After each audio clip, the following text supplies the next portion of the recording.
Excuse me. I think I'm coming down with something. Alright. Okay, I first off need to probably set up what fiends I need. So let's go do that.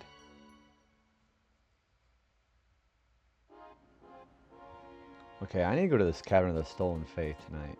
So we'll go record what we need for that place. Okay, I need 7 Yowies, 8 Dark Elements, 4 Nidhogg's, 4 Thorns, 7 Valahas, 6 Ghosts, and 8 Tonberries. Okay, I think I'm going to specifically try to look for the Tonberry first, actually. So let's go ahead and do that. Yeah, we'll go after the Tonberries first. Hey, Spectre, welcome in, man. How are you doing? Good to see you. What are you up to tonight? Alright, we're gonna go to the Cavern of the Stolen Faith. And we're gonna go hunt for some Tonberries. I just need to remember not to get so close to where you would go get Yojimbo. Because Dark Yojimbo is there now, and I don't want to get screwed. Rising a bit. I'm doing pretty okay. Doing pretty good. I have gotten a lot of the Fiend capturing done. We went to go to the Omega Ruins, and we defeated Omega Weapon last night, so that was pretty exciting. I am probably going to start doing the stat grinding tonight. Because we don't really have that many Fiends left. And I think I'm just going to stick with Orin, Titus, and Waka as far as capturing. So that shouldn't be that bad either. So yeah, we'll specifically go for them. Yeah, I'm going to go back and get all that stuff. Yeah, for doing no stat grinding, Omega Weapon actually went about as smooth as I think it could have been.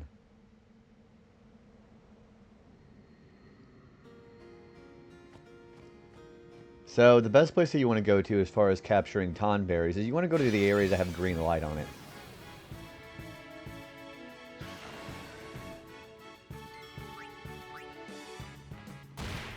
Okay, there's a Valaha already. So that's 6 Valahas. And I think I already have enough, yeah, the Apages I already have.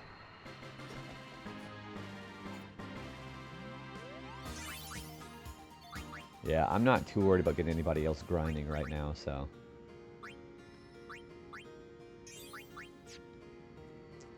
That would be like me telling someone to do the FF12 optional flight. Oh, you're talking about Yasmat?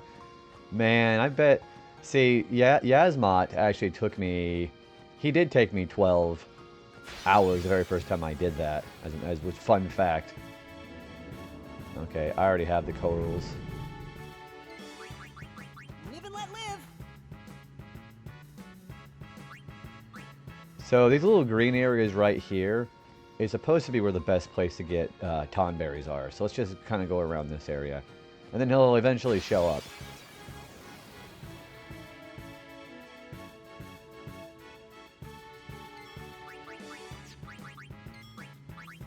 Live and let live. Magic urns can't be captured, so we're not going to worry about them.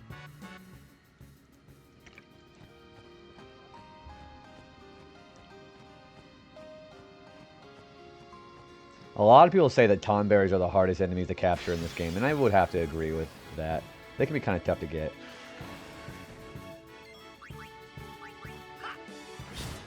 Alright, that is another Valaha. That's 5 left.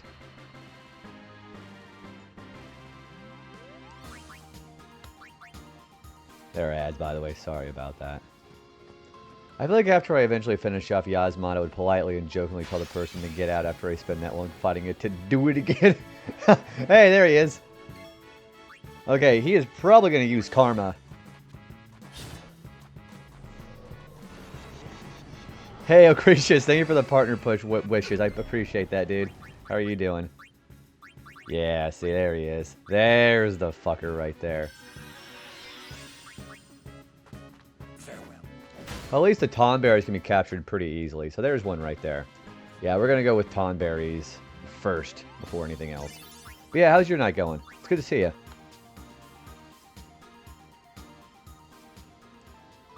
If I can just get the Tonberries out of the way first, the rest are going to be pretty easy, I feel. I also probably should heal in the middle of capturing one of those guys.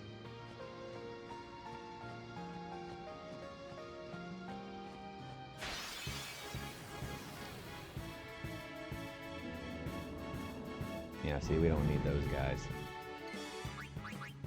Live and let live. Tonberries, they're cute, but they're also very... Like, the Tonberries at this point, they're really not that big of a deal. But going up against Master Tonberries that we're going to find in the Omega Ruins layer, oh yeah, those are bad.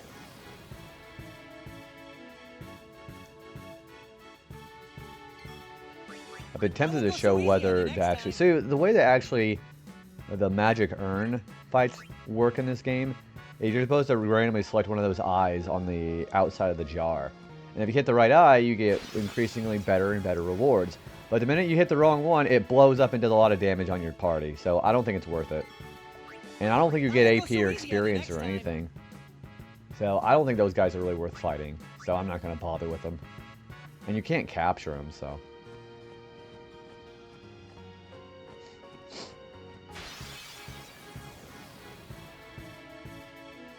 Oh, hey, there's some enemies here. I need these guys. There's a Nidhogg. Well, if you let your guard down, they are a force. Yeah, that's true. Even as far as this, the worst thing you could do is basically have somebody, like just one person alive. They have a lot of kills for karma to go off, and then you just get annihilated. That's actually true. I would agree with that. Yeah, still not a very fun prospect, nonetheless. Master Tonberries are even more dangerous because they still have a crap ton of HP. They have 44,444. Which, of course, if you know about your Japanese culture, 4 means death. Live and let live. So that was a pretty appropriate HP threshold, I think. Yeah, I think with the kind of the mindless mechanicalness of what we're going to be doing from here on out, this is going to be a lot easier to keep track of. Oh, look at these things. Those are thorns. Do I have thorns? No, yep, I need thorns. Okay.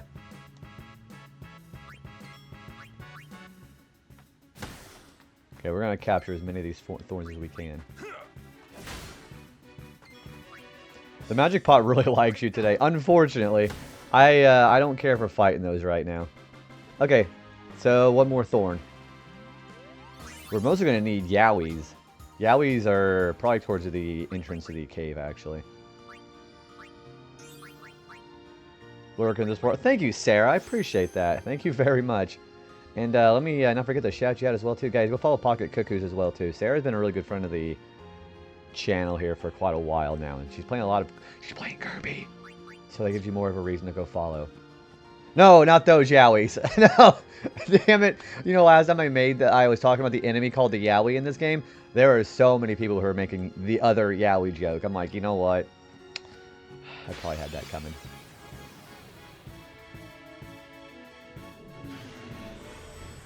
I have everybody in this. I have the imps already, don't I? Yeah, I do. Okay. There's nobody worth fighting in this group. Yeah, we already have all the imps and the apaches.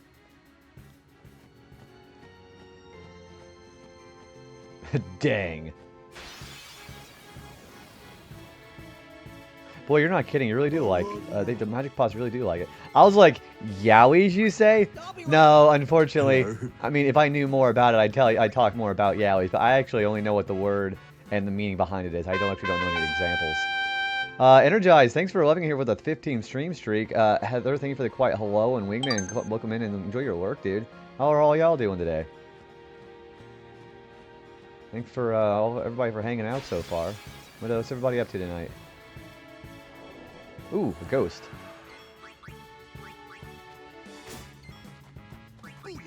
No, it's okay. It's totally alright. Okay, so that's 5 ghosts. So we're already doing pretty okay as far as our experience right now. I'm just checking some things out on Pokemon at the moment. It's very nice. I kind of eventually want to try to do another Pokemon game on the channel. But yeah, hopefully it's been a pretty good time with Pokemon tonight. Midnight was rubbing my hand when I was about to say, I was about to type. Hey, it's okay. I mean, I like actually hearing the hello. So the alert that goes off when you hit that is still pretty nice to hear. I just realized I should probably go heat up my dinner before partner since the kid was like, tell me off. Ooh, if you end up bringing back some dinner, Spectral, let me know what you have, okay? I'm doing pretty good, Heather. How was your day today? Were you working? Ew, another magic pot. Looking forward to seeing you play some Pokemon in the future. I think eventually I want to try playing Pokemon Platinum or Emerald Retro Achievements because those involve doing the Battle Frontier. And doing Battle Frontier with like optimized strategy, like speedrunning strategy, that's going to be kind of rough. Okay, well I don't need you. You slept most of it. Traveling is exhausting. You're off till Tuesday. Very nice. Are you going to have day off for Memorial Day next week? Because we're going to get Monday off. Not this Monday, but next Monday. Yeah. Memorial Day is like the only day of the only day we're getting off until I think 4th of July. Probably not. Oh, I guess with Memorial Day, I guess they would be wanting, there'd be some more business going on out there. They'd be wanting more people on hand. That's kind of what's going on with work with me at the moment, having all these folks taken off, and we have to constantly stay over to help out.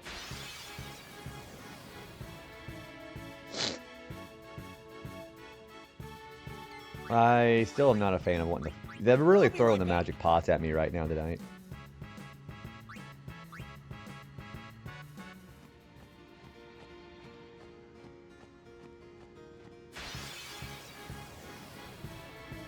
And I don't want to fight him because that's not even... That enemy I can't even capture.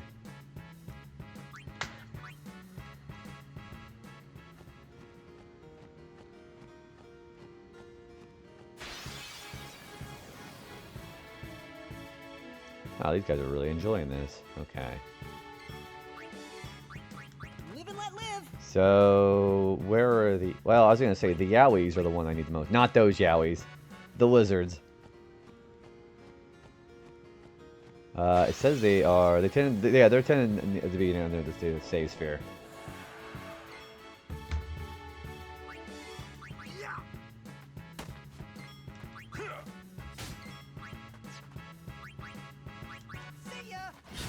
Okay, there's another... It's kind of weird how I'm capturing far-plane enemies in order to be able to actually capture them for the monster arena.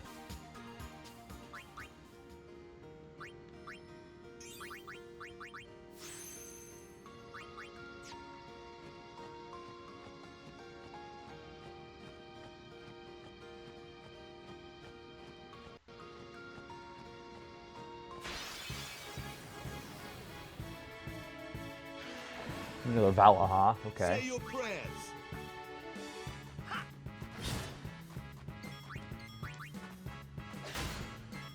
Take that.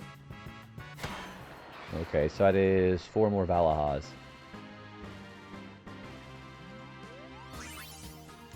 I'm not worried about getting experience for anybody else now. I think these 3 are going to be just fine for the stat grinding.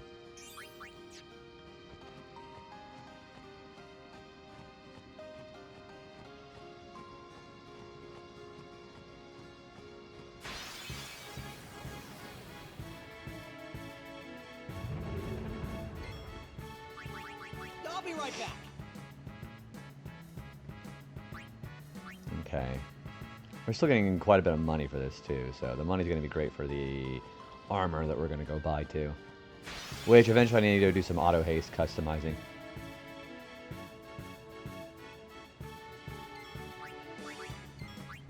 Live and let live. I'm going to double check my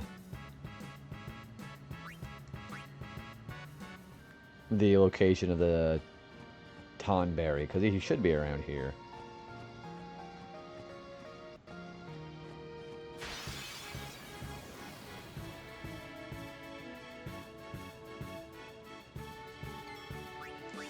I'll be right back.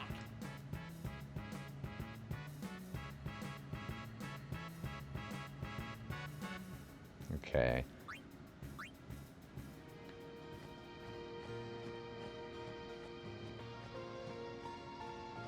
Let's try to go to this green room over here, actually. That might be a lot better. Okay, well, there's some more enemies there.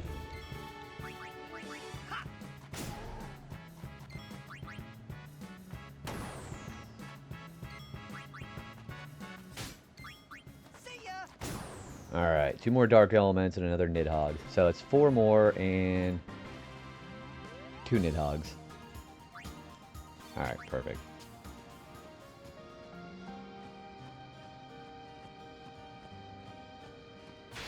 They said that room over there might be a great place for them, too.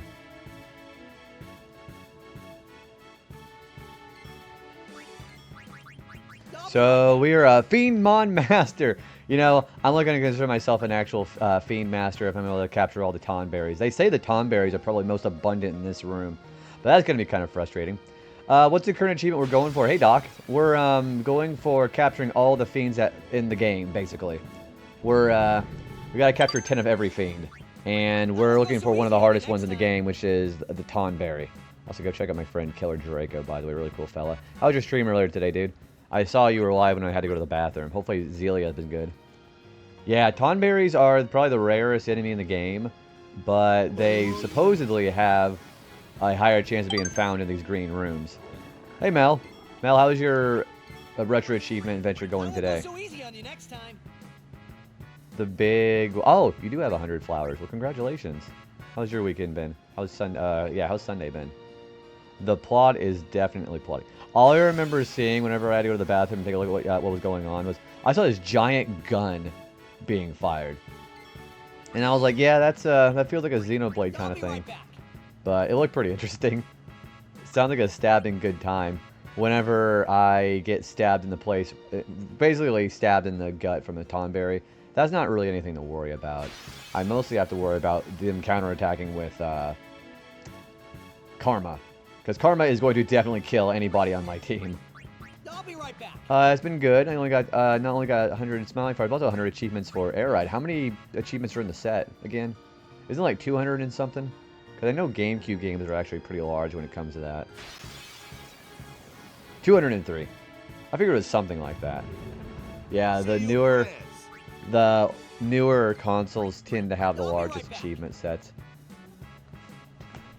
I also realize I'm going to be going like a complete snail's pace when it comes to achievements this coming week.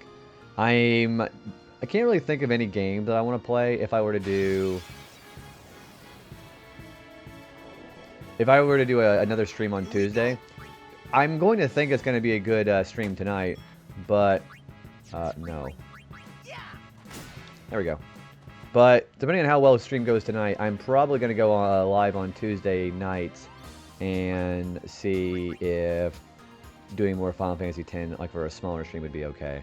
Because I don't want to start another retro achievement game, and 5 hours is still like a little bit too much for me to be able to do something properly, you know.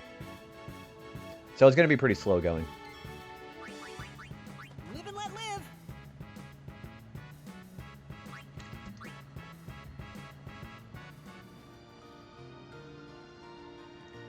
How does your... Oh. So my sphere, I mean, I haven't really done any adjustments for it, but I'm taking everybody through Orin sphere grid path to make sure everybody gets as much power as possible. I'm focusing mainly on Orin, Titus, and Waka right now, because they have like the best damage capabilities right now. I am probably going to have to do it with Riku as well too, because the Shinryu fight is with only Waka, Titus, and Riku. So we'll have to level her up at some point too, but I don't plan on leveling everybody up, because the achievement doesn't call for that. When we get done capturing all the fiends, we're going to go start grinding up our attack stat with Juggernauts. I won't go so easy on you next time. Weirdly enough, the checklist I had the least amount on launch right now is City Trial. That's because there's just so much to do. Are you going to be doing any of the subsets on that? Are there any subsets? What do you think Tonberries ever taste like? Probably would taste like... I imagine it always tastes like leather. Tonberries probably taste like gross green, like... Probably tastes like the felt that you would see from a, like a pool table. They look like they're made out of pool table felt. No subsets as of right now. Okay. I think I've only ever done one subset in the website so far. It was the coin collector for Mario 64. That's the only one I've done. I'll be right back. I really don't want to fight these things.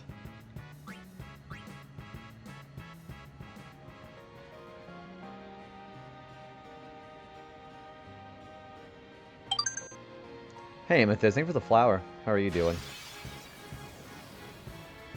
Yeah, it's actually not nearly as hard as you would think it would be, because, I mean, the levels like, I think Lethal Lava Land and Tiny Huge Island are probably the hardest levels in the game to get every coin on. But the set itself, especially if you're playing Mario 64 as much as I have, it's not that hard.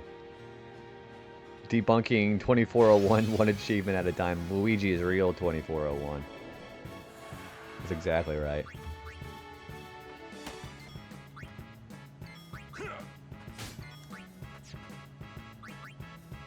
Alright, that is another ghost there. That is 2 more ghosts.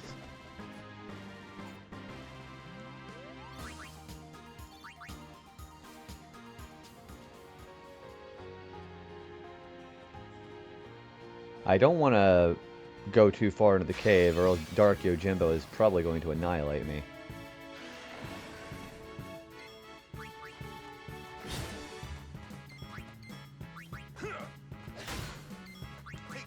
Alright, that is another Valaha right there. So that's 3 more Valahas left. Hope you're well. Doing okay. Debating between 2 potential endings for my fic, because which ending I choose will impact how the rest of the story plays out. But I'm also batting around bad ending versions of both in my heads for fun. I mean, you could cover both grounds, just do one for each of them, but that'd probably be a lot of work. I mean, unless it's not really work and you're like super enthusiastic about it too. So you have a couple of options. That sounds pretty fun.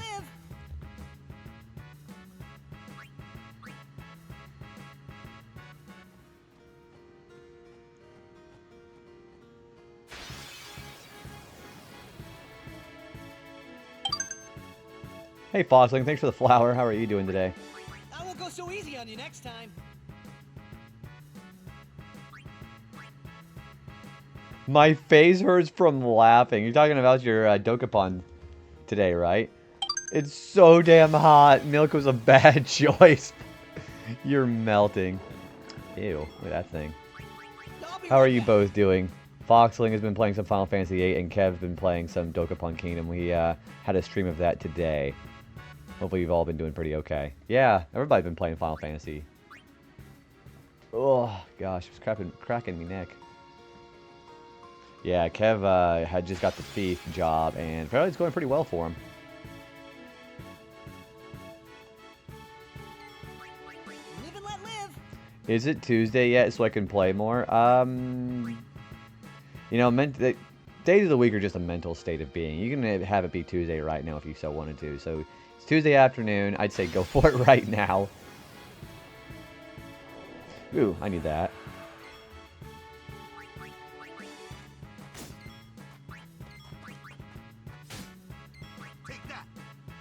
There we go. That's another ghost there. Alright, one more ghost.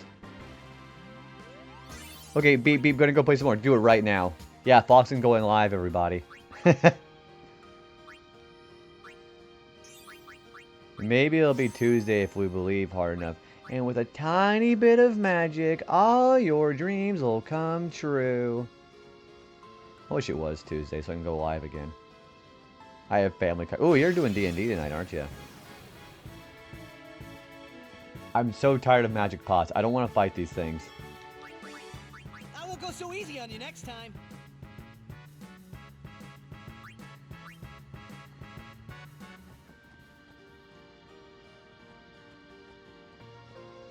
People say it's more common in this room, but I haven't found a single one in here.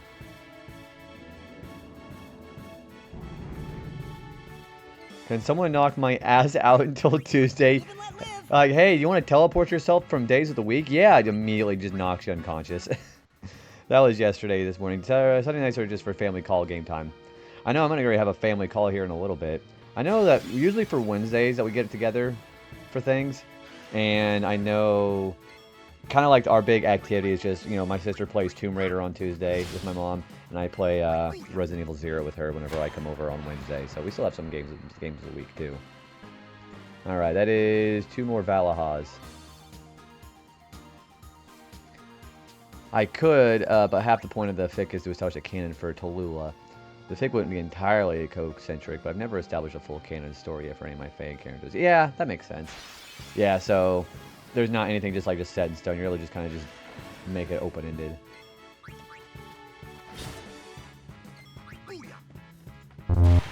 Alright, one more Valaha. Maybe your points as well. Wee! Thank you for wee.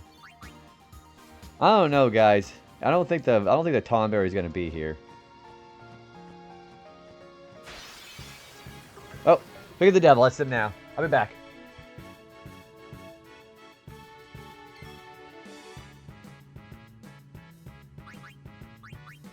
I'll be right back.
Alright, I'm back.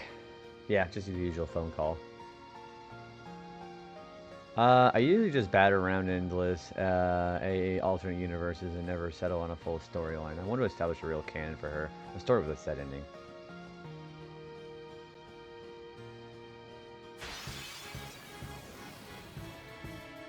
Hey, another ghost.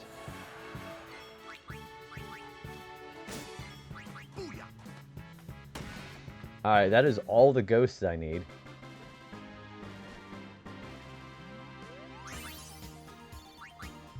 Alright, all the ghosts I need.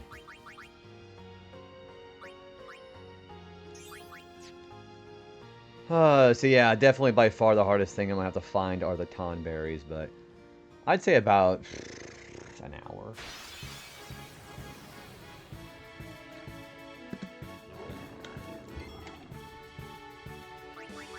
I won't go so easy on you next time. It's a good thing we've already found a few Tonberries anyways.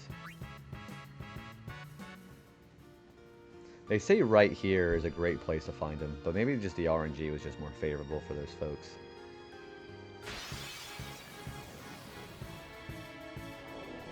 Okay, well I don't need these guys anymore. I'll be right back.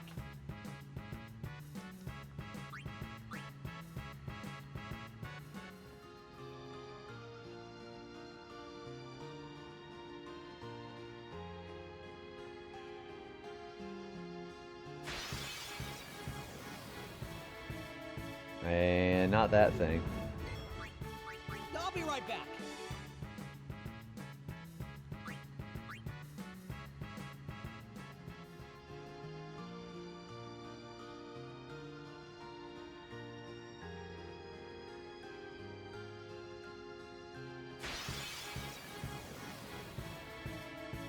No. Damn, I don't know why there's so many magic pots in here. I'll be right back.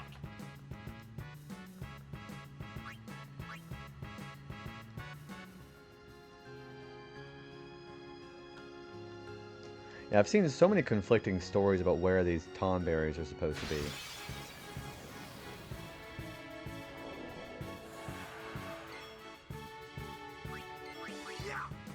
You know, I didn't mean to do that. There we go. I'll be right back.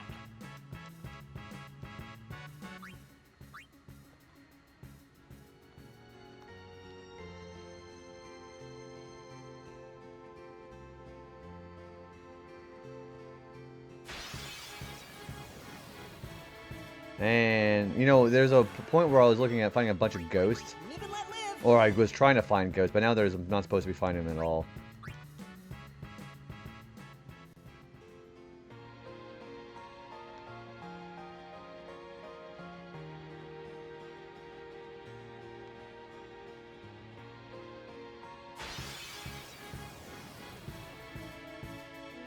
Alright, well I don't need that thing. Luckily I have initiative to be able to not get hit by bad breath, but... I won't go so easy on you next time.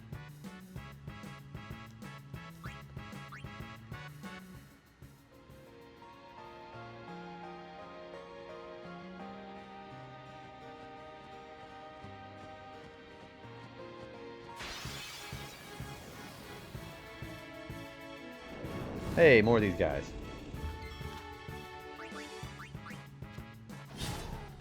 Alright, there's another Nidhogg.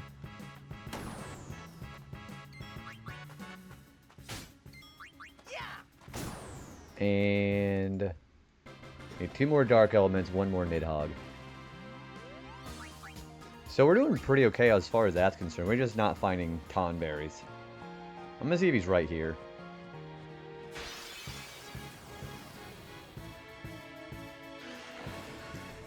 Do I need more Valahas? Yeah, I need 1 more. Okay, so we gotta capture this guy.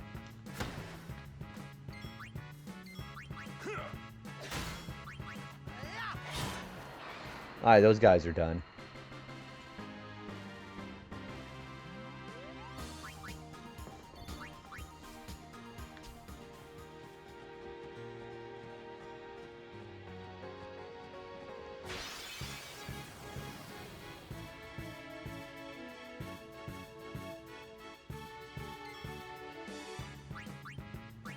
I'll be right back. Yeah, I'm just not getting a good good area for that. I'm gonna keep going into the deeper into the cave and see if we can find some more.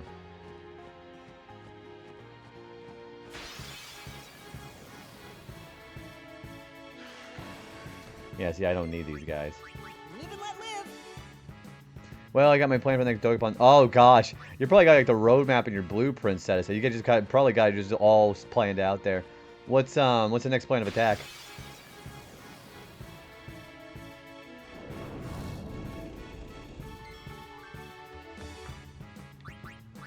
Okay, I believe you're the last Nidhogg and the Dark Elements that I need.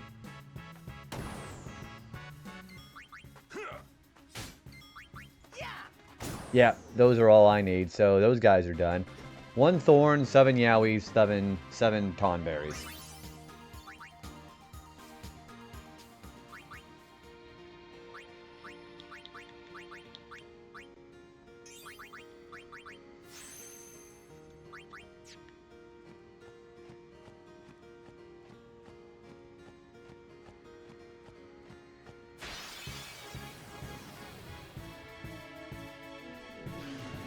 Okay, I don't need any of these guys. I'll be right back.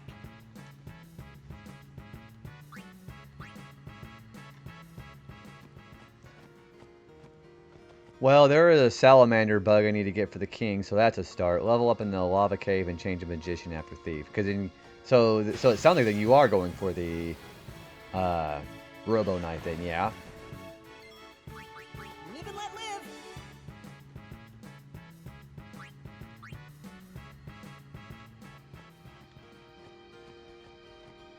That's gonna be exciting. Yeah, the fact that you have to... Well, you didn't really have to spend that much time at the Sunken Cavern the last time for that either, though, did you? So that could work out pretty nicely. Yeah, I think one of these days I'm going to try to do the grinding for Hero, because I don't think I've ever actually gotten Hero before.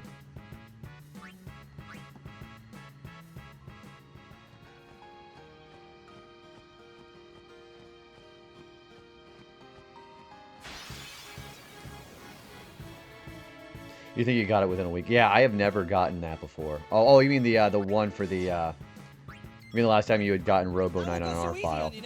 I got Hero and it was glorious. I don't see most of the time it just being worth the work, you know? Yeah, I think like the work that you have to put in order to get it, I don't think it's worth it for me.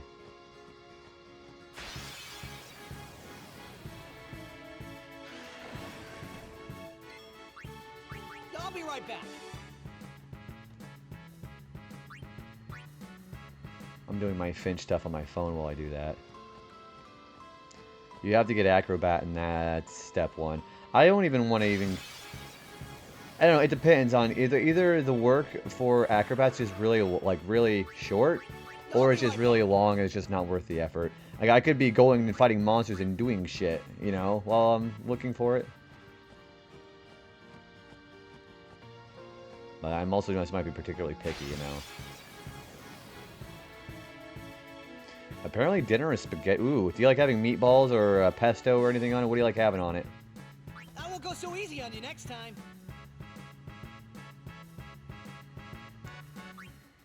I'm still looking for tonberries. These guys are going to be kind of rare.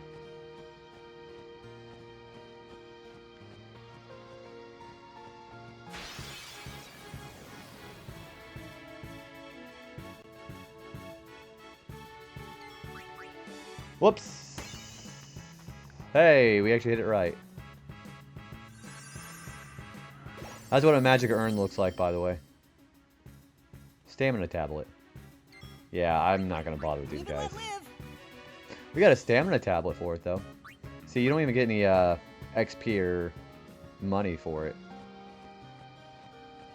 I usually like meatballs and cheese, but I'll sell for just regular meat, sauce, and spaghetti since I know better than to complain when someone else preps my meal. Well, I mean, there's a difference between being, you know, complaining and just having preferences. I got lucky finding the tonberry. You did the same thing I did, right? Looking for them in the green areas? Okay, that's what I'm trying to do right now. Yeah. I just, you know, it's just important for me to be able to learn to appreciate it regardless, you know.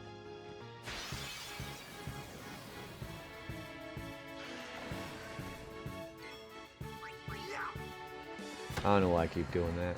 We already have all the Valahas that we need.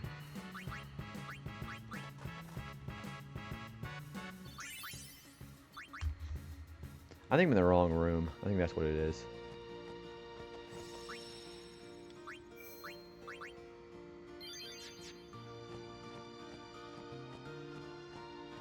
See, here's where, I'm pretty sure this is where Dark Yojimbo is, so I'm not going to go in the room or I'm going to die. I won't go so easy on you next time.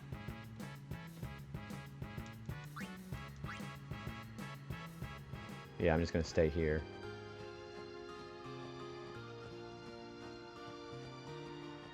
Going too far will trigger Dark Yojimbo, and then I'm going to definitely die.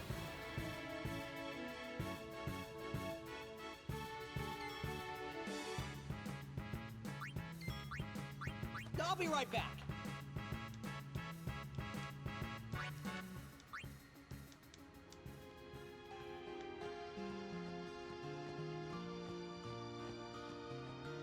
Yeah, you can tell the pirate flies that is going to be a real dangerous place. You can run from it. Oh, okay. So, if I just... Well... I'm pretty sure the first bit is an I won't go so ambush. easy on you next So time. maybe if I go in here and run from it, maybe I can actually just do it like normal.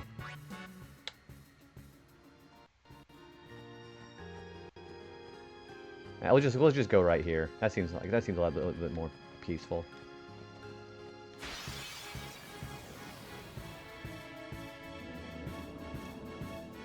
But definitely, it's been forever since I've had someone else help out with the cooking, and so if we don't have this stuff for grocery shopping, my preference is I'll take it.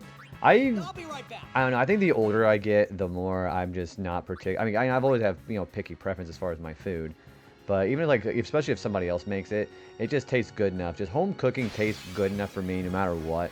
Where it's just worth just eating it no matter what. That's what it is for me.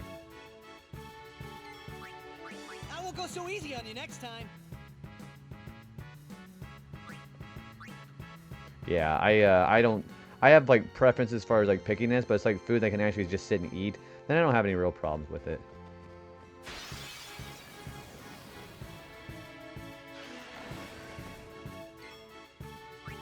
I'll be right back. I'll be right back.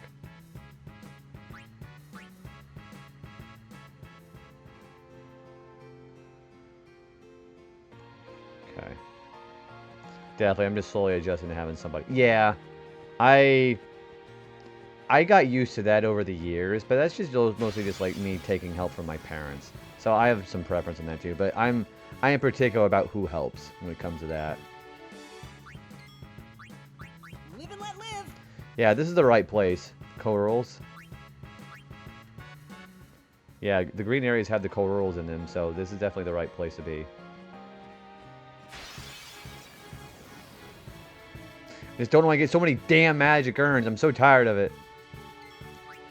Live and let live.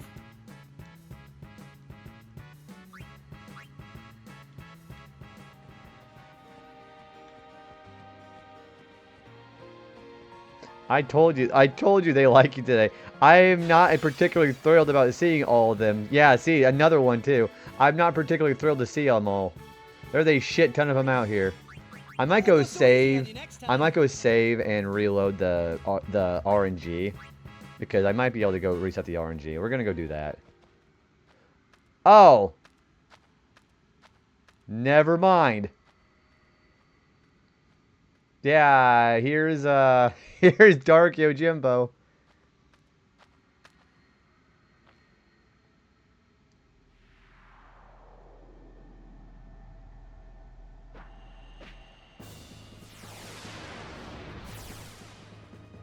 It's alright, he's like I can run.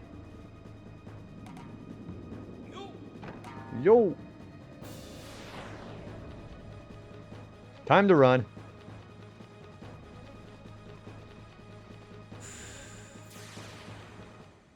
Yeah, let's not do that. I just want to see Yojimbo. Give me, dude. I don't want to see Yojimbo. Yojimbo like push my shit in. It's more common in the second room from the entrance. Okay, let's try that.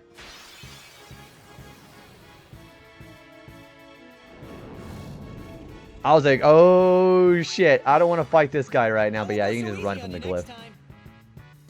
So here's the interesting thing about Dark Yojimbo. I'm going to specifically try to grind him out to get equipment. So in here, basically.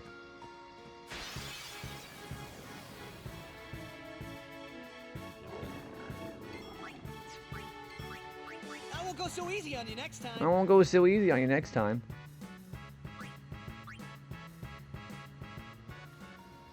So he might be most common in here.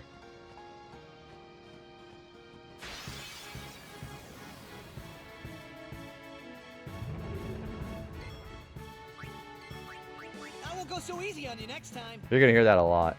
Yojimbo was the first Dark A on Quirky. Oh gosh, I was gonna say she's not quite done with the game yet, is she? I was gonna ask you if she's gonna be doing any of the post-game related stuff. Yeah, I was talking with Daisy, my friend Daisy, yesterday. She ran into Dark Valifor, she ran into Dark Mega Sisters and got Delta attacked to death. So that was fun to hear about.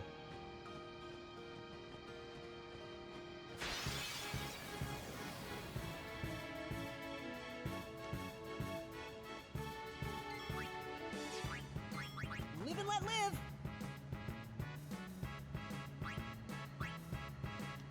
I think she's just going for completion. Okay, so she also just reached Sin too, didn't she? What is she going to go? Hey, there's one. Is she going to be going for the any of the celestial weapons, or has she already gotten one? Dark Valifor, my first, for obvious reasons. Hey Juan, thank you for the Game Boy filter. How you doing, bud? Yeah, I hope you enjoy that. How are you doing, dude? Yeah, Dark Valifor, especially whenever you don't know about it and you want to go get some stuff that you forgot about. You're like, hey, what the hell is this thing? Alright, so that's 6 more Tonberries left. Hell yeah. I wanted Anima, so I paid Yojimbo to remove it. Oh, so you actually got Zenmato to actually work. Dark Ixion was your first. My very first one that I saw was Dark Valifor, because I had forgotten to get Energy Blast.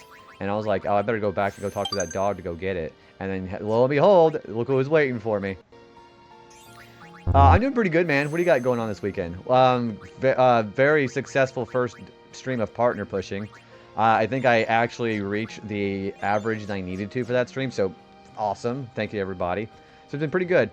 Also, Chris, thanks for your points and your flowers. Well, dude, how's it going? Like I said yesterday, Yojimbo was my bro. I had great RNG with him. I actually, the first time that I did that, I did not know that if you do I think it's 3 times his asking price at the time you bargain with him, he throws in 3 teleport spheres to go along with it too. And I think that also helps with his compatibility, so you already have good Zenmato right out of the gate. I remember trying to go back to Basay to get an Albed primer that I missed, only to get my teeth kicked in. I had remembered the primer, but I went back in and had the same thing happen to me with trying to get Valifor second overdrive. The first I encountered was Dark Valifor because I forgot the sphere. Everybody forgot something there and went back and got destroyed by Dark Valifor, it seems like. We might go for her first tonight. If we do a bit of stat grinding tonight, we might go for Dark Valifor or Dark Ifrit. I want to try to end each stream off with a Dark Aeon if I am not where I need to be in my stats, so. Just had a massive dinner. Ooh, what'd you have for dinner, dude? We were doing our Mother's Day celebration today with the family and we had lunch together. What'd you guys have for lunch? Yeah, I want to try to actually end the stream off with a Dark Aeon fight. Especially with all this Fiend grinding that I'm getting right now. I want to try to get stats built up after the Fiends. And that's why I'm getting RN, Titus, and Waka leveled up the way they have been.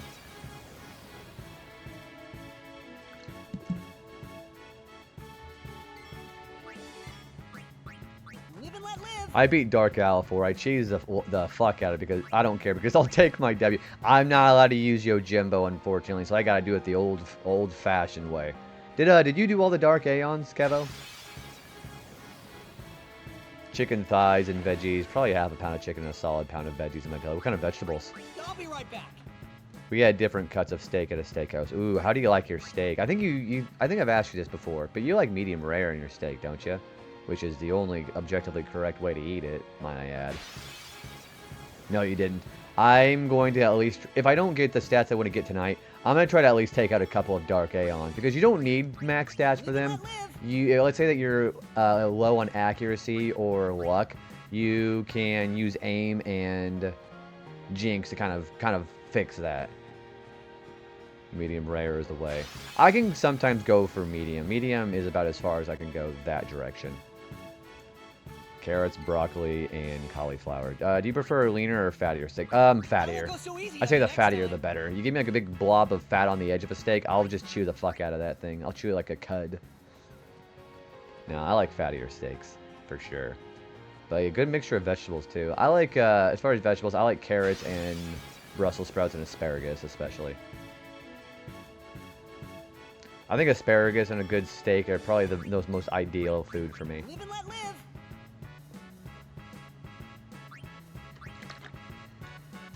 Also, this red, white, and blue flavor sparkling water is delicious. Dude, happy, I was gonna say, I almost said happy birthday, but congratulations on the progress made in Dokapon Kingdom tonight, Kev. Have a good rest of your night. And be sure to go follow my mod, Kevo Loco. Sleep well, buddy. Good luck with work tomorrow if you're not off. Thank you for pinning. Appreciate that.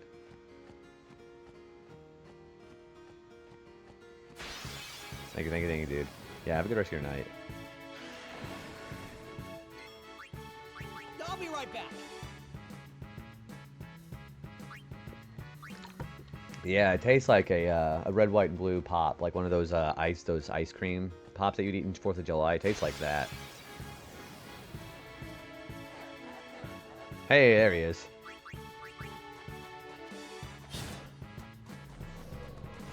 Asparagus is delicious but expensive. At least a couple stores next to me. It's not been, yeah, the price of asparagus nowadays, like, or especially around here, not been that bad. Farewell. Okay, there's 5 more tonberries. Yeah, the only thing that's bad for me, well, not bad particularly, but the only real downside to eating that much asparagus like I do is your pee stinks. Yeah, your pee notoriously stinks bad whenever you have asparagus. If you've never had asparagus before, or anybody who hasn't. Yeah, your pee smells very musky.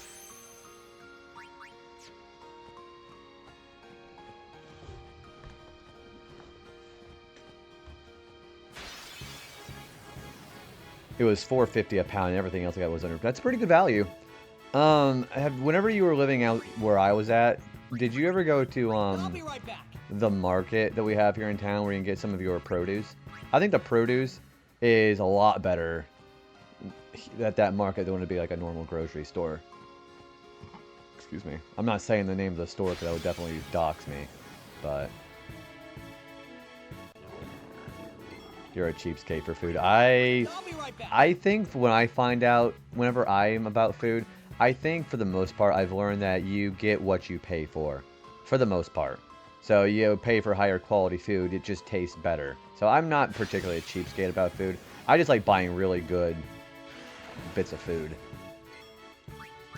Yeah, I'm not a cheapskate at all. I pay for really good stuff.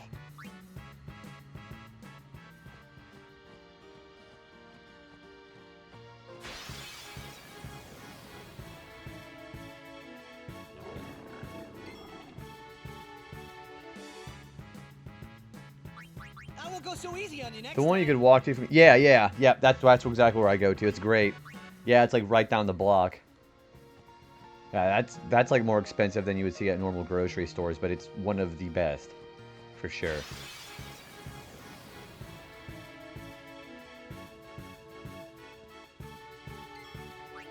Live and let live.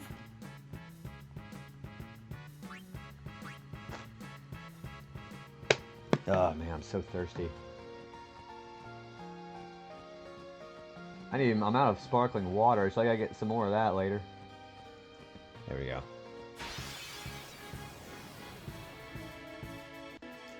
Okay, so we've found 3 magic pots. We've found 3 tonberries so far, so that's not Live and that let bad. live.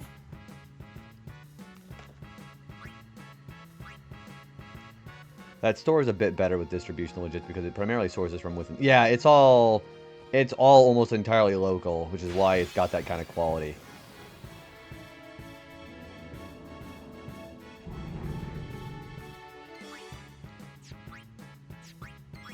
I won't go so easy on you next time.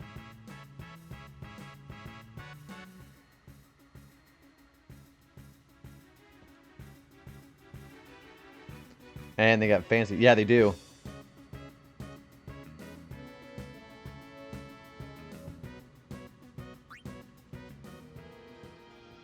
There we go.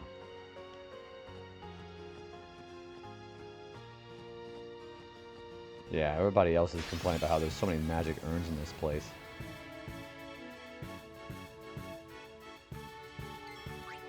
I won't go so easy on you next. What kind of cheese do you like to eat? I don't remember if I ever asked you what your favorite cheeses were, but I think I like Gruyere the most. Gruyere, and I don't know, sometimes I also even like just regular goat cheese. Like, it's got a bit of sweetness to it I really like.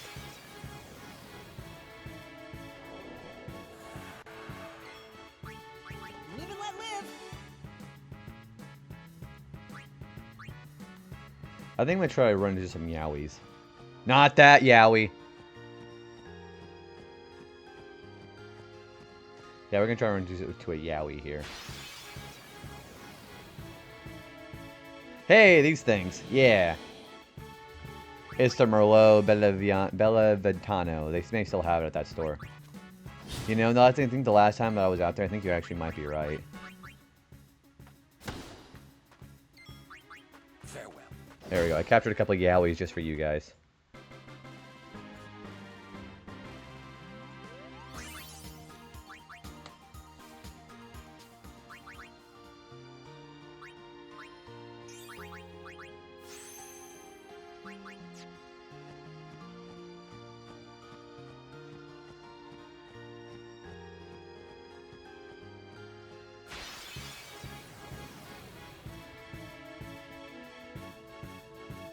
I come back in and does something like that. JB pushing for partner, and we got Yowie on stream.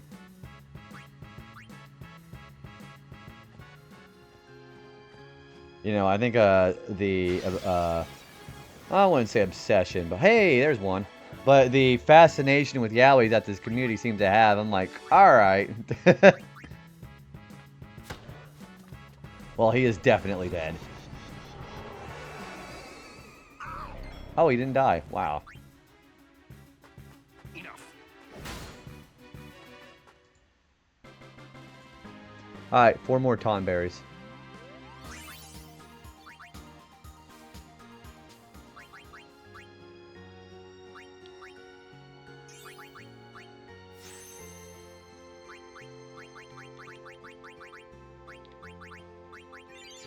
So this is really not going that bad at all. Being able to find the, well, we had like 8 Tonberries to find. We now only need 4. We've already found half of them. I'm gonna trying to fight a Thorn or a. I'll be right I'll try to find a Thorn or another group of Yowies, and then we'll try to look for another Tonberry.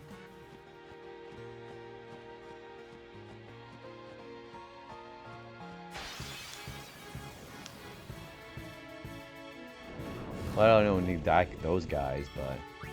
I won't go so easy on you next time.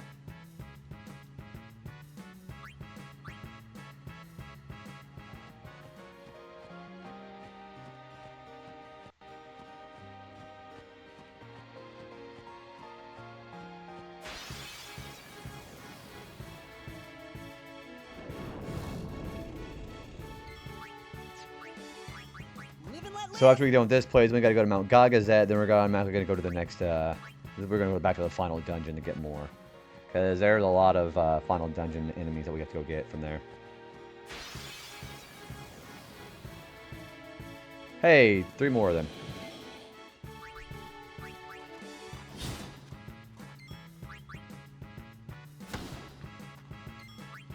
Farewell. Alright, 3 more of them. And we need 1 more. Okay, 1 more Yowie, 1 more Thorn, 4 more Tonberries. Me, Mount Gagazet. You know, what's really cool about the original voice actor for Zack Fair from Crisis Core with that line. So, I don't know if you've ever watched the one show, Band of Brothers. The voice actor for Zack, he's in that show, and that show is really good. Yeah, he's the jokester. He's the guy who does the voice impression of his officers. But yeah, that's Zack Fair in that show. It's really cool. That is Rick Gomez. I was thinking about that because I watched that show here pretty recently.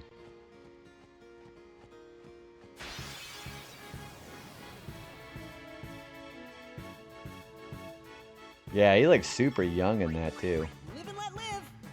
I think he was a much better... I don't know. I like him a lot better as Zack than I do the new guy. The new guy, whenever they redid the voice of, I think, the remaster of Crisis Core, or I think he was also the voice of Zack in the FF7 Remake and Rebirth, I just felt like it was really wooden. Like they were doing way too... He felt way too anime voice. OG Zack is iconic. Everybody loved... He was surprised, like, he's Rick Gomez himself. I think he was actually surprised in how popular Zack Fair actually was. He didn't realize how popular that role was going to be for people. So, hey, Arrow, how's it going? Hey for the flower. How are you doing? I'll be right back. Yeah, I saw, it was like a Q&A thing that I saw that he did. It was really fun to, it was on AMA on Reddit is what it was.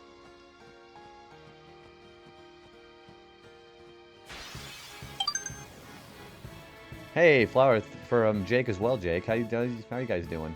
Did daily not stutter on my words. I won't go so easy on you next I won't time. go so easy on you guys next time. You better watch yourselves. You better check yourself before you rickety wreck yourself. That's what the cool kids say, right?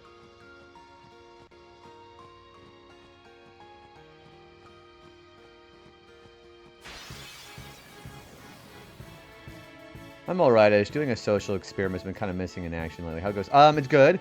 I am done with the main story. All I really have left to do are the rest of the treasure chests, the Dark Aeons and Penance, and beating all of the Monster Arena creations. So we're on the post game. I actually beat Omega Weapon last stream actually, and that was a pretty reasonable time frame for that. Doing that amount of damage with my characters being as low stat as they are, it went pretty well. Waka, of course, being an absolute just juggernaut with 82 attack stat right now.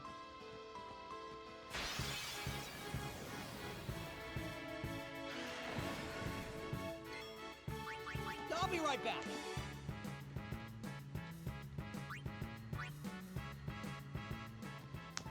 I don't think the rest of the fiends are going to be that hard to find. You had a busy weekend all in all, but I'm doing alright. Not necessarily a bad thing, right? You're able to actually be, like, do you have that feeling where you feel just really good about being productive? Because that's typically what it is for me whenever I have something like that happen. But it's been going pretty good. I'm kind of glad that we're doing a little bit of a low-key fiend capturing stream. I think it's going to be... It's been helping me really focus on chat today. I think it's the most important aspect of why we've been doing these kind of streams right now. But no, I've been having a really good time with them.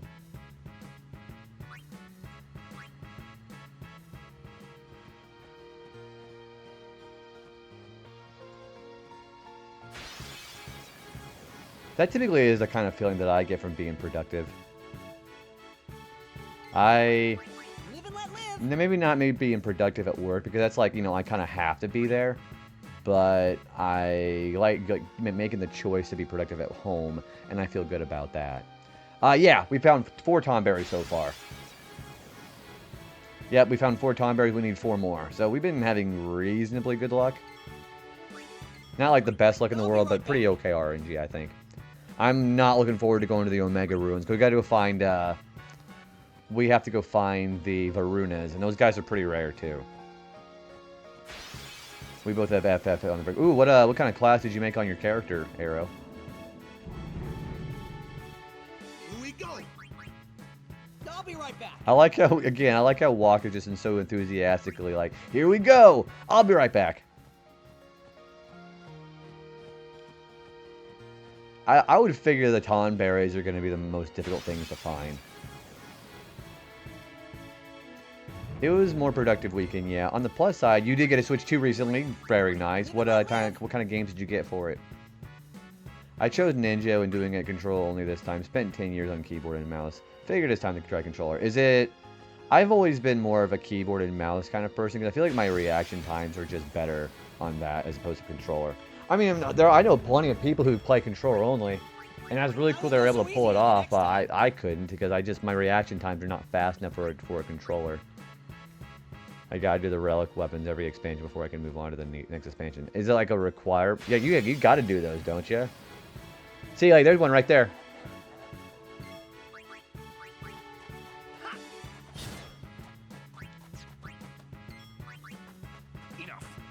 There we go, there's one. We need 5 more enemies. So, 3 Tomberries, 1 Thorn, 1 Yowie.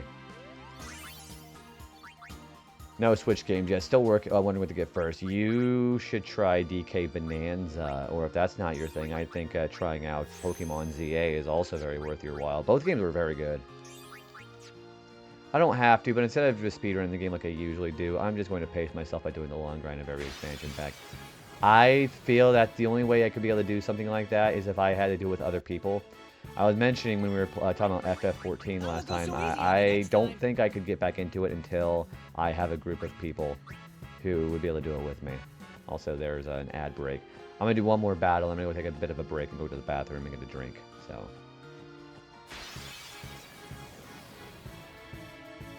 hey, this is what we need. We need 1 Thorn. Alright, we'll go ahead and just kill the rest of them. This is the last Thorn that we need.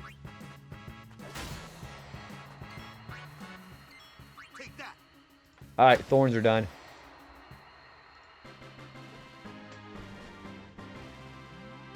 Alright, I'm gonna go to the bathroom and I'll go get a drink. I'll be right back.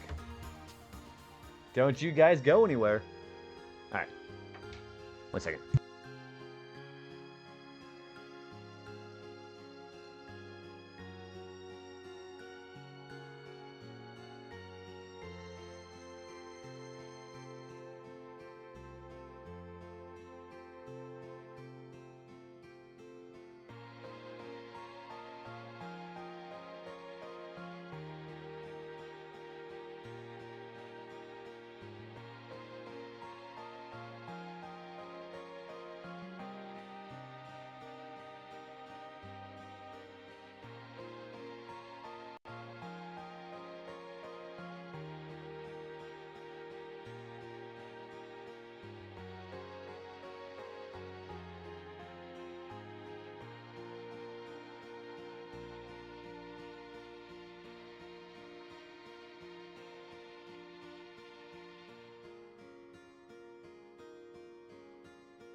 He's just standing there, menacingly. Hi, I'm back. And controller is very cozy once you adjust. I started back on PS3 and got to in-game before going to mouse and keyboard a few months after starting. But I can see controller not being great for everybody. I think, like I said, I think like the whole latency and sensitivity of the mouse just lends itself very well to more of a faster reaction time for me when it comes to that. But that's, again, that's my experience, and other people really can make it work, which is fantastic. I won't go so easy on you I think next if we're time. back. Okay, so we need only, what, 3 more Tonberries, and then 1 more Yowie, and then we can get out of here. We can go back to Gagazet. Me Gungagazet. I figured that you would like for me to say that. Live and let live.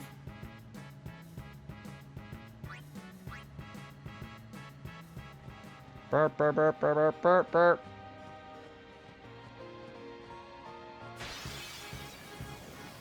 Hey, there's one. Rah, rah, rah, rah.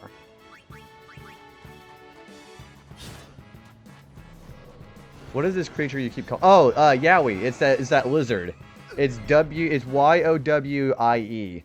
So the actual Yowie, that's a mythological creature. Yeah, I'm not just saying it because it just sounds like what you guys are more used to saying. It's an actual mythological creature. I forget what culture it's from. But it's that lizard I'm trying to find. And I need 1 more of them.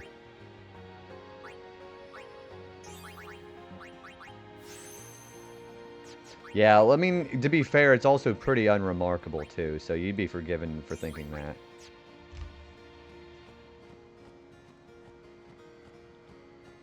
What is... I'm gonna look up the actual creature, because there's some story from it. Hey, there's one. That was quick.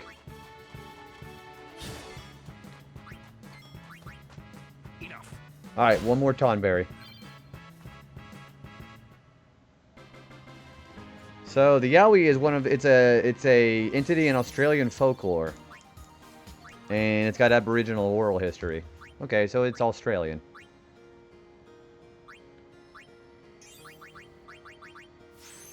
Okay, Titus has armor break now, which is really cool.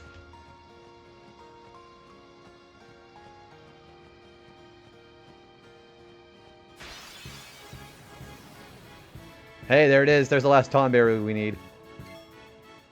Hey, Palafor, thank you for the lurk, dude. Thank you. How's your night going?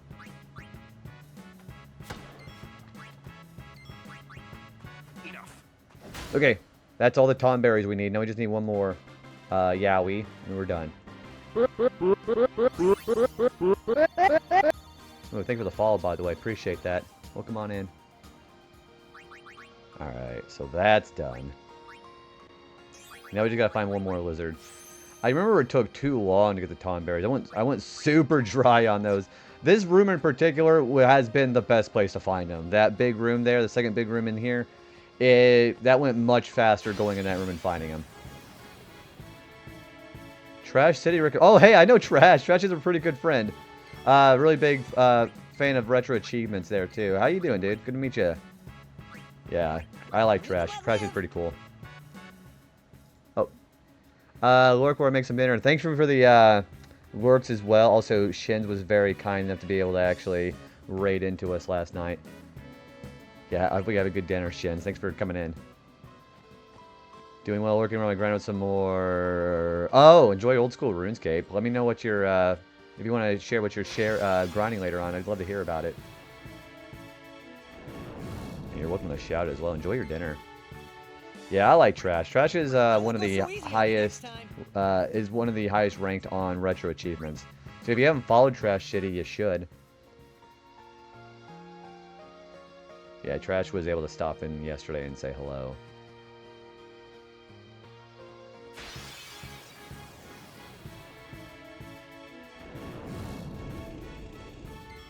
Training combat on the new Bull Boss Brutus, pretty AFK. I haven't played old school RuneScape in a long time. The last time that I was able to actually play old school RuneScape, like even back in like middle school, I think the newest boss was the Calphite Queen. That's how long ago it's been since I played that. Trash, yeah, I like Trash. Trash is a pretty cool person. Plays a lot of really fun games. Yeah, Calphite Queen was the latest content I had done. We did a lot of wilderness PvP back in the old days, and we had a group of like 4 or 5 people, so we are almost pretty indestructible on our server.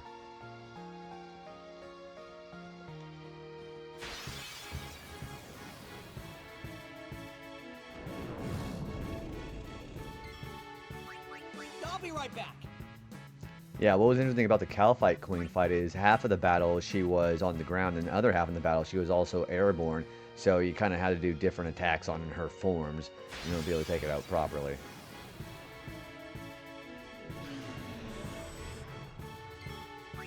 Yeah, man. I remember I used to be getting paid like $6 a month from my mom doing chores so I could spend it on the premium version of RuneScape. I'm running Iron Man because I like the single player feel. I kind of can fluctuate between the two of them. I mostly like running stuff by myself. What I need to do is I need to find a setup where I can just grind to max level, like the most optimal way to get all of my skills done. Because my OCD back in the old days when I would do my skill level up, I would do everything equally because I was just OCD like that. And I ended up just getting bored out of my mind. So that's why we ended up, like me and a lot of friends at school ended up making a group together. I think I had done lazy money with doing I had brought a whole bunch of blank runes to the island, and we basically just gave them out and sold them in for more gold. It was lazy money, but it was pretty easy.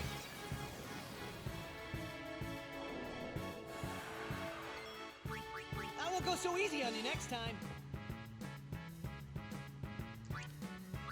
Excuse me.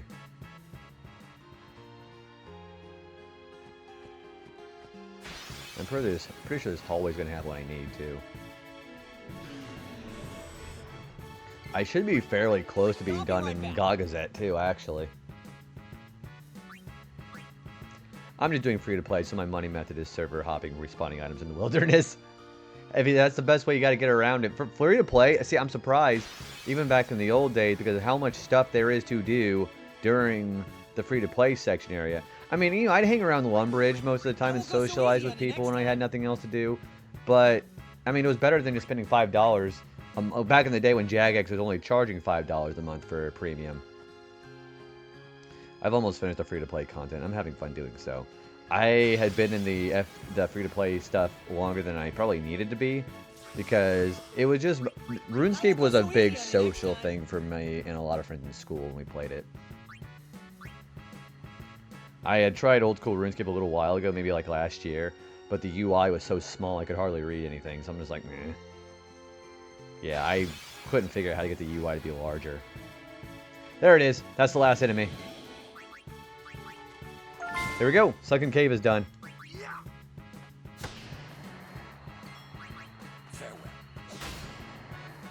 Alright, so we are going to go out there back to the... We're going to go back out to the column lines and see what we unlock. Thank you for the GG. Yeah, this is probably going to be the longest area to do the fiends at, because it's just a sheer time it takes to go find all of those Tonberries. Alright, let's get out of here. We're going to go back to the column lands, and then we're going to go to Gagazet. And we should be, again, pretty reasonably far along there. I'm gonna board the airship, and I'm gonna go teleport back to the column lands. We're counting on you, kid.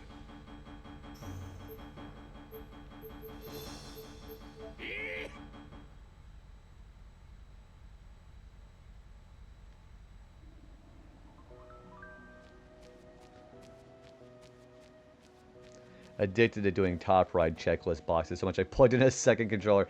Is it required to do it like that, or can you or is that just like just making it a lot more, just a lot faster? You can do it without it, or? I tell you what though, I gotta do some more Pokemon Stadium 2 this week. Depending on how, I mean, first, you know, last night's stream was great, and I'm also making a lot of contingency based off this stream tonight. But if I go to Tuesday night and make another small stream, that could be kind of nice. Because Purple Kirby requires you to do 50 mil. Oh, let's do the actual unlock method for Purple Kirby. That's right. Thanks to you, I've created the ultimate horned beast. 99 light curtains. I don't remember a lot of the unlocks. I mean, I remember the unlocks themselves. I don't remember the methods for them. Okay, so we unlocked probably the most important monster in here. We unlocked Juggernaut. Juggernaut is the holder of the strength sphere. We need a lot of these in order to be able to actually max our strength out. And strength is probably the most important stat in the game, to 255. So far, Juggernaut for strength, Jumbo Flan for magic, Vidatu for MP, Hornet for evasion, Teryx for agility. No, Teryx for evasion, Hornet for accuracy, I think either they're flip-flop, and then Fenrir for agility. And then we also need defense from Tankette. We don't have him unlocked yet. I'm the Juggernaut, bitch! I didn't even realize that was actually supposed to be a reference to a YouTube series when they put that in Last Stand. Alright, so we'll go see who we need in Gagazet. So, we need 5 Bandersnatch, 4 Grendel, 3 Bashura, 6 Mandragora, 6 Behemoth, and 1 Achelos. So we're actually quite a ways done with this too.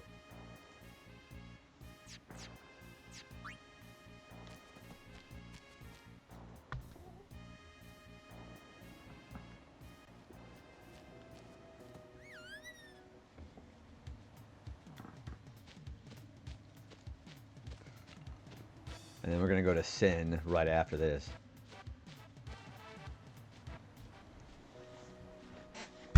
Ooh. I like bonking my mic right now, don't I? There we go. Alright.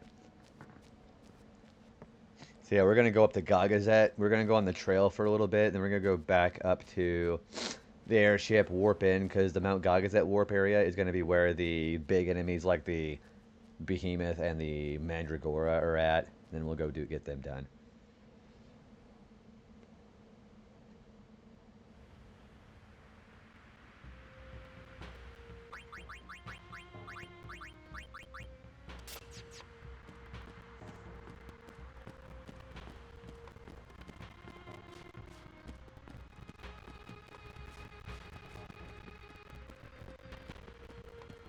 There are no more Ronso left. The last Ronso, there's like several of them here.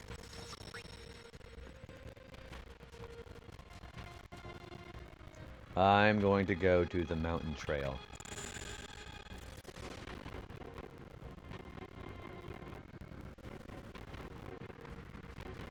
There should be the enemies out here, like the Bandersnatch. He should be out here.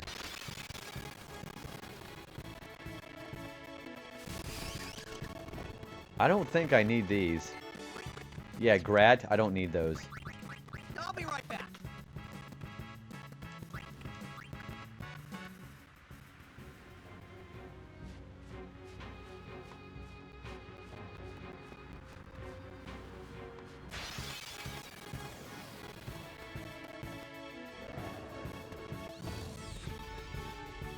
Yeah, there it is. There's one right there. That's a Bandersnatch.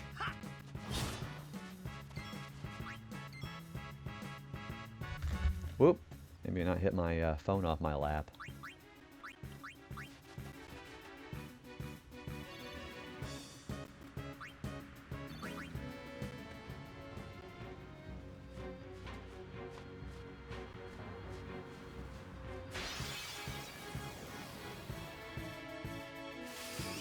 Okay, there's a Bashura right there.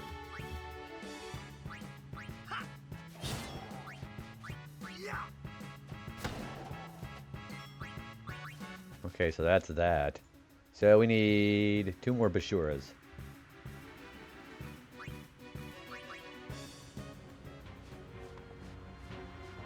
I am really glad I did a lot of this capturing while I was up here.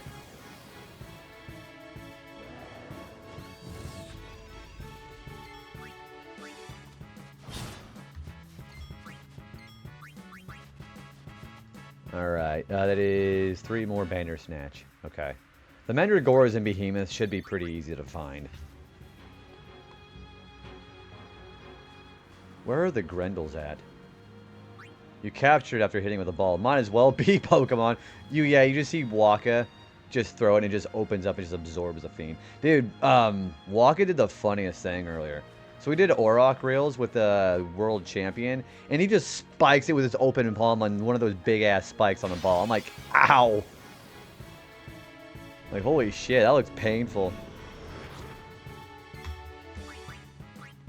I'll be right back. Yeah, that animation was really funny. I'm like, damn.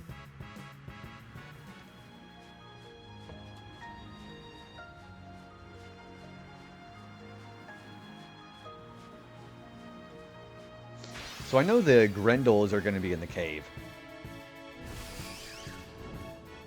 The Bandersnatch are only going to be found on the trails. We just got to stay here till we find them.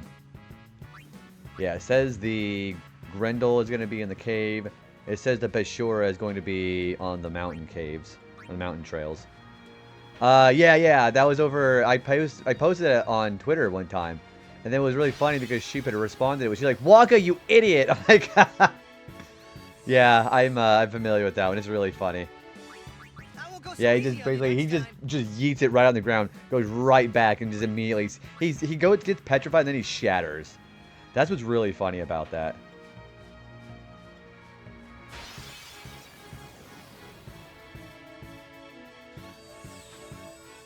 No problem. Live and let live. Live and let live. One of the it's so funny. That's the other thing I think was really funny are all the Seymour jokes. where they basically just paint Seymour Skinner from The Simpsons with the hair that Seymour has. You know, those big ass blue moose antlers. I'll be right back. Yeah, that one. Yeah, I think specifically Brian made that one, actually.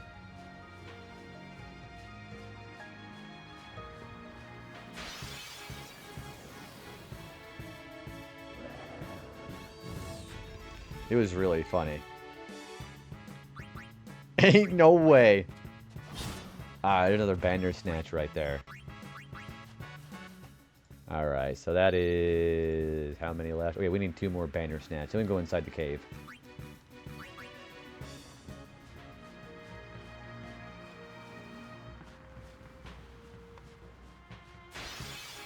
I also love the Kamaris. Oh, okay. So yeah, one of the funniest things, it was actually on a YouTube video. He was fighting Biron and Yenkei, and it was actually the attack that actually would have won him the fight. But he used a self-destruct on the very last hit, so whenever you see him just self-destruct and just like there's nothing there, you hear Yenkei be like, "You win," and he just immediately goes to game over. It's really funny. That was also one of my favorites. Yeah, but there's nobody there. He's saying that to nobody. Kamari's not even fucking there. Yeah, he doesn't just die. You lose his slot for the rest of the battle. It's freaking hilarious. It's like as if somebody got shattered.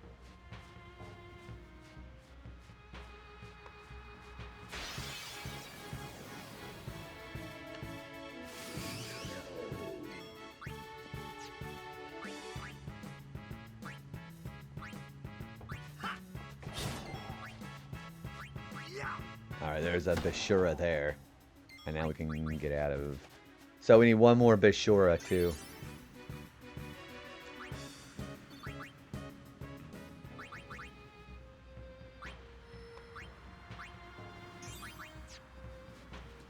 Yeah, I'm not particularly worried about doing this with the other characters right now. I mean, I'm going to have to do it with Riku because she's got to be there to fight Shinryu.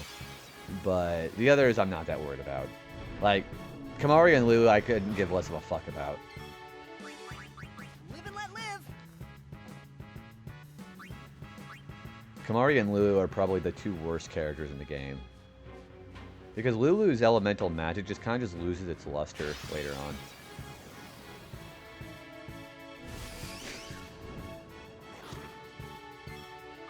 I won't go so easy on you next time. I won't go so easy on you next time.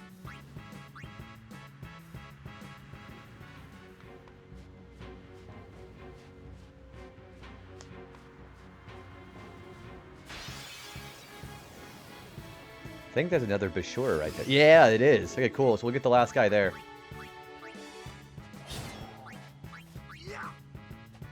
Okay, so he's done.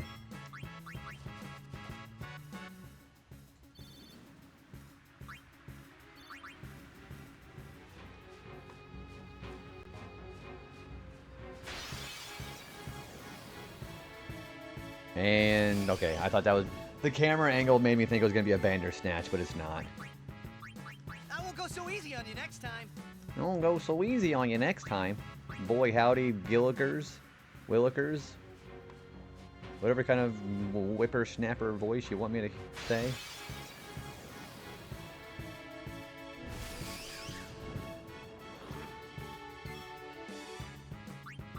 Live and let live. Live and let live! Makes me slap me cheeks in glee.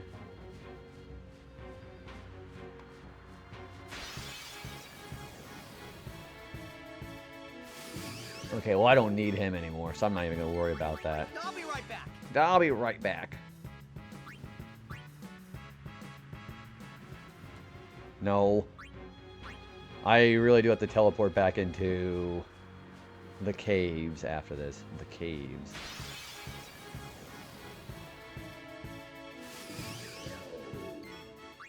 I won't go so easy on you next time. And guess what? I'm not going to go easy on you next time.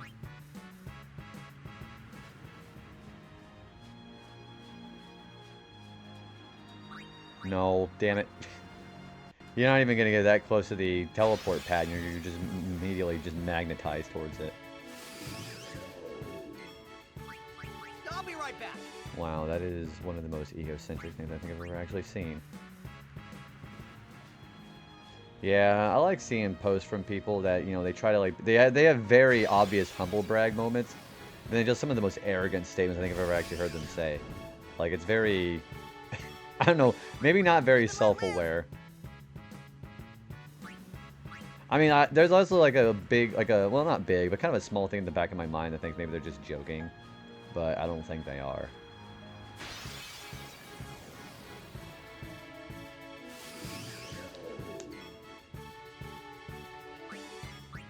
I won't go so easy on you next time. Ooh, she's going to be playing Resident Evil 2. Oh yeah, my friend's back. Yeah, you guys know Lynn, right? She's back to streaming today. She's finally got time to stream. It's been like a couple of months now. Hot damn. I went to go say hi to her earlier. Should be following her too. Live and let live. Yeah, Lynn's really cool. She's playing some Ace Attorney right now.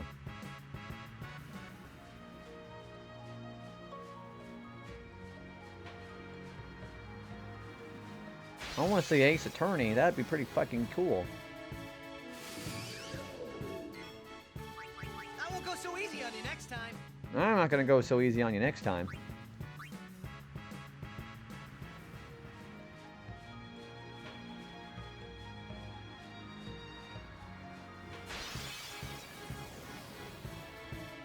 I have no idea why all of a sudden I'm having such a hard time finding a Bandersnatch. Again, the game knows they have one left to find, and it's like, nah, we're not gonna let you do something like that. Fuck that.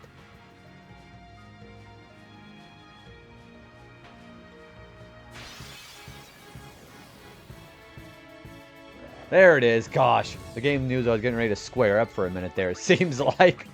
There it is. All right, so we need to go back to the caves, and we gotta go find some Grendels. Hey, Stony, welcome in, dude. How has your weekend been, my friend? Hope it's been good. Shout out to Stony. Definitely be checking him out as well too. How's your Sunday been? Okay, so we got to go back and yeah, we're gonna be going back to the cave to go find some Grendels. Oh, you're welcome, dude. What we got going on right now? I'm gonna save so I keep my progress here. There we go. Okay. So let's go out to the cave exit. Yeah, let's go to the cave exit. Lunch break. Well, man, I wish I could do some remote work, but the nature of my job doesn't allow me to do something like that. Hopefully it's been a good work day for you so far, though. Okay, so we should be able to find some Grendels in here. No, but we do need that thing. That's a behemoth.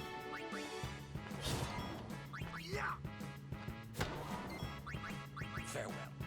Yeah, we still need to find that thing. Okay, so that's 5 more behemoths.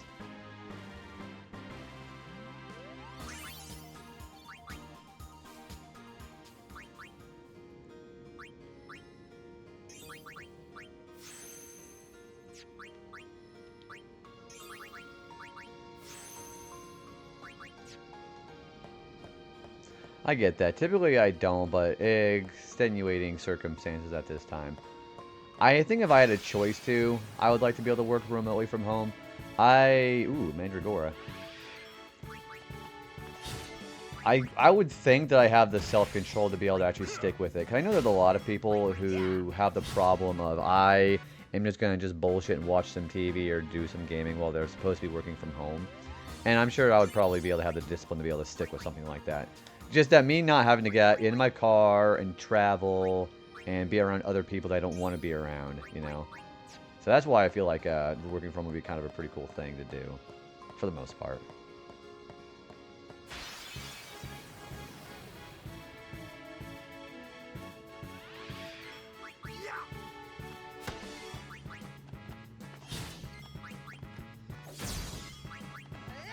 Alright, 4 more Mandragores. We're already capturing quite a few fiends in here. The extra time is nice. I would like to... Well, seeing, the other thing about that, too, is I'm not even that far away from my own work at home, like my actual place of work. I've only got to drive like 5-6 minutes and I'm there. I think I just don't want to have to... Having, you know, accessibility on my fingertips at work would be kind of nice, or at home would be kind of nice too. Hey, Remaster, I think it was a Glass Tink. How are you doing?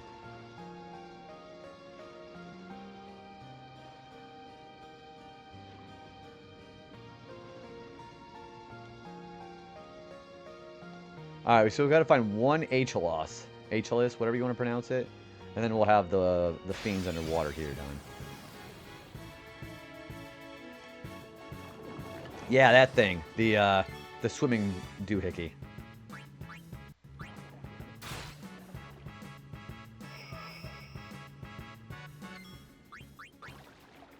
There we go, we got it.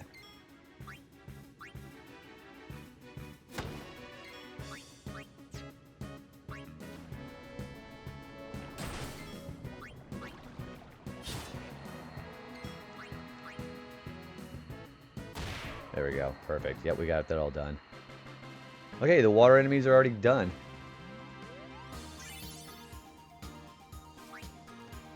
And I know Riku needs to get a level up done. We'll get her some strength power up because having that would be kind of nice to have for later on when we got to grind her up for Shinryu.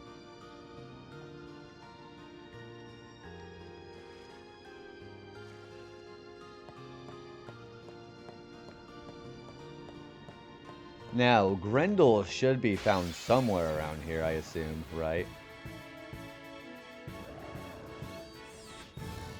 Oh, the Bandersnatch was in here too. Okay, never mind. I won't go so easy on you next time. Okay, so we know the Mandragores are here. We know the Behemoths are here. We just gotta go find those guys.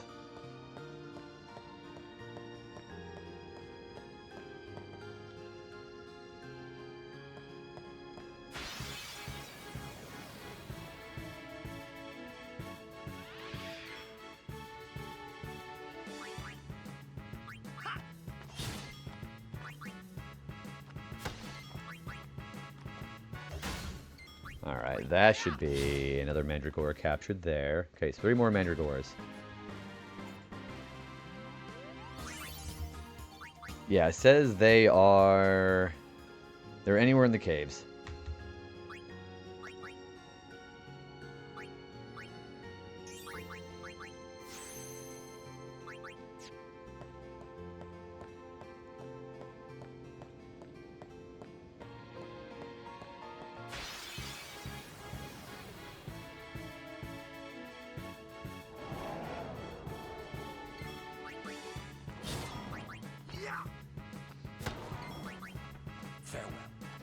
Alright, another Behemoth. That's 4 more. So we need 11 more Fiends. And then we'll go back to Inside Sin, which is going to take a while.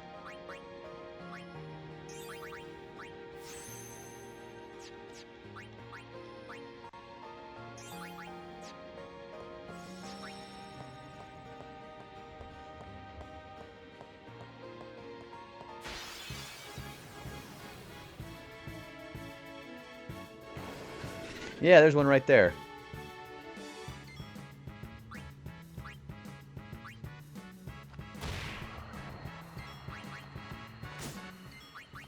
Enough. Okay, 3 more.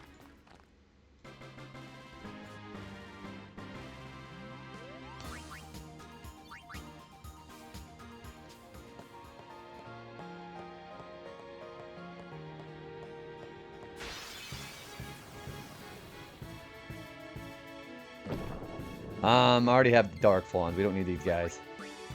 Live and let live. You think they're a pain in the ass to fight?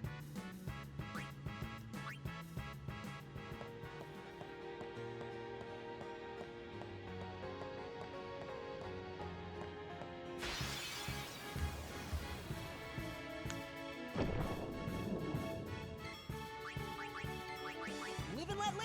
I might be able to find more of those guys on the... So that walkway in Xanarkand before the dome. We could go find some there.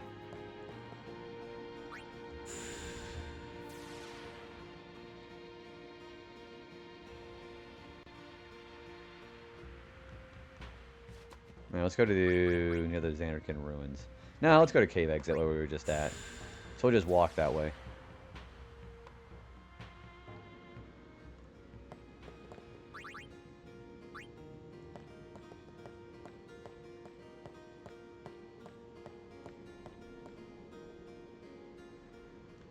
Yeah, we'll just do this and just walk our way out there. We should be able to find the rest of the monsters this way.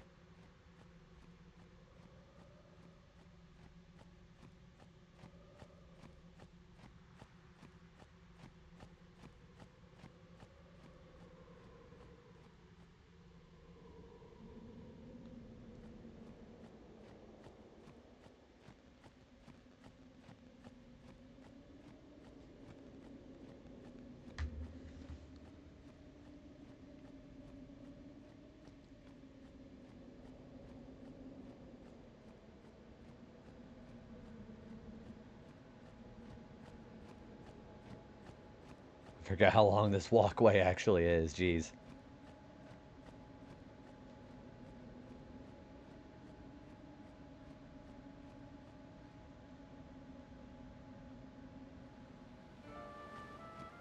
Yeah, I think they're going to be the most common out here.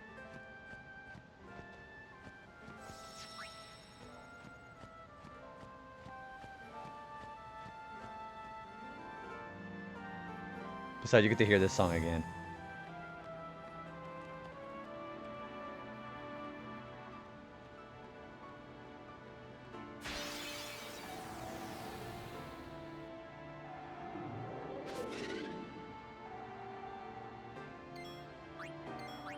I won't go so easy on you next time.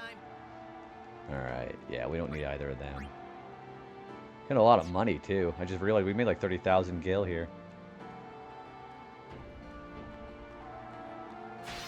So we should be able to find all three of them in here.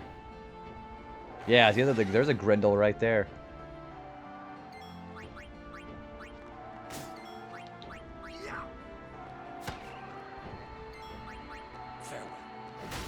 Okay, 2 more Grendels.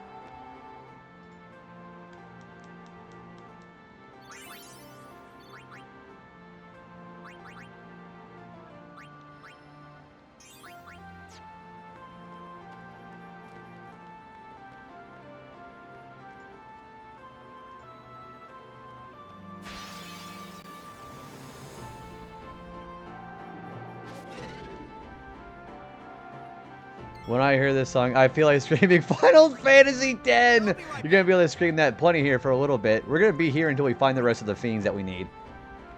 Yeah, this really evokes a lot of memories for people. This is one of those Final Fantasy X moments, like a certified one. Damn it, I would love to quit finding these guys. I don't want to find them. I'm done with Bishuras. I'll be right back.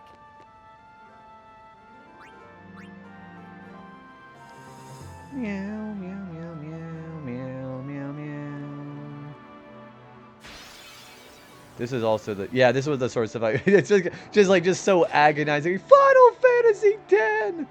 Whenever Drew raided in here last weekend, I was very prompt to yell out that for all the raiders. It was really funny. I'm like, thank you so much. There's so many moments in this game that I immediately thought of you and Drew. Especially whenever you hear Makin saying, would you like to hit up at the one little shoe puff? Because believe me, I thought of that alert every time.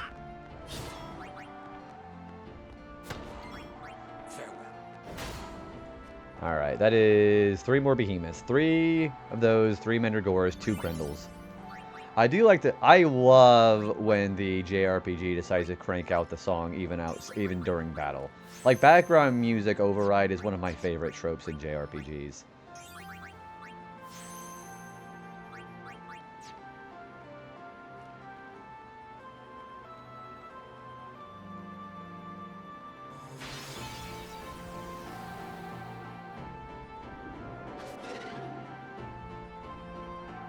Say your prayers. I won't go so easy on you next time. I like how that Ahriman is just very subtly just glancing back and forth like, are you guys seeing this shit?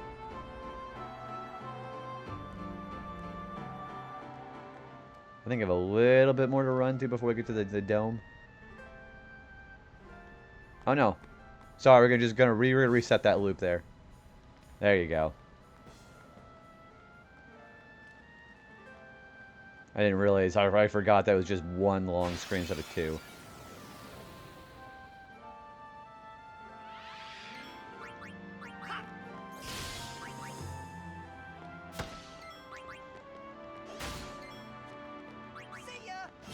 Alright, that is 2 more Mandragoras. So we need 7 left.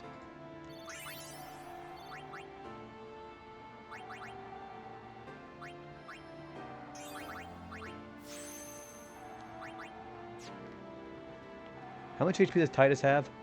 He's really not doing bad at all. He no longer has the least amount of HP.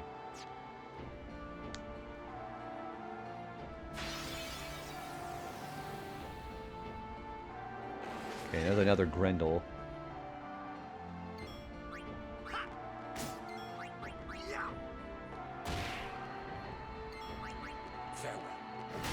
Alright, one more.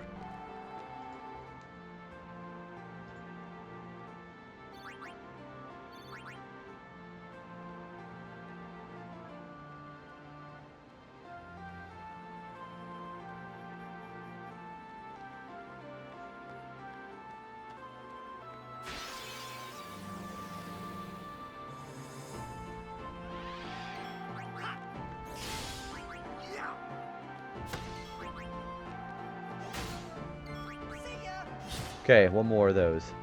So 1 Grendel, 1 Mandragora, 3 Behemoths. Yeah, this is actually going a lot faster than the Cavern of the Stolen Faith. I'll definitely say that. Much faster. And Narn has Sloga. Okay, that's really not that useful, but... it's giving everybody else a lot more HP, which is fine by me.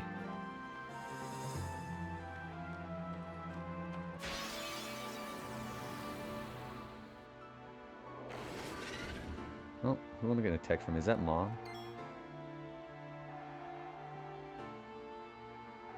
That is Mom. Well, I think it helps that the magic urns aren't trying to get your attention. Yeah, they're not just like, hey, we've come to talk to you about renewing your car warranty. Something like that. Yeah, the magic urns not showing up, like, basically being going, it's free real estate. Okay, that's all the Grendels. So we need... basically need more Behemoths. Ooh, congrats. Really happy for you on that. You're really going hard in the paint right now, Mel. I'm happy to see that for Retro Achievements, for sure.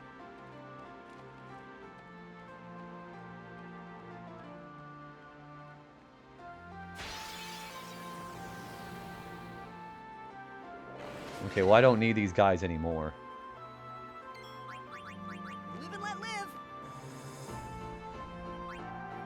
Man, I just realized that the Behemoth Kings are really not going to be that bad, because those guys, their Meteor final attack is not activated if you capture them. Nope, don't need you. I'll be right back. Yeah, I'll be right back. Yeah, I was worried that the Behemoth Kings were going to be annoying, but now I think the Demonoliths are probably going to be the most annoying things in the game to capture.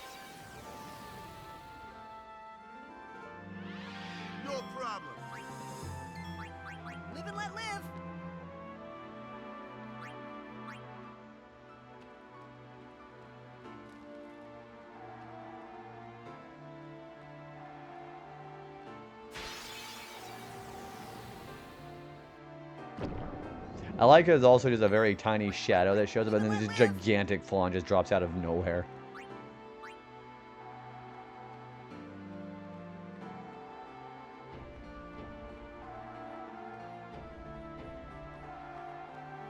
You know what? I don't know why I ran from the Mandragora. I needed one still.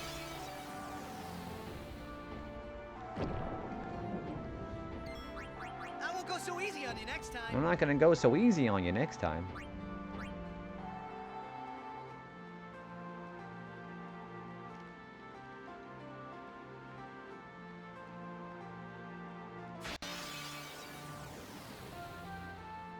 Yeah, I still need one of these.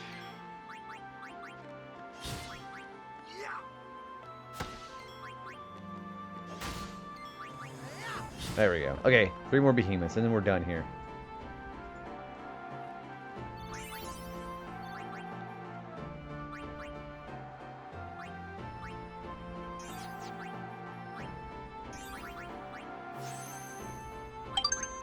Hey, Eternal, what's going on, dude? How's it going? You gotta be following my mod, Eternal Zep, as well. Been playing some Final Fantasy. I am doing fantastic, my friend. How you doing, dude? It's good to see you, dude. What are you up to? Yeah, definitely go check him out. How's FF6 been?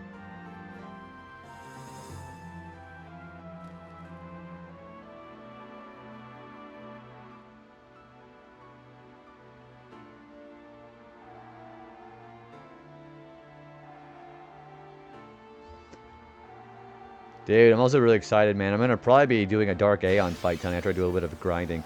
But yeah, it's been doing pretty wonderful, man. Alright. There's a behemoth. We're up in the shadow. I think I'm about to be at the halfway point, pretty much. Are you... Where are you at in the game, like, location-wise? Can you tell me where you're at? Because then I can definitely get a good gauge of how much more you've got left to go. Okay, 2 more behemoths. And then we'll have what we need. Yeah, we're in the middle of fiend grinding. We're doing some fiend capturing, and then we're going to be doing the stat grinding. And I'm not going to have to specifically max stats out for the Dark Aeons. We're going to be working on our strength stat after the fact. You just got to the floating continent. Okay, I know exactly what's going on then. Man, that's exciting. What do you think of the characters so far? What do you think of like Locke and Sellers and all of them? Hard enemies are... Yeah, especially when you... well, ironically enough, yeah, the behemoth is in that place, actually. Yeah, I just fought a behemoth right there, and there's one... They're in the floating continent. So that kind of gives you a good idea about what to expect there, I think. As ironically, I just fought a behemoth. Yeah, I think the floating continent for me, I think is exactly where it starts getting difficult. Okay, there's the last thing that we need.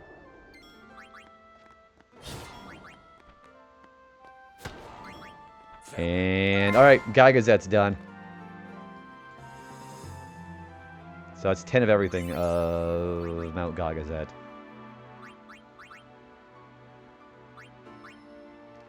So now we'll probably never listen to this song ever again in this playthrough.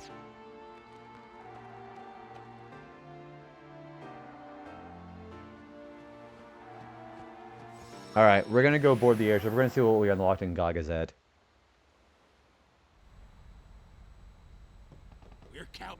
We're counting on you. We gotta go to Sin now. Yay!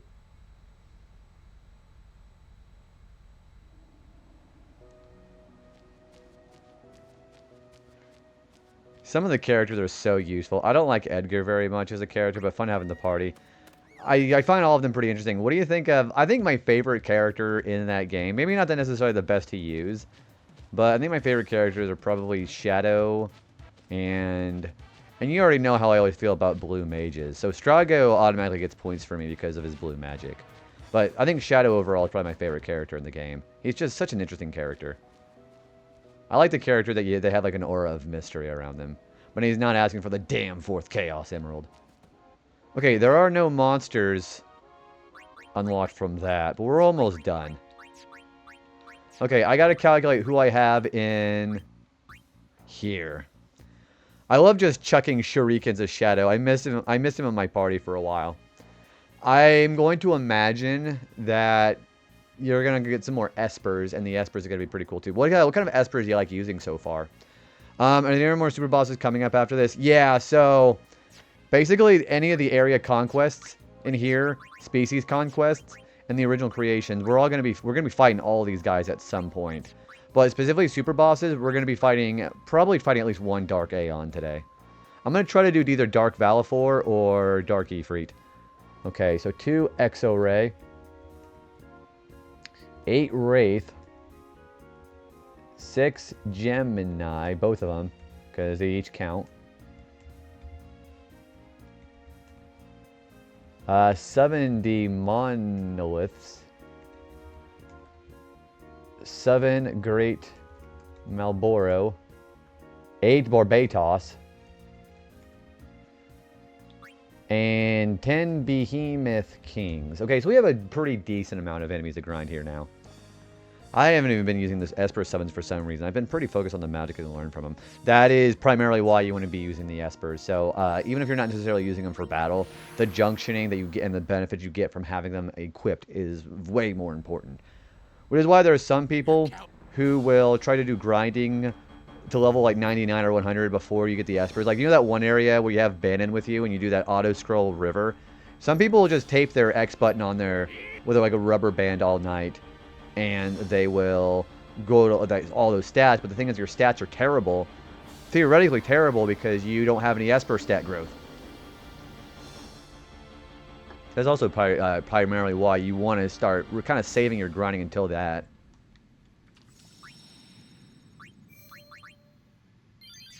Alright. So we now have all this to do. We have basically 2 more areas left to do. Yeah, like well, it also reminds me, because there's a lot of Final Fantasy games where your equipment gives you stat growth. So there's a lot of them that can be like that. Oh, hey, there he is right there. I don't like fighting these guys. Because they finish their battles off with Meteor, but they don't do it if you capture them.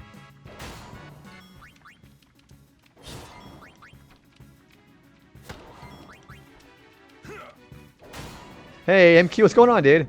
How's it going, man? See, he also got Mighty Guard. There we go. And we have one of every fiend in Sin. So that is now 9 Behemoth Kings left.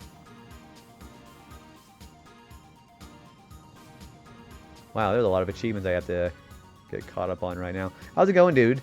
I hope you have a good night.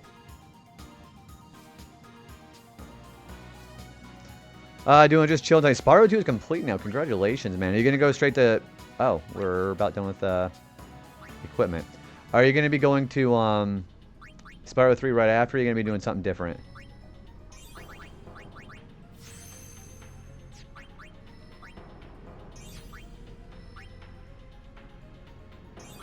I should probably go back and sell my equipment, actually. I still have the reignited version of Spyro. Oh, you're going to be doing that one as well, too. Okay, well, there's the airship right there. And then you're going to go to Year of the Dragon, then are you going to be going to like another Spyro game? Are you going to be doing Crash Bash? That would be cool if you did another Crash, like 200% Crash Bash. Alright, I need to sell to Rin.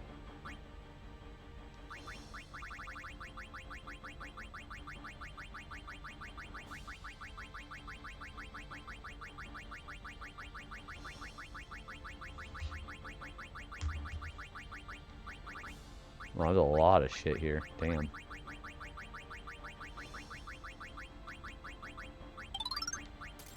that sounds pretty good too. Yeah, there we go. Hey, Trash, welcome in, bud. How's it going? Raiders, come on in. How's it going today, dude? Where are you playing today?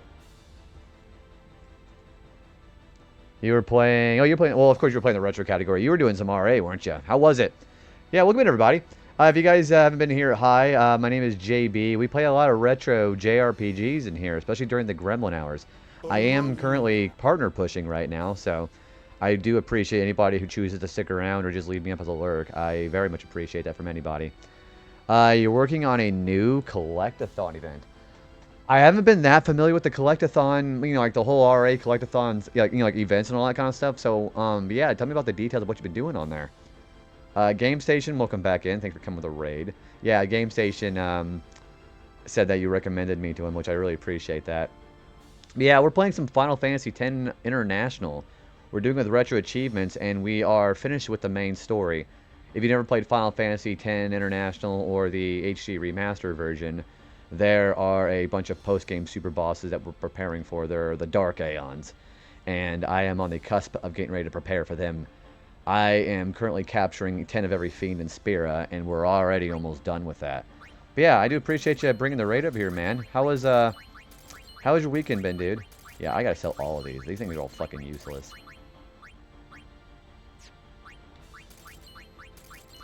We've got every extent of every fiend so far, except for the ones in the final dungeon and this bonus one called the Omega Ruins. Yoshi Story Melon Runs. Oh gosh, you know, so I had done it with save states, of course, back in the day. So when they had Yoshi Story on the eShop on the Wii U back in the old day, that's exactly where I ended up doing it. Oh, and I got Derp Critic. I got them into Retro Achievements too. They've been doing Kirby's Air Ride. So that's been pretty fun to watch their progress on that.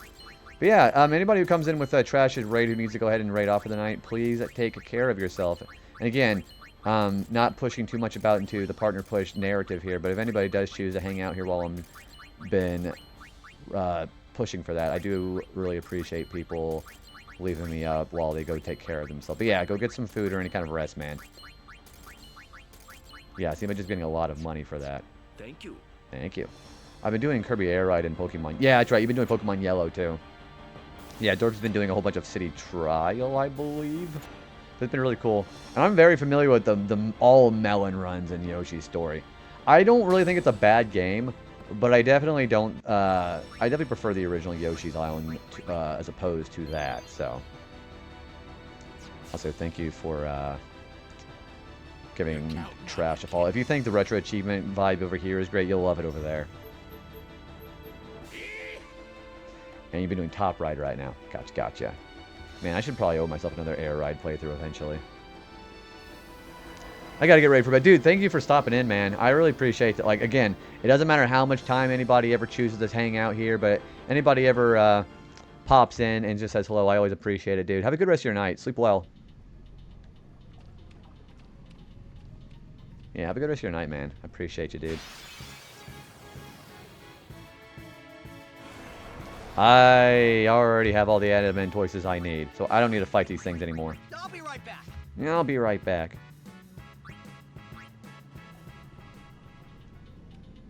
Yeah, these Behemoth Kings are scary.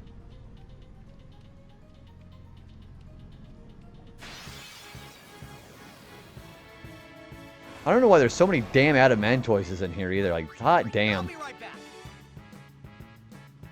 I think I'm actually going to go specifically try to get to the closest to the endgame boss because I want to try to get some more Behemoth Kings.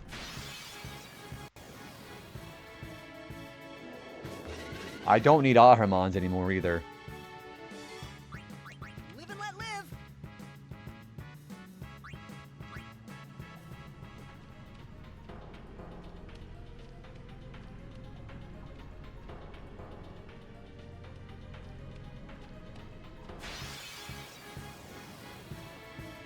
What is with all the turtles? I need to probably remember to go get So easy on you next time. Masamune equipped for Auron eventually too, because he's gonna have to deal with Great Malboros. Whoops, don't mean to go there. Yeah, we do have an ad break coming in 5 minutes. I am gonna be taking the ad break when we get a chance because I gotta go to the I bathroom. won't go so easy on you next time. Won't go so easy on you next time.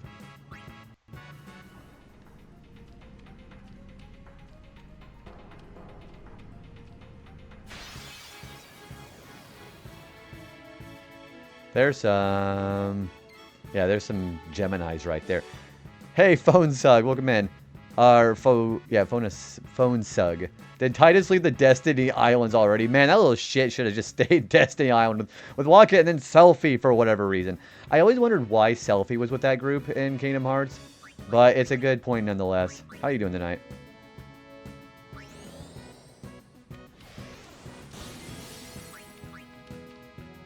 Okay, we can probably kill one of these guys immediately. Also, thanks for the follow. Appreciate that. Come on in. Okay, see, there's a Gemini captured right there. Alright, yeah, we're going to try to... Since both Geminis count for 2 separate fiends, we'll have to just do both of them.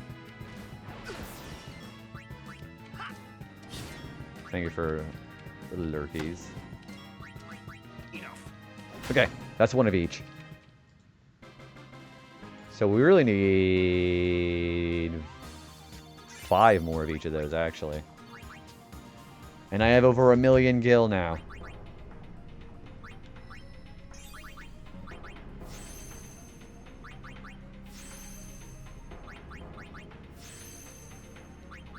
I think the Geminis might actually only be found here.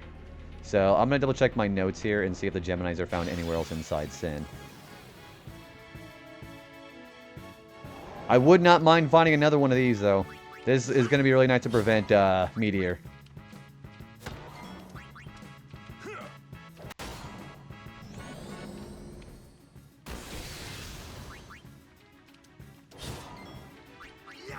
Okay, so they're found anywhere inside Sin. There we go.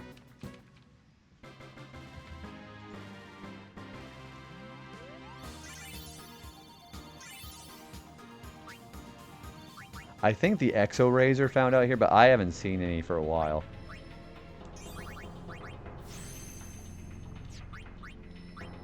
Wait, no. We want to move that way. Hello. Hey, Spectrum. Thank you for the quiet hello and the flower. Hope you're having a good night. I'll give you a quick shout out. You have to go check out Spectrum Brent, too. Does a lot of very cool computer Linux-esque stuff, too.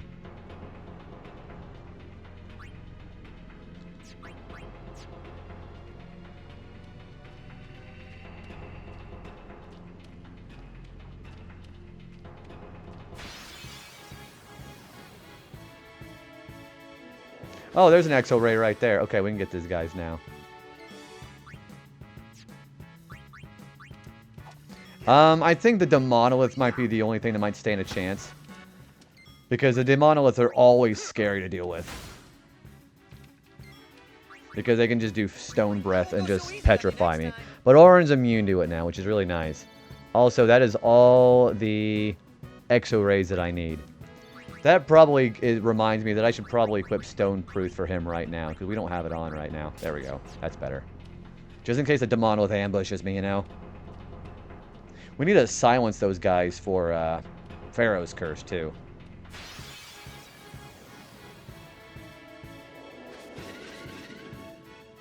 So we have all the Exo Rays that we need now.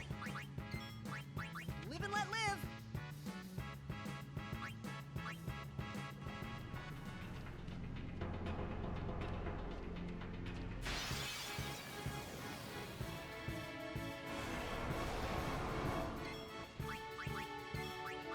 I'll be right back.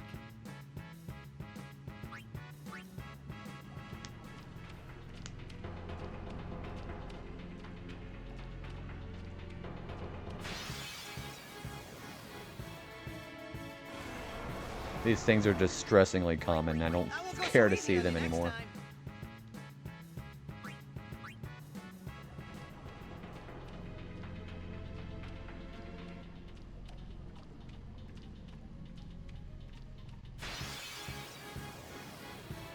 Well, like I said. I won't go so easy on you next time. Okay, so let's save here. We're gonna go back up. We're gonna keep going upstairs. We're gonna keep trying to find fiends out on here, because this will more often see wraiths and Barbatos.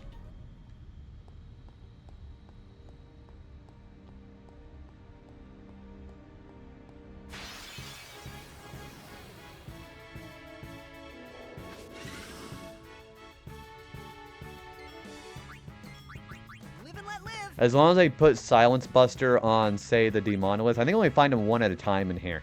Then that's fine. Yeah, one at a time I can deal with, not two. Speak of the devil. Literally.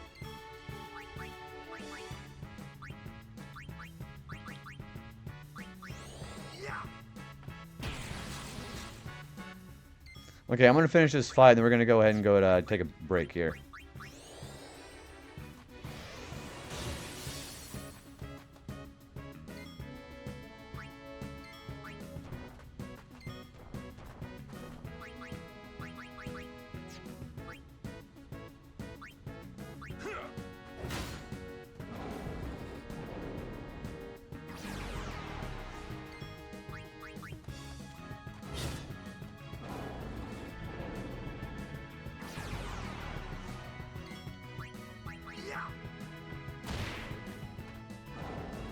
Oh, damn, they're all doing Pharaoh's Curse.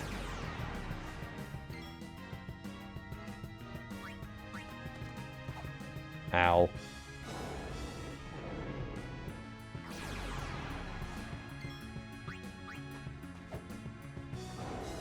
Okay, he's probably going to use Breath.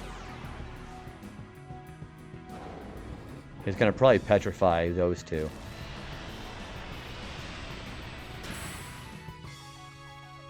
Yeah, sure did. Sheesh.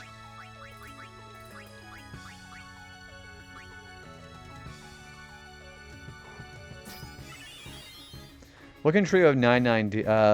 Who can do it? Oh, Riku. So, Riku, it only happens with Riku's mix. You have to mix in 2 Wings of Discovery, and it makes any healing or damage from the individuals as she does it for the party. 9,999. So, Potion, full healing. High Potion, full healing. Any kind of, like, literally soft damage, even for, like, from Yuna, full healing. Or full damage. So it's not that useful when your Celestial weapons happen, because then you can start, doing over 9,999.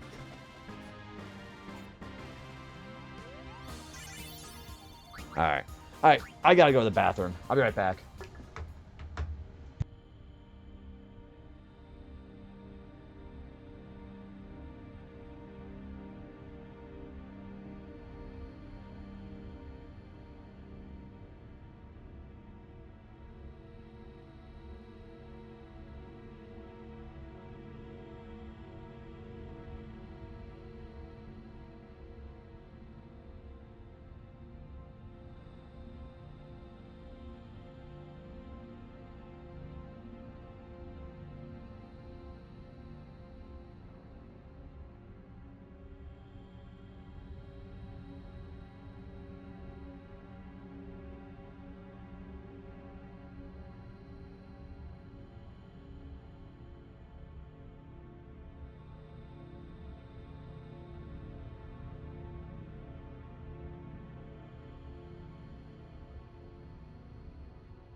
Okay, I'm back. Your summoning was doing 45,000. Well, the good news about the Aeons is they'll never be affected by the trio of 9999 because they'll never be in the same area as Riku. So she'll never be able to do that to them anyways.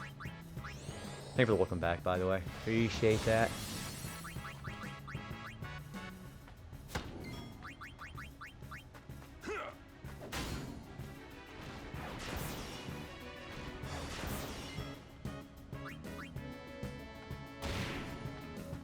All three of them have armor break, which is really cool.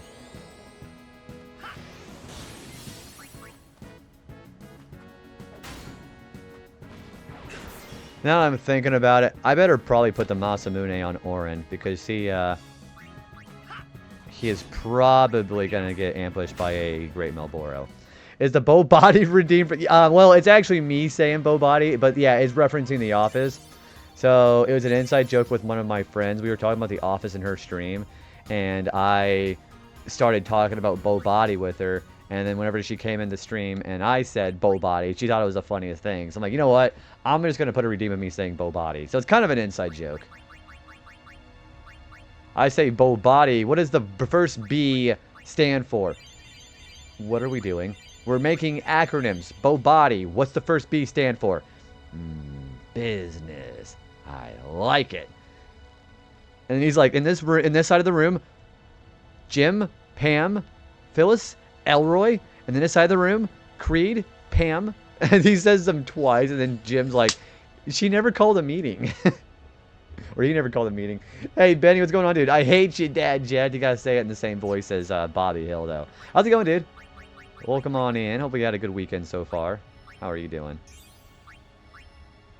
See, he's getting a lot more HP now because he's going in through Orin's part of the sphere grid again. Also, definitely go check out Benny, Situ Asian as well, too. Yeah, what do you got going on right now, dude? Good to see you.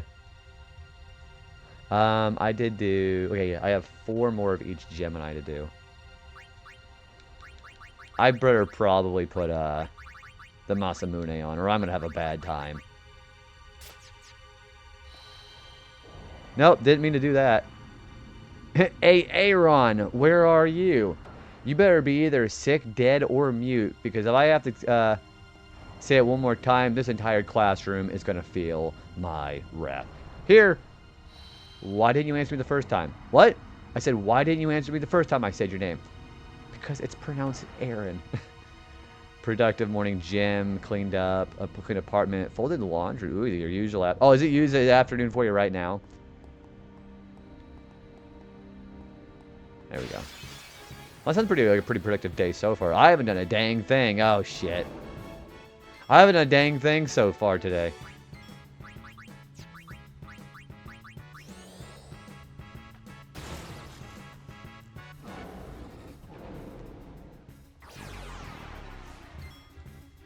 Yeah, I'd say like a super productive day. I am going to use Remedy on him.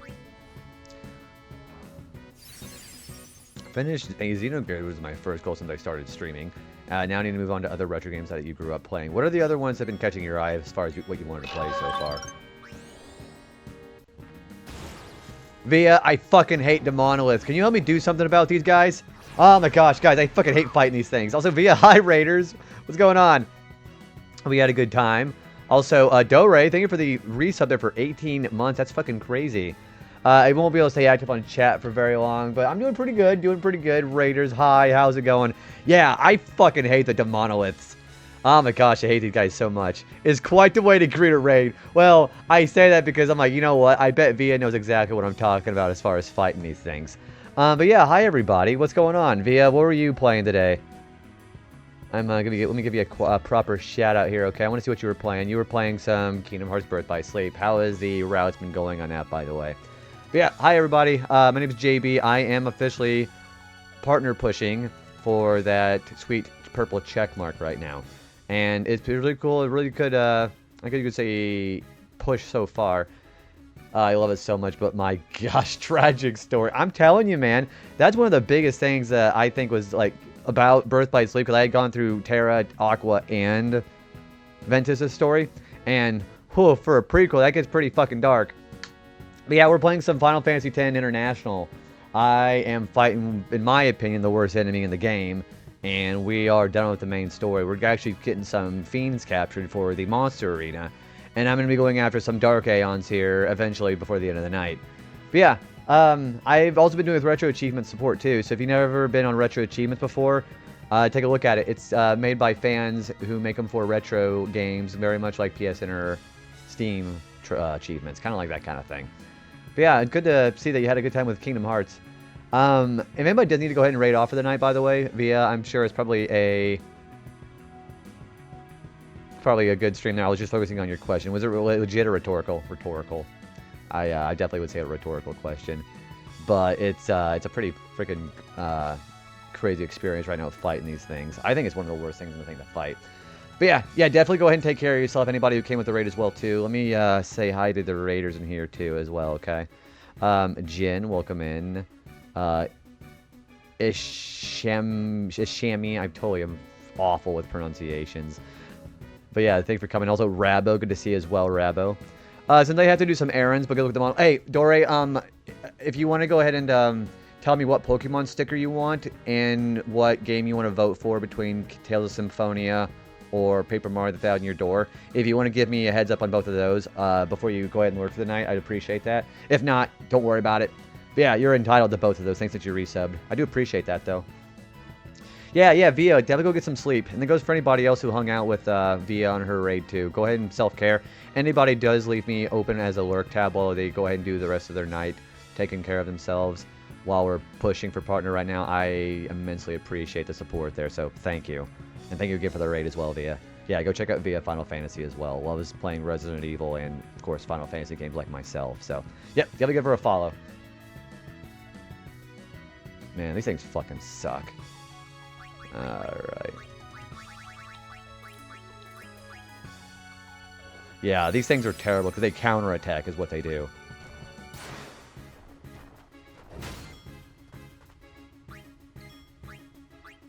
Alright, I'm just gonna go and silence Buster these guys too, actually.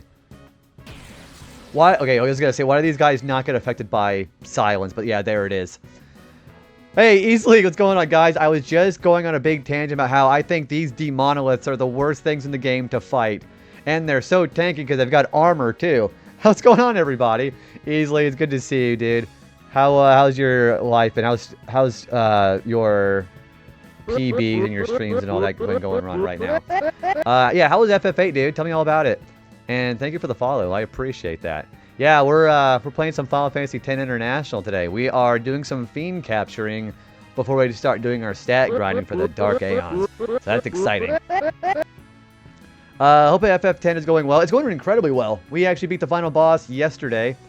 And we also ended up beating Omega Weapon at the Omega Ruins last night. And he takes a little bit of an HP hike. So that was pretty fun. But yeah, hi guys, if you haven't been here before, hello. I typically go by JB. We play a lot of JRPG retro games in here. And I am officially pushing for partner status on Twitch right now. Whether it's a success or just a simple no as far as any kind of application or any kind of support like that. All the support has been appreciated so far immensely. So we are officially doing that. And I think that this game has been a pretty good game to play. And I'm also really glad that we're actually going to be doing a whole bunch of grinding right now for it too. But yeah, I appreciate the raid. Anybody who's leaving me up for a lurk as well. Any kind of support that is great. Let me say hi to all the raiders as well here. Easily. Shoob, good to see you, Shoob. I screamed Final Fantasy X earlier just for you, by the way, because we were listening to the song going over the Xanarkand Dome. So I hope you appreciate that. But yeah, how's your night going? Frozenthia, Chrono Drifter, Chaos aka Zero, Rose. It's good to see all the homies in here, too. The monoliths are the worst, but also you would make a great... Well, thank you. I appreciate that. Yeah, I hope everybody had a good time over there watching Easily. I know you've been doing like the French, the PBs for FF8. I'd like to eventually try to play Final Fantasy VIII at some point, too. So that's why I think the Gremlin hours during, because I typically stream Saturday, Sunday night. If I do end up having some pretty good like I say, coming, folks coming out here and supporting tonight, I'm probably going to add another smaller stream on Tuesday, try to push a little bit harder for that.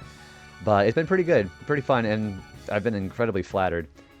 A rare moment, someone gets my name. Oh, really? I'm going to imagine some people actually say Akazero sometimes. And Dore, you want a 1,000-year door. I don't remember if you said you wanted a Pokemon sticker, Dore, but if you want one of those, you can. All right, so you want to vote for 1,000-year door. Got it. Yeah, I think the monoliths are... I think these things are worse than... These things are much worse than the Great Malboros. Except the Great Malboros and the Omega Ruins, those will always ambush you, so that's also not a very exciting prospect either. I think I'm going to armor break this guy. But yeah, we're just doing some fiend capturing right now. Kind of like some pretty simple stuff going on right now. I almost fucked up. Take that. There we go.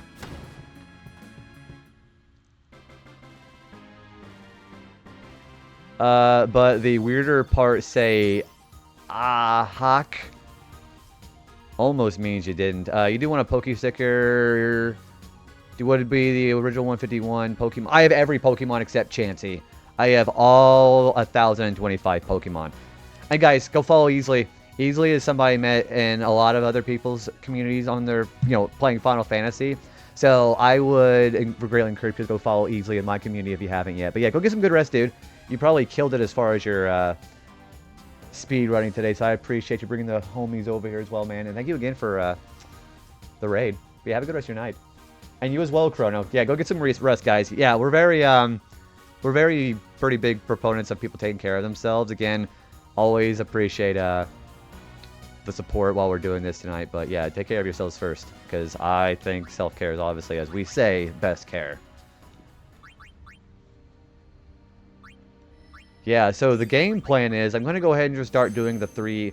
So the plan, and I'm sure a lot of people who play this game know about what I'm going to be doing, is we're going to be doing the rest of the Fiend capturing. I've got to go get some triple AP weapons from One Eye, and then we're going to go do Don Tonberry for a couple of battles maybe, and then we're going to go do Juggernaut grinding with the Strength spheres. Well, thanks, Chrono. That's very nice for you to say. We're typically on Saturday, Sunday, but I'm probably going to be on Tuesday with more of this, because we're going to try to fit a 3rd stream in. But yeah, thank you again.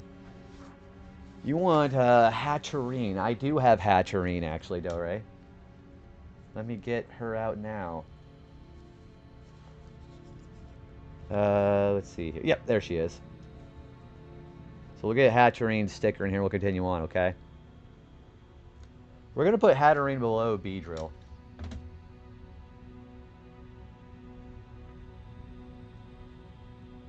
And I will show you what it looks like after we're done, okay?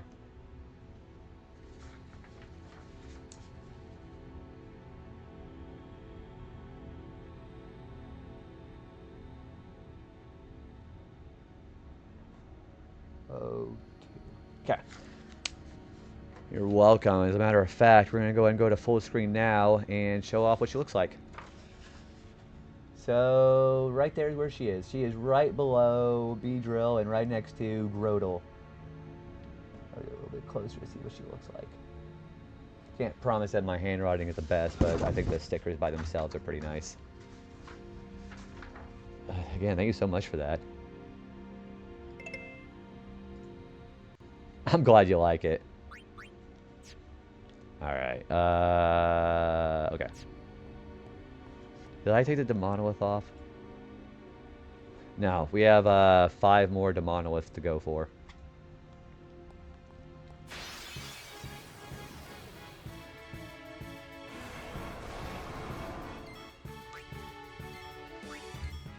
I'm getting real sick and tired of seeing these turtles. Yeah, that was actually pretty close. I didn't get that. Those are adorable stickers. I found them on Etsy. I found that somebody makes vinyl stickers of literally every single Pokemon from the Pokedex in there.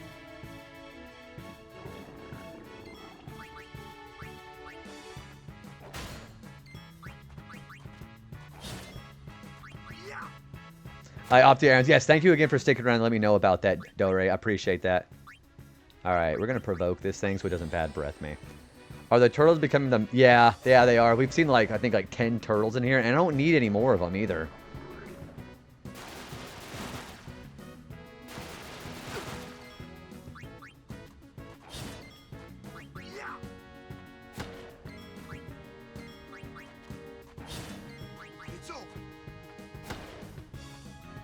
Alright, that is 6 more Great Melboros. Oh, definitely not 100%ing. You need to do a lot of grinding to get 100%. So, normally, some people say you need a max stat in order to get all the Dark Aeons. You don't have to do that.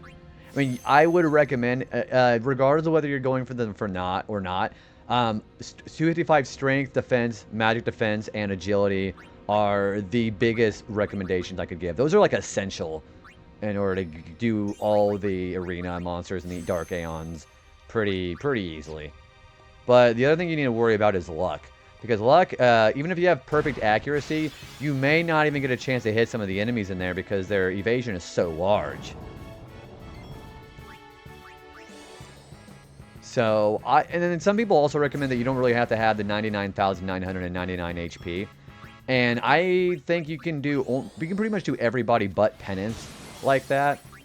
But the 99,000 HP really helps because when you start getting into the... Wow. Dark Aeons and Penance. That's basically who's left. We have all the... We have all the arena. You know, maybe I shouldn't have done that. Damn it. Okay, note to self. Don't do provoke with Oran's Masamune or he's going to fucking kill it. But we still have to defeat all the arena creations, including Nemesis. I don't know if I can stream with this great unseen FF. Oh, yeah. I guess since you haven't seen it yet. Well, that's... You're going to be seeing a lot of this stuff that a lot of people just do not think is worth grinding all that experience for. And if you're doing the Don Donberry trick, the grinding isn't that bad at all, really. Also, Waka is almost to... He is almost to 9,999. Hey, Casey, how are you doing today? Might as well stream No Spirit Grid Dark Anima while you're at it. I cannot believe, I didn't know that till yesterday. Only one person has pulled that off. Casey, how are you doing? How was your Until Dawn stream today? I was saying over in Casey's stream earlier that I think her streams they're wonderful places to be at if you're just wanting to just chill out for the rest of the night. How are you doing? Okay, well we need the Wraith. You're welcome to Shadow. What do you got going on today? Yeah, I couldn't believe that they've only had one person do that challenge. It's over. There we go. Alright, so it is 7 more Wraiths. Okay, cool. Did I ever play until... Yes, I did. I played the original. I don't know if you were playing like the remaster or whatever it is, but I played the original back in the day, and I actually kept everybody alive the first time I ever played it, so... Pretty much of a bragging right for me. Does RA show how many people completed this badge?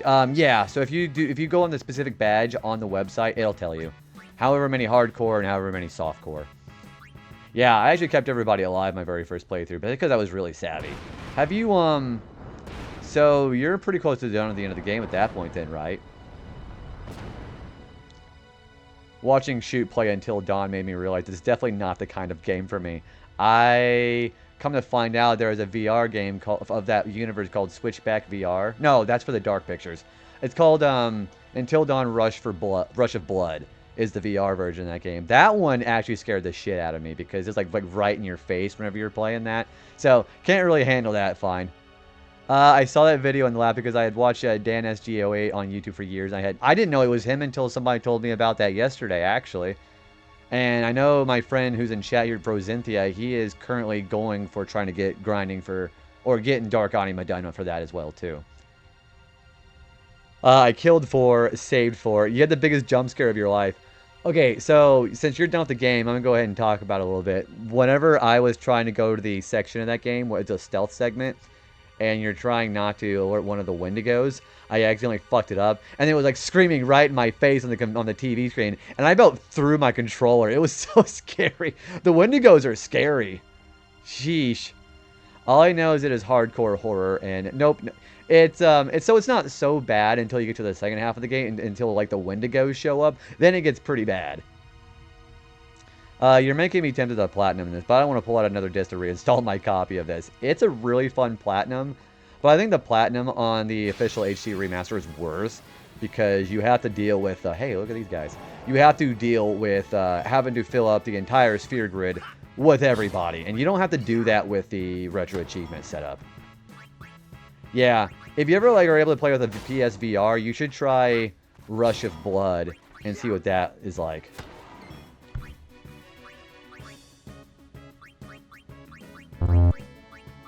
You know what? Let's just do Beastmaster. I don't think I'm going to have much of an issue with this. He's got a Mighty Guard. Yeah, Rush of Blood was scary. It's very interesting how my mom encourages me to play these VR games. And I'm like, no, I'm scared. Alright, so that's another Behemoth King. That is 7 left.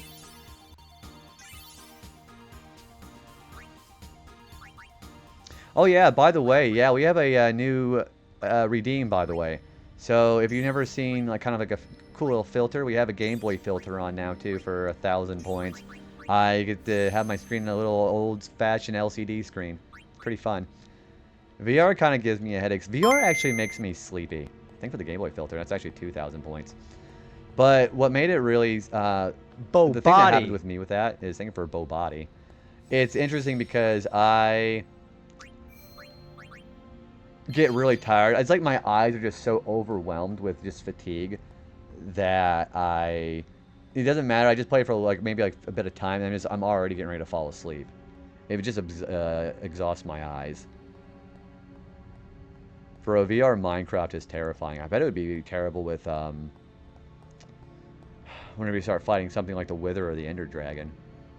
It gets mentioned. Travis delivered. Travis is doing the Lord's work as far as showcasing the new stuff I installed, so that's actually really nice of Travis.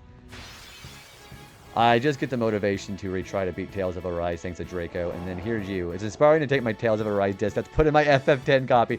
I can tell you there's no greater joy for me to see somebody be like, hey, you've been playing this game. It's inspired me to pull it out and play it for myself. Because, oh, okay, we're good. It's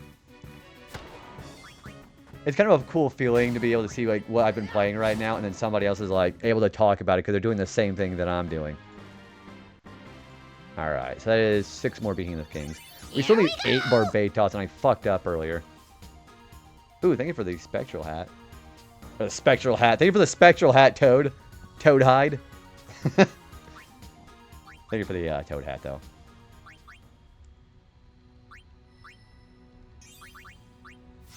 I cannot wait to get my next redeem worked on. It's going to be that really cool slot machine. I think I got it. Toad hide. Yeah, the best spectral hat of all time. Thank you for a quiet hello there, T-Roy. Hope you have a good night, dude. Here we go. Yeah, but I've been working on a slot machine plugin. It's gonna be strictly coded to be with JavaScript. Out of my way.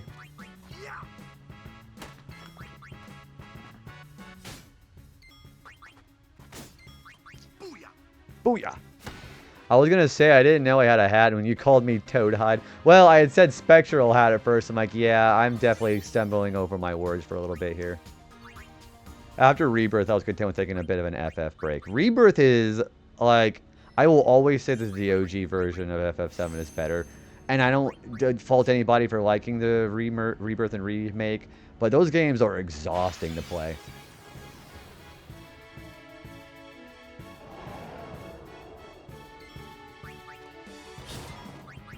That game is, I wouldn't say it's like it's not a bad game by any stretch of the imagination, but you know how you guys know how my mental capacity when it comes to 100%. It is exhausting for me to do that. I heard Chadley's voice one too many times and I crashed out. The VR simulations and doing the boss fights there, like, and the thing is, I don't really mind Chadley at all, but doing all the content that he has in that is just one of the most, I think I just burnt out so much. I couldn't do the platinum on Rebirth, but Remake I did. I think I made the mistake of doing it all at once, is why I got so exhausted off of that. I think Rebirth gets away with certain things that wouldn't fly for them simply because of the Remake.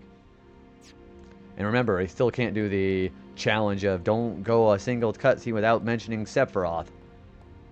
Remake was much more enjoyable for some reason. That might be because just the ideal, like the setting of Midgar might just overall just feel better for a lot of people. Because that's like what a lot of people are mostly familiar with FF7. Midgar itself was much more fleshed out compared to the original. I think what Remake and Rebirth do well is fleshing out NPCs. The main characters themselves, I don't really like.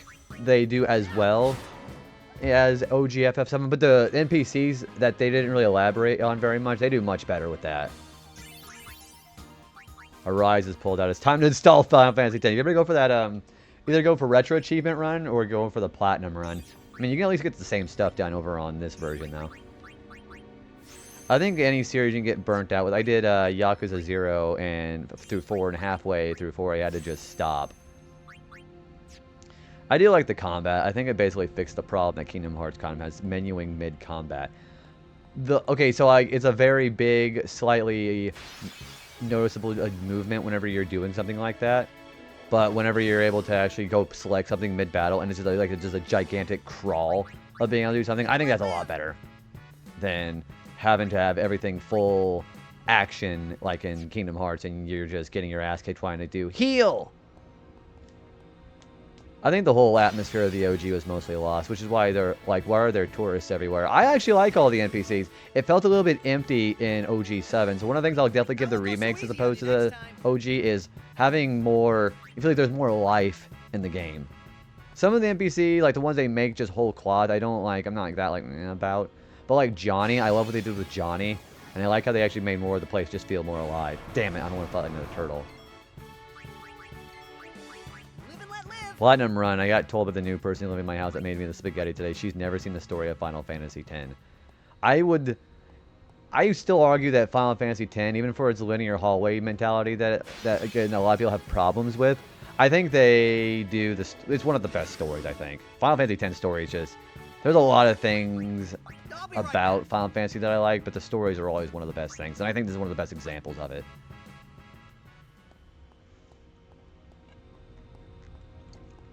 Yeah, like Sephiroth feeling like you're just super intimidated with Sephiroth because he feels more like a force of nature than an actual person. But then they just shove him down your throat, which admittingly some people would probably like. But he just established.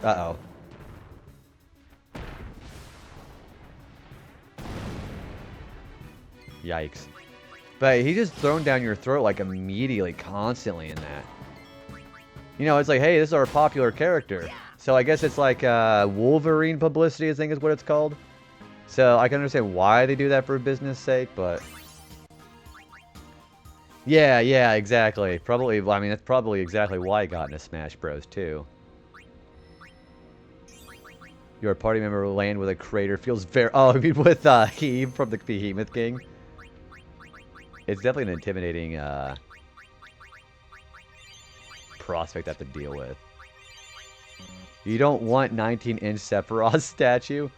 If I want my Sephiroth, I want him shirtless, I want him full size, and I want a Masamune going right through my abdomen. Yeah, while I'm praying in the middle of a water field. Not only doing this, but also finding that she never experienced 10. I was like, I'll play it. That is actually mostly of how I experienced these Final Fantasies growing up, is watching my brother play it. Yeah, this is exactly how it worked.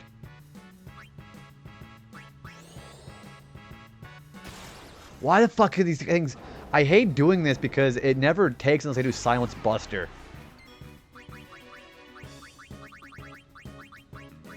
Too soon. Sephiroth shampoo conditioner line coming soon. You too can have the long, luscious himbo hair like Sephiroth does.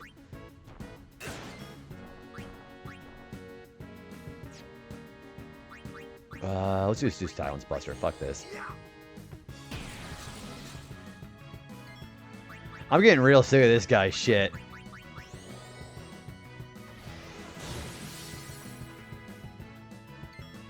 He's probably going to use breath if I don't kill him here. Okay, maybe these guys aren't so bad. Maybe I should just Silence Buster these guys.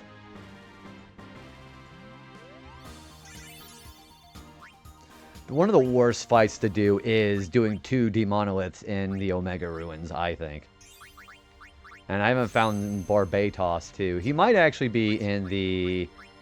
Barbatos, is he more common in the Omega Ruins? Does anybody know that?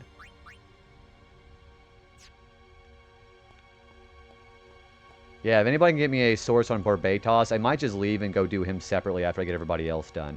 Because he's the one I need the most of.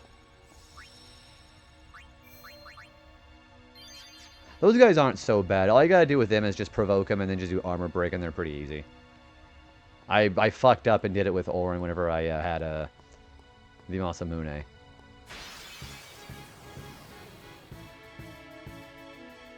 I mean, she helps me with Kiddo, and Kiddo loves her, so I can play a game where I'll look for Lulu the entire time for them as a thank you. Like, you did pretty good. I'm going to go ahead and put that in there as well, too. W. Easley Raid. Also, hi, Cherry. How are you doing today? Good to see you, my friend. If there's anybody I can think as being like a huge inspiration as far as wanting for me to push for my goals and everything, Cherry is definitely one of the people I can say has been essential. Yeah, go follow Cherry. How's it going? Thank you for the lurks. Also, enjoy work. Yeah, let me give you a shout out, by the way. Cherry has been wonderful. And you should be checking her out, too. Easley is a W for real. Easley is an expert when it comes to speedrunning. Whenever I was doing my Crash Bandicoot speedruns, he was another inspiration for that, too. Also, she's been playing some Directive 8020 right now. It's that new Dark Pictures game. Alright, the Gemini's captured. And you, JB, what the fuck? I'm telling you, man, I don't think I would have done a lot of things without having you kind of like inspire me to doing it. So yeah, I have you to thank for where I, like a big part of where I am now. Thank you. Yeah, I'm glad that it's been such a long time. I mean, it's been a long time since the Dark Pictures came out with the game. But it really sucks that like the character they had at the, the curator that they had at the beginning of each Dark Pictures game, he no longer is there because the actor died. So I don't know, I don't think they're going to be allowed to use his likeness anymore. So that's a shame, which is why I don't think he's in Directive. But like the first Dark Pictures game with him, you go between chapters and him telling you about your choices. I really like that. It reminded me of Until Dawn, when you're talking to the, I think it's the psychiatrist.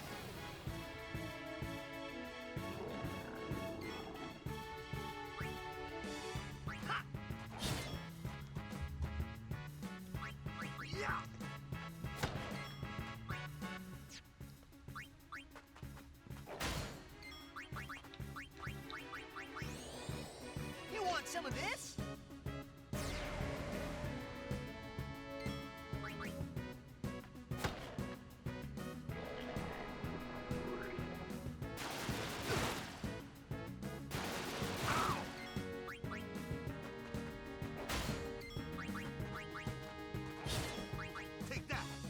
Alright, that is another great Malboro. So 5 more of those. I think Barbatos can be found in the Omega Ruins. I might just go there next after we get everything else that's exclusive in here.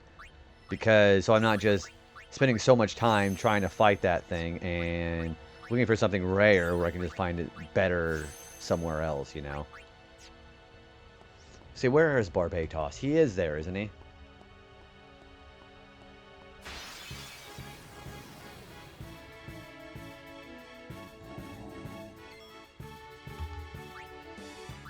Wiki only says inside. Okay, so he's only in here. I swear I thought... Maybe I'm thinking of the Varuna. That might be who I'm thinking of.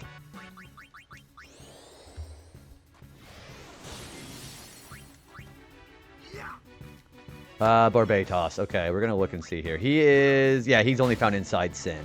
So he's just rare.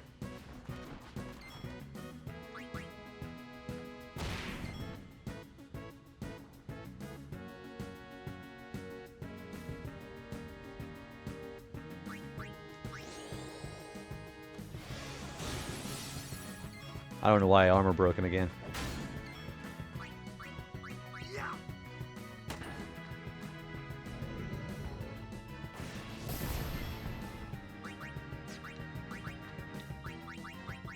GameSpot forum, so it says the pit with the chest in the... Oh, okay. I know where that is. That's actually not too far away from here. We're going to probably go over there and go see. Yeah, he's the most rare enemy I need to find right now. Also, that's 2 more Geminis left.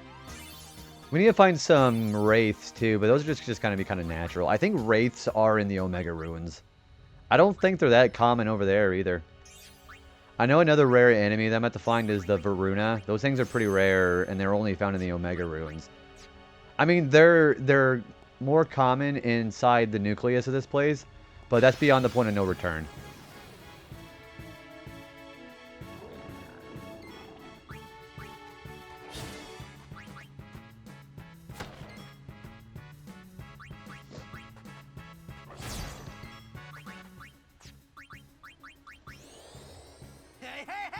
Hey, hey, hey!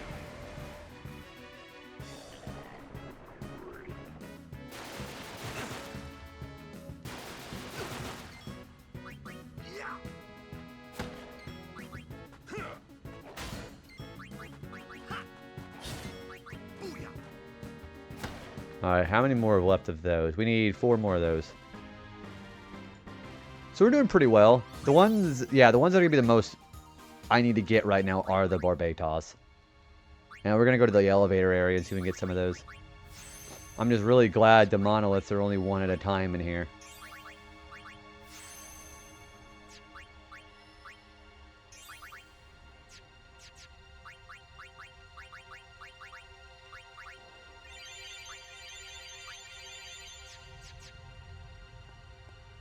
The elevator should be over here, actually. Oh, no, actually, no. The elevator is over here.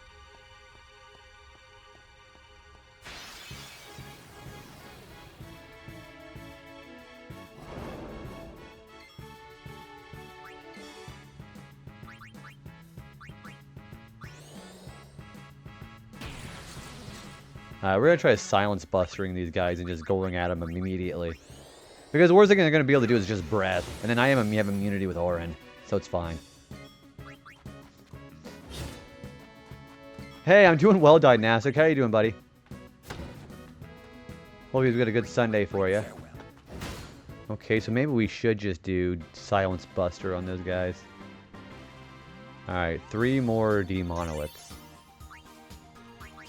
Yeah, what do you got going on tonight?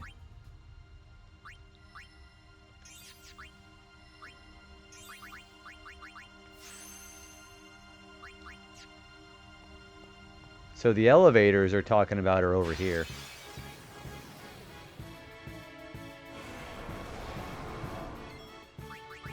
I'll be right back. Just got home trying out the new drinks of Carl Jr.'s. Is it, No, I'm thinking of McDonald's. They have some new, like, weird cold foam drink they have at McDonald's. And those are disgusting because I freaking hate cold foam. Blech. So what kind of drinks do they have? Not a big fan of that.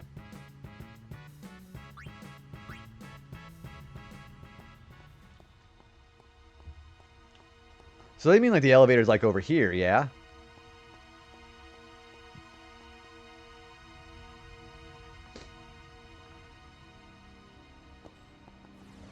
No, that's a bridge. They want to go to the other one too. Triple berry flavor. You got the frozen lemonade and shake.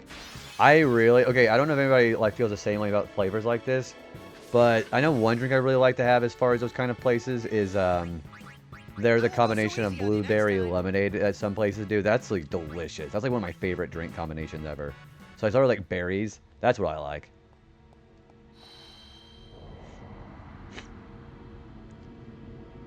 So let's try this. This is the elevator and chest that they're talking about, I think.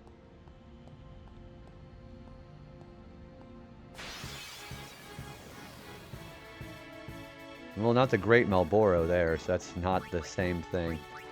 You've been trying it. You love trying out limited edition stuff. Do you ever get like a feeling of FOMO, not being able to have tried every game if you don't get a chance?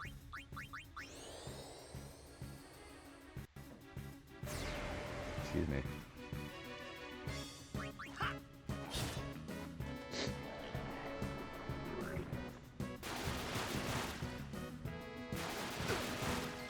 I was gonna go look up the Wraith. I think the Wraith is more common at the Omega Ruins too.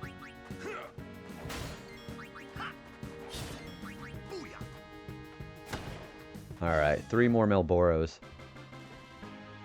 Yeah, we need to find Wraiths, because those are going to be pretty rare. You do, you have a very long list on your notepad file. I would like to be able to have more, maybe not necessarily time, well, money, but maybe more time to be able to try more of that, because I am usually asleep most of the time that restaurants are open for those kind of things, so if I ever go back on day shift, I'd love to have more time to try out stuff, you know? Alright, so where's the Wraith at?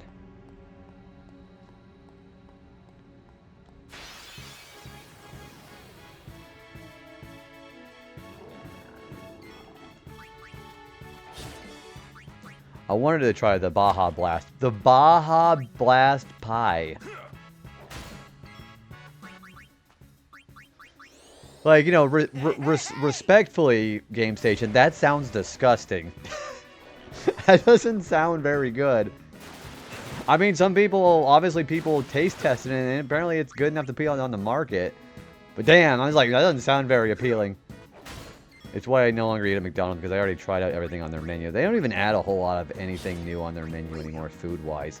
I mean, they do have, like, their new, McCafe drinks I was talking about, but those are, like, again, very meh. Only an exclusive talk. It better be exclusive. Gee, that sounds like a freaking abomination. Unless they have something new or limited, I have no reason to revisit. I mean, it's good for your health to not have to revisit it all the time, too. I heard that Baja Blast. That sounds worse than putting toothpaste in your mouth. I mean, the thing is, like, you're not even supposed to be ingesting toothpaste, and that happens, too. You can find the wraiths inside the Omega Ruins, too. We'll have to go there, too. Maybe the bottom of the elevator. I'm going to try one more and see if that works. Because it seems like I'm fighting just Malboros. Hey, there's a wraith. We can try the bottom. Yeah, Barbatos is really rare. And he's going... I missed out on getting the Baja Blast. I've not been a big Baja Blast flavor historically either. Okay, so there's another Wraith there. So, 5 more Wraiths.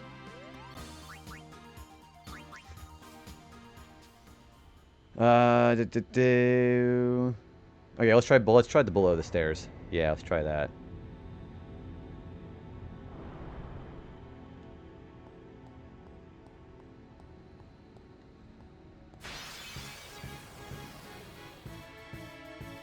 Nope, that's a turtle.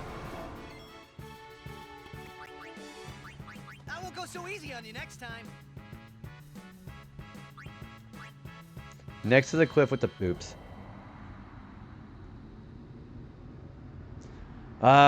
They say the walls next to the you remember the wall that you open up with the fiend killing? Maybe it's there. I have packs of 3 different kinds of Baja Blast in my garage as we speak. That is going to be the most essential apocalyptic thing you'd have to deal with in your life. Yeah, whenever the zombie apocalypse happens, whatever kind of government impound, you're going to be able to have the most of the Baja Blast anybody else is craving. I like the Coca-Cola freestyle machine. Lets you choose from 100 different flavors and mix. Have you paid a little bit of every flavor and having literally all 100 flavors in one drink, Wingman? You ever try that? I bet that'd be delicious. That actually kind of sounds disgusting.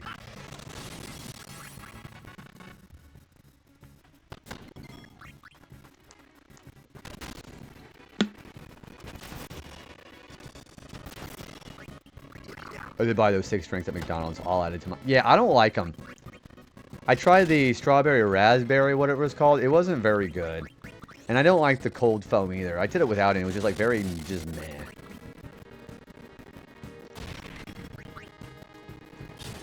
I think I only need one more of each, one more Gemini, each one.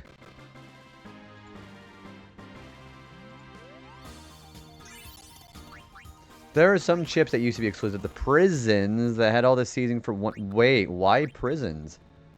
So, are you saying that if I want to try the exclusive flavor, I gotta go commit a crime to get arrested and put in jail? Yeah, talk about gatekeeping flavors, jeez. I wonder if you do all 100... No, what happens is if you do all 100 flavors at the same time, you get this thing called the Mega Kidney Stone. That's what happens.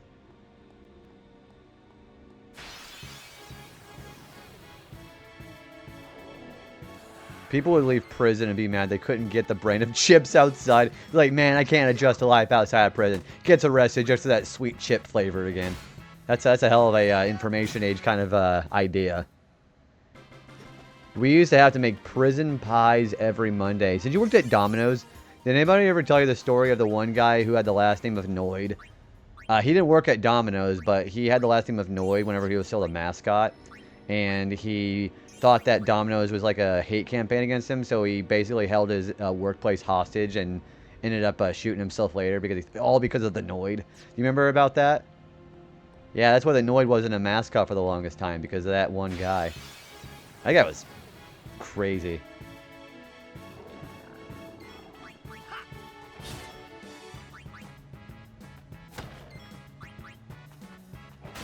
Yeah, that's a hell of a story.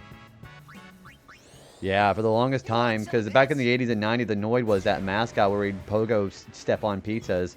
And then that one thing happened with the one guy, and they quietly discontinued him, understandably.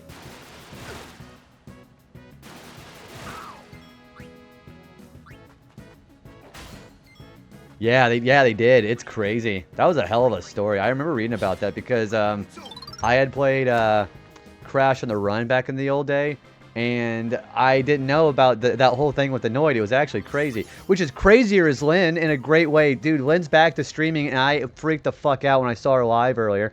Lynn, how are you doing today? It's good to see you, my friend. You have been incredibly supportive the last... I was going to say, like, the last few times we've interacted with each other. I want to say I appreciate you. How are you doing? How was Phoenix Wright? I saw you were playing the Ace Attorney trilogy on your stream earlier today. How was it? Let me say to all the... Hi to all the raiders in here. Hi, everybody. If you guys have not been here before, I typically am called JB, but you can call me whatever you want. We're playing some Final Fantasy X. I remember Lynn, because I remember Lynn playing this game, and I was there for her finale. And I thought the thing that she did when she was at the very end of the cutscene, she's like, "Fuck you, Dad!" It's really funny. But yeah, we're doing FF10 International, which is essentially the same as the HD remaster that most people are familiar with. I am currently doing an official partner push for Twitch, so if anybody has never been part of a partner push before, I love... Every time we get a raid, I get to put a Toad hat on. Hello. Yeah, we're doing a push for that purple check mark on Twitch right now. So any kind of support, like leaving lurks up, hanging out, chatting, kind of leaving me up while you go get to bed, always been appreciated. But here to work and support Huami, I appreciate that. Thank you. Also, thank you for the Game Boy filter, by the way. Hope you guys enjoy that. But yeah, playing some Final Fantasy X. We're doing with Retro Achievement support, which is basically a more in-depth version of the achievements you might be familiar with the HD remaster. We are post-final boss of this game, and we are doing fiend capturing to be able to go to the Dark Aeons. If anybody's ever done the Dark Aeons before, they are without a doubt some of the toughest fights in this game. But yeah. Let me not forget, guys, if anybody in my community hasn't followed Gremlin, she has been a good friend of the community for quite a while now. Just did her first stream, and I forget how long today. So I'm going to actively encourage everybody to go hang out over there. She's a wonderful human being. And I love talking about reading books with her, too. Which, by the way, I'm reading Dreamcatcher by Stephen King. And that is a really fucked up story because I'll have to tell you about it later. But yeah, anybody who needs to go ahead and take off, by the way, Lynn, I'm sure it's probably very late where you're at. So anybody who's got work in the morning or needs to just go ahead and just go to bed and take care of themselves, I'm going to cordially invite everybody who come with a raid to go ahead and do that. Again, also appreciate anybody who leaves me lurked up today because any kind of support for that for the partner pushes, I have some deep appreciation for folks who do that. But yeah, I want to hear about Ace Attorney. How did you like it? We finally got her one. We got her to play it finally. So thank you for the follow. Appreciate that. You haven't read that one. Def always down to chat about books. I'm going to leave it work. Yes, please. Thank you for your support. I appreciate it. And I hope you had a good time with Phoenix Wright today. Loving Ace Attorney, by the way. It's really fun. I like how it has moments where it's so serious and yet it's just so bonkers and silly. It's a really good combination they do in that game. Also, yeah, again, thank you for the other follow, by the way. I appreciate all that. Thank you, and welcome on in. Yeah, I'll have to share that one. Let me, I'm going to remember to DM you about Dreamcatcher. I had watched the movie about that one 2 weeks ago, and the book is way better. But you can definitely tell on the content of that story that Stephen King was still in his very hard drug phase of his life when he wrote Dreamcatcher. It's kind of a bit bonkers.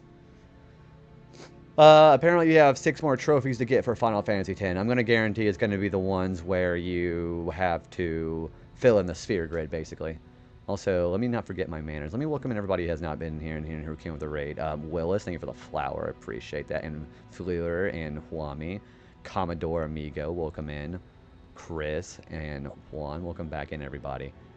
Yeah, hopefully everybody had a good time.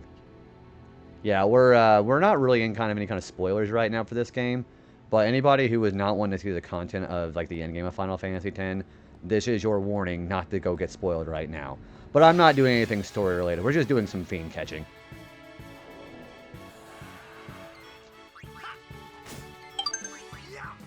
Hey, Toonami, what's going on, man? How's it going, fella? Ew. I love the way he does a little pointing, little bony finger like I do there. Doing great, great. Glad to hear it, man. What do you got going on today? Much better this evening. Better than yesterday, I hope. That's 2 of them. Nemesis, Penance, the Theater, and the get the 3 chests apparently in the choke. Oh, that's easy. Yeah, getting the Remnant Temple chest. You're kind of probably better to go do that now because that's the secret of how I got through the rest of the story mode. Those Wings of Discovery are amazing. So yeah, I would go get those. Abso-freaking-lutely. I think that is one of the biggest story content game breakers you could do in a Final Fantasy game. Happy Lynn is back after the break she had. It was a well-deserved rest for sure. Yeah, I'm glad that people in my friend circle have been taking care of themselves. Yeah, me as well. I'm really ecstatic to see all the people just coming in, hanging out, working, everybody having a good time. I think Final Fantasy X is a great game to have in the background for that too. Hey, there he is. That guy. Okay, alright, we're gonna provoke him first, then we're gonna armor break him. You want some of this? Yeah, Final Fantasy X is a great game to do that with. I'm gonna armor break this guy, and we're gonna go ahead and do that.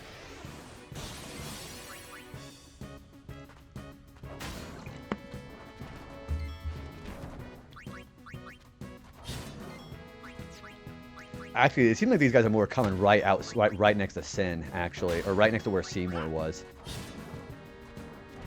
I thought I had gotten that trophy already because I could have sworn when I was doing my marathon, I told myself I didn't need to do it that run because I already completed it once. I had done the mistake of, I wasn't exactly sure how to really go about doing the best armor for that run, but I remember spending so much time grinding One Eye because he had just so much good. Oh, we got a return sphere. But I spent so much time getting the best armor that I ended up spending way more money and time doing all of the stat grinding than I needed to. But the thing is, I needed to do that anyways because that was, again, part of the Platinum Trophy run. So I needed to do that regardless.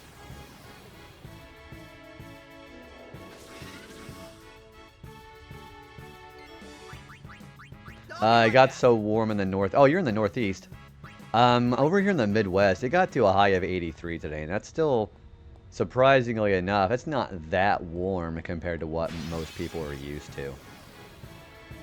So yeah, those are rookie numbers. You got to bump those numbers up. All right, we are going to use Silence Buster because fuck this guy. I hate fighting these guys. I know I keep saying it every time I fight them, but I cannot emphasize enough how much I fucking hate these things. Well, because, like, because the only game over I've gotten this playthrough is from this thing. Yeah, breath just really caught me off guard. But how do you really feel? I feel like I can go my entire life without fighting one ever again. Feels like July, too. So, it's about as appropriate of weather as it could be right now. I was going to say, it's not even necessarily even that hot whenever you're having temperatures around the 80s over here in the Midwest. Now, 90s, that gets a little bit toasty, but it's not unheard of to have temperatures. I think the high temperature that people really start to get a little heated up would be about 90-ish, 95. That's roughly where you're going to start realizing people are going to get overheated. Like, we had temperature at about 80, 81 at work, and that is already when somebody had to go home early because of getting heated up. Okay, I'm going to do one more battle, and I'm going to deposit my urine into the bathroom and go take care of myself real quick. Yeah, fuck this turtle. Alright, I got to go to the bathroom. You guys want to hang out for a minute? Alright, be right back. Damn it.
I'm gonna go ahead and keep going while the ads are playing.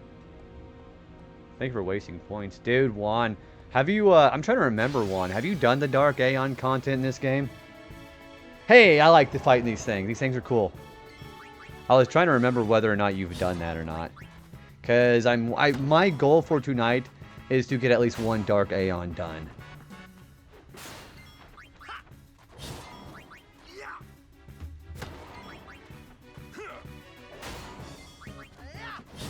There we go. I didn't like the game enough to do much side content. That's actually incredibly fair. There's a lot of people who still love this game and still don't want to put that kind of effort into it. So that's actually really fair. Which is why a lot of people are basically taking the easy way out and using Yojimbo's Zenmato. Which I don't exactly blame somebody about that. Let's welcome back. I did some of the Chocobo races, and that is... Dude, fuck the catcher Chocobo. I got that done, and I still hate it. Yeah, not a big fan of it, all things considered.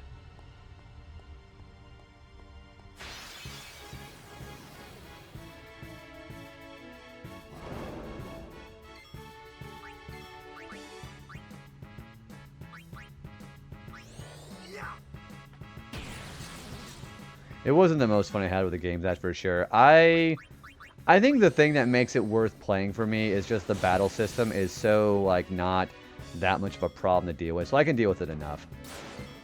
Yeah, better than having to constantly deal with an ATB. I think it goes... Ah, shit, I forgot it has that. I think it works really nicely with chatting. Like, it's a great streaming game because the battle system is so... You don't have to really think that much about it, you know? There we go. Fuck yeah. Alright, I only need one more D-Monolith left, and I can never fight those things ever again. I do think it's the best turn-based system the series has. It's, I think, the last time it ever does it in the main story, to this very day. And I think it's criminal they went back to ATB for 10-2. I think the ATB for 10-2, it pairs nicely with the story, too, especially with the job system, you know? And the simplicity of how the battle system works. The days of just spamming attack they're over. Starting with this game, how you can just basically just even do attack for the final boss, you can no longer do that. I don't think so. I mean, I'm doing it now because I'm doing, you know, post-game battles. But the way that enemies have such complex mechanics and defenses, no one character can take them out by themselves. Attack only did. Hey, I mean, there is such thing as a no sphere good run, but I'm pretty sure that's much different than an attack only challenge. And I'm sure somebody out there on YouTube has already probably done something like that. Booyah! I think with the flowers. Well, Alex, hoping you're having a good day, buddy. Appreciate you. Alright, one more great Malboro. And I can tolerate ATB, but I certainly prefer true turn-based combat. I'm sure it's way less fun, especially for a first playthrough. I think the other thing I think what might have been very advantageous about me playing this game whenever I think I'm going the wrong way is just of how much I was exposed to it watching my siblings play this when I was younger. That might be a big reason why as well. Looking for some of this stuff here. The reason FF10 works is because you can change... Yeah, and that's why the enemies are so much more complex, because it's accounting for the fact you can actually change your characters mid-battle like that. That's the other thing, too. That is primarily the way I was able to actually get exposed to a lot of these games, is actually because I watched my brother play these games so much. Yeah, Toonami, I actually did. Whenever I was at a break and I checked out the link that you sent me, I actually did. It looks really cool. Yeah, definitely kind of a really nice little alternative of Smash Bros. I mean, I'm sure it was like a follow the leader type of scenario, but I like the way it looked. The conversation only works for me to plug one of my favorite indies, which is Chain Echoes. Very similar party. There was another one. This battle system is so good. If you guys ever played Lord of the Rings: The Third Age on PlayStation 2, it literally copies, like word for word, copies. Oh, you already have all the Miblories that we need. It's such a good system that Third Age copies it exactly to the letter. And it works really well with Lord of the Rings, too. There's a YouTube and a really big shell stage from Metal Gear Solid 2. I was really pleased to see the representation for Bomberman. Like, a lot of people talk about, you know, Konami and Hudson Soft. But back whenever Hudson Soft was still an actual thing, Bomberman was like the go-to for me. Especially with the N64 era. Okay, so we don't need Great Malboros anymore. We need one more D-Monolith, though. And we need 7 more Barbatos. N64 Bomberman was banger after banger. You got Bomberman 64, peak. Bomberman Hero, peak. Bomberman 64, the second attack, peak. But nobody ever talks about that one. I like TurboGrafx and Bonk a lot. We talked about Super Bonk, and I think we talked about Super Bonk yesterday. And how that was another really fun, underrated Super Nintendo game that I like to play back in the old days, too. Yeah, and then Hudson, they also were really cooking with Mario Party. Remember, they were the original Mario Party developers before, I don't remember who does it now. I wanted to say Intelligent System, but I don't think that's right. I know Hudson Soft does it, though. Yeah, they did the original 1 through 8, and they were just cooking with those. If you ever want to play a Bomberman game, if you want a more old school, you know, cross explosion, you know, the over the top game like that, try the old Super Bombermans on the Super Nintendo. If you want a more like a free roaming, like an actual story mode narrative, try Bomberman 64, Hero, and Second Attack on the N64. They're great. Fucking love those games.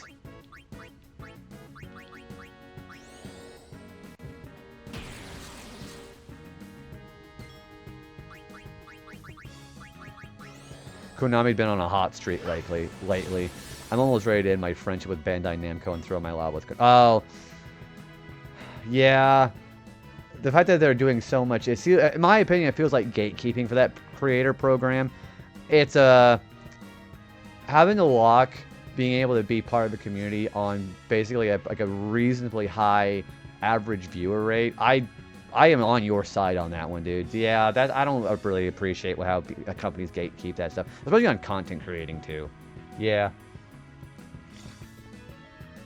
Dude, Kyan, my favorite thing to share about Atomic Bomberman. Dude, I'd love to play Atomic Bomberman. Did you ever see the deleted files of that game, dude? Where it is the character is just basically saying just the most absurd swear words. Have you seen that, dude?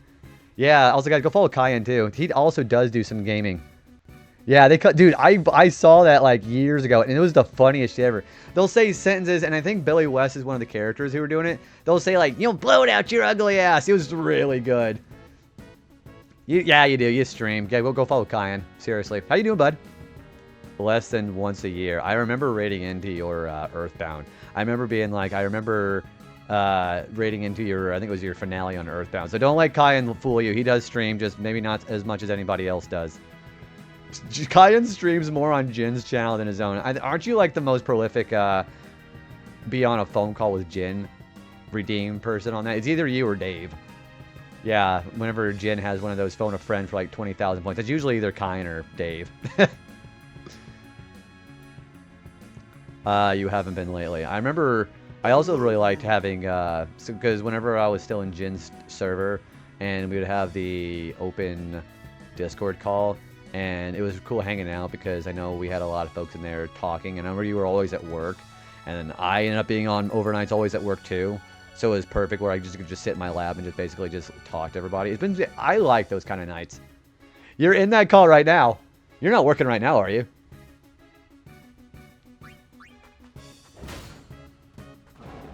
Ah, fuck these things. Ah, jeez.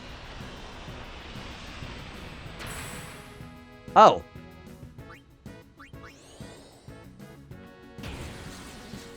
Never mind. Nah, you're not working right now. I am still on a very strict Monday through Friday deal, which is why I do these Gremlin hour streams.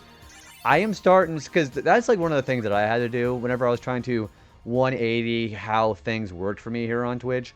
I basically had to embrace the gremlin hours I was basically perpetually stuck at because, you know, fuck my workplace. And had to make the most of the hours because, like, I don't change my sleep schedule during the weekend. I cannot begin to tell you how much different everything feels after I start catering to my overnights. And overnights at work is fine, but what's been going with work is, you know, I'm mostly in the lab doing tests and stuff, but they've had so many people be shorthanded on the other shift that I basically have to babysit the other shift because they don't know how to start machinery up correctly, and I've got to be able to actually, you know, help them start up. I mean, granted, I got actually, like, my boss literally paid me $20 to go get myself a good breakfast after I stayed over, so that was really nice, but... Also, Adam, how you doing, bud? How's it going? Sadly, with my work schedule, I can't really ever do long streams. I need time on the weekend to unwind. That's why I do 2 on, 5 off, which is getting ready to be 3 on and 4 off. Because that's what I do during the weekdays. I just unwind and don't have to worry about a dang thing during the weekdays. Like, I'll get up at like 4 or 5 p.m. and then just hang out in a bunch of other people's streams. Gremlin hours for a Gremlin audience. I'm doing pretty good, Adam. What do you got going on today? Thank you for sits. How many more of these guys do I have? Okay, I have 2 more Behemoth Kings. Just waiting on my stomach to feel less bloated before bed. I went live yesterday, and I ended up drinking like 4 or 5 different liquids throughout the stream, and I feel like I was having like a drink coma or something. I actually have 3 sounds from Atomic Bomberman. I'm on your Discord. You know, I think you may be the first person I have ever talked to on an actual communicative basis, and somebody actually knows about Atomic Bomberman. So I got really excited whenever you mentioned that. We should actually play that. I think that is strictly still PC only, but we should actually like legitimately set up a night to play that. Dude, I love that game. That game was really fun.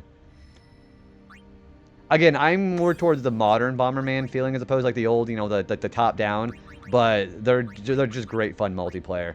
I was whenever I went over to gyms last year, I brought Bomberman 64 over, and I have to show everybody the multiplayer, and you can really fuck people up with the power-ups, like the skull power-up, where you can go get basically set on fire and catch everybody else on fire. I think other Bomberman games do that too, but it was really fun. It was a blast. I haven't played it since I was a kid. We should go find like an abandonware website and go install it, because maybe we can start like a LAN server for that. Yeah, I got to show Jin that game. I didn't bring over, Are we doing Gemini? Okay, we need 1 more of these guys. Oh, I know we could. We could, basically just do the installation setup on... It's probably on my abandonware, I bet. Just go get that installed and just start, like, some, like, you know, Hamachi LAN server or something. That would probably work. Yeah, it was up to 8. I want to play those more platformy Bombermans. Yeah, so 64. See, the thing about the Bomberman 64 games on that console was they are relatively easy to complete, but I remember telling a lot of people, even like back in the old day, it was just a bitch to get all the gold cards in that game. If you don't know about what the gold cards do, they're basically required to get the true ending. So you need all 100 in order to be able to get to the last level in that game, which is Rainbow Palace. And that is about as fun as getting rectal surgery. Yeah, and that's the other thing, too. The bomb jumps, they don't even teach you about bomb jumps until you're watching the credits of the bad ending, too. Yeah, N64, that was in the day where collectathons were still all the rage. So, like, in the credits of the bad ending of that game, they would show you, like, the same levels that you've already gone through, but show you secrets of the game that you wouldn't have known that until you started watching the credits. And I remember it being a real flick in the nuts whenever you get to the bad ending, and Sirius is like, hey, you did a really shitty job, I'll probably never see you again. And I remember just being, it felt like so disappointing. Hey! The second attack had a more lenient 100%. So I won't tell you about the exact mechanics of that, but the other thing that was really bad about second attack's bad ending is if you die to a certain boss fight in the final dungeon, you were locked into the bad ending. Because all those elemental gems that you were collecting, they take them from you, and you need those in order to get to the final boss. So you get the bad ending final boss if you let that happen. I love me Collectathon, but they don't need to force more. No, I don't think any Collectathon game back in those days is nearly as bad as Donkey Kong 64, because that was because they basically made it so you could only do character changing in certain spots, which is, I think, the mod that lets you change whenever you want is much better. I had done the 100%, I think, shortly before I met all you guys on Twitch, actually. It was fun for it's fun for the first playthrough, but not whenever you want to just experience the game all over again. I want to play through Gex 2, Enter the Gecko. I should point you towards, so my friend Prodigious Beat, he just got done with the 3 Gex games. He's going through Jack 3 right now, actually. I don't know. I've always been, I play a lot of JRPGs, but I'm truly a platformer lover at heart. So, I would love to revisit the Gex series. And I don't think DK64 is really that bad of a game either.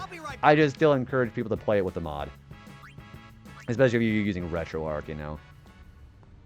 I use save states on some parts in Donkey Kong. So, Beaver Bother is a real pain in the ass. The Beetle Race is a pain in the ass. We don't need any more of these guys. I also think the mechanical fish, that target shoot that you have to do in the Galleon level, that's also a pain in the ass. Because if you have too many power-ups from Diddy, it makes it much harder to actually do. Nothing has come close to the experience of playing Super Mario 64. Also, we're done with the monoliths, aren't we? Are we done with these guys? Yeah, we are. We need Raise, Barbatos, and Behemoth Kings. So we're done with this guy. Live and let live. I remember one of my good memories of playing in 64, Mario 64, was everybody was there to check out the new console, even my grandparents, and they're really not much of a gaming... I mean, they had like an Atari, but that was basically it. So, my grandparents, everybody was gathered around in the living room watching me play Mario 64, and the graphics and the idea of being able to just go wherever in the level in Bob-omb Battlefield, that was one of the defining moments of, like, you know, the holidays and getting new game consoles. I thought that was really nice. I use a pause trick for that one. Do you remember the crocodile one in Banjo-Kazooie? That one's a pain in the ass, too.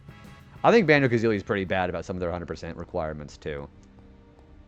Experiencing the jump to 3D era was unprecedented. Even with all the new consoles, the new generations, nothing else has hit the same. It has never... It was like... It was lightning in a bottle. This is all new territory. 3D gameplay was still a very new thing. You had Jumping Flash on the PS1, and you had Bubsy 3D. Bleh. But the first game to do it well was Mario 64. I fully believe that. I only played Banjo as well. Those games I just shared a save with my brother, but he mostly played them. It was hard to play those kind of games whenever you lived in a household with 3 other siblings, because everybody wanted to play the same game I wanted to play, and there would never be enough save files, and I would always have to like basically sacrifice one of my save files so everybody could be happy. I mean, that wasn't always the case, but... Except for Rusty Bucket Bay, I think TikTok Clock, not TikTok Clock, but Click Clack Woods, I think that's more annoying than Rusty Bucket Bay. Because at least Rusty Bucket Bay is just one level. From Click Clack Woods, you have to basically do several iterations of the same level to get all the notes. Not a big fan of that.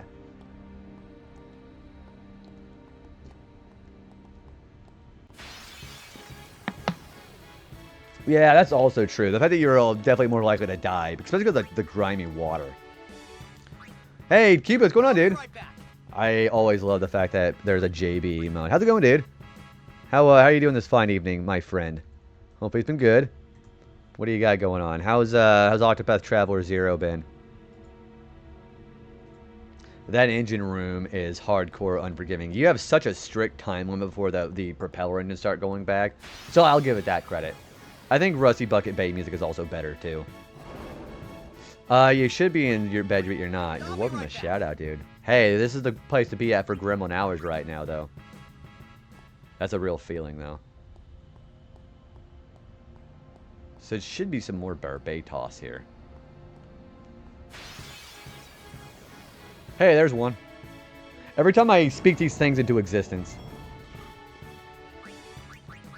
Rusty Bucket Bay and Grunty Industries. Awful industrial. I think, okay, those are always considered like very difficult and hard industrial type levels. What are other people's favorite industrial levels? I think the futuristic levels that you would see in, wait, did you really just block that? Okay. So I think the futuristic industrial levels in, so the industry levels in Crash 1, I think they're great ideas. I think the Krem Krok Industries in Donkey Kong Country 1 are really good too. Did you know I know Super Game? No, I didn't actually. I just met Game Station tonight. Mutual relationship from Trash City actually. I didn't know that. Kind of a small world too, isn't it?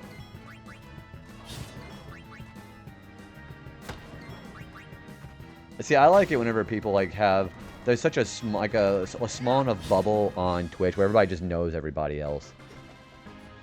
Okay, we need 5 more Barbatos. We need 1 more Behemoth King. He owns a game store I like to shop at. Ooh.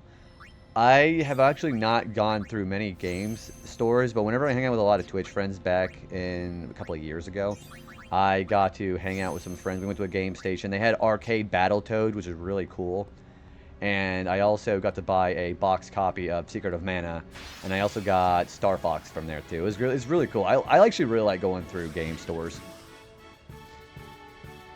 It was also a really cool place that they were actively having a group. They were having a Smash Ultimate tournament while we were shopping there. I haven't been to a game store in years. The game stores out here in Illinois suck ass because you have all these mom and pop shops, and they're all places that, you know, you have all these scalpers and resellers go through them and just buy everything worth getting, and then all they leave are just some shitty movie tie-ins and sports games. Only really been to GameStop. It's a pretty poor place to go to nowadays, Adam. That's understandable though. Super Game Station is amazing. I'm trying to remember the one that I had gone to. There was there's a local one that we had over in St. Louis, about an hour from here. That actually was pretty good. I'm not gonna name drop it, but there's like a local brand out here that I went to. That one's a lot better. Like going into the city is better than trying to go to one here like a half hour at the mall. Hey Jason, what's going on, dude? How you doing? Another cool friend you should be checking out. How's it going, Jason? Hopefully he's been having a good weekend so far, my dude. I miss EB Games. We didn't have EB Games over here where I'm at. We had GameStop and like the brand that we had here. I'll call it the brand. That's Slackers. Slackers is pretty fun, but we eventually with the information age, everybody reselling now, that made it pretty like not very good quality, I think. Had terrible. Oh gosh, I'm sorry to hear that, dude. Do you make like a bit like a hard-coded, this is when I'm going to go to bed kind of time for you? Because sometimes I have to really discipline myself to go to bed at a reasonable time, or I'll wake up too late enough because I do overnights. And there's nothing I can really do that's fun, because I'm already just up like a 2 hour before I got to go to work. I won't go so easy on you next time. But yeah, I do really hope you get some good rest tonight, though. He does have a website. Ooh, is it actually called Super Game Station as well? Because I want to check it out during another ad break. GameStop. Okay, Travis, I know you're going to know what I'm talking about. Do you remember the commercials with the one dude, the one guy who worked at EB Games? And there was so many people who were making memes of his neck just getting stretched out like a giraffe. That is the only reason why I know what EB Games even is. We also had Game Crazy right next to a Hollywood video store. That is the name. I'm going to pull it up now. I never even heard of Game Crazy as well either.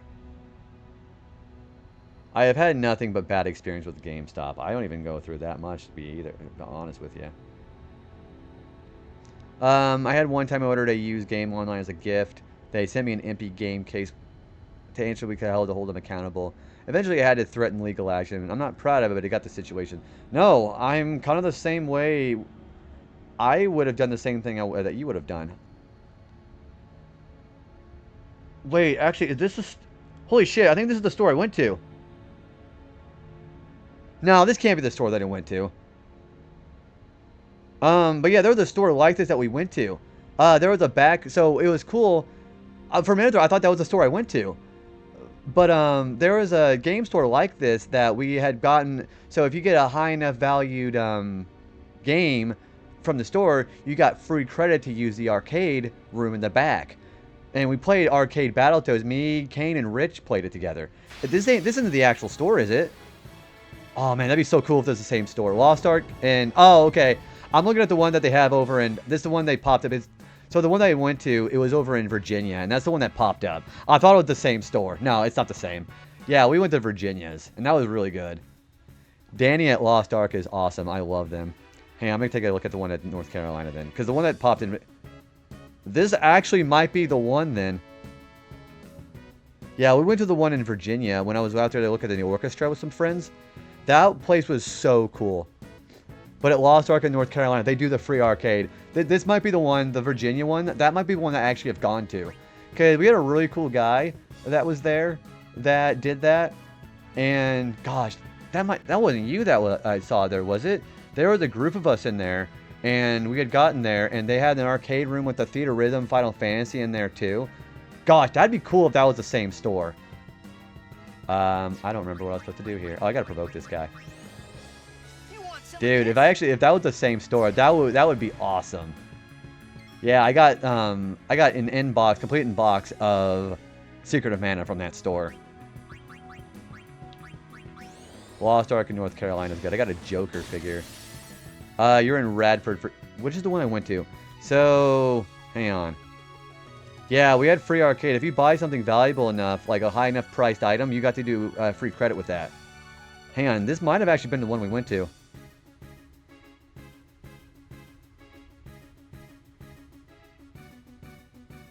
Yeah, I think this might actually, hang on, I'm gonna see if this is the right place. I'm not gonna like dox anybody, I don't think, doing this.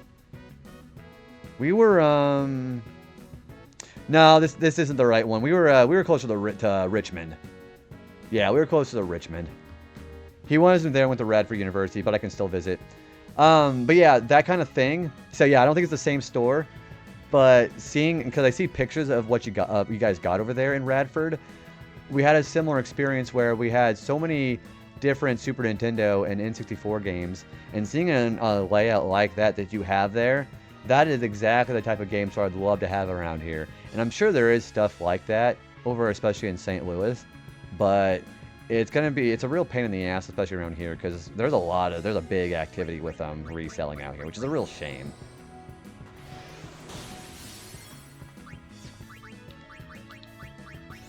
Yeah, the place looks great though, dude.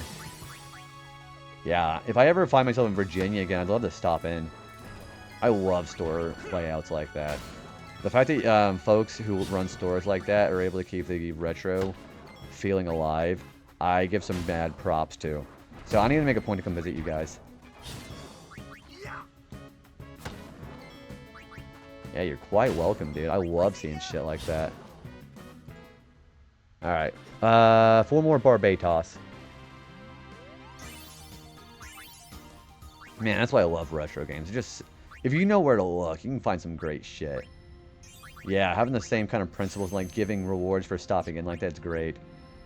We're getting to TCG like Magic and Pokemon Deep right now. Do you guys... And I'm pretty relaxed about these kind of stances, but what about, would you guys ever have like a innate fear or caution about, say, scalpers, like buying your product for... I mean, it's more money for sure, but what do you guys ever feel about policies like that? The kind of go-to with Heather has a booth there sometimes. What are the current... Okay, so we're capturing 10 of every fiend inside this dungeon here. So we got to capture 4 more of these guys, 1 King Behemoth and 1 Wraith. So we're just capturing fiends right now. Yeah, we're just doing some mindless Pokemon, basically. This is legitimately just Pokemon right now.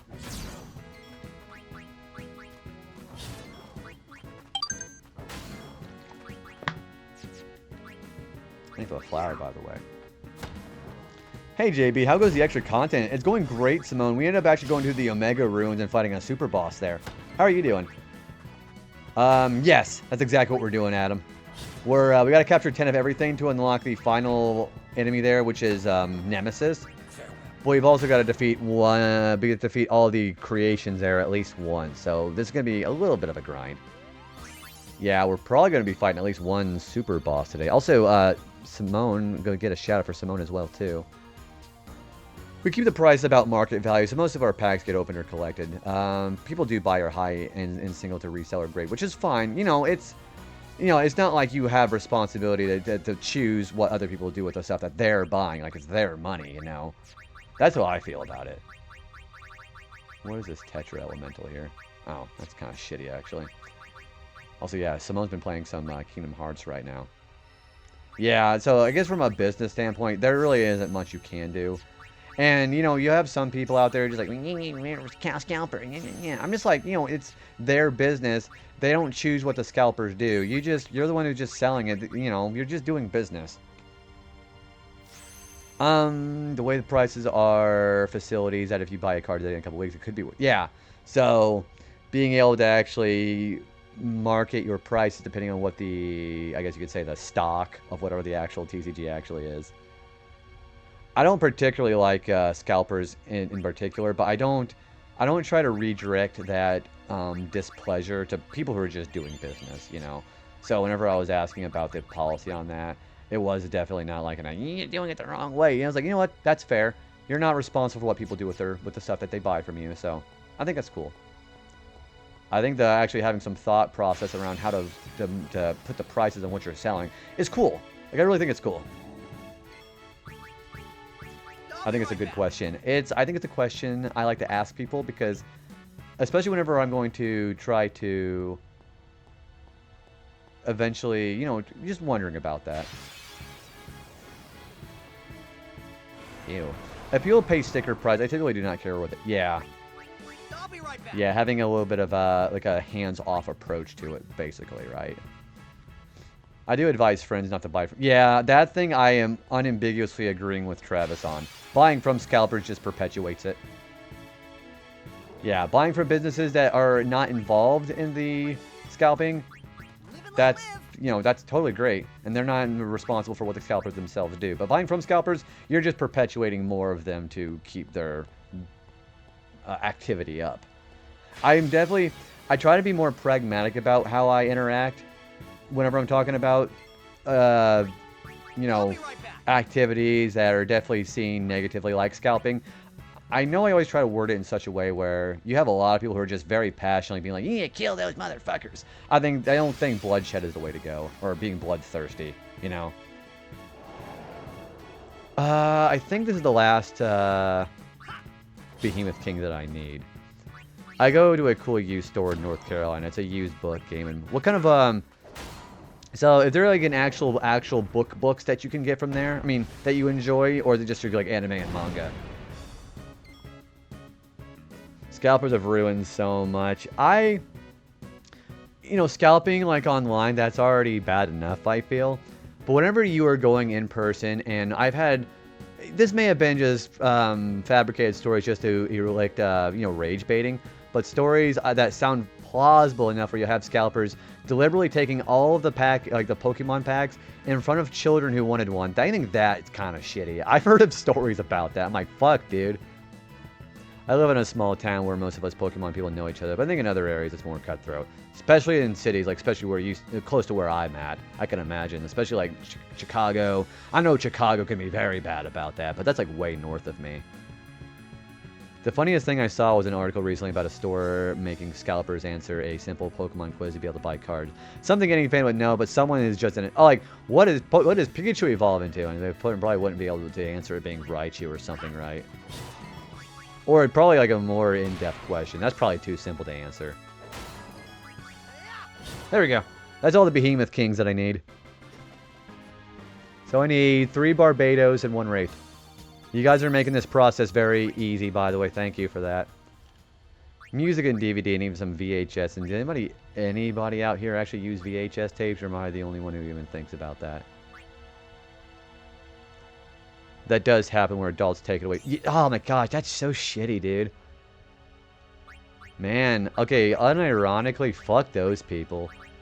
Yeah, I've been kind of like pragmatic about it, and I definitely don't like, yeah, it goes, like, I will like very jestingly say we should string them up by the sockets, but yeah, fuck those people, jeez.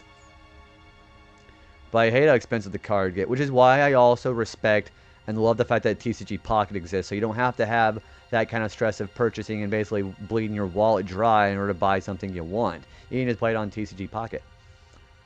Your mom does. Your mom does what? I'm sorry, I wasn't following very well, Simone. They have figures, too. I found a figure of the Mega Sisters there, as well as Selfie, Cypher, and Squall figurines. They have full-size Gardevoir plushes there, which are always sold out for an undisclosed reason. Oh, your mom uses VHS. Okay, that makes a lot more sense. My grandparents used to have a VHS machine like that, too. But I think that one got put a little while ago. I'll be right back. Now, they had like a statue of Ultimisia or Idea from FF8, I bet those would be sold out too for very disturbing reasons. We just put VHS tapes back out. My grandparents, they were mostly big on having the original trilogy of Star Wars. They had a lot of Star Trek shows on there. They also had a lot of very, you know, the Midsummer's Murder, like very niche for today's time shows that you would see on like on the BBC or something. Yeah, they had a lot of BBC shows. I'm like, I have no idea what this is. I won't go so easy on you next time. We have VHS tape, I think, but pretty sure no VHS player. I'm sure a VHS player probably wouldn't be that expensive nowadays. Yeah, man, now you're just making me guys think, my man, fuck scalpers. That's all I'm thinking of right now. Okay, there's a Barbados right there. No problem.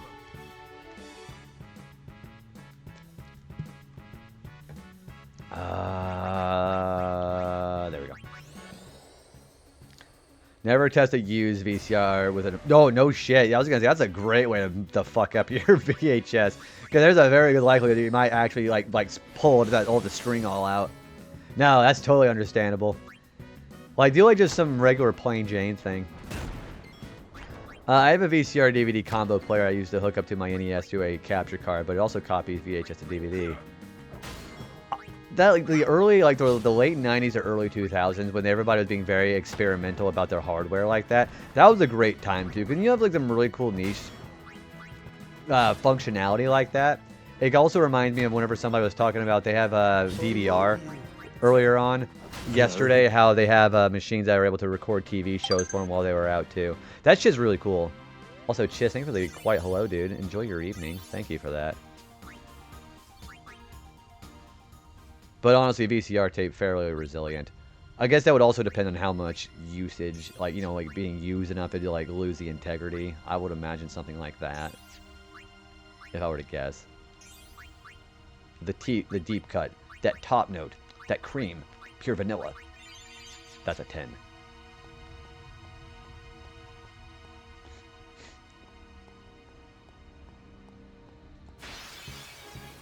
Burt, burt, burt, burt.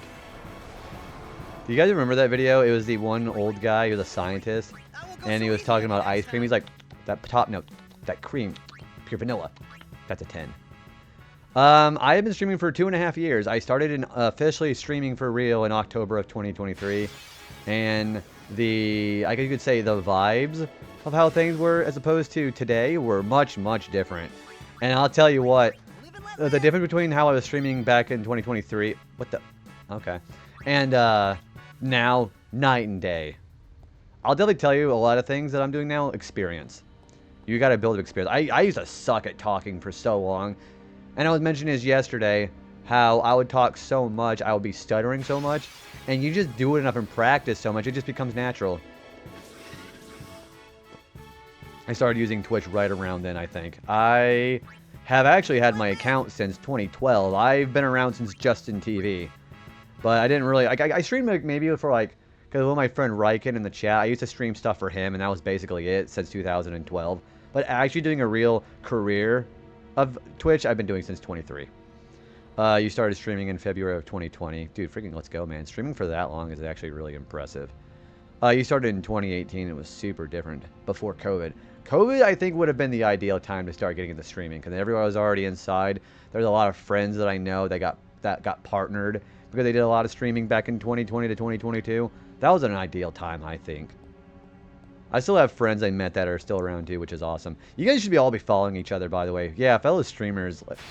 Like I was mentioning yesterday, even for me, whatever the output or the outcome of the partner push is, I think the best opportunity for me is to be able to have folks like you guys who all stream to get to know each other, and we all can get to be more acquainted and just get to know each other as human beings. So I think that's the best thing I can do with this opportunity that's been presented to me.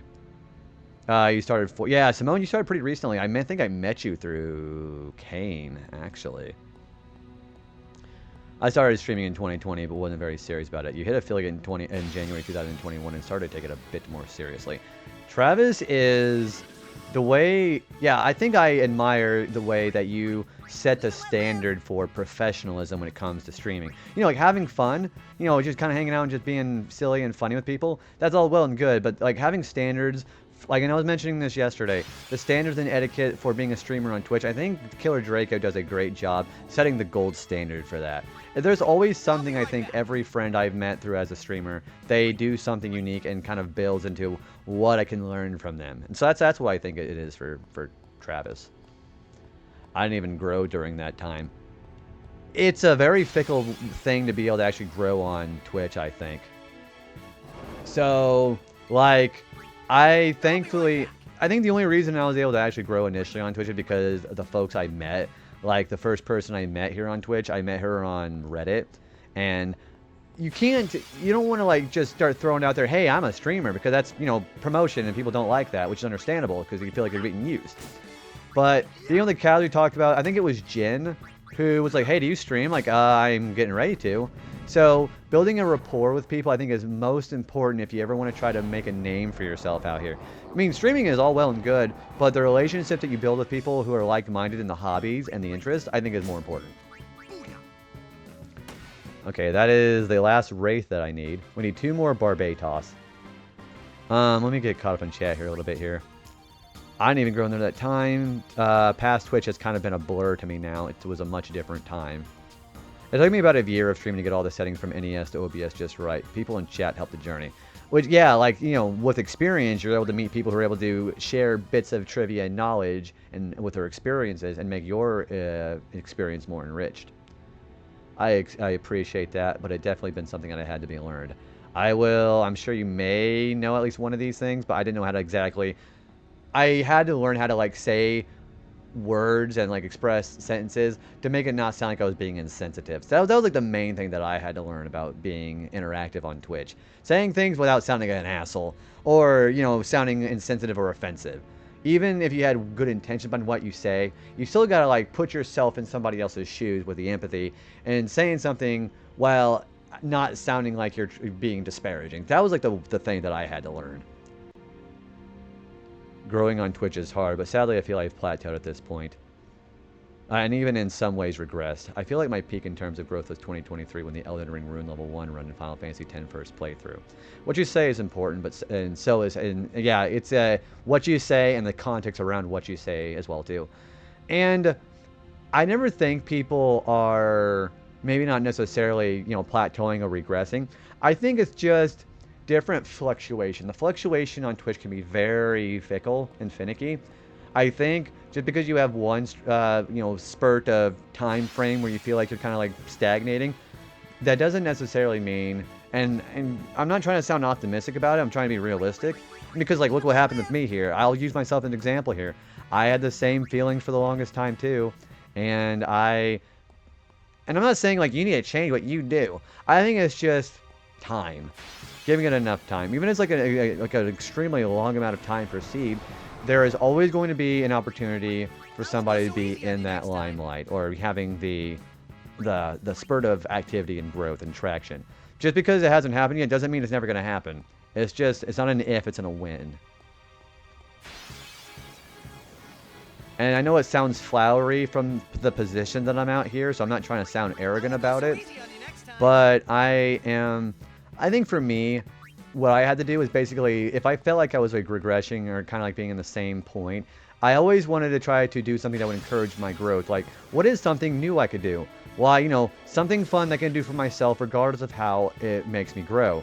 So doing something like a new filter, a new redeem, a new command, even changing formats like StreamerBot from Stream Elements, I think that kind of thing is also important. Doing something different regardless of what it brings you, I think can foster growth and also in how you approach it on Twitch. I'm open to possibilities, but I'm also sure not to get my hopes up. Hope for the best, but prepare for the worst for something that my dad always taught me. I mean, it's yeah, enjoy your shower, Travis. Yeah, go get some cleaning. Yeah, it's well, I mean, it's like the same nature as the partner pushing. It does. I mean, I would love to have it. But it also is important to realize that it may very well possibly not happen. But the overall goal is always put yourself outside of your comfort zone but not too out of your comfort zone that you're gonna like really be devastated and regress back, because you know mental state can be fragile and important for people. But the important idea is to put myself in the position to begin with, and we were talking about this yesterday, where I'm always gonna have the opportunity to learn in the face of rejection. So whether the rejection happens or not, if the rejection happens, and like I could compare with just asking somebody out romantically, the worst they can say is no. It's not going to devalue yourself or take away your value on the platform just because you're just not in the right area to meet the goal that you want to meet. Just because you don't meet a goal doesn't mean you're failing. I think that the quote that I like to use as far as that is, what other people would call failure, I call just living life. Yeah, I'm just living life instead of a failure. I'm experiencing part of it. You can do everything perfectly and still get told no. Adam, have a good rest of your night. Thank you for the hashtags. I appreciate that. Yeah, failure has a negative connotation for it. You're just, I mean, obviously, of course, you can learn from everything, but being in the face of rejection or not having the outcome that you want, we have all the time in the world to try again. Yeah, just because you fail, well, just because you don't make it once doesn't mean you're never gonna get it. I have friends who got rejected from partners 6 times. 6 times!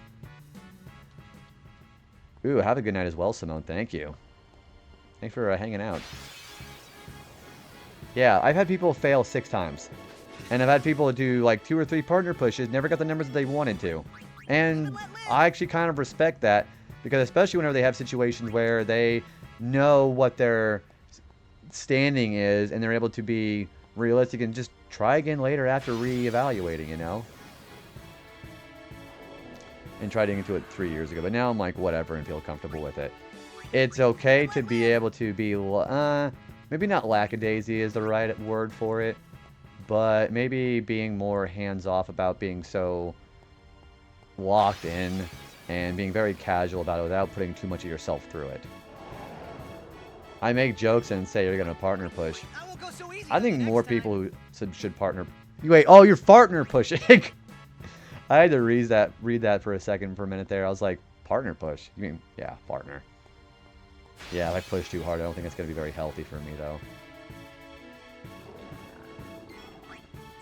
So, I had to be really careful about saying that sometimes, where I'm like, yeah, more people should partner push. Like, I totally am really enthusiastic about people trying to meet their goals like that. But I also respect the fact that there are people who don't push, and they're focusing on building their community up, which is why I'm really glad that I did what I did when I switched over to Gremlin hours, because I was able to actually, I wanted to foster community growth before I wanted to partner push. Like, it was like, okay, I think I'm where I should be as far as wanting to make more goals for myself, but it was like in a more of a realistic and feasible way. I'm at the point when I honestly don't know what to do with the stream. I thought about quitting so many times, and I came close a few times. T-Roy, have I ever told you the story about how I actually quit streaming? I had actually quit streaming because I was too big on the numbers, too big on the subs, too big on, follows and things like that. So, of course, I was going to be feeling my value was tied directly to that. So, I had situations where it was December of 2024 where I had quit. I got rid of all of my social media. I left every Discord server. I even unfriended basically the vast majority of people because I basically crashed out and felt people didn't really give a shit. And, realizing now that it doesn't matter who gives a crap or what, being able to do things maybe halfway, doing things because it's something I want to do, and doing things that are grounded into strong, morally good choices, I think are more important as being a human being on here as opposed to any kind of, social status. Again, partner is just a social status. And even getting like a reasonably high CCV, I think having even 5, as low as 5 average viewers, I think that's fucking great. Do you know how many people, I think it's like over 50% of all Twitch streamers don't even get above 2 average viewers. So even if you're going 5 to 10 average viewers per stream, that is terrific. You're showing that you have an audience.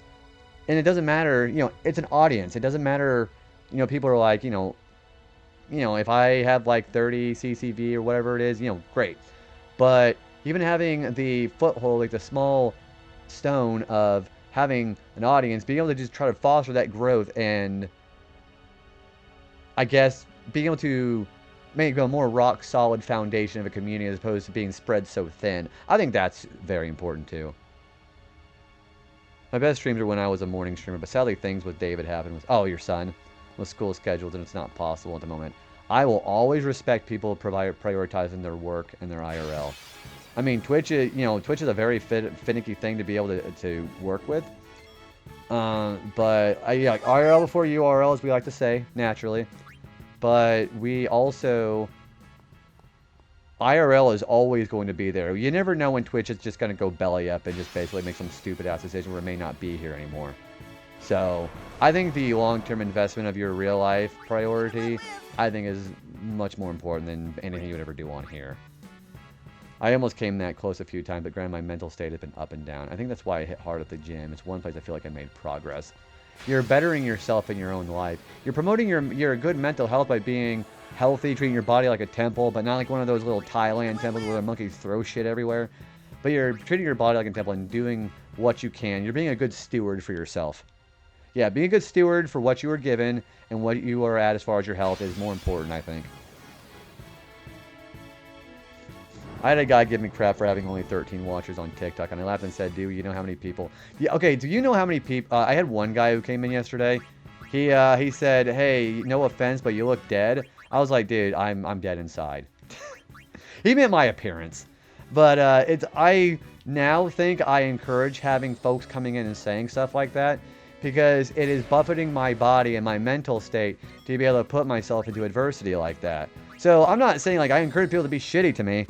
But I respect that I am blessed with the opportunity to better my mental state. Not because I want to be exposed to that stuff, but being able to better expose and handle myself in a mature way to be an example for others to have adversity like that happen.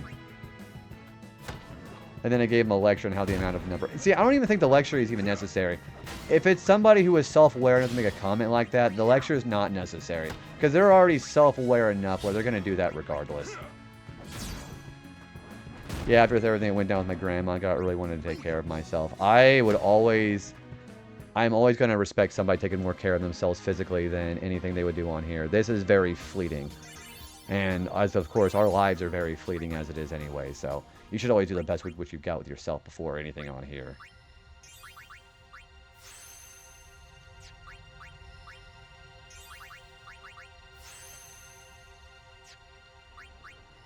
They were in troll and gave up because I had a witty comeback. They couldn't. Well, I wouldn't even give them like a witty comeback. I would just if you know without a shadow of a doubt they're meaning to be facetious towards you, just ban and move on. You're just giving them what they want, attention. So, I can't exactly say I support constantly trying to banter with them, but I understand why. But fleeting is another Final Fantasy X reference. That is true. I didn't mean for that, of course, necessarily, but I'm glad it kind of fit the mold, though, right? Yeah, having a witty comeback, I don't necessarily even agree with that. I don't, as they used to say back in the old days, you don't feed the trolls or the trolls win. I mean... That is also, of course, your prerogative. I know people nowadays are sadistic enough where I wouldn't do any good. Always, you gotta be more creative. I don't think that's not even part of trolls' thought process. The only thing that is in their mind is because it's funny. That's all. That is literally the only reason. Creativity. The flavor of the insults, it doesn't matter. It's just so they can get a reaction out of you. Again, I don't think you handled it the wrong way. I would handle it a little bit differently, personally. Yeah, because I had that one troll come in yesterday, I was like, bye. You know? I'll say something about it, but it's not like, super important. You don't get many trolls, neither do I. This is why I think the only reason why I think I really don't need mod work most of the time, because again, I'm in the middle of the night. So, kind of just hanging out with mods. Well, without mods, rather. We don't get a lot of trolls like that happening these days, and I'm fine with that. Trolls or no trolls. It's a good stream nonetheless, you know?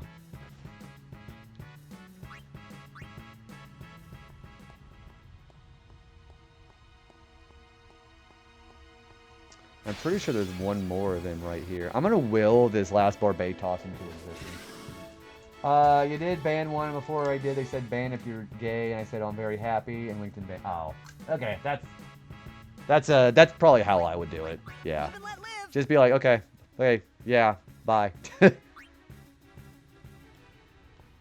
Yeah, having like the one comment as I ban them.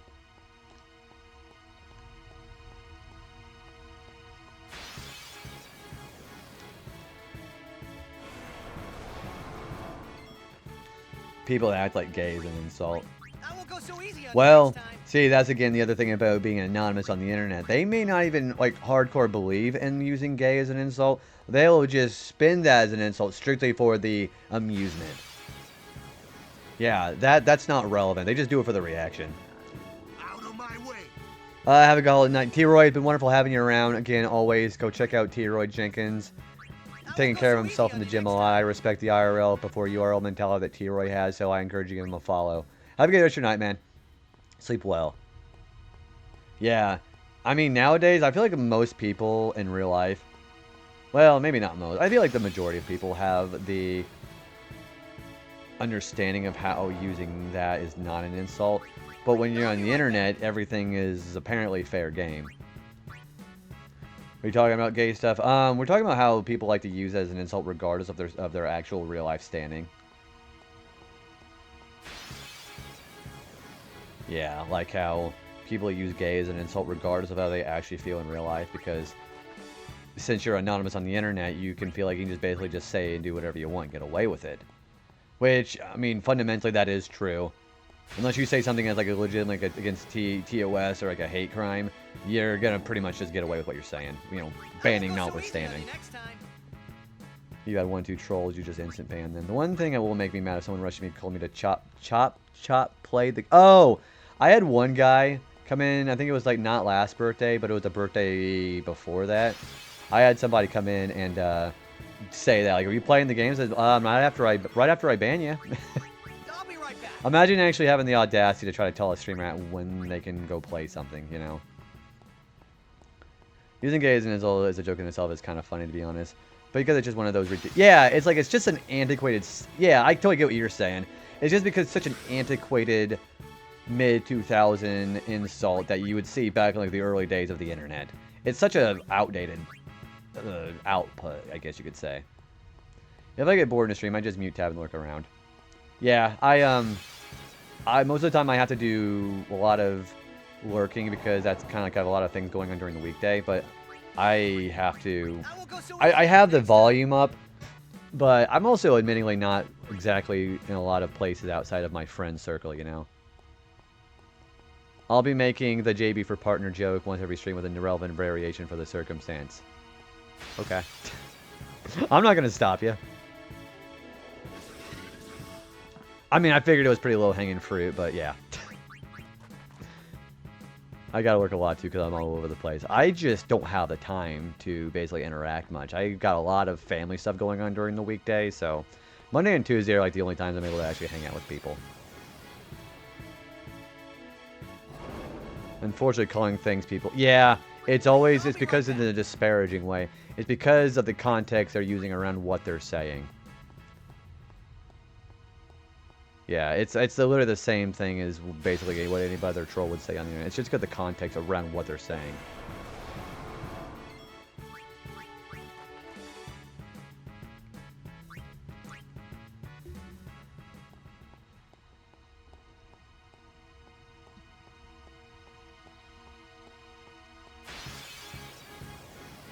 Oh, are you doing the Chocobo Catcher minigame, Spectral? Today, JB had to collect 10 Yowie. Not that kind of Yowie. Yeah, because this is like the third stream in a row where I've mentioned the Yowie enemy, and that goes to another discussion entirely. I'm just like, oh boy. Not the minigame. Oh, you're doing the 5... I didn't think that one was particularly bad. So thank you for the follow. Appreciate that. Yeah, I don't think the chests are... So, have you tried doing the thing where you, like, go on the online, look at, like, a video walkthrough of that? Because that's what I did. I specifically went for the 3 chests, the 4 chests, and the 5 chests, because the rewards on that were great. Yeah, I think those are also great. I'm looking for one more fucking Barbados. Come on. Barbados, however you pronounce it. Live and let live.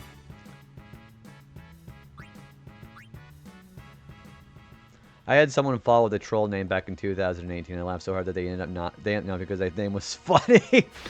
I think my favorite troll name I ever saw was, I think it was called Big Fat Clock, and I was like, you know what? That's actually worth a chuckle. You're only 2 seconds off from beating the other chocobo. It was a little bit of trial and error for me. I specifically wanted to get the 3 for the Wings of Discovery because you know how good that mixture actually is. Square Enix made a fun minigame, challenge level impossible. Hey, that's not true. Hey, now, you gotta give some credit for Triple Triad. I fucking love Triple Triad. It's so good, they put it in FF14. Oh, also, excuse me. It was Aunt May's spider vibrator. Gosh. Oh my gosh, that was the audacity of that. Jiminy fuck. That's funny. To be fair, you've never played. You should play FF8. That's a damn good game. That's one of those games I think there's a lot of people who misunderstand that one. Hey, you, over here. Yeah, try out FF8. It's a good game. Definitely a lot better than what people you would... Because, you know, fan bases in Final Fantasy are like, this game's chuck ass. That game is misunderstood, like, grossly.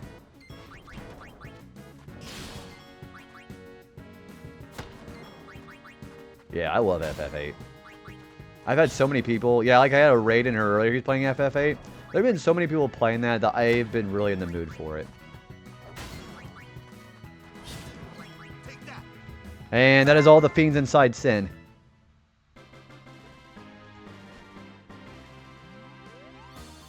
Alright, so we are done with Inside Sin. We have one more dungeon to go to. Aim for the GG. I didn't like FF8 when I first played it. I was like 14, but I gave it a second chance a few years ago, and I'm glad I did. I was also able to enjoy the game. It is a great game to play, but I never recommend anybody do... Unless you have a very robust mod team, it's very difficult to play that game first playthrough on Twitch, because you have a bunch of really stupid people on there. Alright, we're going to get out of here. So we're done here. You know, really great game. I would recommend people playing FF8 casually. Because the game is so flexible about when to level up, when to do certain things. I like it a lot. Alright, we're going to go to... we're going to go back to the Calm Lands. We're going to go see what we can get. I beat FF1 through 10, Tactics, 7 Remake, Rebirth, and Crisis Core. I have played FF1 through 14. No, I played 1 through 16. I played Tactics, I played Crisis Core, I played Dirge of Cerberus 10-2, and I've also played other ones like Crystal Chronicles and the Final Fantasy Adventure. I've played all the 13 games too.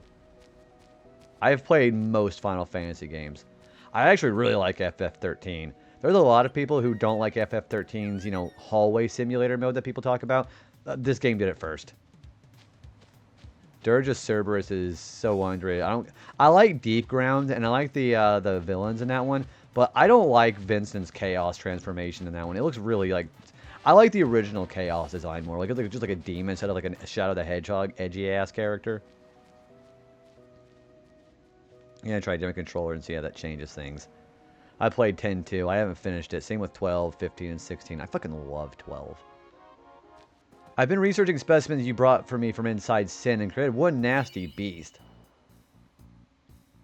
Yeah, I haven't played Dirge of Cerberus since, like, the game came out. I think I actually emulated that one. After studying the Iron Giants you brought, I've assembled my own. Hope you like it.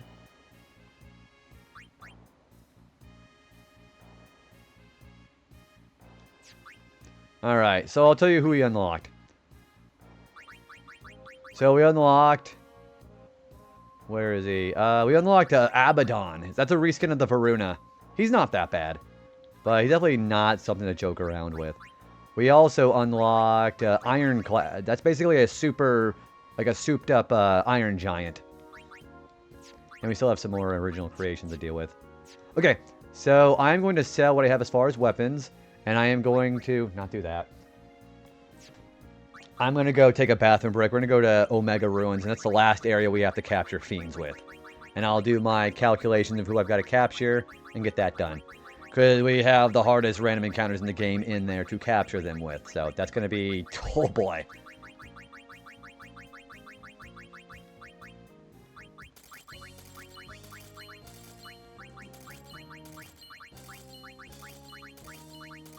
Oh, look at all these SOS.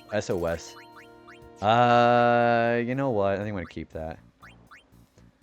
I got her. Dude, have a good rest of your night, man. Enjoy taking your son to school. Thanks for hanging out and talking, dude. Appreciate you. Hey, go follow Mad Cupid as well. He's actually, literally, I think the first follower I ever got on Twitch. So, there's a lot of sentimentalness I've had with Cupid. So, yeah, definitely go follow him. Yeah, have a good rest of your night, man. It's wonderful having you around. Appreciate you. Alright, we're going to go to the Omega Ruins, and then we're going to go ahead and move on.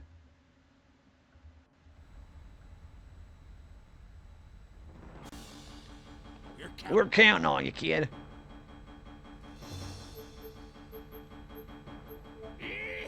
Yay! There we go.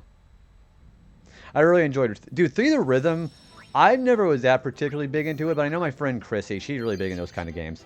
Okay, I gotta go pee. Hang out for a minute. Enjoy this really good music.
Oh my gosh, dude. Cupid, thank you. Thank you for the resub there. I don't know if you're still here or not, but if you want a Pokemon sticker, you gotta let me know what you want.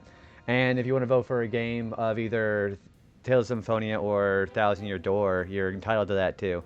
Yeah, if you're here, let me know what you want, dude. Thank you. Thank you for 5 months, dude. Yeah, so we currently have a winner for, well, Paper Mario is winning right now. You want Tales of Symphonia. Okay, and what Pokemon do you want for a sticker? I have literally every Pokemon but Chansey right now. I am going to get your vote in for Tales of Symphonia now. And if you let me know what you have for your sticker, I will put that on for you now too. There we go. Perfect. And I have Hitmonchan. I do have him. Alright, let's get that little fella on there now. I'm going to put Hitmonchan, I think, next to Chansey. This is my first Hitmonchan sticker, too, as a matter of fact.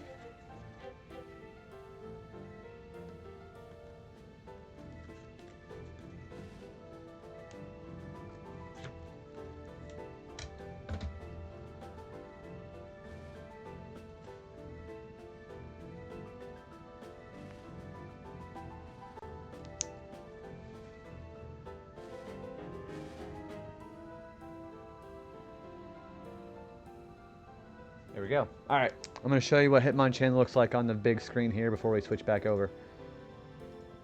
Alright, so Hitmonchan. I put him right next to Doc's Chansey and right above Kev's Torterra. So that's look at that adorable little box and whatever that thing is. Thank you, dude. Thank you for Hitmonchan, and thank you for voting for Tales of Symphonia. Appreciate that. Perfect. Yeah, thank you very much, man.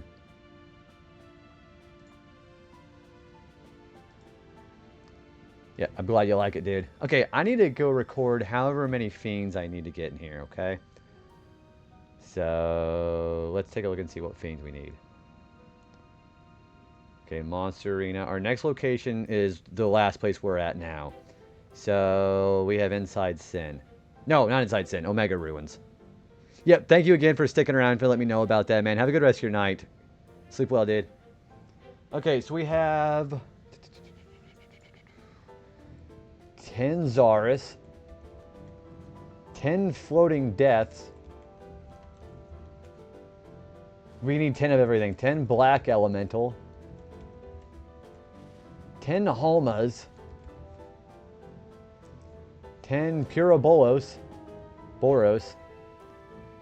10 Spirits, 10 Machias, 10 Master Corals, 10 Master Tonberries, and 10 Varunas. Okay. Alright, 10 of everything for Bubble Buddy. Have you heard of my boy from Nantucket? His head was shaped like a bucket. Was it so bad he could fuck it? Mountain Eduardo. I love that name, dude. He passed recently. I missed him. Also, Travis, have a good rest of your night, man. Sleep well, dude. Thank you for the all the good talks, man. Okay, gotta go follow Killer Draco if you haven't. I'm gonna go. I just put an F in chat for Eduardo's friend there who passed in from Nantucket. How's your night going, dude? Okay, so we have everybody recorded here. Alright, so Zaris should be down here. They tend to be near around the save sphere entrance. Okay. So let's switch over our equipment here. But he thought he would fall, but he almost prevailed and told the whole world to suck it. That is a 10 out of 10 poem there. You know, you actually go on the slam poetry night they have over there where your closest location is. Oh, that's some funny shit, man. Oh, there's a Zaris right there. That was easy.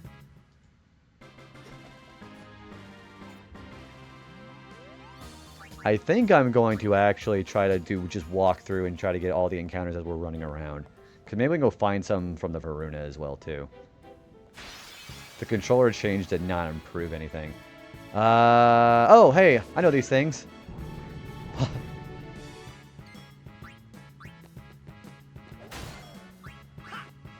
Okay, there's a Master Coral right there. There's a Floating Death there. These things are a little nasty.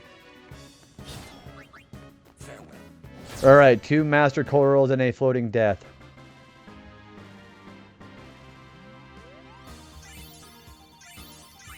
Yeah, the control that's some hard shit, even regardless of where you would exactly be at for that.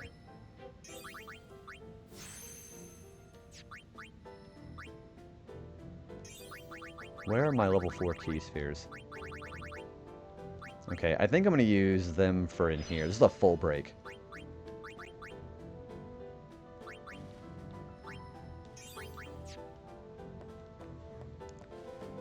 Oh, you know what? I better not fuck around. I forgot. There's a ambush only Malboros in here.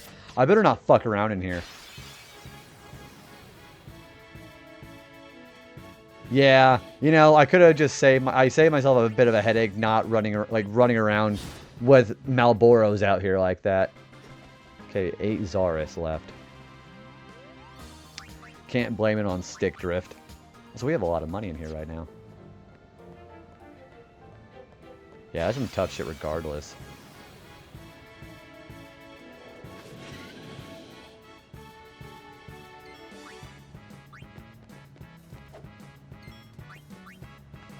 Okay, we're gonna have 1 Floating Death and 2 Zaris for this.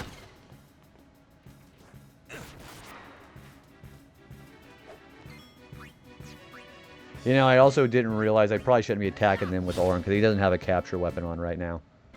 Alright, 6 Zaris. 8 floating deaths. We're getting a lot of experience in here right now, too.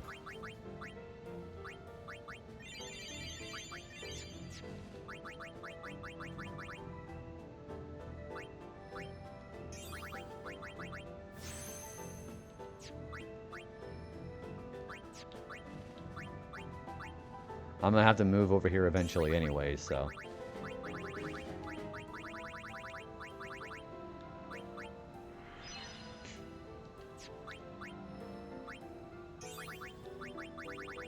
I should probably reorganize my, nor the alcohol.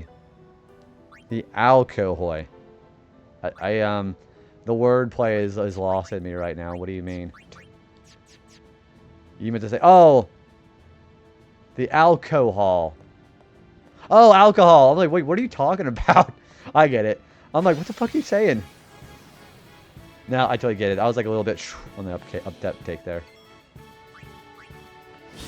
Alright, that is 5 Zaris left. I threw you off with the typos. I was like, well, it wasn't even necessarily that. Just wordplay like that. I'm just like, what? No, that makes a lot more sense now. Nope, I'm just slow on the uptake. Hey, 2 enemies in here. That's a spirit and that's a Homa. As a matter of fact, I'm going to provoke this thing, because this thing will not hurt me if it's provoked. This thing is really bad otherwise.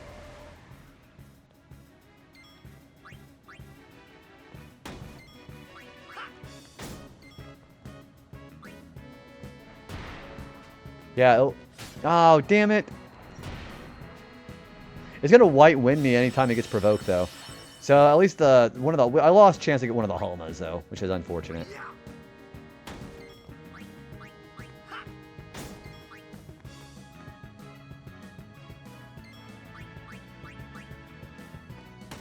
There's a Homa.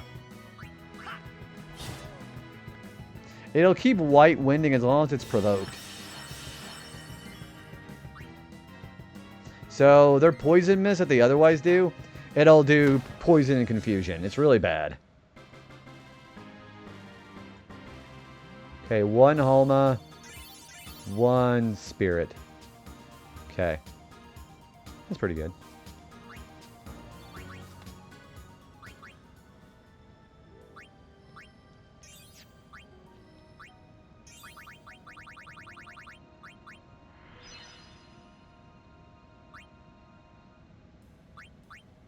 Everybody on this team has quick hit, don't they? I don't think he does. Waka, can you get quick hit?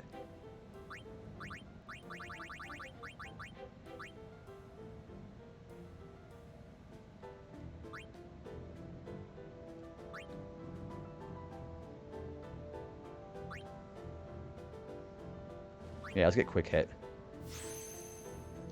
So now everybody in the team has quick hit that we're going to use.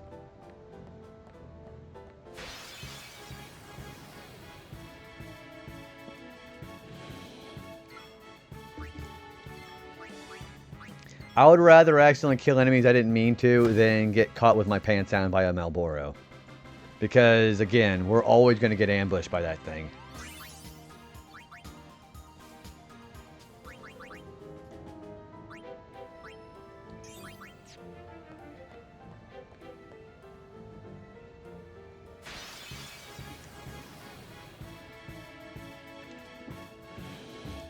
Oh, so every once in a while those chests could be a mimic, but I'm not going to go for it because because mimics can't be captured. So we're not going to worry about that.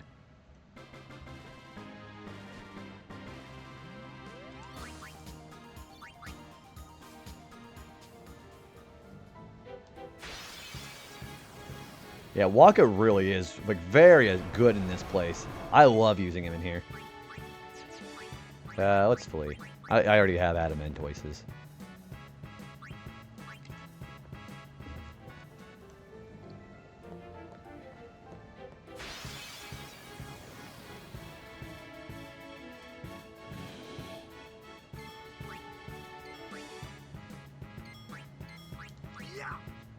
Alright, 2 more Zaris. We're already almost done with the Zaris. I think that might have unlocked the ultimate lizard too by getting this thing.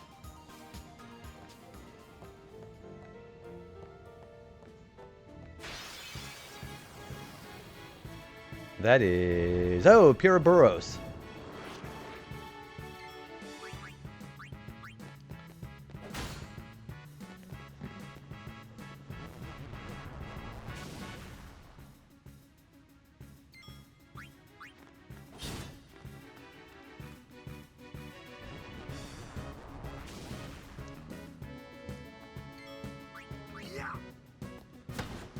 Okay, we have one.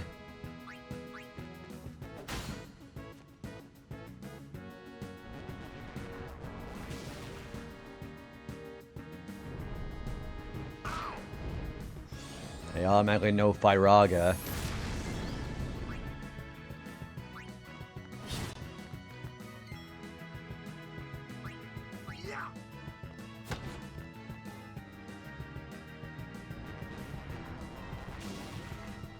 What are the black elements in here? Black elements are mostly found inside. They are in the early seconds. They're not too far in. Okay, there's 3 of them. Cool, cool. Perfect. That worked out pretty nicely, I think. Okay. They did a pretty reasonable amount of damage to me, too. Damn.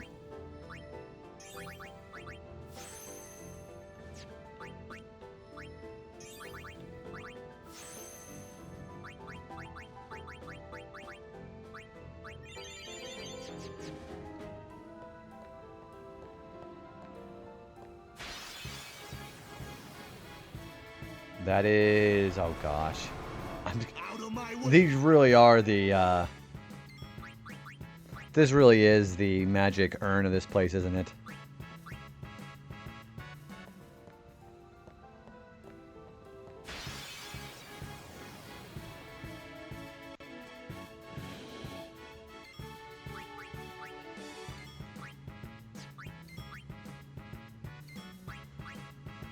Jake the dog, swag money, and Bender.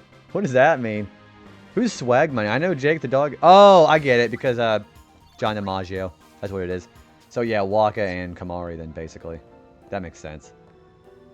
I was like, who the fuck is... Like, I thought like you were going to say Jake the dog, swag money, as if that was one character. I'm like, I don't think that's accurate. Yeah, same voice actor. Yeah, for sure. There's also some live action roles that he's had too, which is pretty... Hey, I know these things. Nah, dude, you're good. Yeah. Okay, yeah, these are Machias.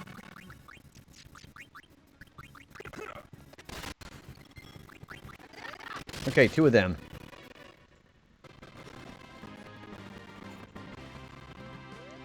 Eight more of them. Nah, you're totally good. It just takes me a little bit of to take a bit of time to get on the uptake there.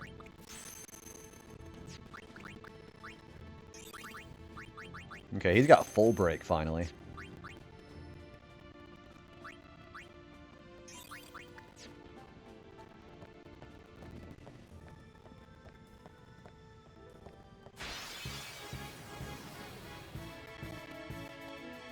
That is why I have the Masamune. Otherwise, I would definitely have been bad breathed. Yeah, that's why I'd rather have that on right now. Jeez.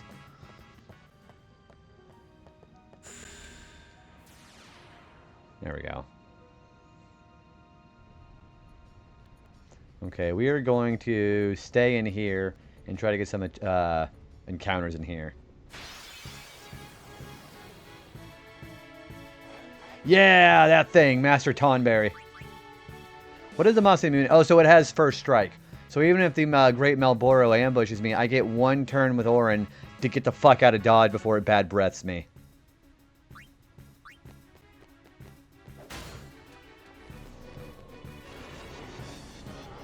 This is probably going to kill me.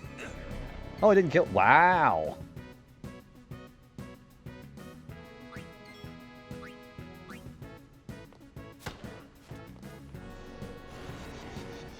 Because these guys haven't killed enough to get killed by Karma. I need a Tonberry tattoo. That is gonna kill that Tonberry. It would really be cool to actually see a Cactuar one. That's what I would want to see.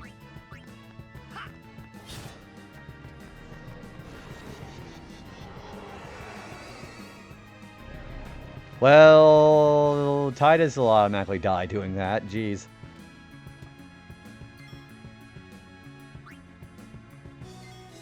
Alright, we're gonna go ahead and res him.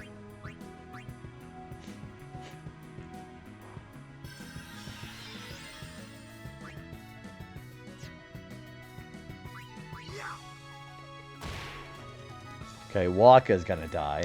Because these things will always counter with Karma. I'm really surprised that he actually lived the first time.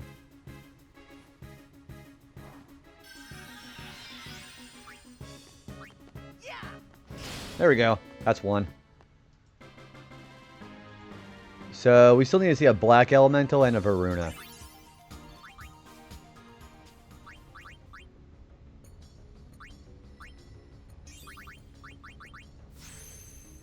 Yep, only 9 more. Yeah, these guys are actually quite a bit... Where are we going here? Okay, let's go here. So we're going to use a level 2 key sphere and unlock that.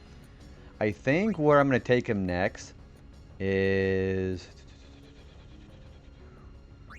Let's go this way. I could go over here, but I don't think I have a chance to come over there. We got to unlock this to be able to get quick pockets.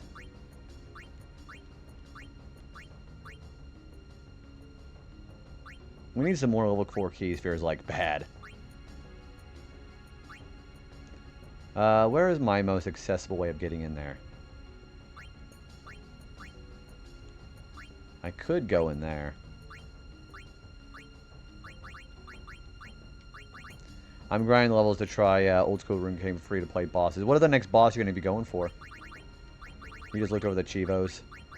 It's not a bad achievement set at all. Honestly, it's really not bad. Alright, we're going to go over here. Where am I going? Here. Obore Hill Giant. He drops... You know what actually is the most intense place I would have gone to for free to play whenever I first got there? The Zamorian, what are those guys? There was Zamorian, or Zamarok. There was these priests that were all crowded around a thing of wine. That they really fucked my shit up whenever I first played that back in the day. Yeah, Zamarok Monk. Yeah, that place. That place really fucked me up because I didn't know how... Like, the respawn rates were also really crazy in there, too. Yeah, I got my shit pushed in quite a bit in there, actually.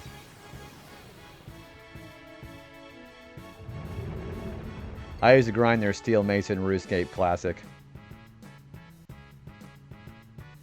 Yeah, that was a really intense place to be able to be at, too, actually. Alright, I don't need to fight these guys. I also used to go to that, what was it, like the Viking or the I used to go to the Barbarian Village and grind a lot in there, too. For steel stuff. I think they had steel equipment to drop. Probably not that good.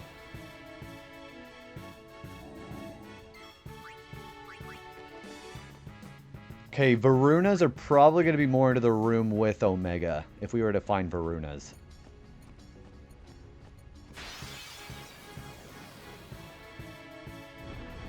Hey, we have these guys again now.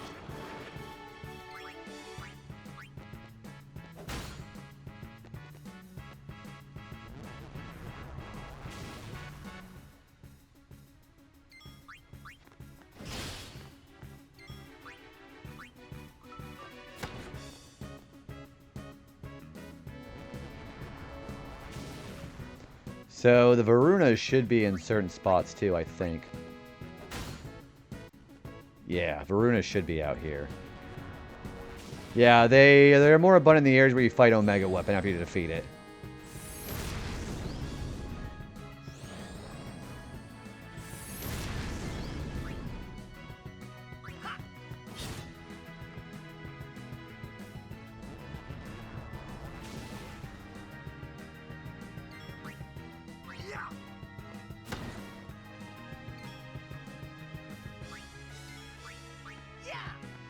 Okay, 3 more of them.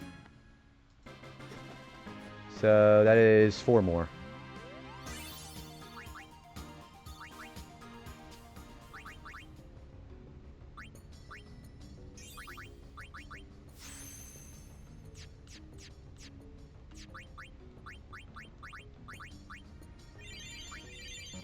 She's basically single-handedly keeping everybody healthy with the cure.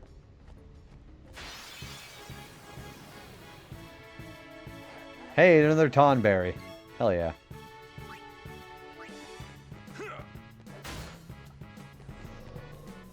So maybe we try to do more damage with Auron and...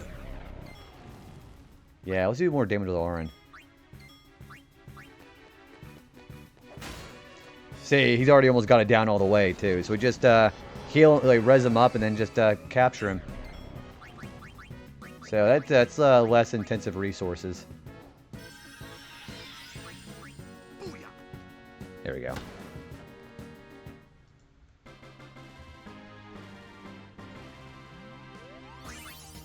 Good experience for all of that, too, actually. I'm going this way. Okay, cool, cool, cool.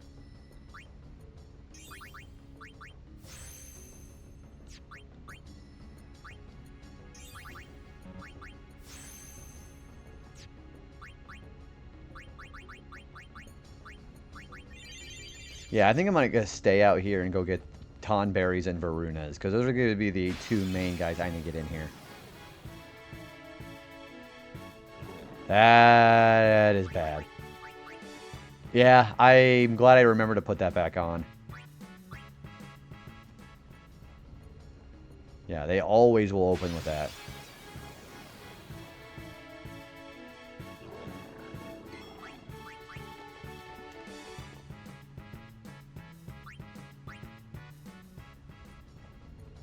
Alright, let's keep going in through here. Okay, well, I don't need them. So, considering how many enemies I already have captured here, getting the Varunas should be pretty easy to get. Especially considering how easily I can get to that area.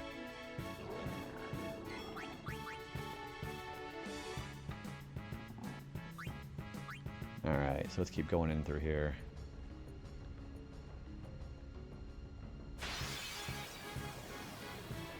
That's another Tonberry. Okay, cool. Here we go.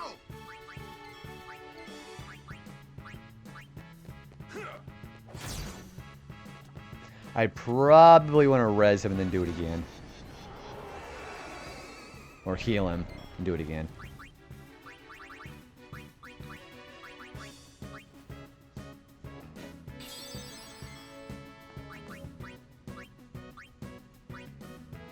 That's a lot of damage.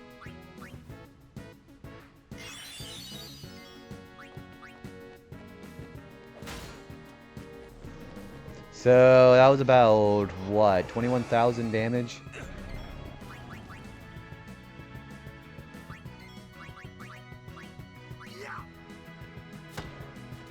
So 30,000. So you gotta do that basically 2 more times.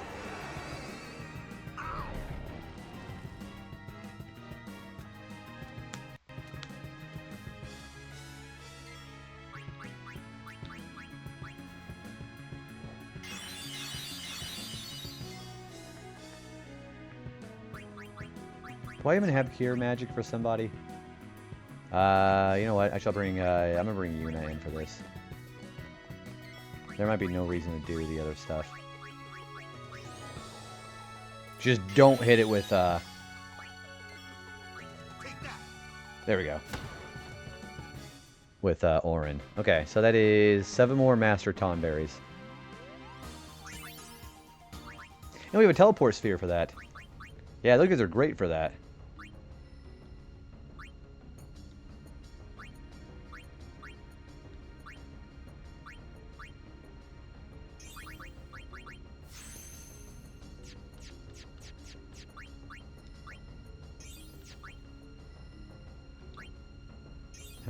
I could go there. Yeah, let's go there. This is Kiraga, isn't it? Shell and Protect. I mean, that's still pretty useful for, you know, having some healing from somebody.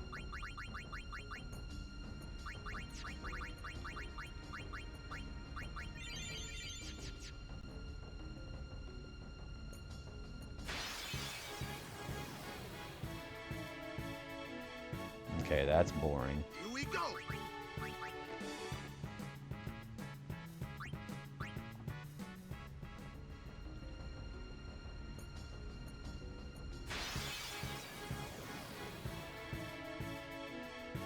I didn't think the Geminis were going to be that common out here, but I guess I'm wrong.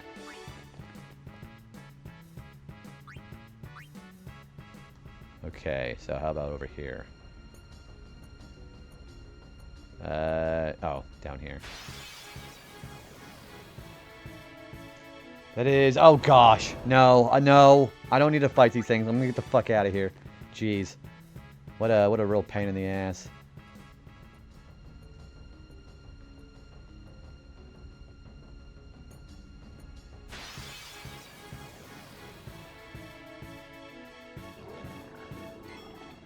The minute that I'm stupid enough to try to come down here without my mouse moving is the day that I deserve a game over for this.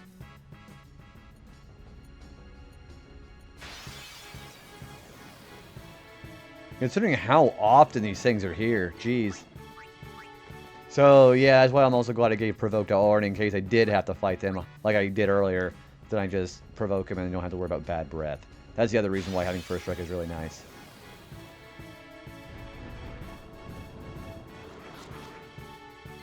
Alright, we are going to do that.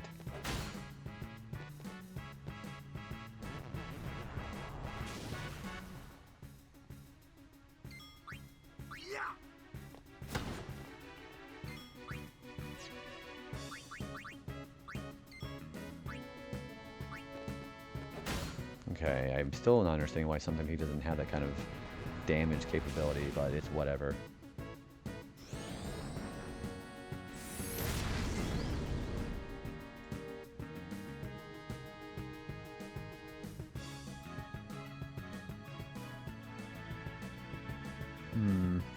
Sorry, I'm just updating my lurks.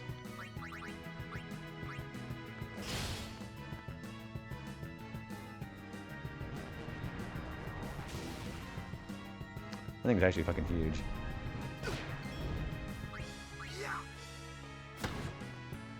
Okay, so I'm gonna need one more of these after this.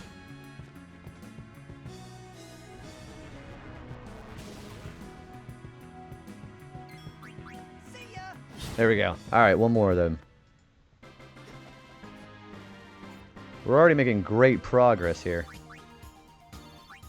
Alright.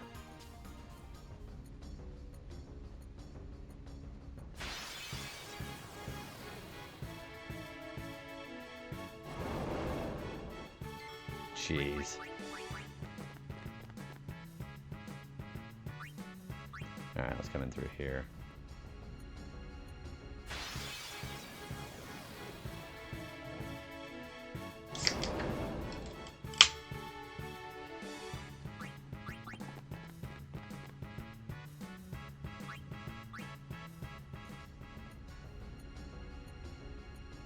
So, it says the Varunas should be more common in this room. Naturally, of course, if I want to look for them, I'm going to go find Demonolas over the fucking place, but... How long have I been live, by the way? Oh, about 5 hours. Wow, time really flies, doesn't it? Jeez. That's cool. Alright, so they should be in this room.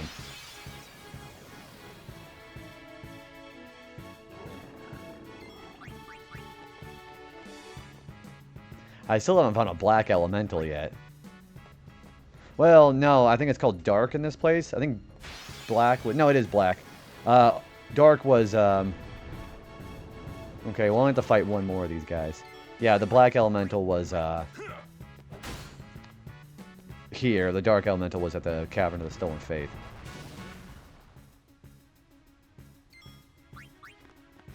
Okay, so we have all the Pyroboros that we need.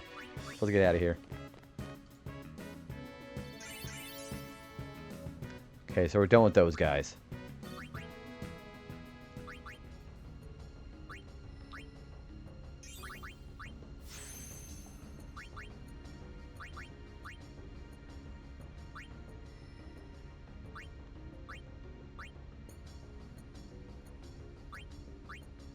What spell is that? That's Cura. Okay, so I don't really necessarily think I need need that right now. I mean, I might go grab it. Because I might have somebody being able to heal. You know, that might be useful.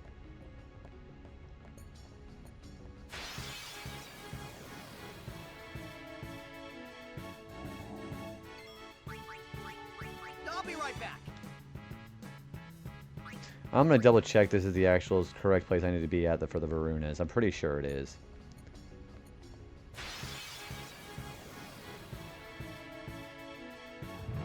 More abundantly every round you fight Omega Weapon. Yeah, so this is the right spot. These guys are apparently hard to find. Varuna. F5 location. Okay, yeah, these guys are supposed to be pretty hard to find.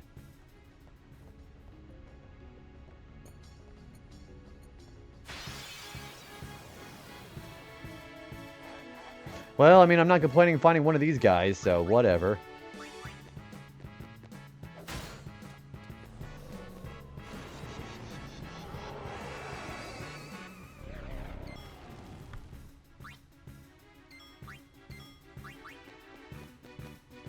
See, a lot of damage there.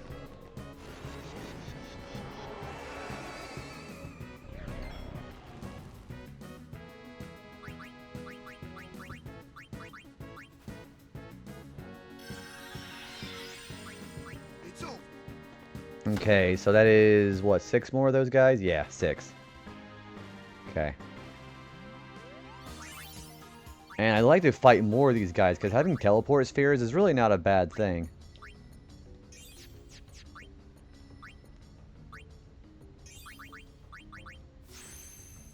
What is over here? Oh, that's quick hit. You know, actually, I want to get Orin over here, too, as a matter of fact.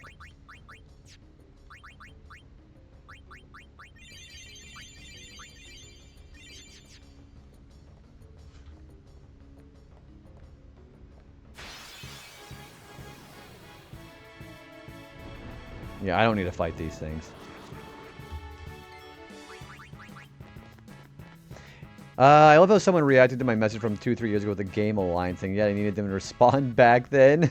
Yeah, it's right whenever you want somebody like to actually give you a good answer. It's like, hey, we're just gonna just wait until like the time you don't need it. Jeez. Yeah, I've had people just be a little late on there. I've actually also had responses like, dude, I have like long moved on from this.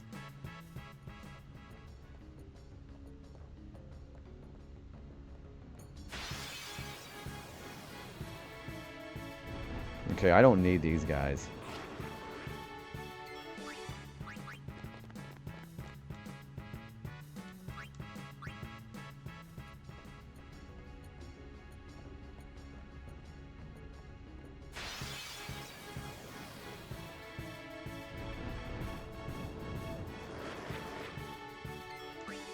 I'll be right back.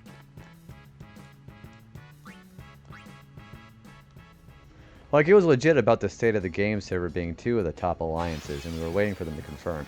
Well, after they responded about 2 or 3, yeah, gosh, right? Like the point where you just need that, they'll leave. Yeah, that fucking figures.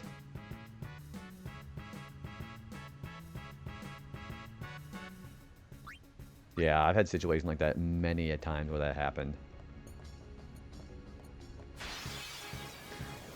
And I'm all, you know, I quit the game, like yeah, dude, like, thank you for responding now, but I've already moved on to something else. So, looking for more for Varunas.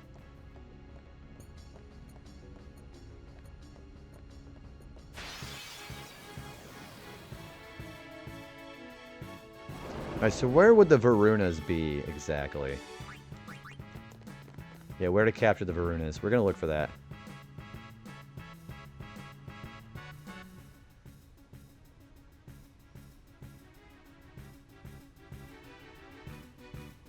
Okay.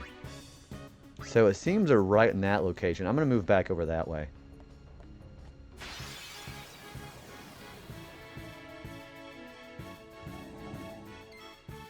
Okay, right there. Okay, we're going to go to this place. There's a particular spot there the Varunas might be showing up the most. So we're going to go back that way. I mean, we're finding some Master Tonberry, which is great. But damn, I don't need that many.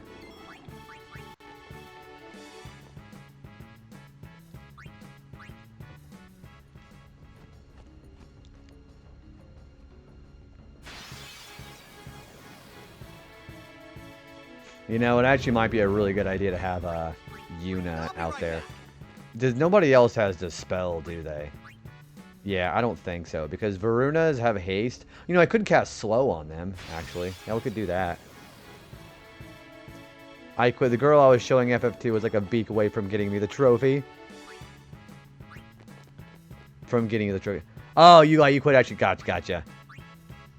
I was like, damn, you gotta do more of that.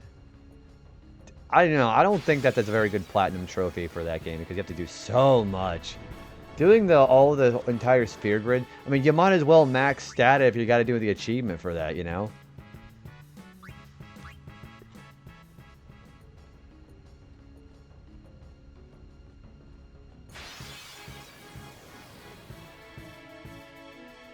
I'm getting a little sick and tired of seeing these guys, though.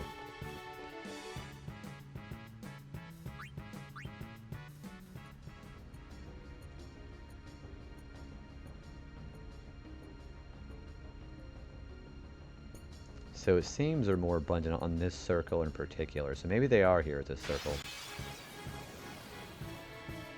I handed her the controller and was like, what's the worst that could happen with her trying after been trying for 9? And she was just a beak. Oh, like she was actually like, was it like her very first try doing it? Damn. You should like, you let her keep trying. If she got that close, I mean, surely she'll get it here pretty soon. Damn. That's hilarious.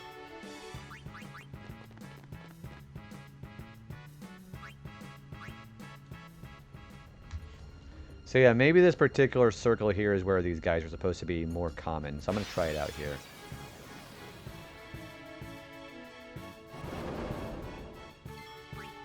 Live and let live. Live and let live. I was looking at the opponent talking about like you just like her more. What was her actual score on that? If you saw what it was.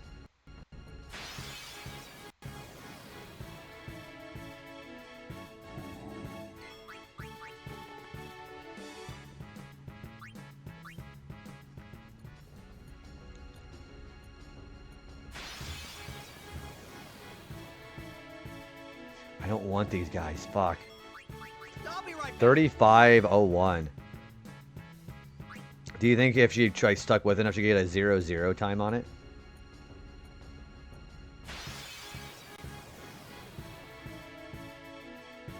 Gross.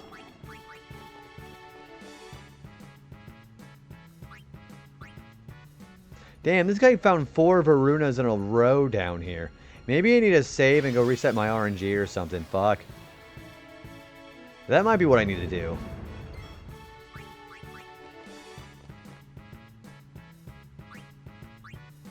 I have a lot of very weird bot comments on this video. Jeez.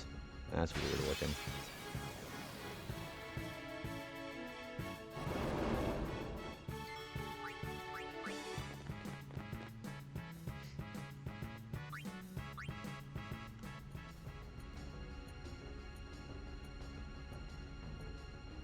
Probably if we were doing the balloon when we were still on the... Oh, okay. Oh, yeah, that's really not bad at all, then.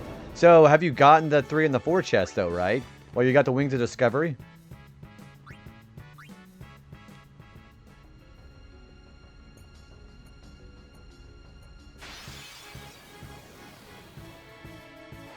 There's one right there, actually, yeah. No problem. Holy shit. Hi, Jill. Hi, guys. Jill, tell me all about your stream. How are you doing today? Were you doing some Tamagotchi? What were you doing? Holy shit, guys. Also, guys, anybody who hasn't been following Jill, you're really missing out. Jill is an incredibly talented streamer. Also, thank you for... Yes, we are actually pushing for Twitch partner right now. Hi, everybody. But yeah, I'm sure I have a big overlap with community members with Jill, but if you guys not been here before, hi. I go by JB. Call me Joe. Doesn't matter. And, okay. So, speaking of Subnautica, I've been trying so hard to get my dad to play... because he plays a lot of horror games, like, you know, like VR and first-person kind of things. I have been trying to get my dad to play Subnautica 1, and Subnautica 2 looks so good. You've played the original one, right, I assume? Thank you for the follows, by the way. Thank you. Welcome on in, everybody. But yeah, we're playing some Final Fantasy X International. We are done with the main story, and if you've never done this game before, there are some post-game content. There are some super bosses called the Dark Aeons, and I'm going to go for them in this playthrough. I am going to get my shit pushed in trying to fight these guys. We're doing some fiend capturing right now in the Omega Ruins, if you've not seen this before. Also, there's a Tonberry on screen right now, so pray for me. But yeah, a lot of retro games. We are typically Gremlin hours. We do a lot of JRPG retro games in here. I'm probably going to be doing either Tales of Symphonia or Paper Mario the Thousand Year Door next time. But let me say hi to everybody. Mark Baker, welcome in. Pyro GX Pilot, good to meet you, by the way. How's everybody doing? No one suspects the Spanish Inquisition. Thanks for welcoming on the Raiders, too. I want to be like JB when I grow up. I'm a bit of a blitzball myself, so it'd be the blitzball grow up first. Yeah, Subnautica 2 looks amazingly good. Delirium, welcome in. Nathan, Omen, all the big homies in here as well, too. Also, Samurai 7. But yeah, thanks you for sharing the community with me, Jill. As always, I always encourage people to go ahead and take care of themselves first and foremost. We are about halfway done with our partner push here, believe it or not, which is actually incredible. So thank you for bringing the love over here. And it's been wonderful to be able to know Jill the last 3 years. So I had a lot of really cool moments and hanging out over in that community too. Great community over there. But yeah, we're of course encouraging people to go ahead and take care of themselves. So raid and run if you got to. If you need to go ahead and avoid spoilers for Final Fantasy X, please feel more than welcome to do that. But yeah, we're going to be on for quite a while tonight. We typically do Gremlin hours, and we are going to add a third stream on the week now to try to kind of do a little bit more of that push there. So anybody who leaves me on a lurk, anybody who comes and just hangs out, chats, lurks, whatever you got to do, it is outrageously appreciated by me. So thank you very much, everybody. But yeah, we're in for the long haul. We're going to be doing some stat grinding today. If you've never done the Sphere Grid stat reworking, you can go beyond the 9,999 HP. We're going to be going for that now. He did nothing wrong. Don't kill Baby Yoda. It's really funny because, Nathan, if you ever played Final Fantasy 15, there are these enemies called Tonberry Knights that do have laser swords, and they do hop around and start slicing you up like Yoda. It's actually pretty freaking hilarious. So, ironically enough, you're actually partially correct on that. Yeah, we're fighting a Master Tonberry, and I'm going to get stabbed. Yeah, they are green. I believe they are green. I wouldn't actually be surprised if that was actually a Star Wars reference to begin with. Speaking of Star Wars, I was able to watch Revenge of the Sith a couple of days ago, and Revenge of the Sith is just so good. I love Revenge of the Sith. Is anybody else a big Star Wars fan? What's everybody else feel about Star Wars? And how's everybody else feel about the prequel trilogy? I fucking love the prequel trilogy. The best one. It's, you know, a lot of people give a lot of shit about that game. Or that movie, excuse me. But, I think Revenge of the Sith, that's the one I grew up with. And watching it in theaters for the first time was such an experience. I've only seen the... Okay, Jill, I don't really ask for favors very often, but I'm going to go ahead and just make a formal request for you right now. Please go watch the prequel trilogy. I know a lot of people say Attack of the Clones is kind of bad, so stick with the wooden dialogue, because I think the actors and actresses who played Padme and Anakin, they were not given good direction by George Lucas, but stick with it until Revenge of the Sith, and it's a huge payoff. And I actually really like Jar Jar. I think the person who played Jar Jar got a lot of shit unnecessarily for that. So I think stick with the prequel trilogy. I wouldn't think, you know, you're gonna have a lot of hardcore fans be like, watch the Clone Wars, watch Rebels, watch Andor, and watch the Bad Batch. Just watch the prequel trilogy first, and you'll really love it. I also really need to show people sometimes. I still have an AT-AT Walker Lego set in my living room. I need to show people that sometimes. I'm a really big of a Star Wars geek too. You trust me? Yes. Just stick with it. Revenge of the Sith is a good payoff because the whole trilogy is meant to segue into the original trilogy that you're familiar with. So I think it does a pretty good job in that regard. The asteroid fight scene is really cool. Oh, you're talking about over in the Attack of the Clones where they get in the asteroid belt. I'm not going to say too much because I don't want to spoil Jill on it. But I think even Attack of the Clones is a pretty good setup. At least it's better than the sequel trilogy. That's pretty low-hanging fruit, actually. Also, hi, Doc. How you doing, dude? Never seen the animated Clone. It's pretty good. I'd say it's probably not... It's the same guy who showruns Mandalorian, Dave Filoni. So you can tell there's a bit of good quality behind that. But there's a lot of filler episode arcs. That's kind of what the Clone War TV show is supposed to be like. So keep that in mind. I grew up playing a ton of Battlefronts. Yeah, okay. I love General Grievous. I played a shit ton of Battlefront 2. Okay, Jill, do you remember the Mos Eisley Heroes vs. Villains map in Battlefront 2? I always played either Boba Fett, General Grievous, or Darth Maul. Because Darth Maul was always able to just chuck that double lightsaber at people. It's so good. I love the Mos Eisley map. It's so good. Boba Fett and Mandalorian are my favorite characters. And Jango Fett. I really like... yeah, you got your lightsaber from Disneyland. It is purple, so the same one as Mace Windu. I really like... I think my favorite villain characters are Grievous. I always thought Dooku was kind of like lame. But Grievous, Jango, and Boba Fett. I like Darth Vader. And I also like... there are a couple of hero characters I like. But the only hero characters that you get in Battlefront 2 are like blaster characters like Han Solo and Leia. And it's okay, you know? For some reason, I couldn't get that map to work the last time I played it. Are you on the PC version? Or because we did it on the old PS2 back in the day. That was like OG split screen versus multiplayer that we used to do. I don't remember if that game was compatible with the multi-tap. But the way we played it back in the day was somebody played as the Separatist, somebody would play as the Republic. The Clone Wars show is awesome. My favorite map was the one in the snow with the... Oh, that's Hoth. And you also have the map, and now we can play as the Wampas and just start smacking people.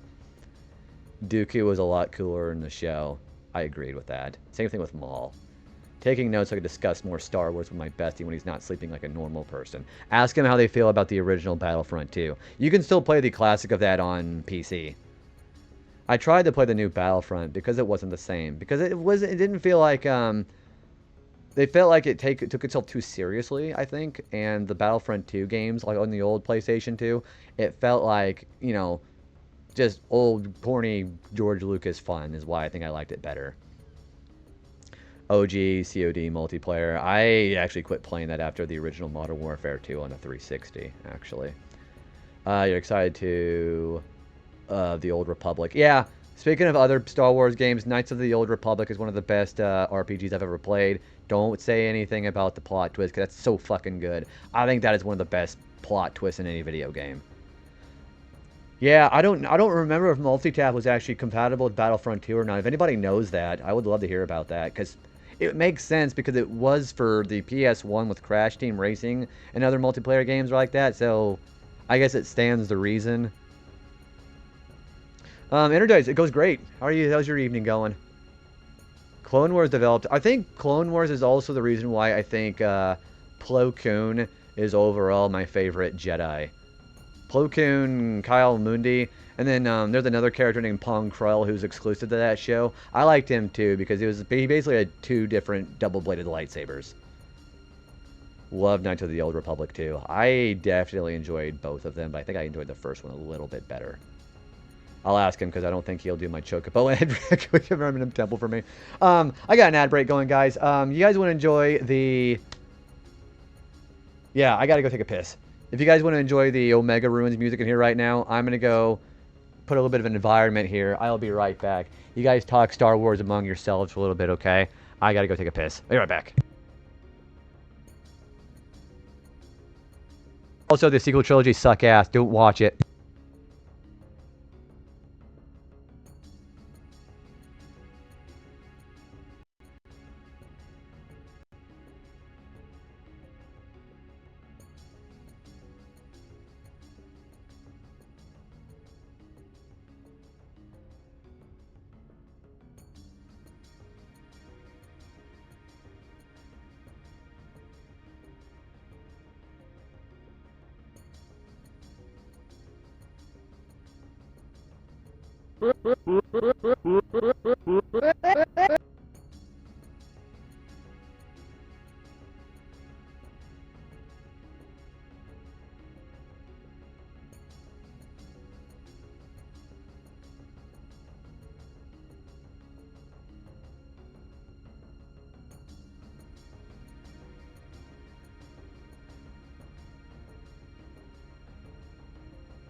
Okay, I'm back. Hi. I know we have ads going in right now.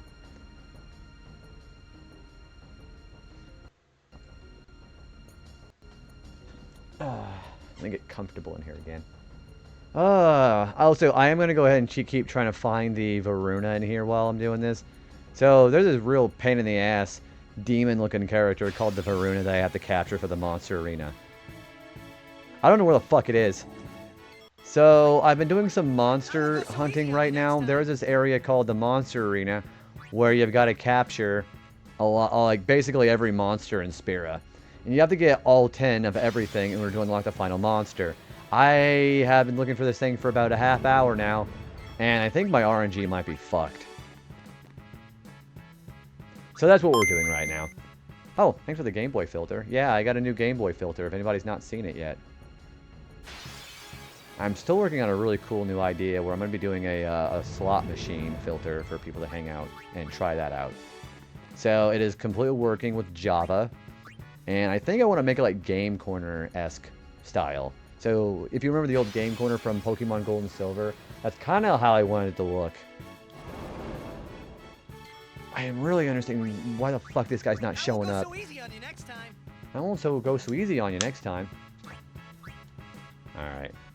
Also, welcome back from the ads. We're still trying to find the Varuna in here. I think I might leave and try to reroll my RNG. Because I think I'm getting fucked really hard on that.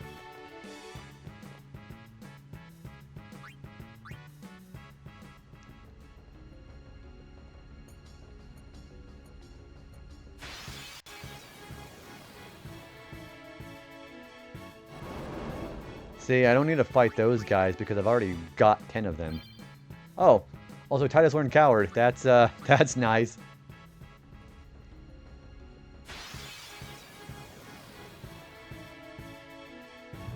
I don't need those guys because you can't capture Machina in this game. Coward really? I mean, I don't really feel it's worth my while to try to fight all these enemies. I don't actually. Ah, son of a bitch. Spectral, thank you for the toad hat. Remember, I actually said it right instead of spectral hat, toad hide. Yeah, we have a fun little toad hat there. Toad hat for luck. Okay, if I actually get the Varuna while I'm wearing the toad hat, I will gift a sub to you.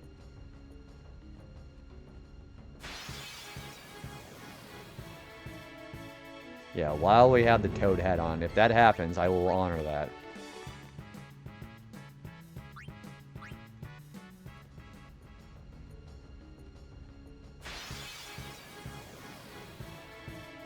You see, I think my RNG just might be broken or something. I'm probably going to go save and reset the game and see if the RNG can be fixed. Because there is a little bit of an unreasonable thing how... I saw this video of the guy get 3 Varunas in a row in that circle that was at earlier. But now let's just throw Great Malboros in for the 15th time. Yeah, I think if I start mouthing off the toad hat too much, it's gonna probably infect my brain like a real cordyceps mushroom. It's gonna be some real clicker from Last of Us bullshit. Hey, there he is! Alright, I was a man of my word.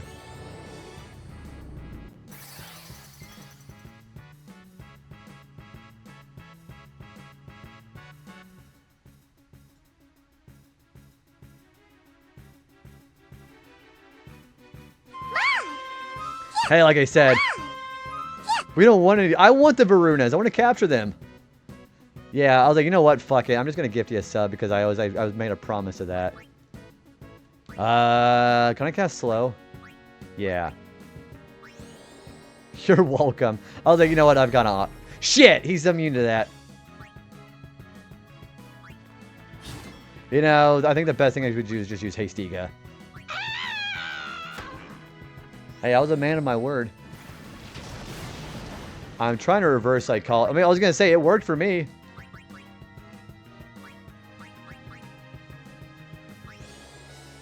Yeah, this is exactly the guy that I wanted.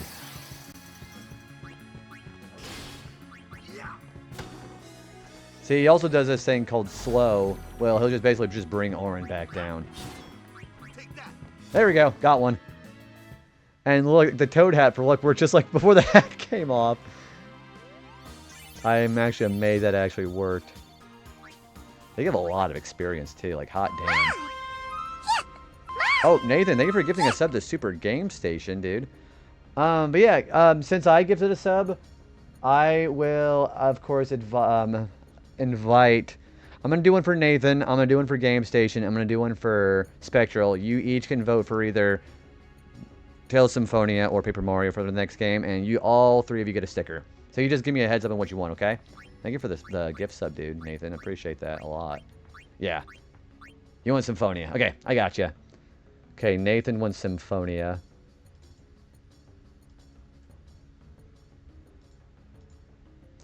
Spectre wants Symphonia. You guys are really trying to get Symphonia back up and going.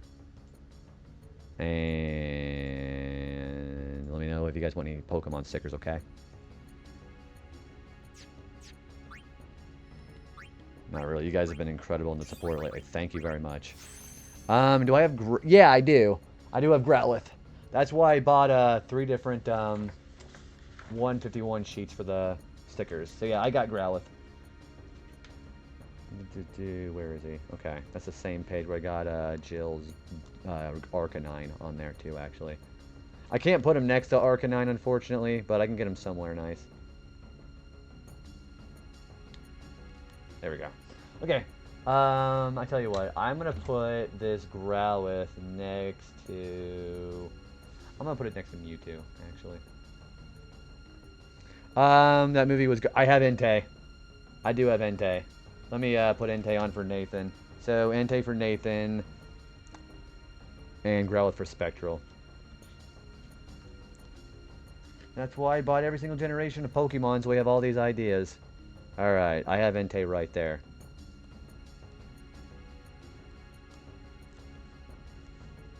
Alright, so Entei I will put here. And I'll put Growlithe there, and then we will write names under it, okay? Okay, Spectral, you want Growlithe.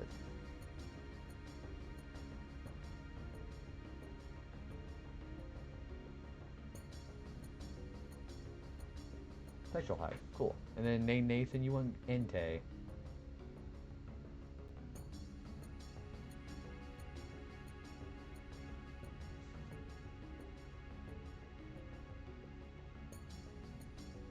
Okay. Alright. Let me show you guys what your stickers look like, okay? Okay. Alright, so I put them pretty close to each other. We got Spectral, you got your Growlithe right there. Nathan, you have your Entei next, and they're both next to Kaleo's Mewtwo. Both pretty cool fire types, I think. Thank you. And you both voted for Symphonia, which Symphonia still has quite a bit of a catch-up when it comes to reaching the same number as 1,000 Year Door.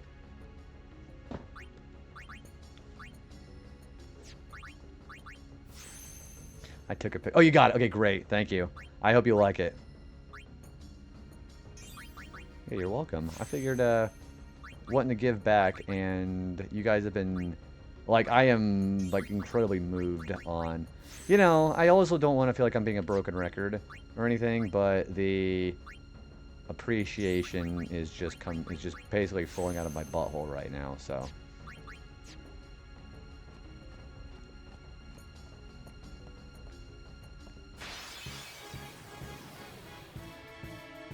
Okay, well, I already have these guys.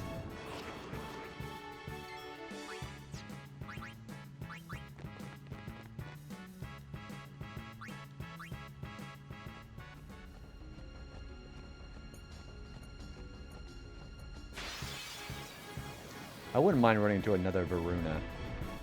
I mean, we already have one, so I think what I'm going to do is I'm going to go out to the beginning area of the stage. We're going to try to find some black elements.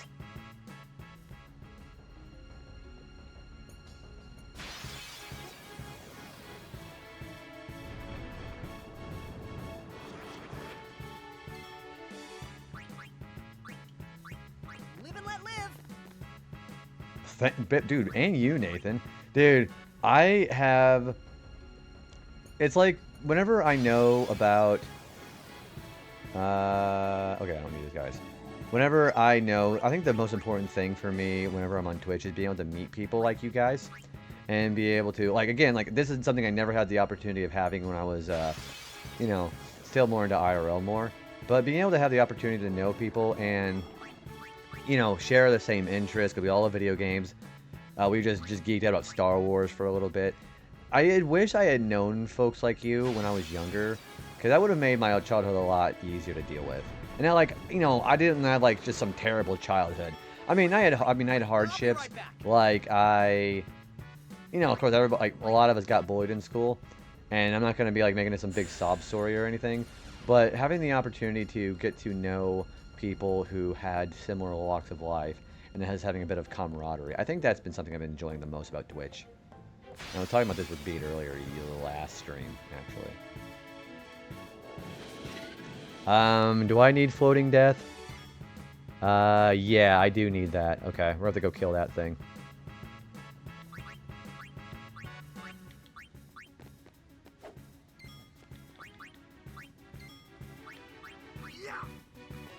Alright, so there's one there. Yeah, I don't need people to... Well, not need people. I don't need, the Zaruses. Hey, Game Station. Yeah, since you got a gifted sub, we're throwing a bit of the love around, dude. If you want a Pokemon sticker and a vote for either Tales of Symphonia or Paper Mario, you are entitled to that. So let me know what you want.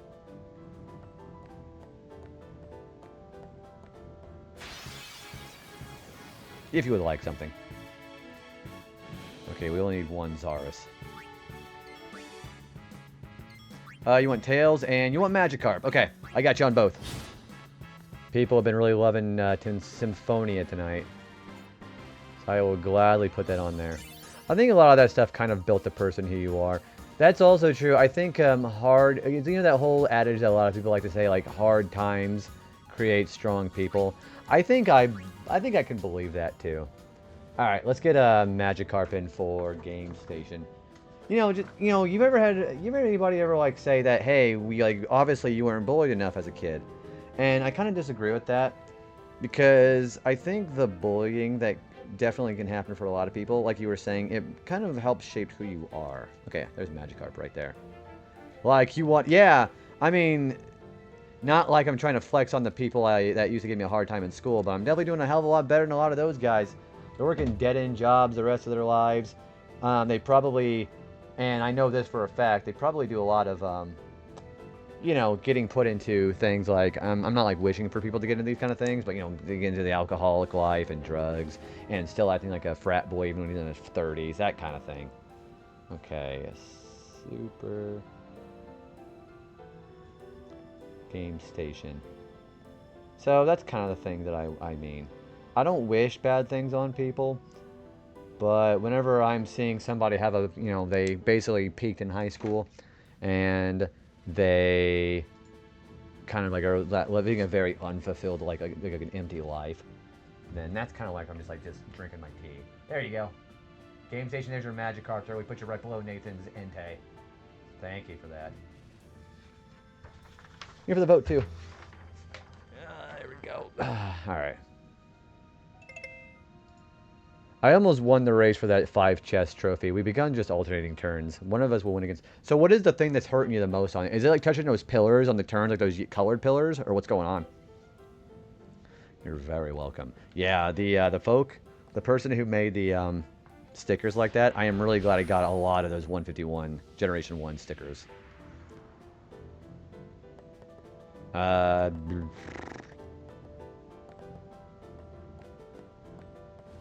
So this says the black elements might be closer to the actual beginning of the area. We're going to try that out.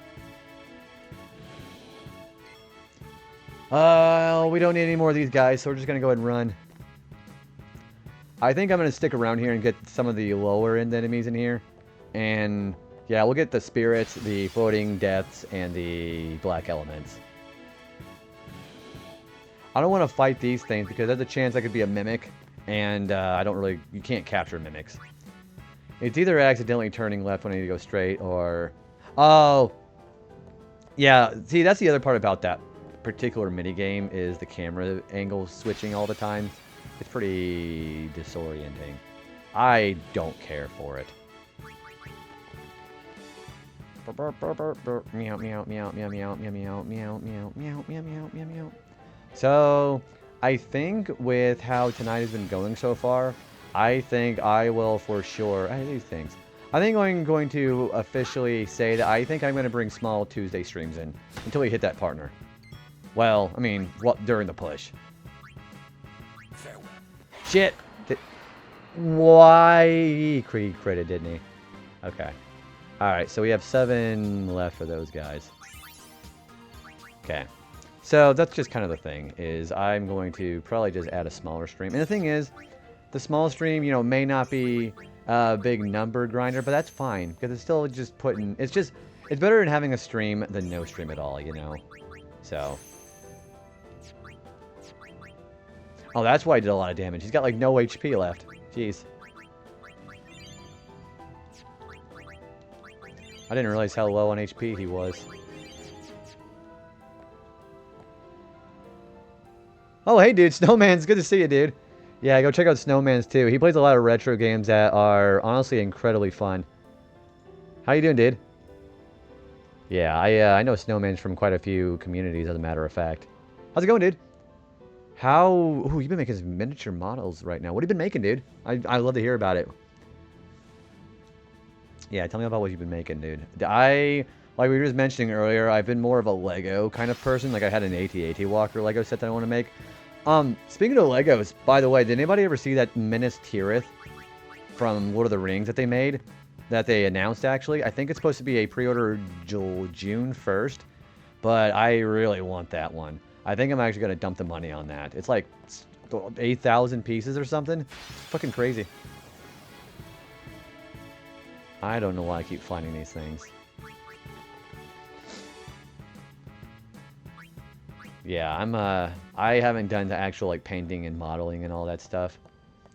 Letting the battery recharge today. I'll tell you one thing, so whenever I started going to these midnight streams, I had it turn into a 2 on, 5 off thing where I get to spend 5 days to just kind of relax. And then, come to find out, that probably wasn't a very good idea because going to work in the middle of that is like, you know what, maybe these recharge time is not, maybe it's not as beneficial as I thought. Thanks for hanging out, Benny. I appreciate you, dude. Have a good rest of your night. I will probably see you in the morning. Sleep well.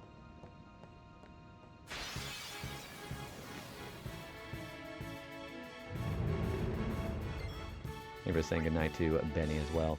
I usually build different Gundam. Okay, we had talked about, this was kind of a while ago. I haven't been much into Gundam as I have liked growing up. I think one of the most enjoyable things that I've done Gundam related, there was this old Gundam fighting game that they had on the PS1. That was really funny and enjoyable because they have like all these boss characters to fight, and one of my dreams as far as Gundam would have a giant model of Big Zam. And Big Zam just being, his attack is walking, is the funniest shit to me. So, I'm a fan of Big Zam. Yeah, that's what it's called, Gundam Battle Assault. That PS1 game, I love the shit out of that game. Big Zam is just fucking hilarious. Like, would you, like, it would like really vibe if you actually had a, like a Big Zam model, right? I wanted to make a modern Big Zam model kit. That would be... I'm always... And you can probably tell a lot of the, like, the plushes that I have. I've always been a really big proponent of having big models like that. Even if I'm not really that much of a big Gundam person. Having that character... And what is the one... I think it's called just Ball. But there's this Ball Gundam in that series where it's just like 2 arms and a little gun on its head. What is that one called? I want that one too. Nathan, have a good rest of your night. Also, yeah, check out Nathan, too.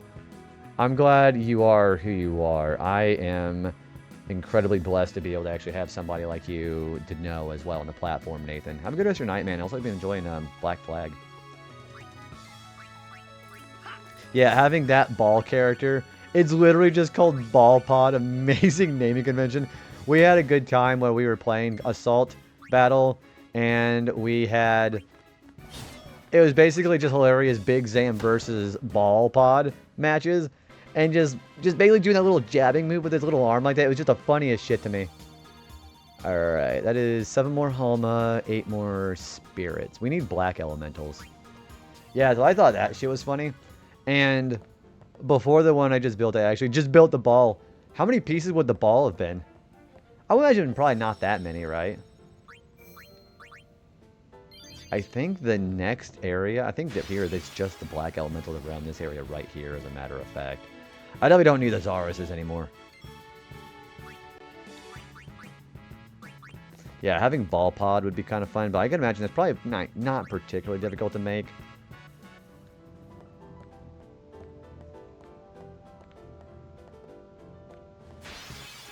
Alright, so we need to get, what is it, the Black Elemental?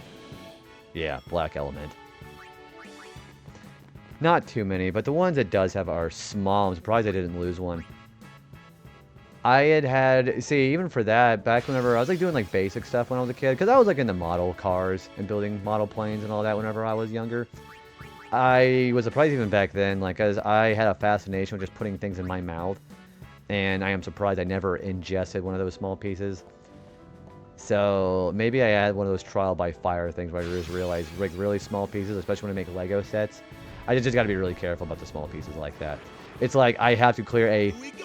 I'm one of those guys who will have a complete space with, like, you know, construction paper drawn out where I've got to have everything in front of me and everything accounted for.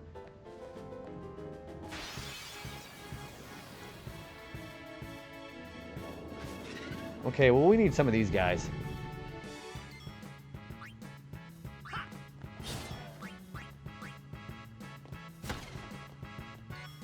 I'm pretty sure we just attacked the Master Coeurl here. Yeah, he's doing 12,000 damage. And, okay, 2 Coeurls and 1 Floating Death. We're still looking for, a black element. There we go. I mean, we got some level 1 key spheres, but I don't need those.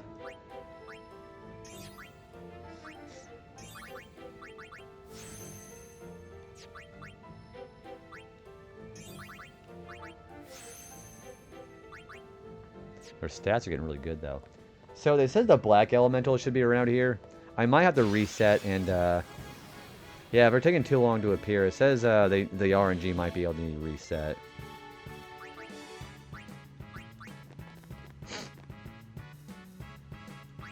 So look for the black element here.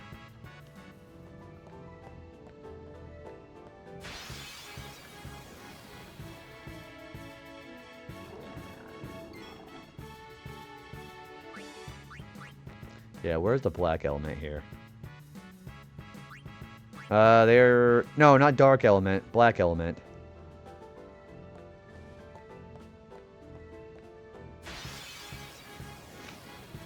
I think I'm going to save and reshuffle the RNG, because I think I'm getting terrible luck here. So I'm going to go save and reset, and then maybe re-roll the RNG. So that should be kind of nice.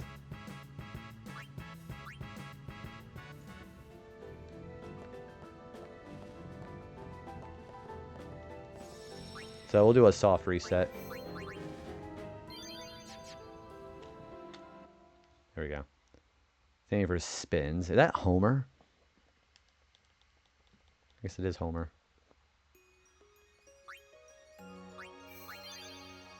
Alright, yeah, I gotta re-roll the odds because I'm not getting very good odds right now.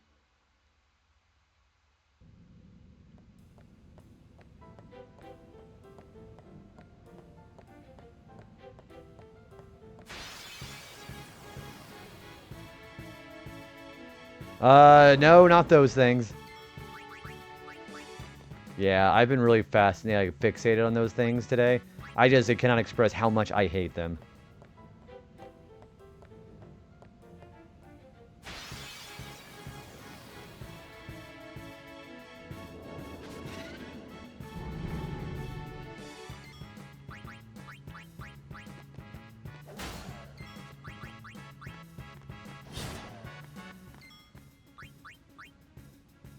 Okay, there's one of those guys.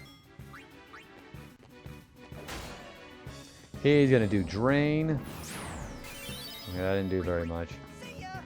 Okay, 2 Coeurls and 1 Floating Death. We need 4 Coeurls left and 5 Floating Deaths. Okay. Excellent.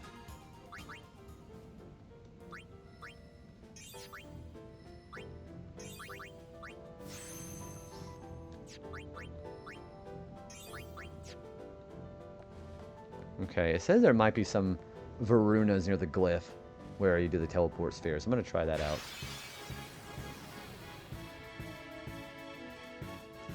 Fill up the whole... Oh, I mean, I'm going to be pretty damn close. I think for the initial fact that I got to fight penance for that, dude, that is probably going to happen. Also, Critical, what's going on, man? How are you doing? Happy Sunday/Monday. It's currently Monday morning here. Oh, you've been lurking. Well, thank you for the lurk, man. That's actually incredibly nice. Thank you. Yeah, enjoy your lurk. And I appreciate you so much, man. Yeah, it's like 3 a.m. your time. Yeah, go get some rest, dude. Thank you again. Yeah, hopefully you've been enjoying Minish to Cap, too. I like lurking and hanging out in your streams. You're a great place to be at before I gotta go to work. Oh, that's a nightmare. Jeez. I didn't know we could spawn down here.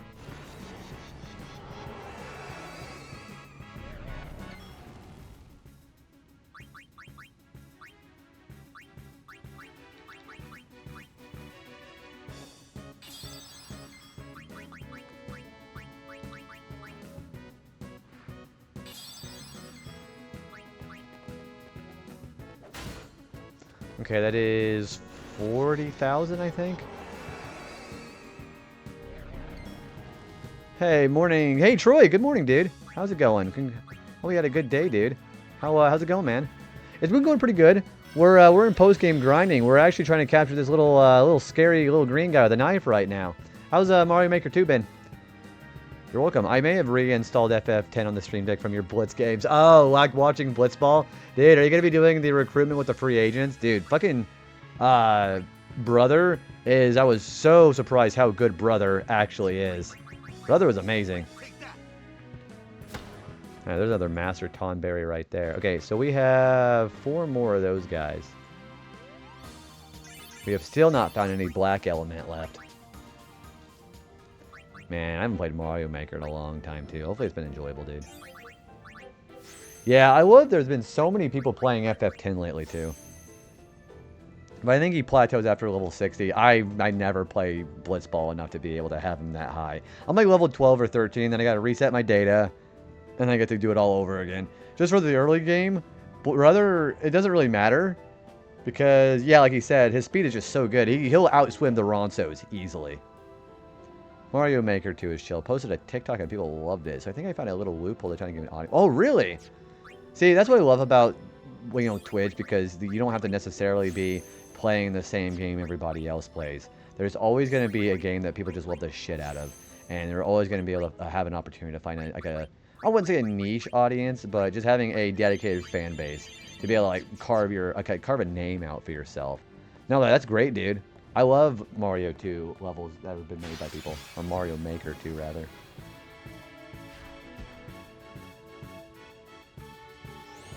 Oh, that thing's disgusting. Ugh. There's another Varuna right there.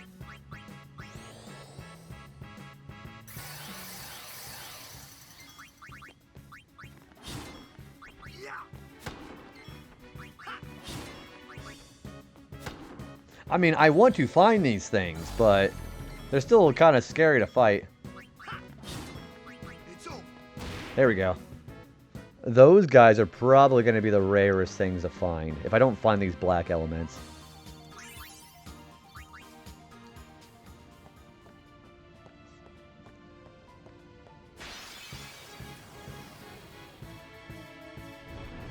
Well, I don't need to fight those.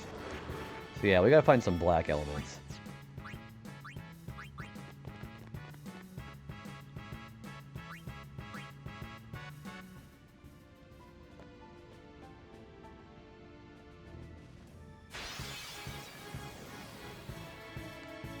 I really don't want to find those things. Out of my way.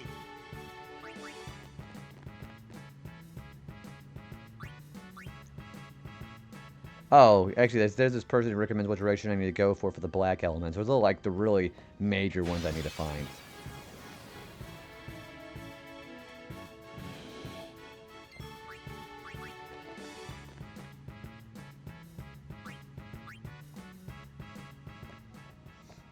So I'm gonna go to the save sphere and see if there's gonna be the directions that this person on Game Packs is saying. So maybe that'll actually work.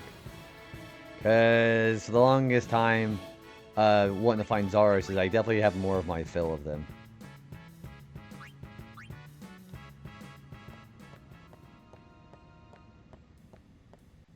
Welcome to shout out, dude. I love seeing all the homies finding success on Twitch. Hey, I could really fight those guys.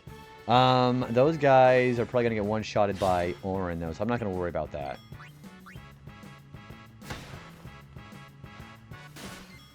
Ow. Okay, 2 more Machias are there, so that's 5 more of them. I wish I could find some more Halmas and some, I haven't seen any black elements yet.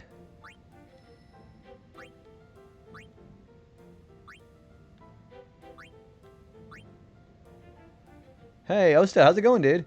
Welcome in. Thank you for arrives. I love that emote there. Is that Emmy's? Yeah, it is. Yeah, what are you up to today, dude? Okay, he's got Protect, which is, honestly, that probably would have really helped with Omega Weapon, but that's fine.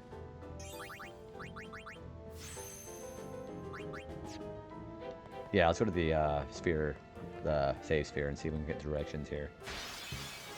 I'm doing pretty good. We've been capturing some Fiend for the last couple of hours. Or by a couple of hours, I mean like 5 hours. I was hoping I was going to get some stats ready for the Dark Aeon, but we might just do that with by the end of the night, I think. Ooh, enjoying some pizza. What do you guys like on your pizza? I probably should have had a pizza today, but I was a little bit of a rush getting some food, so it's fine.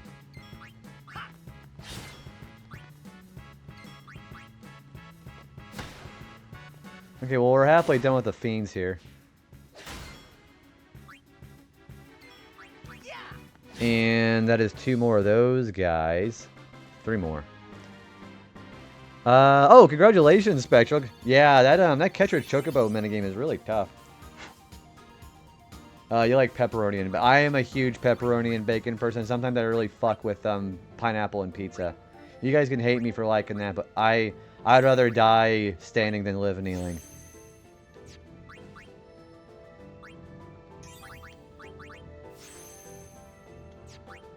Yeah, I love pineapple. Yeah, whoever says pineapple is bad clearly has, like, their taste buds are defective. You love pineapple on pizza. Well, hell yeah, dude. This is going to be becoming an actual space where people can enjoy pineapple on pizza, and nobody can say otherwise. Forrest, how you doing, dude? Good to see you. How are you doing?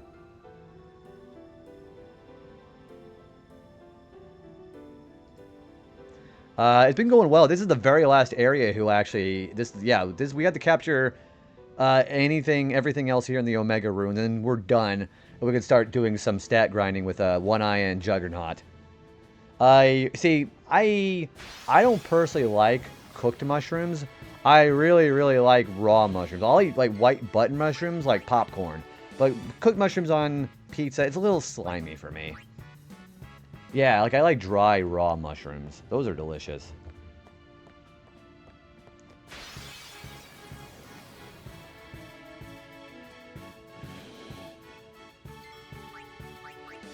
Yeah, I'm not really like even like crispy mushrooms. I like portobello mushrooms, but I'm not like that big of a fan of like cooked mushrooms. It's just like I'm a big texture person. Now it's just prepping for Penance Nemesis and all of the Sphere Grid. So I might be soon joining you in the monster. Oh, so you have I always think that capturing the monsters is should be the most important thing. Do you? Hang on, mental. I got $19. You want my $19 in here? You take my $19 here. It's like literally the Patrick meme of I got $3. How you doing, mental? Oh shit. Thank you for the follow, by the way. I'm doing pretty good, man. Yeah, how are you doing, dude? What do you got going on today? Just update my alerts, by the way. Good to hear it. Yeah, what do you got going on right now? Maybe that small room there is where I need to get it. No, I don't want to see these things. Fuck. You're just kicking it right now. I know that feeling completely. I really think I need to, well, I'm going to be doing some streaming on Tuesdays now, but I'm going to try to find some time to relax at that point. Hey, this is like whenever I wanted to find these guys. Yeah, now I can find these guys. My RNG must have been fucked earlier.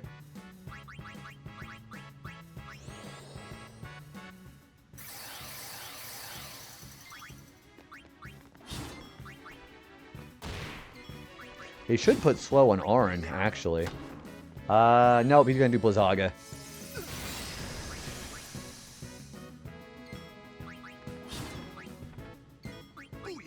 There we go. Yeah, I could not begin to tell you how frustrating it was to try to find one of those guys. But now I found him with somewhat frequency. I'd rather find them than the black elements. I mean, I need those too, but... Wait, what's everybody's strength stat? He's at 90, 90, 95. How have we been taking so many... We got everybody really up there on their strength now. Yeah, I'm specifically looking for black element, but sometimes the RNG's a little bad. That looks like the toilet plunger I threw out yesterday. This ain't no toilet plunger. It's a 18th century soup ladle. Boy, was I using mine wrong. You're one smart shopper. How you doing, Zag? I assume you're commuting to work right now. Get some, be safe while you drive, okay? Live and let live.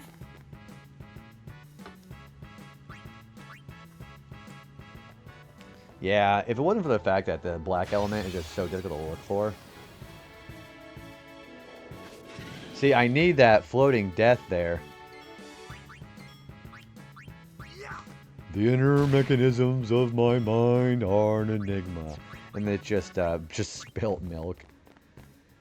Good morning, brother! How's the commute to work? I still am really feeling bad the fact that you have to get up at the ass crack of dawn, but... At least the sun's gonna come up earlier, right? I've only completed Yuna's, Riku's, and Auron's Celestial. I mean, those are the easiest ones, so that makes a lot of sense. Are you going to be doing the catcher choke? I mean, you're going to be plat running, so you're going to have to do them all anyways. So you got to do... Which one next? Titus's? Because you have your chocobo trained.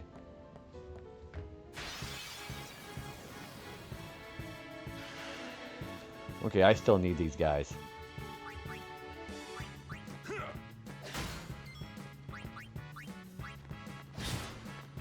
It's at least warmer today. It's 65 degrees, going to be 93. Jeez, that's actually going to be that's really hot, actually. Please don't hit him. Damn it! Yeah. I'd rather do that than get fucked by a great Malboro. So it's a sacrifice I'm willing to make. Waka's Celeste. Yeah, it's so frustrating to do. Because, well, I mean, not frustrating, but if you don't know how to do the RNG reset correctly on that, then you're basically just be playing just a million Blitzball games where you get the reels and the overdrives and the sigil that you want. Yeah, how hot is it supposed to be today? It is supposed to be a high of 77, and we got rain, so it's going to be warmer where you're at.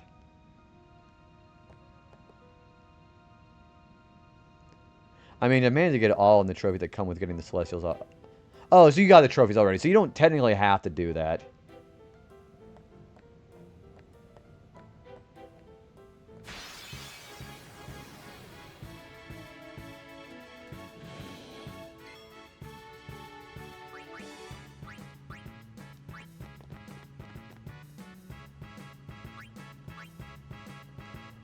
Alright, I think what I'm going to do is I'm going to go do a, if I don't get any in like 5 battles, I'll do a reset. This should be the last ones I need here. Damn it. Well, never mind. I need one more. Because Auron doesn't know his own strength, apparently. Alright, we need one more. Well, that's unfortunate. Jeez.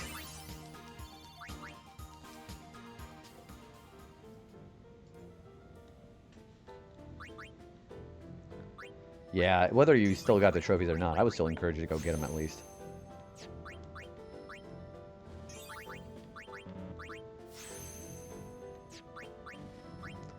Having their stats being so high is going to be so useful for doing one eye. Alright, so we'll run around, do some running around, see if we get some good RNG. If I get... I'll do every 5 battles. If I don't get what I want, I'm going to... If I don't get 5 battles out an encounter they want, I'm going to reset. Basically what's going to happen. Because then we can do some RNG reset. Of course, I say that and I get 2 Zaruses in a row.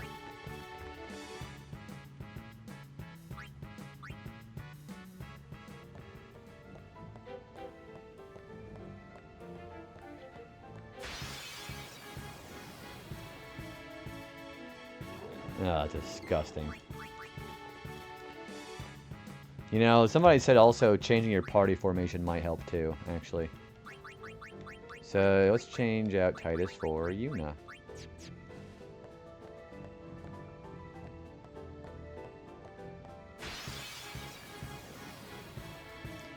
No, it's still the really boring Zarus. So that's what, 4 in a row? So I get another one in a row that's not anything I need. I'll just reset.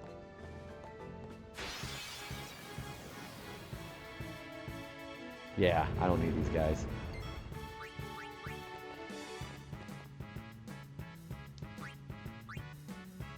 Alright, so I'm going to save and keep the progress that I've got.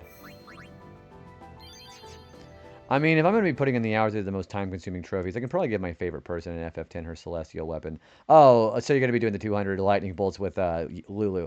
Hey, I don't think it's that bad. You just got to have a no encounters and go to that one crater on the south side. It's not that bad. Yeah, I was going to say, some people have to really zone out for that. Which is understandable.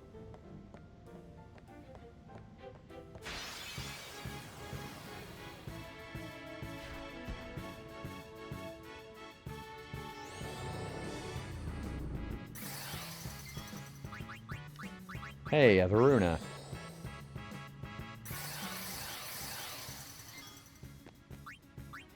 I think I'm going to dispel this. You'll do it for Lulu. Where's my dispel?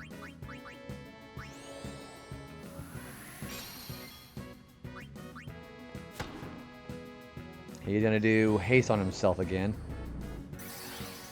I think I'm going to put in Titus now. There we go. But maybe not tonight after spending a good few hours. Try to get that one trick. It's a very underratedly hard, like underestimated race. I think it's actually really tough.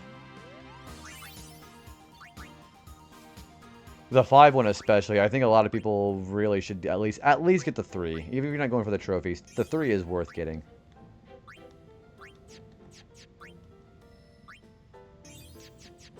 See, Yuna got some experience too. What is her stats for her Aeons? Cindy and Sandy are still ridiculously powerful. So is Anima. Yeah, their stats are kind of crazy. Alright, so we're going to try keep looking for black elements. I think those are the guys I need to focus on the most right now. Hey, Halma's in a spirit. That's fine.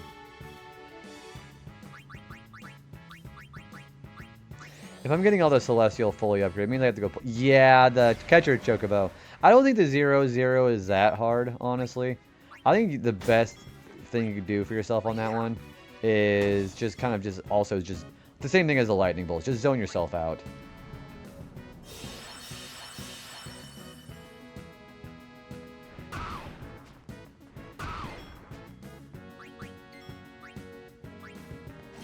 Okay, there's a Halma right there.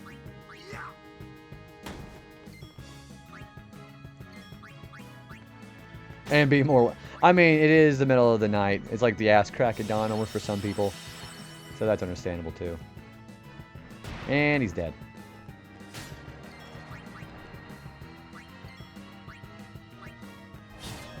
Okay, 1 Halma, 1 Spirit.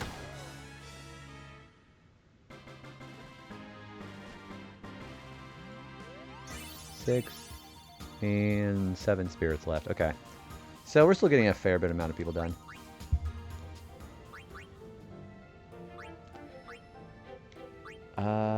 Where am I going to take him next? I think I'm going to take him back to Yuna's. Where's Yuna's?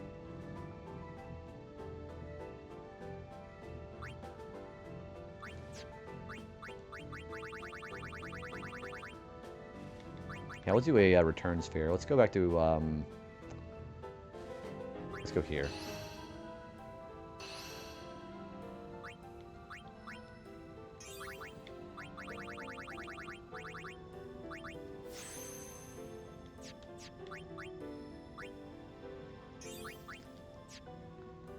Okay. So yeah, we got 2 battles with capturing.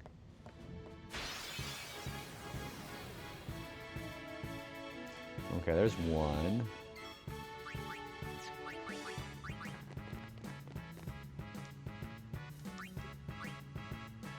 I looked at the clock at 11 p.m. getting to site 5 chest triggers. Shouldn't take me more than an hour if I'm lucky. Clearly wrong. The very first time I did that, it ended up taking me such a long time. I think I took like 2 hours for that. Out of my way. Out of my way.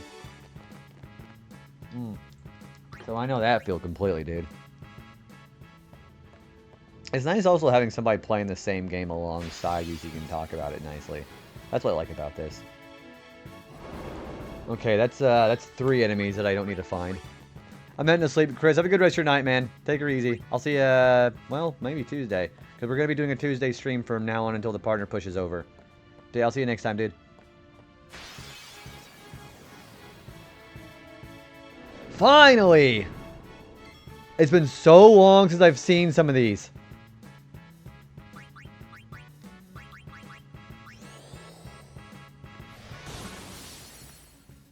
Do you know how long it's been since I haven't even seen these things yet? There we go. That's a black element. I've been tempted to boot up F15 and play some. You should totally do that. Yeah, I love this game. Playing alongside would be great. I'll be playing this for a while yet, too. Ew, it's slowing down. Oops.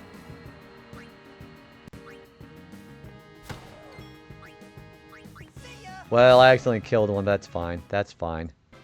We only need 6 more spirits anyways. So, yeah, there might be... We need to stick around here for some black elementals. And don't have Orin take it out. Jeez.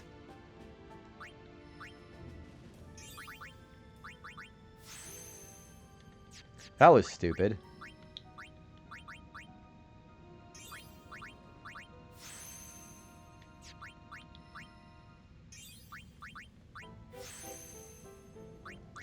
Well, at least we found where they are. They are here.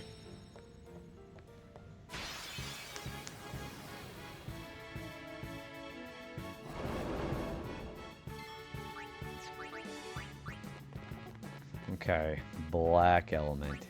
They are here. And we're getting a lot of capital for our buying those armors for later. Insane Gaming has arrived. Insane Gamer has arrived. Holy shit, dude. Guys, my husband Beat is here. Yeah, give him a follow. That guy is Poggers as Crab. Also, so is freaking Lands. Holy shit, guys. All the cool people coming in tonight. Dude, Beat, how was your stream today, man? You were doing some Jack 3 tonight, weren't you? Yeah, go check out Beat. Go check out Lands. Both really cool guys. How's it going? I'll be right back. Yeah, you have been playing... You did play Jack 3 starting tonight, didn't you? Starfield finished for the 2nd time. I know people have the issue with the game, but I enjoyed it. But that's the only thing that's important, Wingman. You had fun with it. Yeah, screw what everybody else thinks about opinions like that. But yeah, I hope you enjoyed it, man. Who we beat tonight? We are capturing the rest of the fiends in the game. The only place we have to do it left here is in the Omega Ruins. And then we're going to stat grind. I want to try to beat a Dark Aeon tonight. If not Balfour, then probably Dark Ifrit. So that's our goal for tonight. Sure did some Jack 3, and it was fun.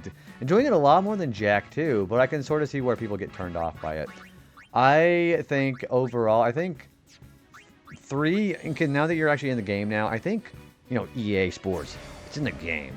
But I think Jack 3 is probably overall, I think it's better than Jack 2, in my opinion. But that's not to say they're like bad games, you know?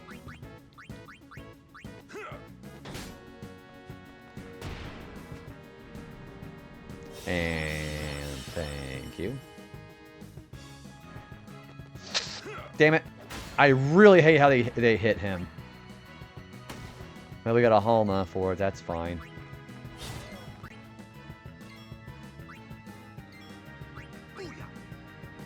One to two is probably jarring for... It was just feeling like just completely different genres entirely. I know we kind of got a little bit of discussion about that last time we were talking about that game. Which, you know, they're great games on its own. And I think I mean, I know even if it was like kind of like a thing that you could probably see coming nowadays, the actual plot twist of a lot of those games, including Jak 2, like PS2 plots for the games like Jak and Ratchet and Sly Cooper, they were all great. Yeah, like, kind of sort of edgy. Yeah, that's a great way to... Oh, shit.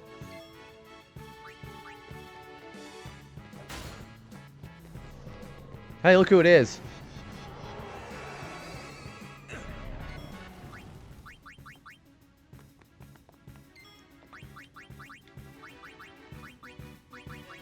Never played, but I always wanted to do the Jak games. I did not know they were... Yeah, well, going from Jak 1, which is kind of more of a conventional collectathon platformer, to Jak 2, which is like an open world. I guess you could say kind of like a shoot... Kind of like, I feel like a Ratchet and Clank kind of game. Those are, like, those genres feel entirely different. Yeah, it's a fucking Master Tonberry himself. Also, Keem, welcome in, dude. How are you doing?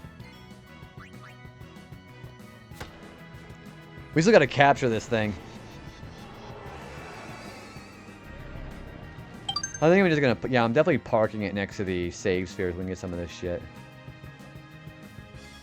Also, I think it is time... Whenever I get another ad break, I think it is now time for some more energy. He's dead.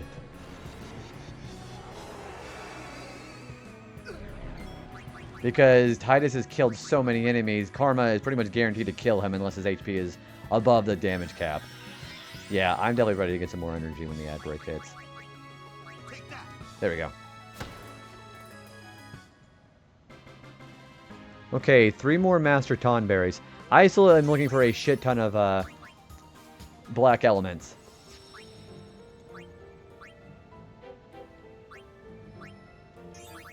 See, going in here at the Unisphere grid, now we get a lot of MP and magic stats.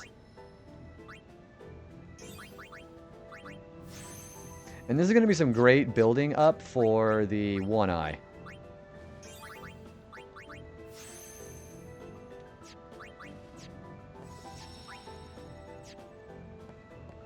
And it's hard to believe that we've been able to focus so much on just, you know, that's why I like this Fiend gathering right now, because we just chilling out talking. Hey, another one! Oh, shit. Oh, Lord, he coming. We captured a new Fiendmon that doesn't have the same field as a Pokemon at all. Come up to it at 1 a.m. I want to see where they can just start having the Pokemon, you know, like the little chime that you have, like the like when you have a new Pokedex entry. We didn't have one of those.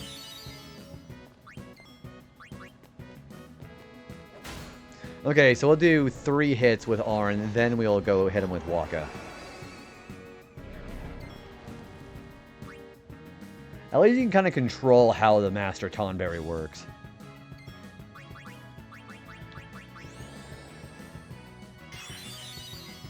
Don't crit. Thank you.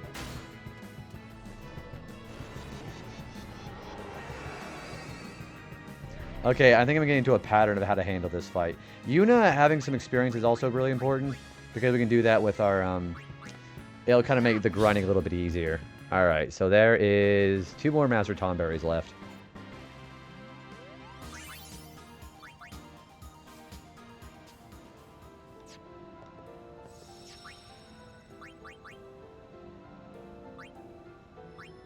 Yeah, I'm really glad that we're doing this right now, because it's going to be really nice to be able to just have something in the background, you know. I know I'm, again, beating another dead horse kind of thing. I almost mixed up my analogies that we're beating a dead drum.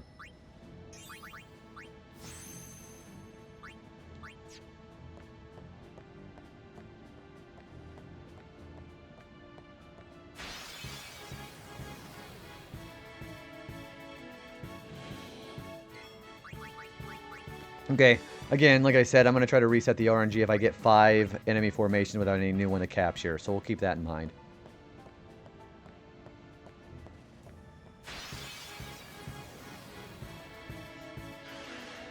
I need one more of the... Yeah, I need one more of these. Okay.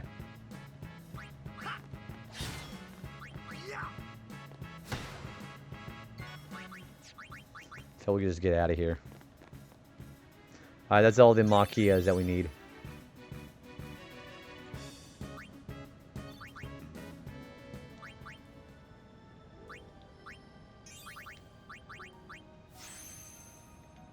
Which is why I also think for before post-game stat grinding, the Omega Roost is a pretty good place too.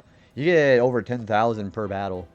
If you do like a dozen battles in here, you're probably going to be okay with the final boss in the main story. Alright, there is one battle.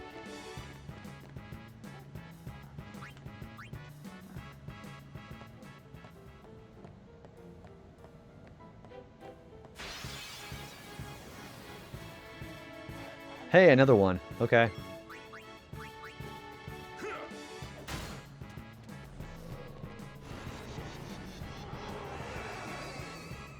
Alright, so we'll switch Yuna in. Having Yuna in experience here is really not a bad idea. So, I think this is 9 Master Tonberries. Something really nice.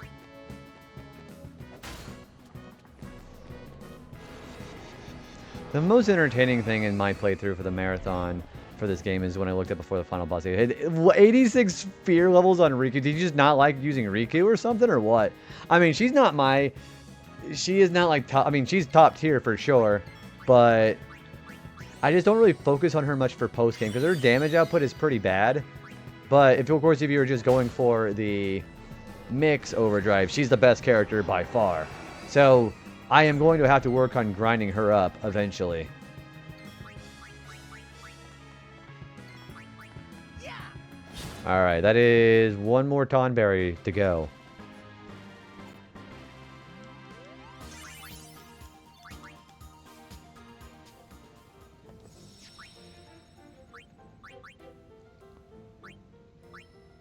So we're doing pretty good on our fiend capturing right now, I think.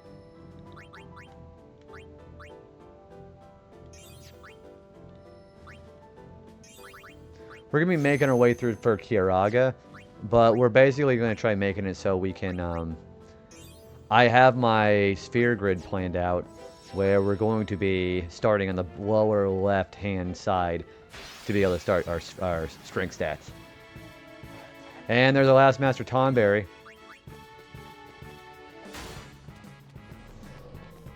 She's currently your main party formation.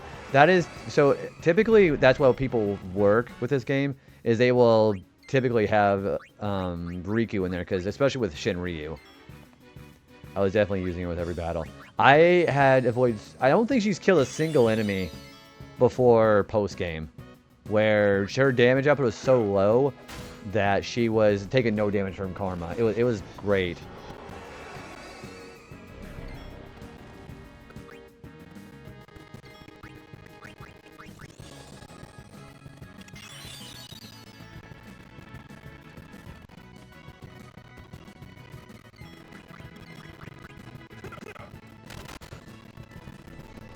Yeah, Auron's damage capability is so low that it's not really...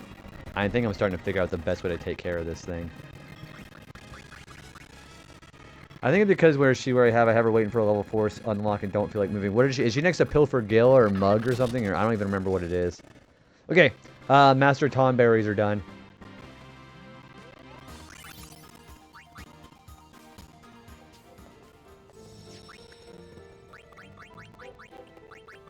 You just hadn't resumed grinding. Well, I mean, whenever you're starting to get her ready for her stat maxing, she already has 86 sphere levels to work with. She's not like underdeveloped as far as like story either, is she? Okay, let's give him reflect. That is dispel, isn't it?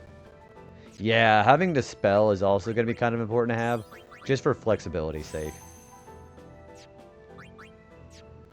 Alright, so that's another capture right there. Okay, Master Tonberry's done. So we need, I think the big ones are going to be the black elements and the Varuna.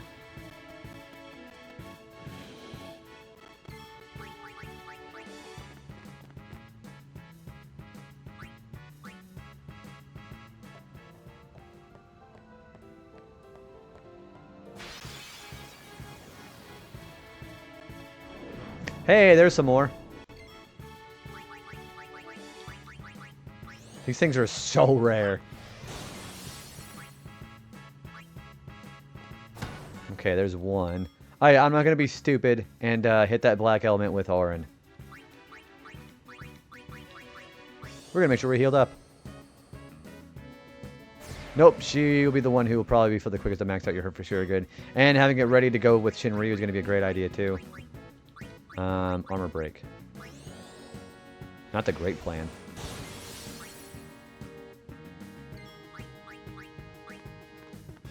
Okay, we have 2 black elements. Cool.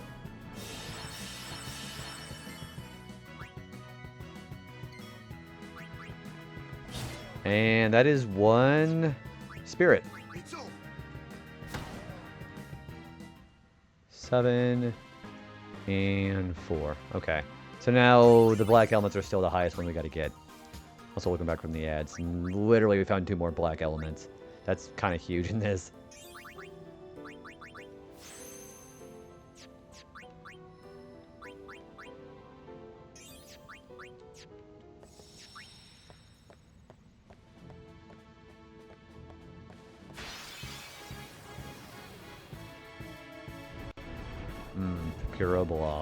Puroboros, whatever those are called.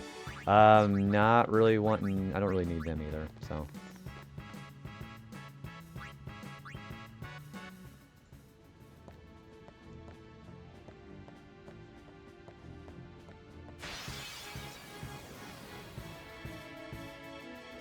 I need a floating death. I need those.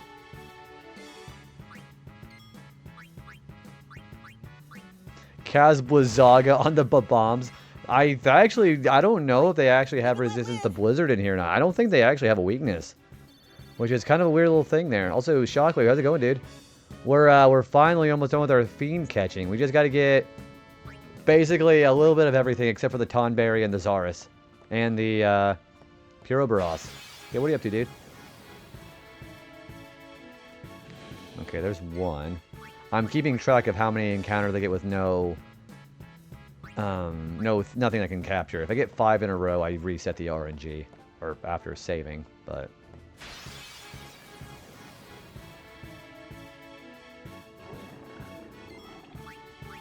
Alright, just listening to some music. Hell yeah, dude. I was actually listening to some of FF10's soundtrack when I was doing some chores today. It was pretty cool. I am going to go check my Finch app while we wait for another encounter. Yeah, there's 3 enemies there. I'll be right back. I'll be right back.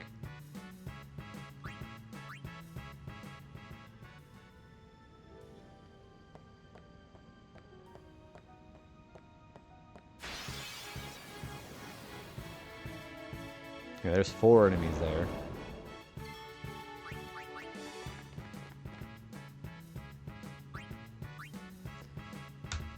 Yeah, I was actually listening to this song. Like, this actual song, I don't even remember what it's called, but it's one of the better ones. Okay, I don't need you either. Okay. I'm gonna save it and do another RNG reset.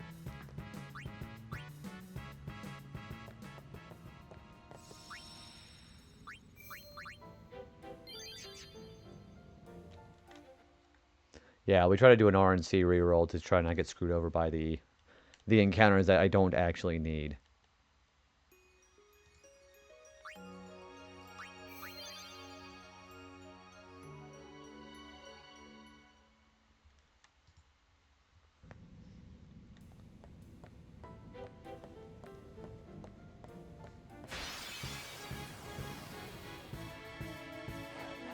Nope, I don't need him anymore. I'm gonna go ahead and just skedaddle out of here.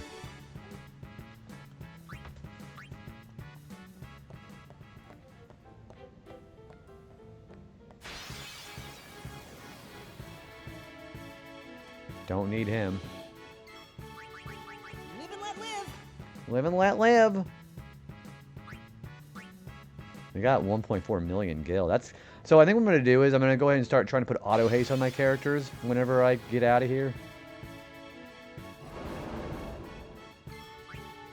And I hopefully have enough chocobo wings for that. I should be able to. If I need some more, I'll go steal from the cactuars down in the Bicanal. That's 3 enemies, by the way. That's 4. Yeah, Waka's HP is kind of ridiculous. Jeez. I really like the stats that Waka has.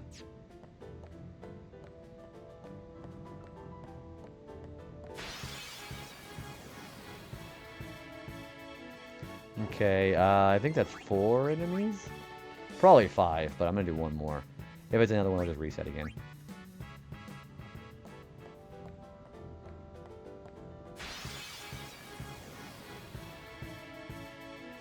Yep, I'm resetting. Yeah, I'm not really that big of a fan of that kind of RNG.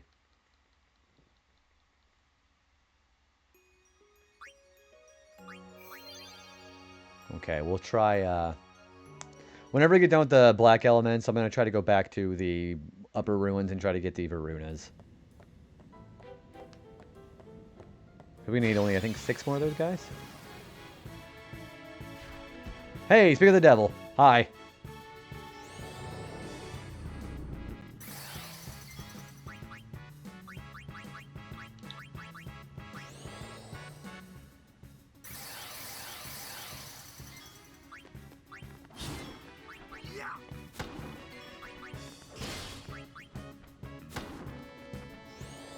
We're casting some magic, okay. Well, they're not going to be that difficult to deal with. Yeah, there we go. Alright, we have 5 more of those guys left.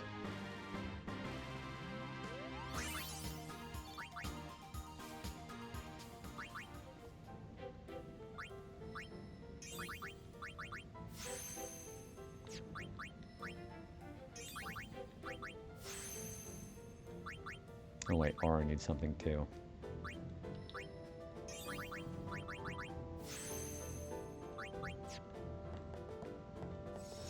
I think I'm going to save every time I get a new capture. And then if I get to 5, I can just reset without, you know, like I say, if I forget to save and actually fuck something up. Because the Varuna captures are very, very fleeting.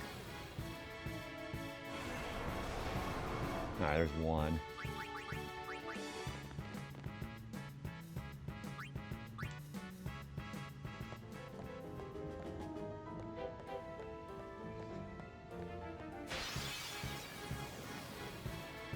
There's 2.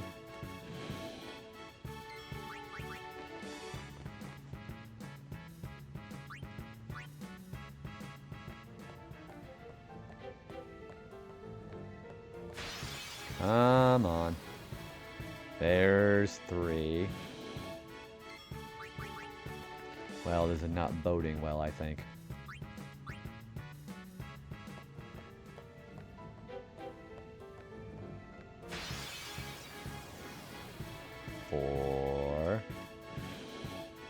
I wonder why this is the most common encounter. I mean, it's a great thing to fight if you want to get 50,000 gil right out of the gate.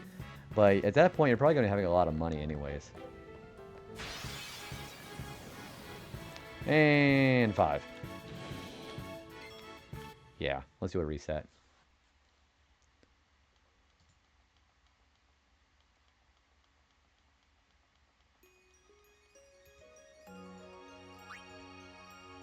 Taking a look at my lurks. Hey, Locktar, welcome in, dude. How you doing? How are you doing this fine evening/morning, depending on what time of day you're in? Yeah, good to see you, dude. We're just kind of hanging out, capturing some fiends. It's going pretty good, man. You're on the second half of your first Final Fantasy IX playthrough. I love talking about Final Fantasy IX, dude. Who's your favorite character so far in that? And why is it Steiner/Vivi? Like, if you don't like Steiner, I actually think Steiner is growing to be one of my more favorite characters, as a matter of fact. But you do like Vivi, though, I hope. It was some tracks from the Naruto Ninja Store. Oh, okay, so you like the actual old games like that. Well, hell yeah, dude. I think I remember watching, like, I wasn't like really big in those kind of games when I was younger, but I remember that and Dragon Ball Z Budokai. I remember both of those had some pretty kick-ass tracks. I mean, they weren't like anime level nice, but the actual, like, the composed original music was pretty fun. Yeah, it's going pretty good though. We're doing some fiend capturing right now, and I am almost done, as a matter of fact. We've been doing some capturing for the monster arena. Steiner is hilarious, and he actually gets straight on task and maintains his composure. So many people misunderstand. I mean, granted, Steiner is totally just an ass in the first half of the game, for sure. But now, it's interesting because I'm not going to say too much about where you're at in the game, but seeing the way that Steiner grows and changes throughout the game, that's why he's become one of my more favorite characters the older I get, too. Now, I love Steiner, freaking love Vivi. I also really like Kina, or Quina, as some people would call it, because Quina's blue magic is one of the best blue magic repertoires in the entire series. I freaking love... Oh, that's a terrible RNG thing there. I freaking love Quina's blue magic. Have you been working on Quina's blue magic or not? Yeah, Vivi is just the cutest little guy. I think physically he's only 6 years old. Or no, I think he's like 9 or 10 or something like that. But we all do love, we're very big Vivi stans in here. Yeah, I like Steiner. But I didn't really like him very much whenever I was younger. I think I've had to mature to really appreciate Steiner's characterization in that game. I think that's kind of how it works, I think. There we go. Also, Vivi being a kind of a badass as far as magic. You know, elemental magic is always very useful at the beginning of a Final Fantasy game, and it kind of loses that the more you get into the game. Vivi is always relevant, which is really nice. Badging for... Yeah, see, the thing is, I know any kind of gender assignment for Quina, I think, is valid. I always see Quina as more as a she when I was younger, because, that little cook... It was like a little grandma hat. Well, most people just call Quina them. But getting magic for can be a chore at times. So, I think one of the best ones you can get is, Mighty Guard. So, there's an enemy called the Serpian that you can fight right outside... I think it's right outside Q's Marsh, as a matter of fact. And being able to get Mighty Guard, granted, it's super expensive for whenever you get it. But if you eat that Serpian that's right outside where you get Quina, it's really fucking good. I think it's one of the best spells in that game, honestly. Magic for me was a big power dump in the early game. I haven't intentionally going around getting blue magic spells for Quina, so I've only gotten a few, but some of them are hilarious. Did you get, okay, people sleep on this one, but did you get, Limit Glove? Limit Glove is, if you have Quina at 1 HP, it does literally max cap damage. Quina's damage is fucking hilarious. And Quina is also the key to doing a lot of very early level grinding, too. Alright, I'm getting some terrible RNG. We're going to reset that. Yeah, Limit Glove, it's kind of a hard setup. What you got to do basically is just get Quina to 1 HP, and it won't work otherwise. I also like having Angel Snack. You get Angel Snack from the Ironite dragons in Burmecia. And that's a good one too, because it's basically using 4 remedies to fully cure everybody's status ailments.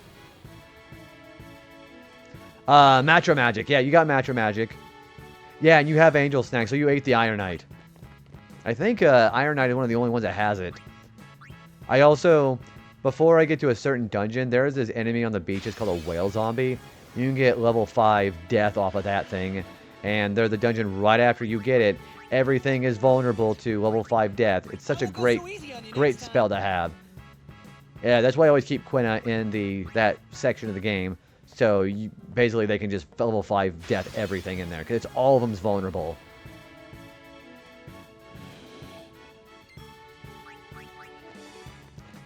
But, so, without... Yeah, it's like location-wise, where are you at in the game? Because now I can actually be a little bit more understanding about where I'm talking about context-wise. No problem. You know, maybe I better not just reset right now. Maybe 5 resets is probably too much. Or too little, rather. Yeah. You're with anyone level equal to 5, yeah. No if, ands, or buts. I think it even bypasses death immunity in some games. Hey, I need those.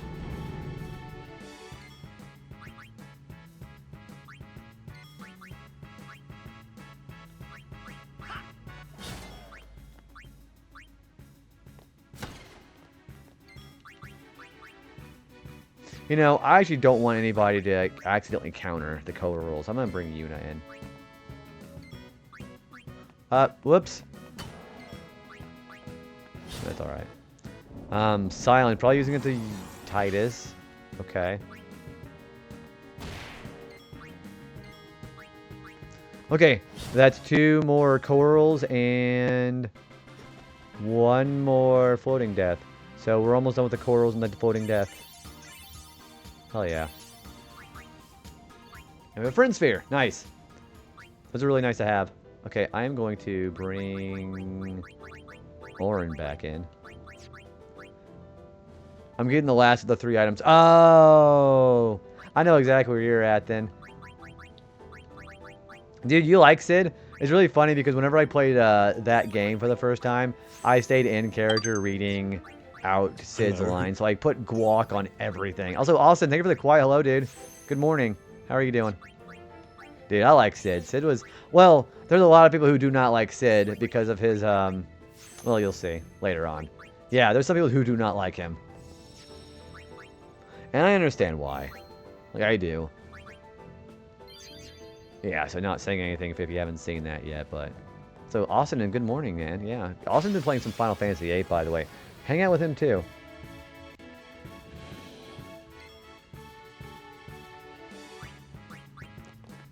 Holy shit, dude, Hard, I haven't seen you in forever, man. Long time no see. You've been keeping up with your streaming as well, too, haven't you, dude? How's it going, dude? Yeah, I'll be having a good night, man. How's Slay the Spire been? Yeah, man, I feel like I haven't talked to you in a long time. I'm on Gremlin stream for the rest of the time now, dude. Yeah, a lot has changed since you've been here last. I think the next thing I need to do is get a mic change. It's fun and kicking your ass. I had one of my friends, he got all the way to the very last boss on a run and died. And it's so disheartening to actually see that kind of shit. Hey, I like fighting him. Okay, there's another Varuna right there.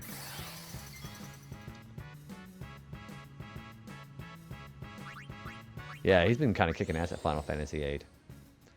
Gymnastic, sleep very well, man. It's been a pleasure having you around hanging out for so long, dude. Sleep well.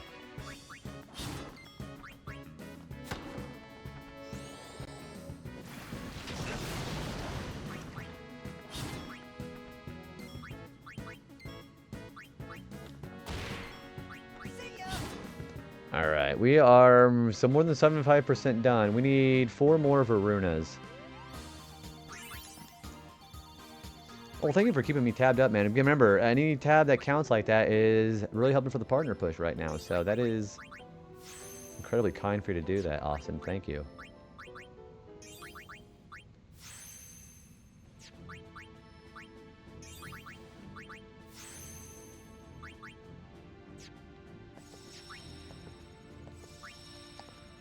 That was a capture, so we're gonna save. Yeah, Slay the Spire looks pretty fun. I played the original. Out of my way. Out of my way. Okay. So I still need to get 7 more black elements. Why are those things so rare? Jiminy fuck, dude.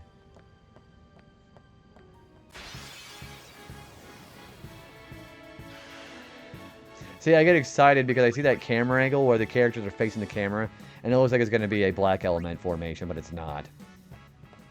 It's addicting. I can imagine. Those kind of games where it's like randomly generated or like a roguelike kind of thing, they tend to be like that.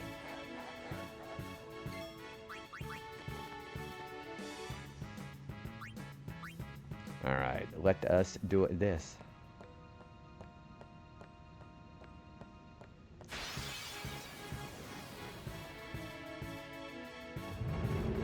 You know, maybe I just need to not just reset the RNG so early. In my book, I gave my main character an element called Brave. Basically, it's like Mighty Guard. Oh, no, you told me about that. Yeah, so you had not given it a name yet. But I remember it was like a really broken spell. Wasn't there like a downside to that too? Yeah, I remember you mentioning that. Hey, that fucker. I'm just getting really lucky with the Varuna drops, it seems like. Yeah, I remember you talking about this. It sounded like a really... I was like, damn, that's OP. But I think you said there was a downside to it.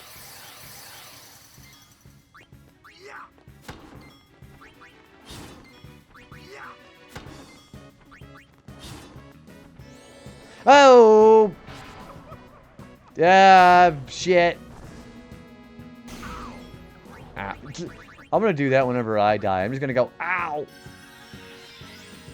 Yeah, it's supposed to be like hella expensive, yeah.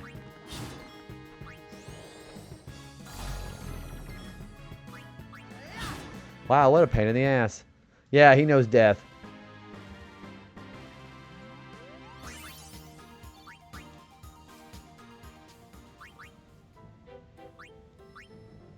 Getting a lot of good spells and stats for Titus. It's going to be even better to do that with the one eye.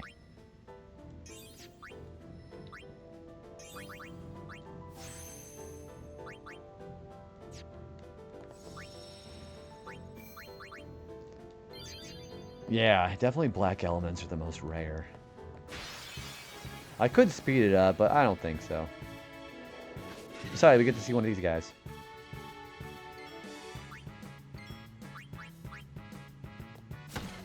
Okay, there's another floating death right there. Alright, so that's done. We need one more of those guys.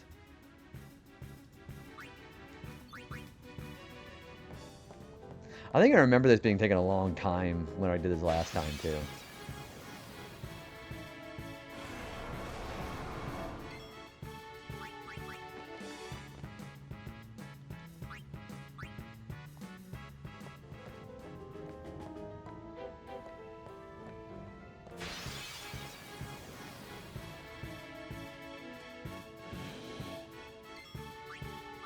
What are the formations you can find here? Hang on, I'm looking at the formations. Or, you know, black elements.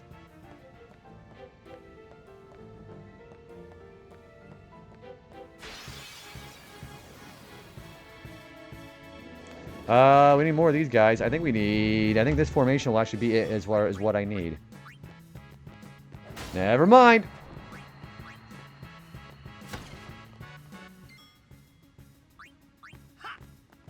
Well, that sucks ass. Okay, well, we're gonna need one more Master Coral, which we're gonna probably find one at some point anyways.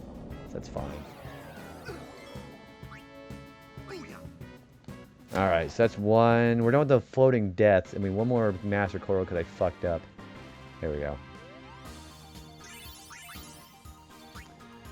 His wife would have one called Kiss Up the Goddess, which I've eyeing curious status. Wait, so... Wait... Does it only work on... I mean, I was going to say, if you're on KO'd party members, they wouldn't have any more status elements to begin with, right?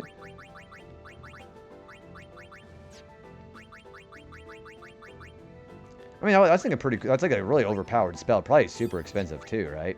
But yeah, I was going to say, yeah, I mean, if you're going to mostly... I would use it to res party members, and then the carrying all status elements would be irrelevant, because they're already dead anyways. Alright, so that's the spell for him. Perfect.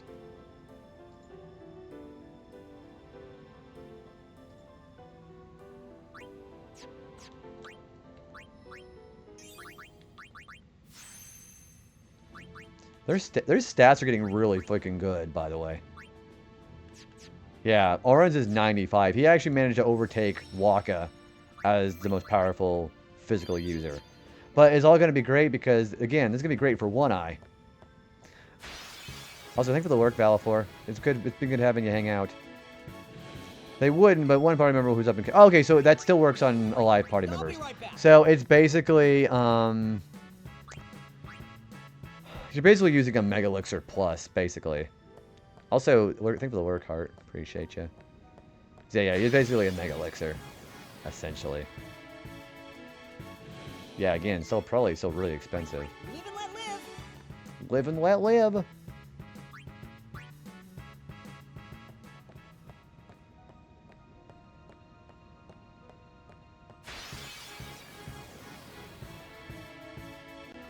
Hey, more of them. Okay. Okay, you're gonna provoke. Provoke the spirit. These things are so fucking rare.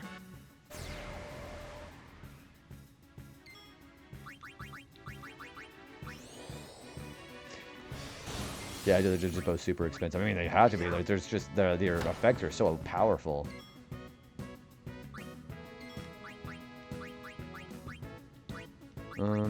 Armor break.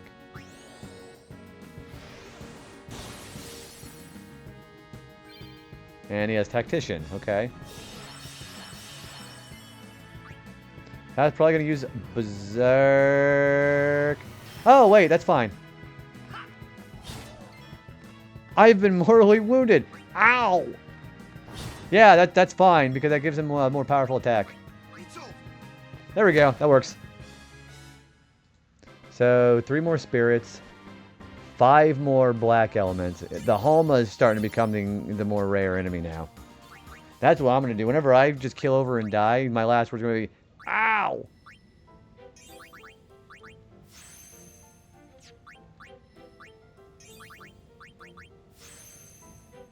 Having these spells for these characters is really nice because it gives us an opportunity to have, like, more buffing skills. Especially because,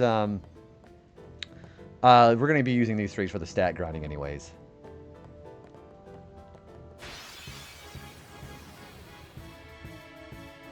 Oh my gosh, yes! 2 more.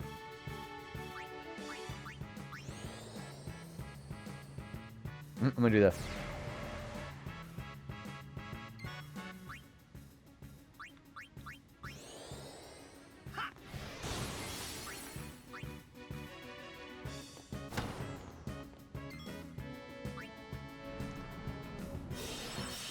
Now the Halma is going to be the most rare thing now. It's going to use Flare. I think I have the HP for it now. Yeah, see, we're fine.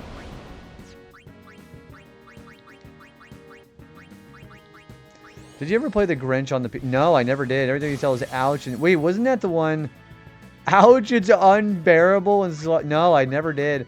The one that I played was the... I played the old Chicken Run game back on the PS1. And that was like a weird Metal Gear Solid clone. It was actually really a lot of fun. But no, I never played that one. Was it like the Jim Carrey Grinch? Or was it like the old cartoon? Yeah, tell me more. Okay, 3 more elements. 2 more spirits. We are actually almost done now. Yeah, probably like this, like the scary Jim Carrey Grinch, right? It was Jim Carrey Grinch in the Game Grumps actually. No, I'd never seen it. I haven't watched Game Grumps in forever, man. Yeah, no, I have to check that one out.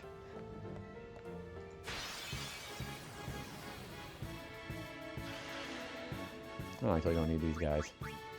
I won't go so easy on I you won't next go time. so easy on you next time. Yeah, so he's probably doing that, like, the very Grinchy face that he does in the makeup, where he's like that one.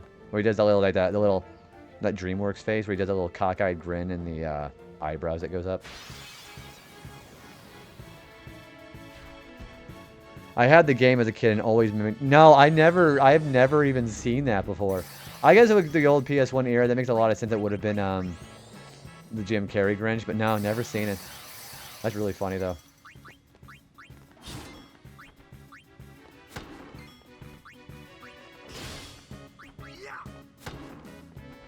Okay, gonna do slow on Orin. That's fine.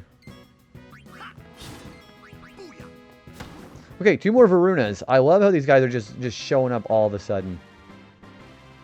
I think the Halmas are gonna be the most rare one now. I mean, we used to actually say all the Star Fox line when we were playing that as a kid. I used to always say the Peppy, long time no see. Like that one. We did a lot of those. I also thought it was cool enough to try to say Leon's lines, but I just sound like a fedora-wearing nerd.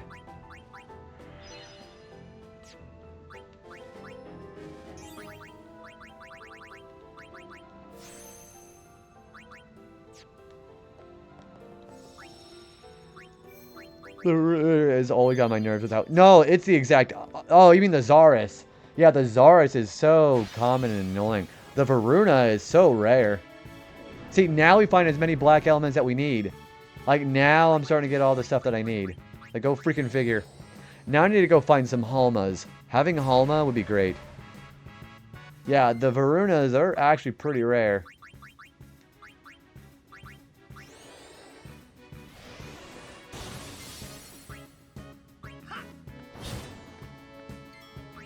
See, we're 88 out of 100 done. Why did the thing skip its turn?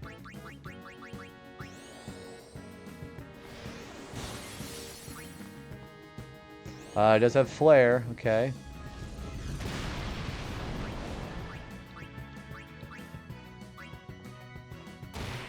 Okay, so now the black elements are rare.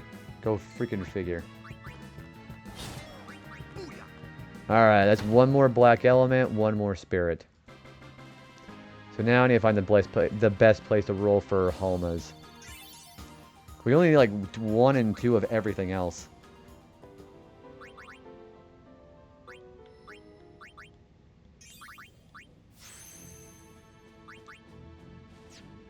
Barbatos is also... Yeah, Barbatos is the pain, but that's because I was not finding him at all in the end parts of the final dungeon before the final boss. But those are a little bit more common at the very beginning. Those were pretty annoying to get.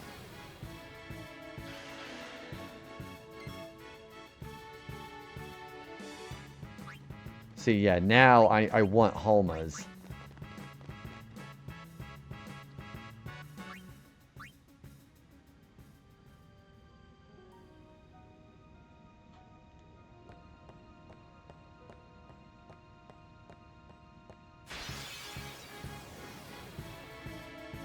There we go.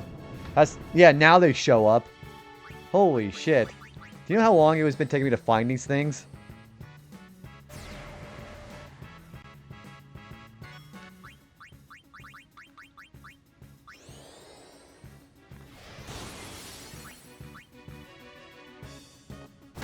Alright, well that's the last one of that I need.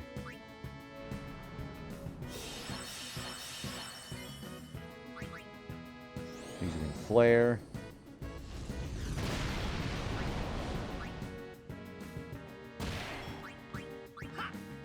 Okay, they're both done.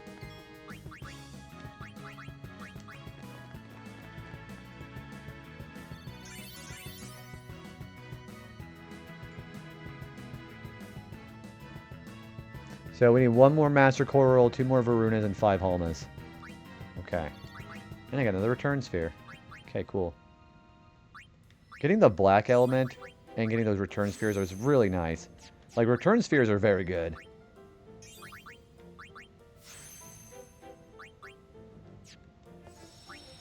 Alright, so where would be the best place for the Halmas?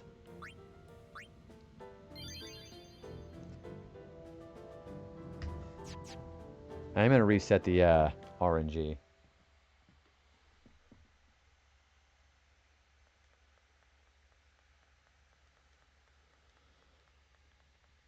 Alright, so this guy is saying that the Halma is in the hallway just opposite of the intersection. Like literally the exact opposite way of the sphere.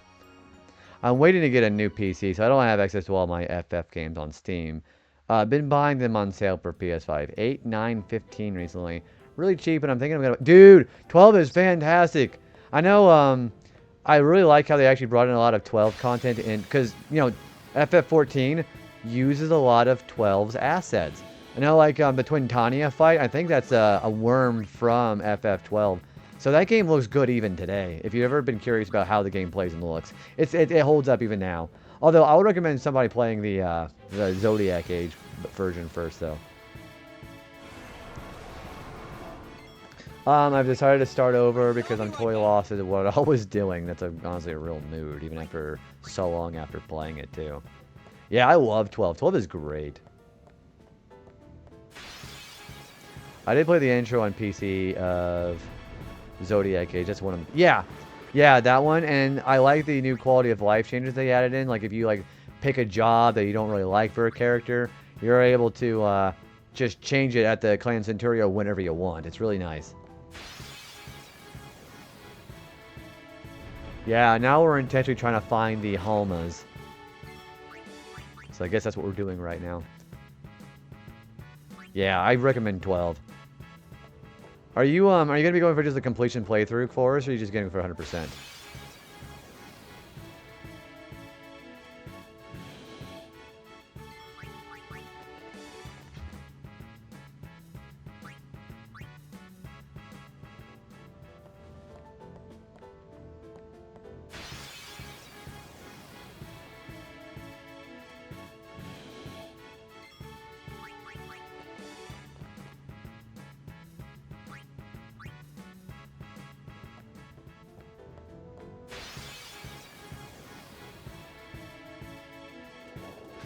I don't need floating death anymore.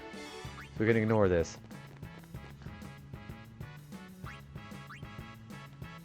I'm not really sure what I should do for my first complete playthrough. Hopefully I actually stick to it and complete it this time. There's never any pressure to play it whenever you don't want to either. There are some points whenever I play a game, especially a game that's still actually fairly complex and, I guess you could say, ambitious, like Final Fantasy X. There's always going to be opportunity to just, you know, leave it alone, come back a little bit. Even if you just forget what you're doing, it's, for me, I do that sometimes where it's able to enrich my experience because then I know what the hell is going on, you know? But yeah, that's why I like replaying games, especially if I don't know what the fuck's going on.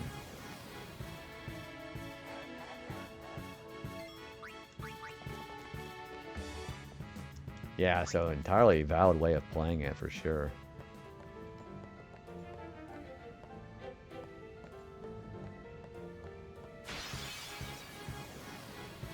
And no, that's the Wraith. I don't want to see that. That thing's gross. Ugh. Yeah, not a big fan of that thing at all. So the guy is saying that this hallway here opposite from the save sphere should have more opportunities for the Halmas to show up. Hey, it's Speak of the Devil. That's those things right there. Cool. In fact, I don't really think I want to have Orin take these guys out. I think I want to specifically have Titus and Oops. I was only 14 hours in still in Luca, so it make yeah, that's pretty early game. Yeah, that's pretty nice. Okay, yeah, I want to capture those things in particular.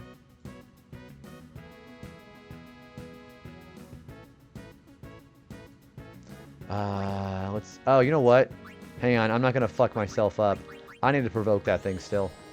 Otherwise, I was gonna get poisoned a lot too. This time I want to try to do all the hard fights in 8 and 10. It'll probably take some grinding probably though. Or if you're gonna be doing like the Dark Aeon stuff, it absolutely will. Yeah, I agree with that. It's worth doing, for sure. But if you ever feel like you don't want to do all the grinding, you can only just do Zenmato and the Dark Aeons. You can do that too.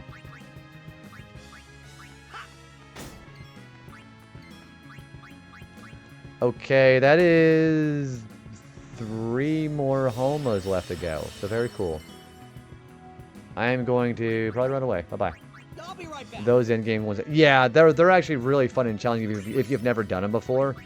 But whenever you're doing a platinum run like I did, you have to do stat maxing, and it can be kind of arduous, especially if you don't know how, you know, the tricks like the Don Tonberry trick or what stats you want to get first, those kind of things.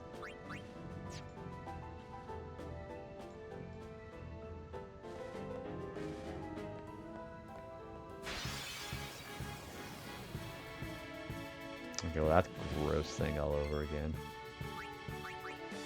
I want to play FF12. You should, Chai. Also, good morning, Chai. How are you doing today? Yeah, it's a great game to play. Only game I haven't played besides 11. 11, I think, is also worth playing even today. The only real bullshit about that game is the play online thing that's still active, or in order to make an account like that, it's probably, I think, the single hardest thing to try to get into the 11. Because there's no real good instructions on how to set yourself up for it, you know. Yeah, you got some big plans going on for Monday, dude?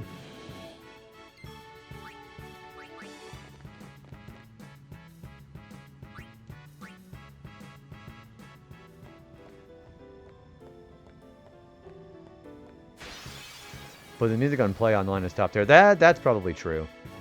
Yeah, I haven't used Play Online. Gosh, that's been around since like 2002, 2003 for 11. Ah, I was out for your roommate's birthday and you just got home. Oh, so you're going to be going to bed here pretty soon, dude. You're going to be partying it up, it sounds like, yeah. Hopefully it was an enjoyable experience. Ah, that's not enjoyable to deal with. Jeez. You're doing some laundry for some before bed. I have been guilty. Does anybody ever feel guilty about leaving a laundry dryer going off while you go do something, go to bed? I used to have that fear that if I left my... Okay, I needed one of those coils. Then I had the fear that I was going to like set my house on fire. You tried Tiger? What is that? I don't even know what that is. Sounds enjoyable. Yeah, I used to have that fear. Okay, so we need 3 Halmas and 2 Varunas, and that's it. Yeah, washer never had a fear of that, but I did for I definitely did for the dryer because it like uses heat, and I always thought something was gonna malfunction and it was gonna like just catch something on fire, you know.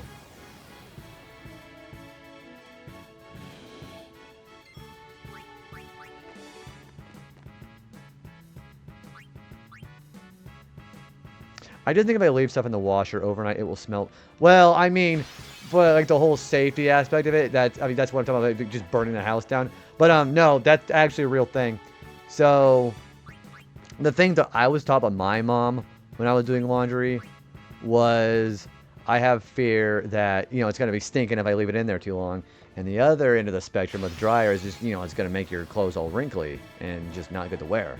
Also, B. Jitty, welcome on in, dude. How are you doing? I also worry about the dishwasher leaking while I'm out. I don't have a dishwasher.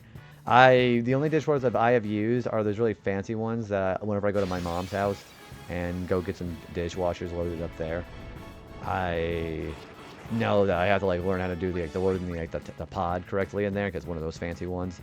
But never had any issue like that. It is a small fish dish. However, there is a sauce allegedly made with leech. I'm gonna say these words wrong, so forgive me. Leche de tigre, tiger's milk. I wonder what tiger's milk would actually taste like. Also, thank you for the follow. Welcome on in. Yeah, the way the words are forming together into a meal in a sentence like that doesn't sound particularly appetizing the way you're saying it, but it feels pretty exotic, I think.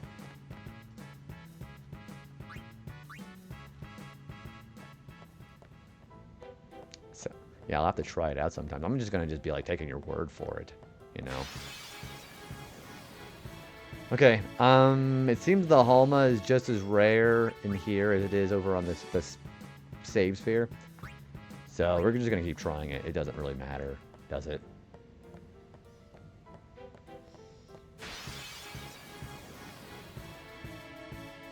Especially those fucking things. It was definitely an do try it fellas choice, and the gamble paid off. We ordered 2 of them. What is this, like a specifically themed restaurant that you got this from? Or yeah, you've got my curiosity piqued like insanely well, actually.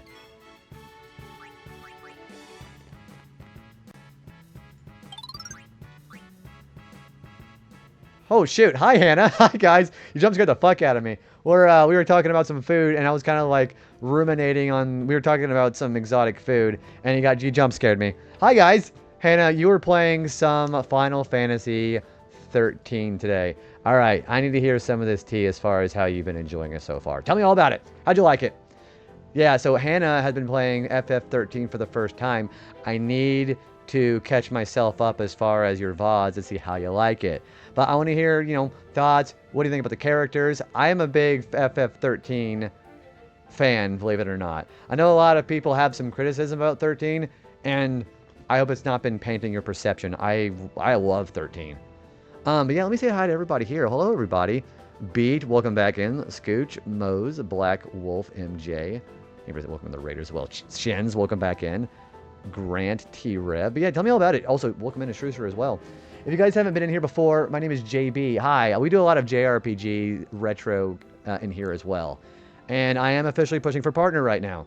So, first of all, again, thank you so much for hanging out with me, coming in with a raid. Second of all, it's like the ass crack of dawn right now, so please go ahead and take care of yourself before you do anything else. If you need to go to bed, please go ahead and take care of yourself. That goes for Hannah and all the raiders, absolutely. Have a good rest of your night, too, as well, Troy. I see you there. I'm really liking it so far. Characters are great. The combat is fun. And the music are excellent. Yeah, so I think one of the most underrated things about the combat in that game is the way you can change your paradigm. Excuse me, I gotta get the word name right. So your paradigm shifts. I like how they give you some presets, but you still have the room to put as much of the customization on your paradigm shift as possible. But yeah, FF10 has been wonderful. We are playing FF10 International. We are doing with RetroAchievements. I'm sure anybody who's been familiar with RetroAchievements know that I do them almost exclusively on stream right now. And I appreciate the well wishes on Partner Push. We've been doing this with our second Partner Push stream tonight. I have been overwhelmed with all the support and love right now, and that includes all of you as well. So whether it's success or a simple no, I have been having a lot of excitement here. We are on the post game of FF10 International, so if anybody is kind of avoiding spoilers for this game, for story-wise, don't worry about it because we are past the final boss. We are gathering fiends up for the monster arena. If you're familiar with the Dark Aeons, we're going to be getting ready for those guys. And the Dark Aeons are another league of difficulty entirely. Has anybody fought the Dark Aeons? Anybody in Raid? What do you guys think of those fights? I actually really like them because they give you a reason to go for all the stat maxing on the sphere grid. Also, Aaron, welcome in, dude. How you doing, man? Lamp, Gav, it's good to see both of you as well. Those two are also incredibly cool guys. You took Shrew with you. You accidentally wandered into the one with the... Oh, man, yeah. So, there's a Dark Mega Sisters fight, and you are going to get screwed if you try to go in there and get all three of them on you, because they have a full overdrive gauge when you do that. But yeah, it's been really fun. I have been getting 100%. We have all the Celestial weapons. We have almost every fiend in the game. And we beat Omega Weapon in here last time, so it's been very exciting. But yeah, please go ahead and take care of yourselves, everybody. Kick back and relax. We'll be on for quite a while yet tonight. I'm mostly a Gremlin Hour streamer. We are going to add a third small Tuesday stream during the partner push, so that's exciting. I still haven't decided if I'm going to be playing something else or some more Final Fantasy X, so that remains to be seen. Also, combat, I think for like 200 biddies, dude. Thank you. And you lost many times. They're no joke. I mean, you could always just do Zenmatta with Yojimbo, but where's the fun in that? Yeah, it's good to see you guys as well. Yeah, we beat Omega Weapon last night, and we got Kamari's last Overdrive Nova. I like Kamari as a character in a gameplay perspective, and I think a lot of people really misunderstand how good Kamari can be if you put him in different sphere sections to make him more of a versatile character. But I don't like how his blue magic spells are overdrive only. Fuck that. Yeah, we're very big Gremlin Hours. But yeah, get back and relax, guys. We're looking for our last few fiends. We're looking for 3 Halmas and 2 Varunas. So we're almost done with all the fiend capturing. And then we're going to be doing some stat grinding, because we're going to be going for those guys. Yeah, our main team right now is Titus, Orin, and Waka. And they're actually doing pretty well as far as stat grinding. I was disappointed with the blue magic in this game. One of the few complaints that I had. Also, thank you for saying hello to Galvis. Yeah, I think if I had to say my top 3... No. Yeah, my top 3 favorite blue magic... And I'm a really big blue magic stan here. I love Quina. I like Quitsis, even though I don't think the way she works is the best. I think my top 3 are Enemy Skill in FF7, goated. I really like FF5, very, very good spells. Blue Mage Job is one of my favorites. I think FF9. The repertoire that Quina has, I think is one of the best. But yeah, really big blue magic fan. If you want to talk blue magic with me all day, I'm definitely here for it. I think just 8 and 10s was pretty disappointing. Yeah, Quina and 5. I think spells like, 1,000 Needles. You got Aroga. You've got Mighty Guard. Mighty Guard is one of my favorite spells in the entire Final Fantasy franchise. Terrific. JB has been going hard in the spherical world. Yeah, we're definitely in the latter parts of the post-game grind. Hey, I need 2 of those. Okay, the Halmas are... I need 3 more. There's 2 of them right there. The reason why I'm doing that is because I don't want... yeah, I don't want Oren to accidentally counterattack and kill it.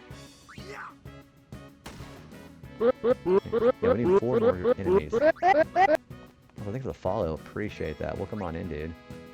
Alright, we're going to provoke the spirit. Went all the way back to the castle and forgot one of the things for... Oh! For Sid. And... Okay, we're good. I'm wary about him doing counterattacks because I don't want him to kill the Halmas. We need 1 more. And we're going to go ahead and leave this battle because we have who we need. Did I play? I played Advance 1. I love FF Tactic Advance. I think one of the things I really like is I like Ivalice games in general. But Tactics Advance is one of my favorites. I like Tactics as well. I have not played Tactics Advance A2, or whatever kind of subtitle that is. But I'm a very big Final Fantasy 12 fan. I love watching first playthroughs of FF12. And Beat, thank you again so much for hanging out with me. Beat, I've been loving chilling and chatting with you for the last couple of streams. Thanks for coming in and chatting, dude. Have a good rest of your night. I did love how in 9, they were like, what do we do with Sid?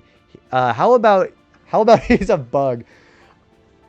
I don't want to say too much, because there's one thing about Sid I think is a little unsavory. But I think the characterization, especially whenever he's an Oglop right now, it gets really funny, especially when you're doing the card game in Trino. Underrated kind of, but Expedition does Blue Magic. Oh, it's Monaco. That's his name, right? Yeah, I love that. Yeah, Monaco's my favorite character to use. He's also one of the funniest characters in E33. Yeah, I love using him. Something is killing me. I've been thinking about it all day and I can't figure it out. What do you mean? That seems kind of vague. Yeah, he's one of the best characters. I think so. And he's just hilarious. Give me the entire Evilise World War from conception to destruction. Hey, there's one more Halma right there. Well, first the Earth cooled, then I guess it would depend on what kind of game you're talking about, because the Evilise and FF Tactics Advance is more of a storybook version of Evilise. I mean, without going too much into details about Tactics Advance 1 and 2, I know about the plot about them, but it's a very interesting way of how they did that. Yeah, I really do love his feet. Holly's had a couple of really stern quirks. Like, you don't mess with this man or woman named Sid. Oh, as far as, like, the actual characterization. Shit. Please don't hit him. Okay, good. Okay, that's all, like, the Halmas that I need. Does Superman take a shit? I mean, he probably does. He probably has a pretty similar anatomy to humans. He probably does that, but probably does it while he's flying, I guess. I don't know. Yeah, I love his dynamic back and forth. Yeah, he's one of the funniest characters to play as. After getting him anyway, I didn't know if I'd like him or not, but I gave him a shot, and he was super... That's just a general statement of Blue Magic in general. The rub about using blue mages is you've always got to know where to get your spells from, but at least in E33, it's pretty easy to get, for the most part. I do love Vagrant Story. For the longest time, I could not figure out the mechanics of actually doing the combat. I couldn't figure it out for the longest time. But no, I haven't played that in a long time. Loved it. My little child brain didn't like it when I first played it. I love it even more as an adult. But that's another game I owe myself a playthrough of. Yeah, I love Vagrant Story. I really like how there's some enemies like the Le Mans Intite and the... I think there is a Vagrant... I think there's an enemy called Vagrant Soul in FF12 that are references to that game. Yeah, that's like one of the other things I like about FF12 so much. They do references to Vagrant Story all the time. Dude, Dude, I keep saying dude a lot. Okay, I thought the DS version was a pretty great game. Radiant Historia Perfect Chronology, I always encourage people to play that game. It's kind of rare and expensive to get now, but Perfect Chronology is one of the best games that Atlas has ever done. And it's Yoko Shimomura who does the soundtrack. I think that is her best soundtrack she's ever done. I love Perfect Chronology. Yeah, the Le Mans Intite, I believe that is in... So, you remember the Sub-Terra and the Pharos in Ridorana? The Le Mans Intite is a rare game.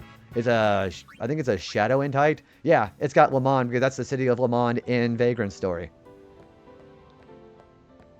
Dude, I love... Yeah, you speak Radiant Historia. That's exactly my my language. I think Stalk is one of the coolest sword-using protagonists that we've ever had.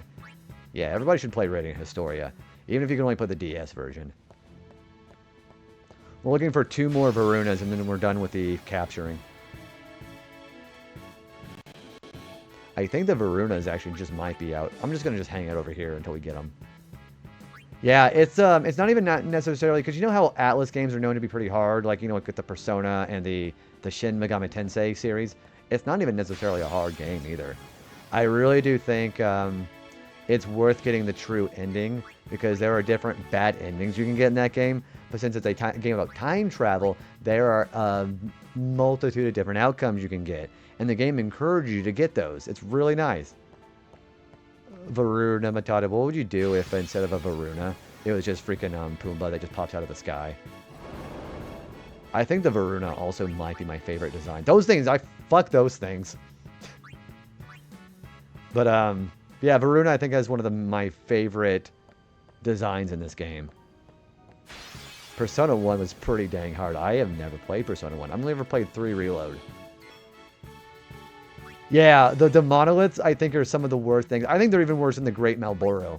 Because at least the Great Malboro, you can provoke it and prevent bad breath. But those things, if you target it 3 times, it's going to breath you no matter what. And that's a full petrify if you're not prepared. SMT5 is also criminally underplayed. They just did a remaster of that game, didn't they? Yeah, I think Pharaoh's Curse is the counterattack. The only way you can prevent that is silence. And you're only going to be able to easily do that with Silence Buster. But yeah, the monoliths are definitely my vote for the worst thing to fight. So one of my friends, Michaela, Kavesi Kayla, she played SMT5, and it looked really interesting. Yeah, I was like, oh, now they show up. I always evaluated this Gaia series too. Gosh, I always get the Disgaea series. We talk about the Disgaea series quite a lot, and there was this one called the Disgaea. Okay, I always have to remind myself. I'm sorry, but that's the one with the Prinnies, right? If Disgaea's got the Prinnies, then I wanted to play the game called Can I Be the Prinny, and I wanted to play it because it's a platformer, and that's supposed to be apparently really hard. But I always get my franchises mixed up, so. Yeah, that is the Prinnies. Yeah, I want to play that one. Can I Be the Prinny is the one I want to play. That looks really good. It looks, apparently it's supposed to be incredibly hard. I recommend Persona 1, but you just can't get into expecting to be like 3 and 5. Well, that's whenever it still had more of its SMT roots. It wore that on its sleeve closer than the Persona series did. So I remember people talking about that. I also really don't understand why they changed. So I'll address the elephant in the living room. I know the American release of Persona 1, they changed the entire ethnicity of a character and made him, as what I understand, a little bit of a stereotype. So I want to play the version of that game where they actually don't do that, you know? So that's the only real rub as to why I want to try Persona 1.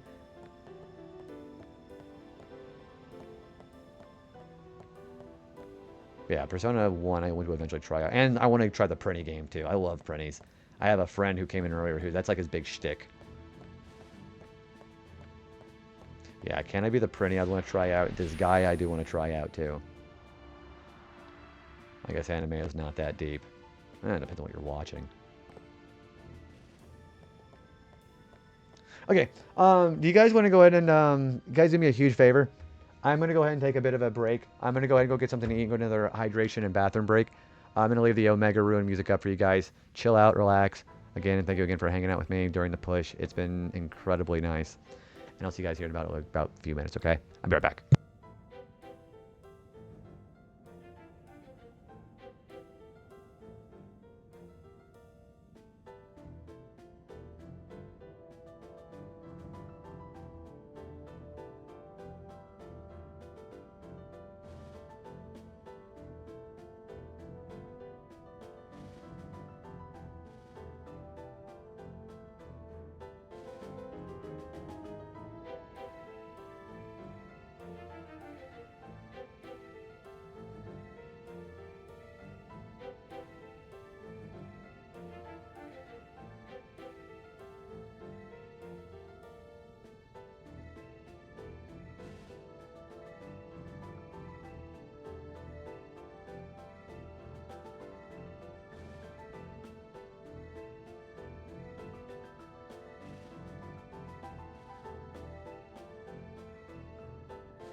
Alright, I'm back. Hi. I'll tell you how fast I scarf down that. So, I actually have some breakfast items I like to have whenever I take food breaks. And I usually either like, you know, pieces of meat. Like I have leftover, you know, bacon or like a sandwich, like a hoagie. Or I'll eat like a breakfast item like a muffin. So I'll do stuff like that. Okay, so according to this, the Varunas are more common up here. Let's go find out. No, not one of those. We're gonna go to the one spot that somebody had where they actually found 3 of them in a row. So that's where I'm gonna go.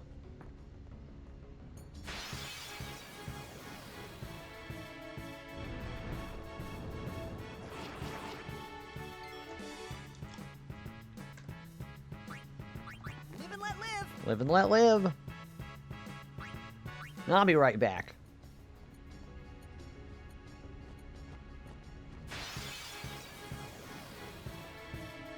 Hey, there's one. So these guys really are up here.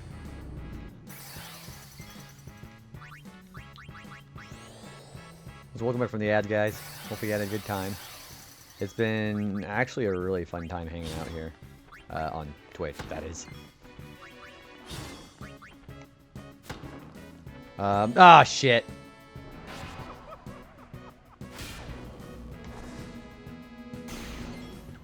Yeah, that's not fun.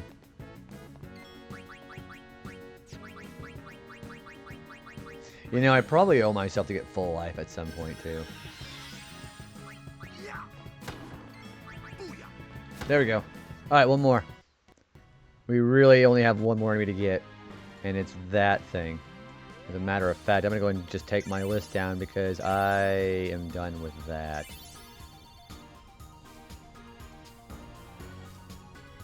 Okay, alright. We got a level 2 keys here out of the deal, too.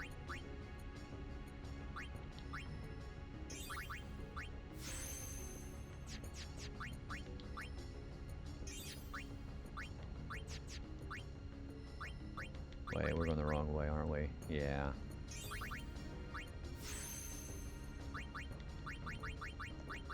Alright. I do not dare try to go through this without the Masamune. Hey, that's the very last thing I need. Okay. Wow, that's actually incredibly common that this thing showed up.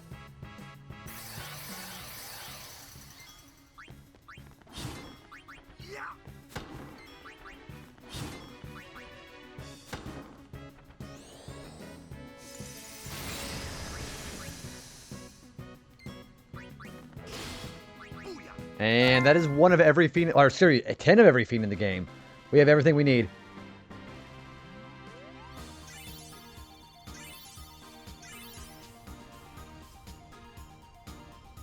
Alright, so now we can officially start doing the stat grinding. Hell yeah. Okay, so we're going to go and get out of here. We are done here. 10 of everything. I love Bubble Buddy. Look, bubble money. At least he left a tip. Or, I don't know. I always thought it was really gross, that episode where you see Mr. Krabs chewing the food of the old lady, and he's like, think of the customer. Alright, I am going to equip that for Auron. We are officially done getting all that shit. So I'm getting out of here.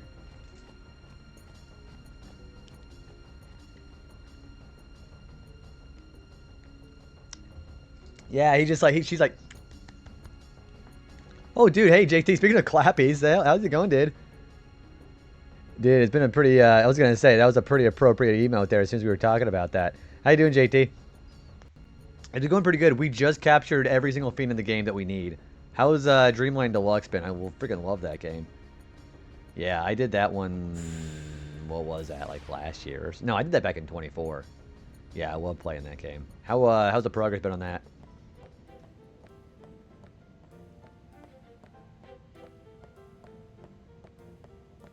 I'm doing great. Been looking for a while, so came in on there. Oh, thanks for coming with the raid, dude. Hope you had a good time watching FF13. I'll talk FF13 forever. I think the paradigm combat thing is really good.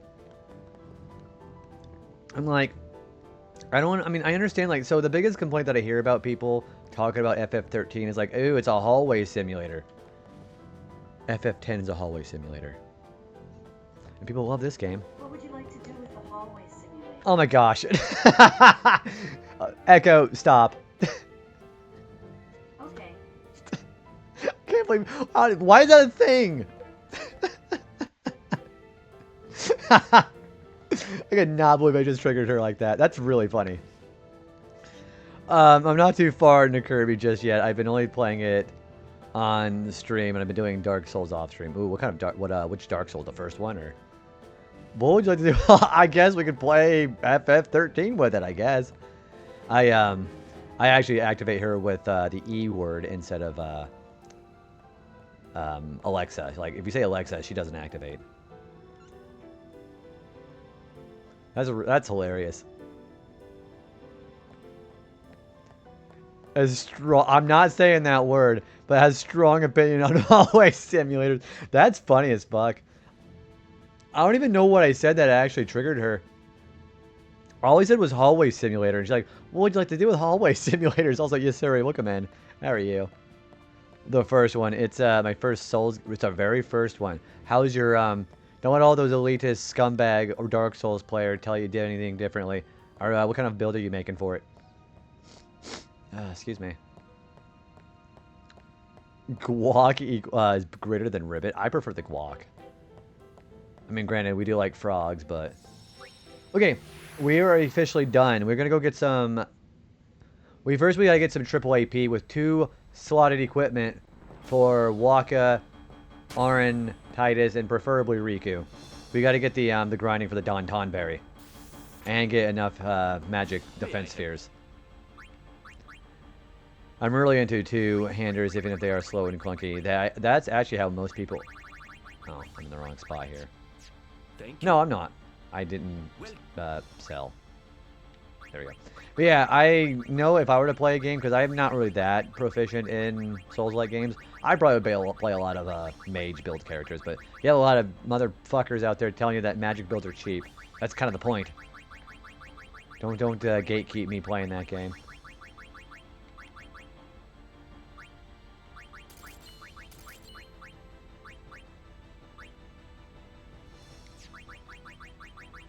Alright, there's a lot of shit in here. Bad, bad, bad, bad, bad. Actually, no, that's not bad at all. Wow, let's keep that. Bad, bad, bad, bad, bad. I'm gonna sell it. I don't need it. I don't need it anymore. Yeah, no, that's great. No, that's great, because we need 4-slotted equipment for Riku. That's awesome. Terrible. That's his weapon. Terrible. Terrible. Terrible. Yeah, we'll keep it. Yeah, I'm not going to usually use Kamari, but whatever. Oh, great! That's great that we just saved 100,000 gil from all those drops we got. We want 4-slotted equipment to customize. We want that. They might be cheap, but they're glass cannons if you don't couple your magic with dodging the hell out of your way. Have you ever seen the one guy who goes to conventions over, like, you know, like TwitchCon or, you know, Comic-Con, and that one guy is able to just dodge roll like that? See, I think the problem, like, Lulu, I think, is great for early and mid game, but she kind of falls off the wagon because her magic stat is inferior to Yuna, and elemental magic really isn't useful for the post game stuff. So I like Lulu early game, don't like her post game. Riku, I'm going to have to level her up at some point because she's going to be essential for Shinryu. Nah. Okay, so we got a Tetris shield, which is huge. Thank you. I am going to actually sort my items so I make sure I never sell that. I fucked up last time I did that. I think, yeah, you see him just like that, like the little stab like that, you just see him immediately, like, I don't know how he does that without wrecking his back, because I sure as heck can't do that. Yeah, that's probably the same guy. Alright, so, we're going to go get things for Titus Walker. We need weapons with triple AP with 2 empty slots on them. That's our next goal. Yay! One Eye should have a low enough evasion. Also, we are done with our capturing equipment, by the way. So I don't need those anymore. Ever.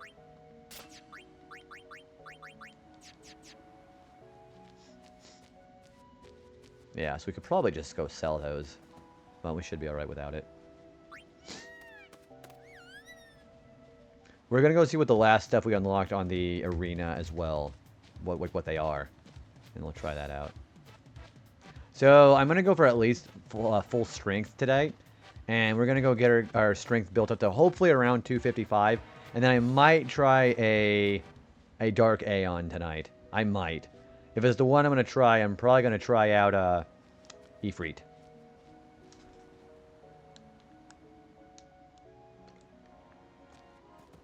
I've been researching the fiends you brought me and created a very strange elemental. We have 99 star curtains. Even if you don't want to fight and do the grinding for the post-game, I still recommend getting these fiends for the rewards. Try Dark Bahamut. I think he's the hardest one. I've been researching the fiends you brought me and created the ultimate lizard. Lizard. The lizard we're going to need for stat grinding too, actually. I've researched the fiends you brought me and put together an absolutely wicked bomb.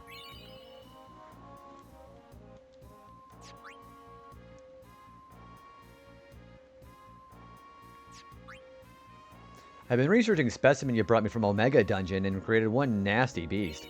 And 60 designer walls. I don't remember what I do with those.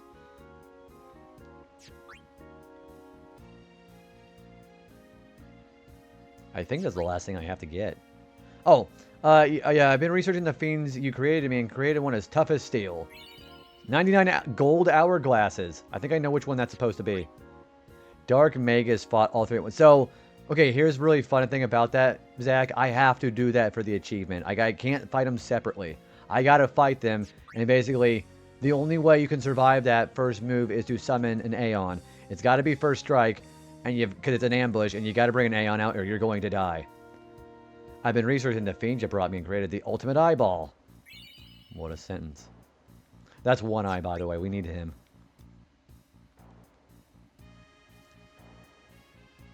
I'm gonna get Quina back. I think I can finally go back and get spells. It's worth it. I think it's worth going to get, like, even Mighty Guard if you didn't get that. Just fight the Serpians.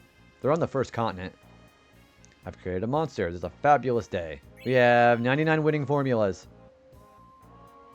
Yeah, like, I'm serious. Like, yeah, you're really, like, what I mean by the emphasis on that is, you might think, hey, I'm just gonna just put auto life on everybody and we'll be fine, right? No, Dark Mega Sister's Delta attack wipes out all the auto life. It won't work. So you have to do it by sacrificing an Aeon. Another Fiend. 99 Dark Matters! I actually legitimately might use those Dark Matters. You also got some new items in. Great deals you won't regret. So what he's talking about here is he will sell you Clear Spheres.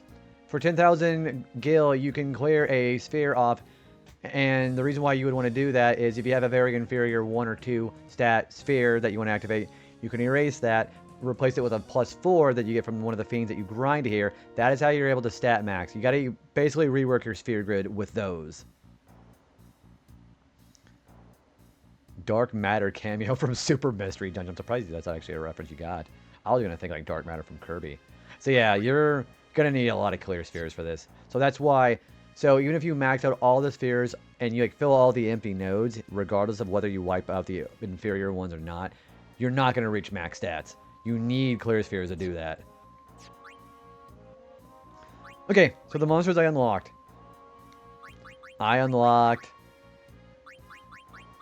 Abaddon for getting all the spheres and the fiends inside Sin, and that's a reskin of Varuna. And I also unlocked Vorban, which is a reskin of Barbatos. That is also a pretty fun fight. I always think of Kirby, like the one eyeball, and especially Zero. Okay, so we unlocked Ornitholestis, which is basically a super powerful lizard that has the, I think, the evasion sphere. It's either accuracy or evasion or agility. I think actually Fenrir's agility. We have One Eye, which is basically one of those Ahriman enemies that they drop triple AP equipment, which is really nice. Nega Elemental, which is basically a super powerful black element. Tanket, which is like one of those little armored mole kind of things. We got Bomb King. That's pretty self-explanatory. We also unlocked Nest Slug. So, it's really interesting how Nest Slug... So, like, Earth Eater, Greater Sphere, Catastrophe, they're all, like, reskins of bosses that exist in the game. Nest Slug is the only one that's actually completely unique. It's actually a gigantic slug, and it is the only enemy with that model. So, that's the only real, true, original creation. And then we also have Ultima Buster, which is a reskin of Sinspawn Gui. So, that's also going to be kind of tough, too. Yeah, these guys are no joke. Alright, so I think with that, we are going to start out with getting One Eye. Yeah, we're going to do One Eye. So I'm going to do my setup here. Yeah, he really is. He is one of a kind. I'm going to minimize my notes here. And we're going to go into our setup here. Alright, so we need Titus, Waka, and Auron. So, Auron has a massive moveset. We need Victor. And we also need Waka on Victor. And we need, I guess, basically Entrust on Titus as well. He could be Victor, too. Alright. And then we're going to go and just use attack reels on One Eye. That's the key. That's the key here. Thank goodness for high-speed mode when you forget where to go in Lindblom. Oh, yeah, that rapid fire. I don't tend to get too lost in that place. I think it's a lot more tough to deal with later on. Okay, so we'll do Victor for him as well. Okay, so I'm going to save.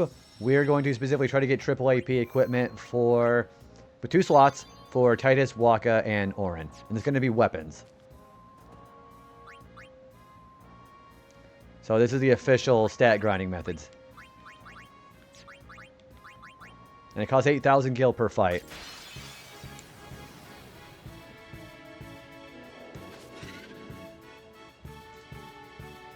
The evasion isn't so high, though, either. The evasion's not so bad. As a matter of fact, I think I'm going to try hitting him while he can do that. How much HP does One Eye have? He's a species creation, so he's pretty beefy. He's got 150,000. Okay, that's nothing. Look at that. I'm already doing 23,000. Boom. Easy as pie.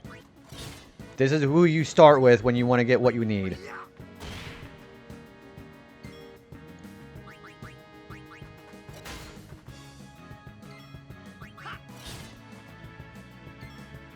I think I'm going to overdrive this thing.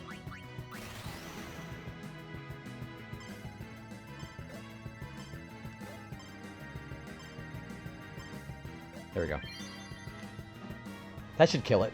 Want to pay me money to put your life on the line against this monster?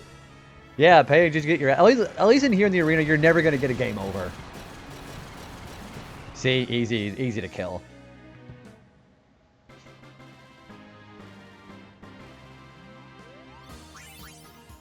And you get 2 magic defense spheres for it, too, if you overkill it. Also, I think he dropped an armlet. I don't remember what that is supposed to look like. Hang on. I need to actually really see what he's got. He dropped Mage's armlet, which is kind of bad. I think I'm actually going to sell some of this stuff. Because I need the 8,000... I need basically an income in order to actually get what I need. So, let's sell all the useless shit. Okay, that is never anything I need ever again. Don't need that. No, don't need that. No. I'm going to keep that because it's unique. No. Yeah, these are all like completely obsolete now. We're going to make as much room as we possibly can get.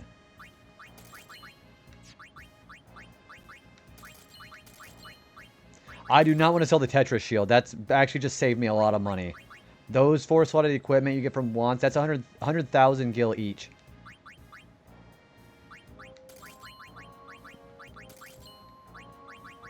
That malleable staff? No, that's gross.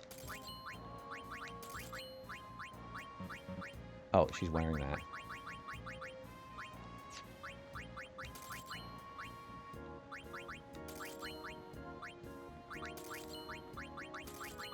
Yeah, these are all really not that good. I'm going to sell specifically what we got earlier. Do some of the 1,000 Year Door achievements... yeah, actually, yeah. I think there are some battles where you have to do that without switching characters. Yeah, I think that's absolutely the case. I'm going to keep that because that might be useful for Orin later. We're going to put, like, Confuse Ward and Stone... or Stone Proof and Confuse Proof on that.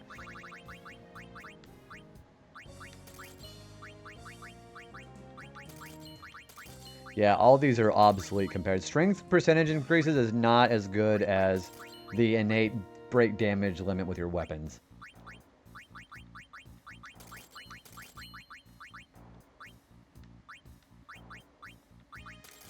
Don't need that anymore. Don't need that anymore. I'm going to keep that. Death Proof is really good.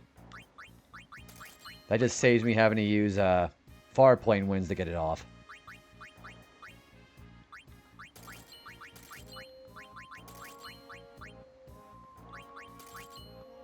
Yeah, see, it's not worth that much.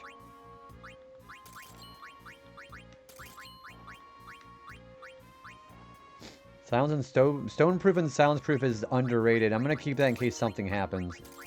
Like I gotta go, like eventually I have to go bribe some enemies for some items.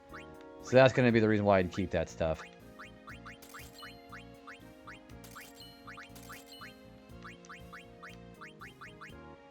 Yeah, see, it's good stuff to sell. Absolutely. But it's not going to be anything like... So, the triple AP equipment that you're going to get later on, it is worth probably about 60,000 gil each. So that's why it's also good to have that.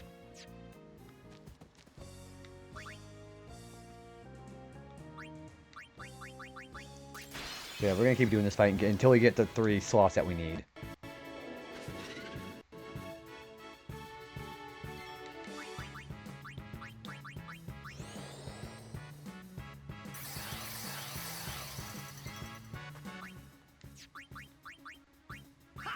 Yeah, even for like an enemy like that, his evasion's not that high.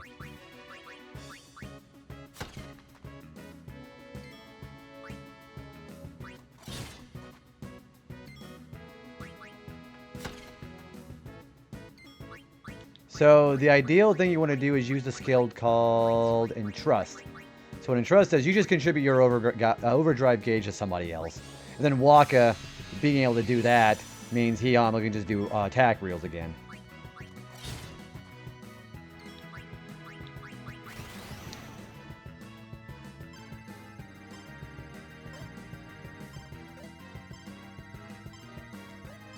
And then you just kill it with, you know, attack reels before you get anything off.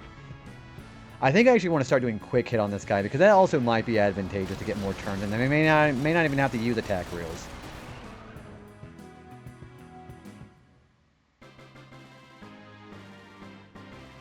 Alright, so we got pain. So yeah, painkiller might actually be something we need. I'm not really sure what the actual equipment is. That's going to be for him. No, that's going to be for Kamari, isn't it? No, that's for him. So that is triple AP, but we need that with 2 slots, not 1. So I'll have to sell that.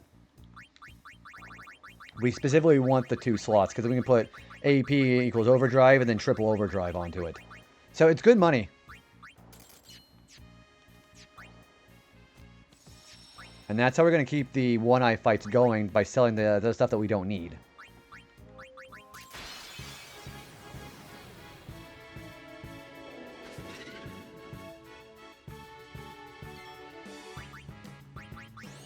I think I'm going to try quick hitting and seeing if that's going to be faster than using attack reels.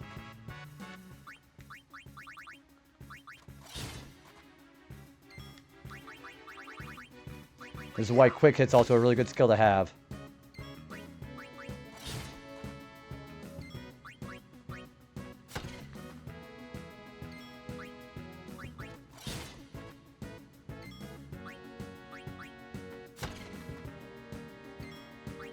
That's why I also gave it to Arn as well, too. There we go. We don't need attack reels. We're strong enough. Okay, triple score actually might be what I need for Waka. Hang on, let's see if that's what it is. There it is. That's one of our weapons we need. So we need to do AP overdrive, convert that onto Waka's weapon. So we need that, and we also need triple overdrive. That's going to be one of the weapons we need to use for the Don Tonberry trick. So where are my notes here? Okay, so yeah, so we need triple AP, overdrive equals AP, and triple overdrive. So I'm going to save after I do my my movement on the sphere grid. And I always want to make sure to save if we're doing something big like that so I don't mess up. This is going to be essential for grinding. Because then you can do the Don Tonberry trick. I did the Don trick for a long time. You need to do like a handful of times. I say about 6 to 8 hits from Don Tonberry in that fight. And that should probably take care of you. For a while. I mean, like for 99 sphere levels, I mean. You'll have to do it like a few times. But it's pretty easy to set up. Alright, so we're going to take the triple score and put the stats that I was talking about. So we need overdrive equals AP, and we also need triple overdrive on it.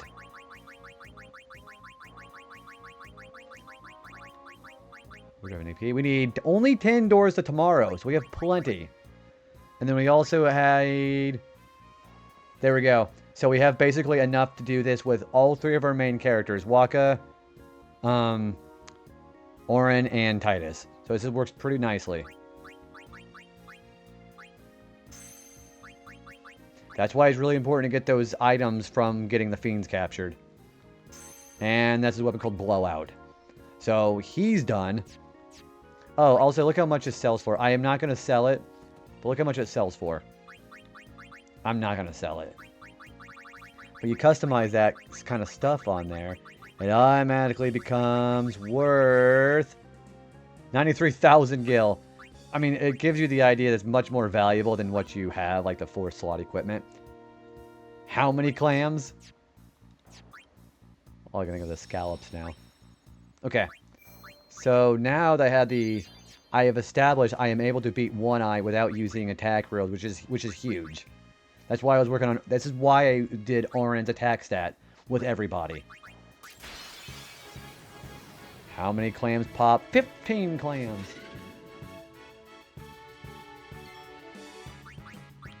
I would love to actually spend a turn getting auto haste on for our armor at some point.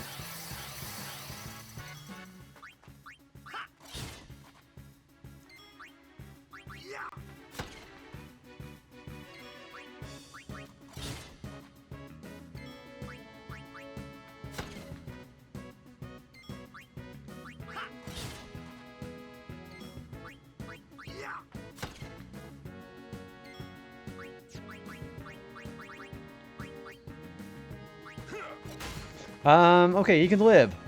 That's not good. And everybody's confused. Whoops. Okay, so I can't completely quick hit him. Gotta fight my Paladin Ryu underwater for the auto haste, I believe. I believe... Man, that was a terrible thing to do. I'm gonna reset, because that was not what I thought was gonna happen. So you get Wings of Discovery from Shinryu to get auto haste. You can also get auto haste equipment dropped by, I think, at least one fight. Yeah, hit the equipment as auto haste. If you want to get auto haste off your armor, I think it might have the item I need. I don't think it's Chocobo Wings. I don't think it is. What would it be? We'll just pick one. So, auto haste. I eventually do want that. That is going to be... It costs 80 Chocobo Wings. I'm going to have to get it eventually, and I can just steal a shit ton of them from the Cactuars. Okay, note to self, he can still kill me with Shockwave.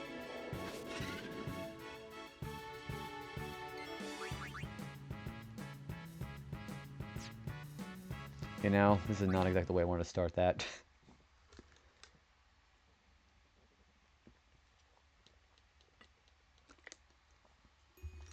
Yeah, I can't beat him if he's got an ambush on me. And I don't want to have to fight all of the... I don't have to fight One Eye like a million times. We have to fight him eventually for the magic defense spheres that we get. But we're specifically doing this for the weapons with the triple AP.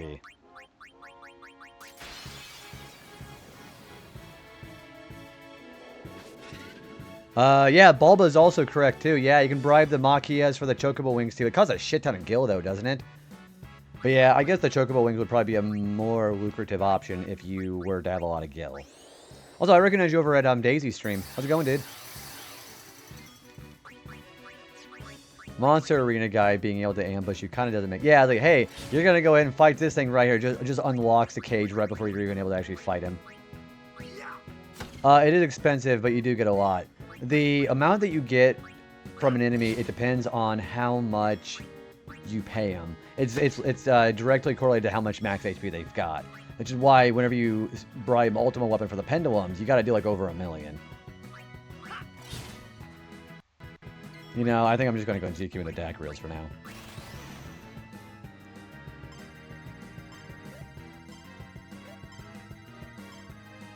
There we go.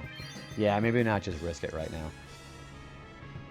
Yeah, I know I'm eventually going to have to go bribe the Malboros and the Great Malboros for items too, because that's going to be essential too. Watching the giant enemies just walk away. Yeah, so have you ever seen the animation of Ultimate Weapon just sliding out of existence because you do that? It's funny as hell. I don't think... If I did get triple AP weapons for the other characters, yeah, I'm going to sell that. Because I specifically want 2 extra slots instead of 1. So that you can have the triple overdrive and the overdrive to AP.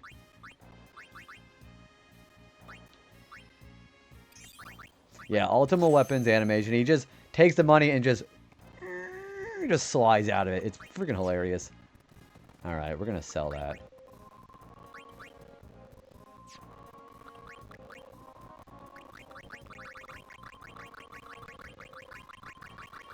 You know, it'd probably been faster to just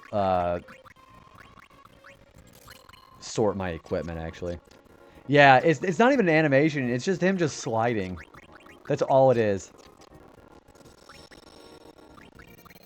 Okay, so Waka's Don Tonberry weapon is done. Well, thank you for the follow, by the way. Welcome on in. Alright, so we'll keep... We're probably going to have to keep doing Entrust on One Eye. Because I don't think I'm quite strong enough to be able to do it the way I wanted it to, you know?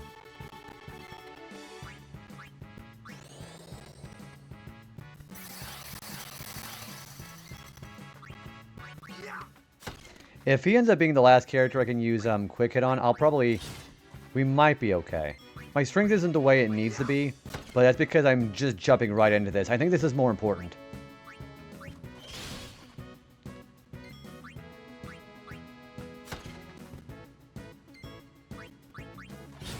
There we go.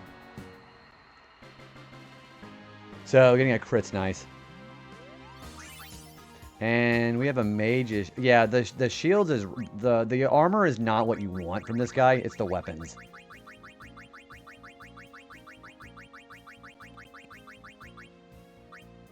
Yeah, like it's a little bit of extra money, but it's not much.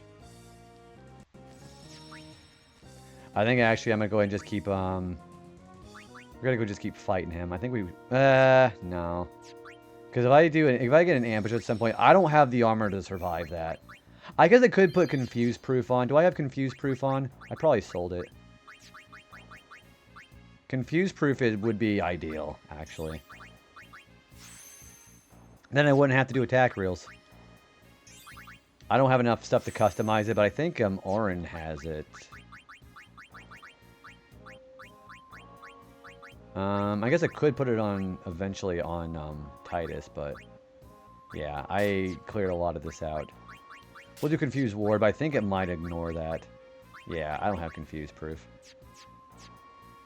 Yeah, we'll just keep doing what we're doing. I won't have to fight One Eye nearly as much as the other creations, so that's fine. I haven't done any of my customized armor yet, which is why I'm really glad I got the one for Titus.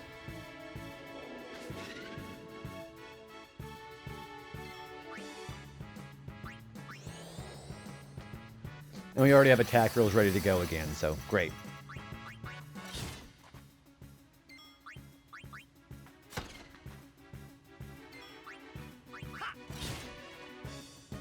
Yeah, for the type of enemy that this thing is, its evasion is really low.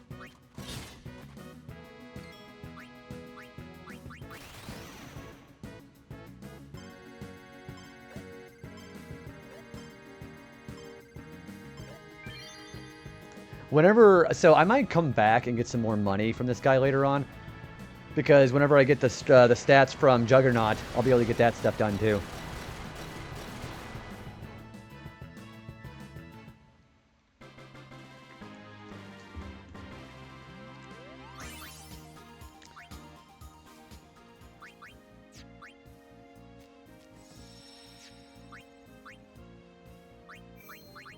We're going to just keep going for now. We're going to save all the selling the equipment later on. I think I'm just wasting time doing the selling right now, so.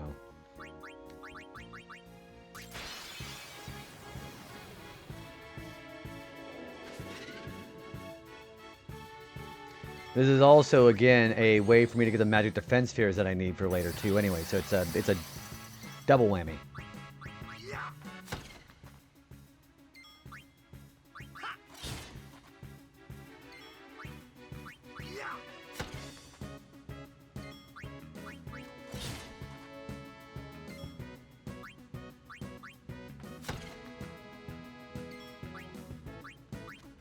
I think I might be able to kill him here. Yeah, if Waka gets the last attack, then he gets a chance to do that.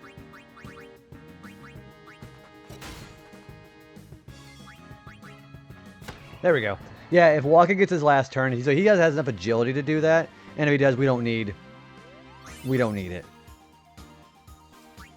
Kill him in his dirty face. He is probably pretty unwashed, if I may say so. Yeah, we're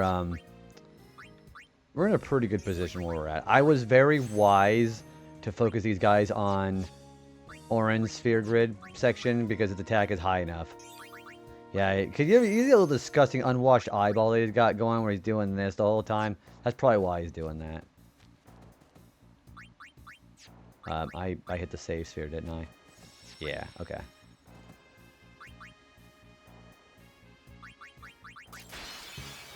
Juggernaut's going to be interesting because it's just going to be faster and faster the more string spheres that I have.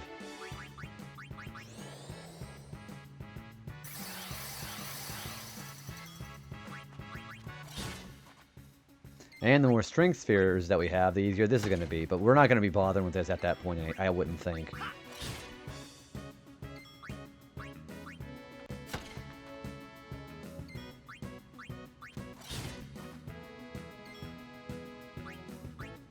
Yeah, see, we're going to need the slots.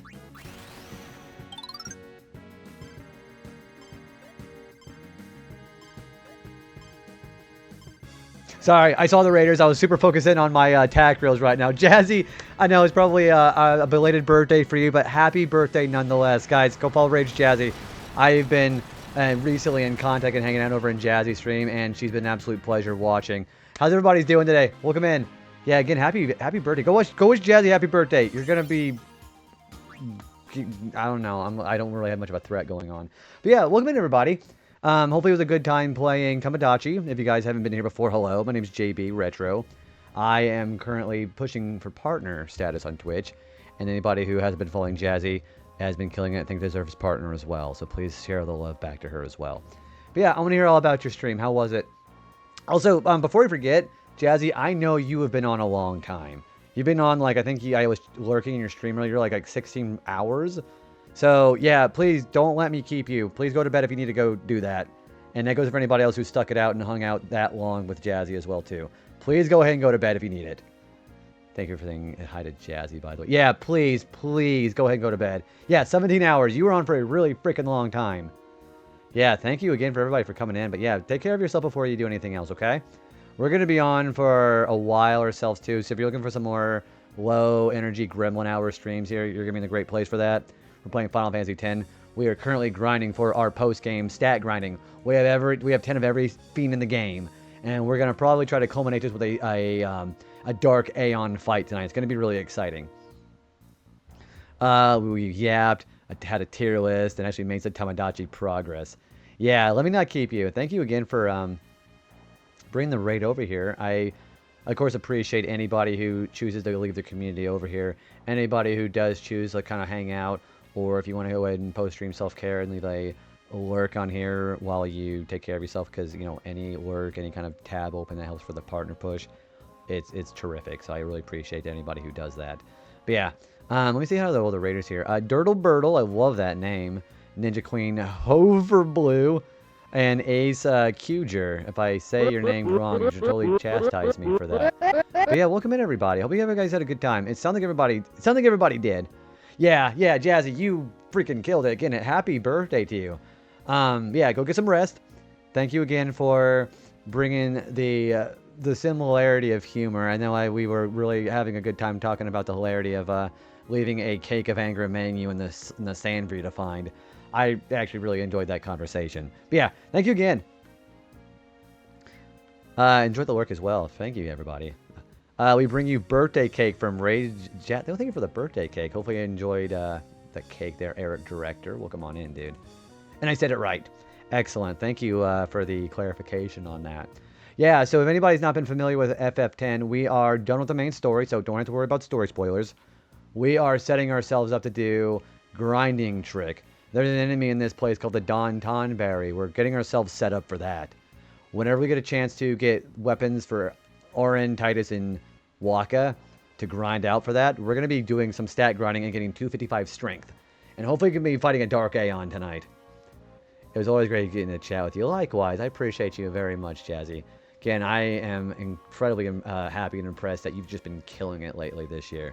All the homies are going to be having some great things happening this year, I feel. And that includes you as well. But yeah, thank you again for the smiley flower. Yeah, so we're so what we're doing right now is we're fighting an enemy called One Eye. One Eye is an enemy where you have to basically kill it before it does shockwave on you, and you get weapons that has triple AP growth. What we're doing it for the triple AP, we're going to customize it with triple overdrive and overdrive converted to AP, and we're going to grind for 99 sphere levels in one battle. Yeah, several times in fact, Mental. I think I'm actually going to teleport somebody to... We're going to start working on our spheres now. In fact, I think Walk is in a great place for that. You were afraid you must... Well, thank you for hanging out, Chins. It's been wonderful having you around. Thank you again for hanging out in the raid last night. Please go check out my friend Mr. Shins as well. Also killing it on his streams lately. Yeah, thank you for... everybody for... chilling out for the night. We're going to be on for a little while yet. Again, I would like to try to see beating a Dark Aeon tonight. I think we're going to go and have Waka. We're going to have Waka start working the sphere grid for everybody. So let's do that now. So these string spheres that we've got, we're going to try using those now. Having the entire sphere grid reworked to be able to get the sphere grid is going to be super important. As a matter of fact, I think I'm now going to pull out my diagram of what I need to do for my maximum sphere grid. So if you guys will excuse me for a minute, we'll go ahead and get that ready. Alright, so did I do the right place for that? Yeah, so we need that whole area with Kiraga. This whole area here needs to be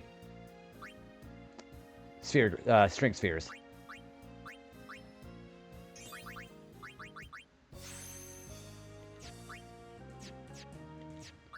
I think of the wrong person. There we go. Yeah, we're going to move ourselves over to... We're going to move Orin and Waka. Or Orin and Titus over to Waka's spot. So let's do some friend spheres. We're going to go to Waka. We're going to start getting some of this activated now. And we're going to get some more strength. Because that's going to be the most important stat we need.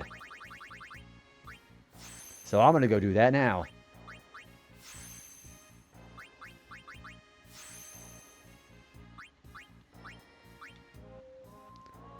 Matter of fact, I think I'm not even going to need to use... I'm going to buy a couple of... I'm going to buy a... how many clear spheres do I need? 1, 2, 3, 4, 5. We need at least 6. I'm going to buy 10. I think I'll eat it now. Patrick, you have it all over your face.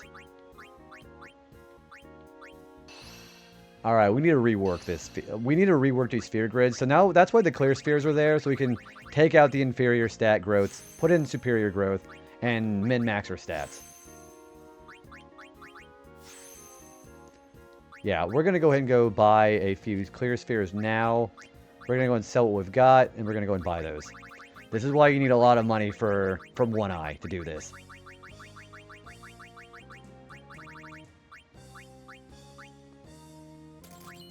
We don't need that anymore.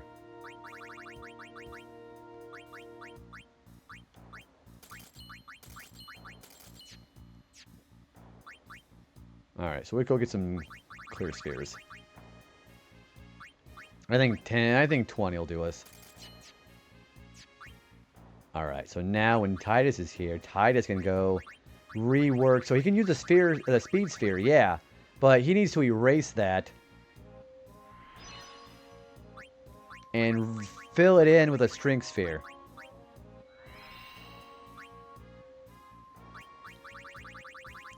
So this is how the rework is supposed to work. So now the strength to be even higher. And it does make a difference. Even like 4 strength does make a difference. Because you're going to be going with your celestial weapons, break it to 99,999. You can do these with the celestial weapons.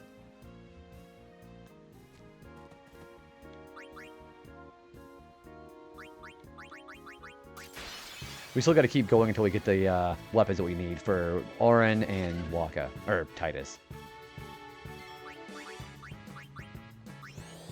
So we're putting 4 strength stat, probably 8 for Titus. You can look at the difference right here. Now we're doing like 2,000 more damage. It does add up. See, he had plus 8, so it adds up very quickly. 30,000. 25,000. See, that difference of strength spheres is what did that. Now we can kill him no problem without using attack reels. Also, I believe we just got a weapon for Titus. We need to sell that because we need 2 empty sphere slots. Or empty slots on that weapon. And now Auron has enough strength that he has plus 8 strength, but there's really no pushover. So we have enough to be able to pull this off.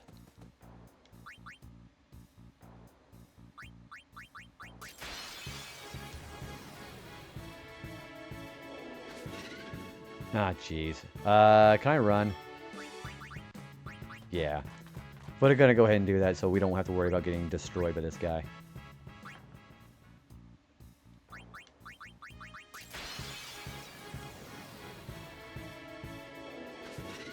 So we have a preemptive strike. We are no matter what going to kill this thing.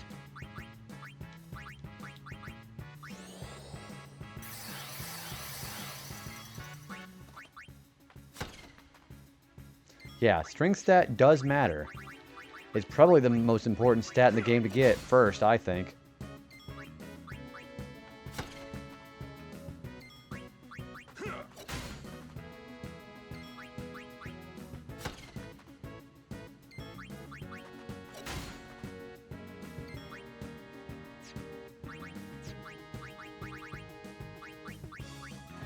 There we go.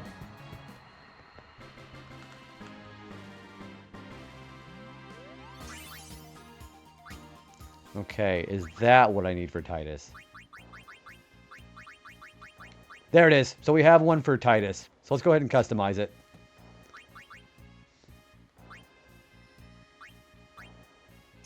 And now we have more strength for Waka.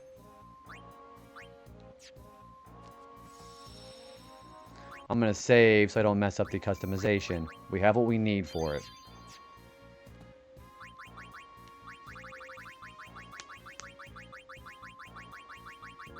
Where is it? Not that.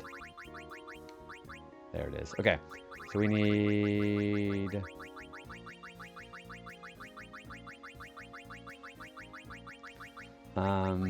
Actually, you know what? Hang on. I kind of want to... Because my OCD is going to really mess with me here. Also, I could have probably just done that. Okay, where's the one for Waka? So it's in order of overdrive, AP, and then triple overdrive. My OCD is going to make me do it like that.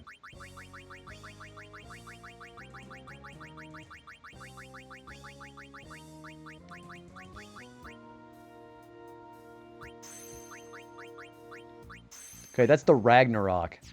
So that weapon is done for him. I'm gonna sell what I've got, and then we're gonna try it for Orin.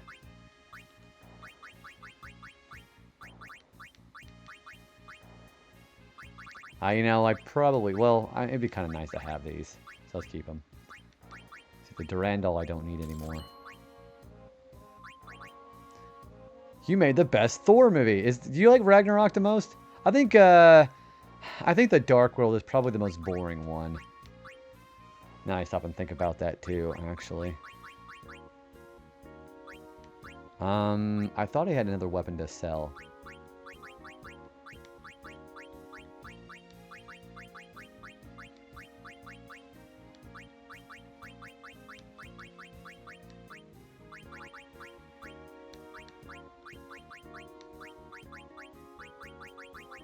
I guess not. Huh, I thought I had some weapons to sell. Nah, it's alright. I have plenty of money.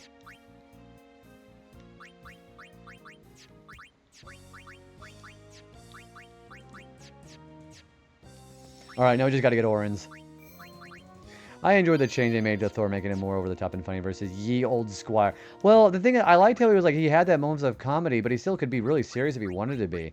Which is why I think it was really great at the Avengers Infinity War. I think it was great for that.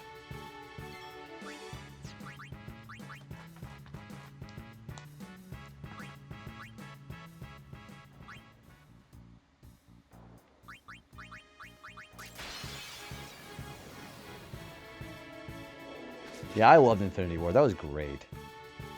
Alright, so we're going to use... We probably have enough strength to actually kill this guy without using our attack rails in this ever again.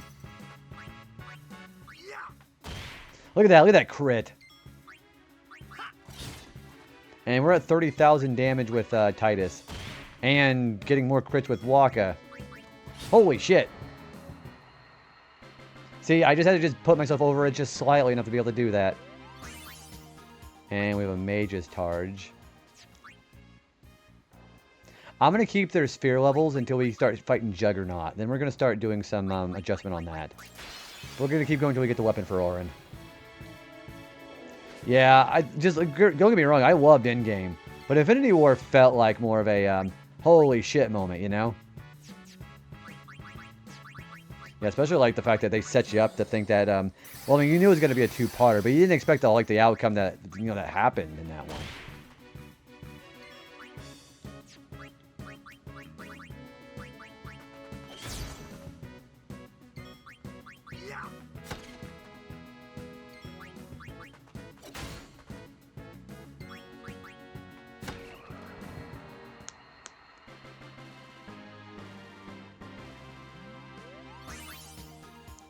We don't need a triple score again. We already got that for Waka.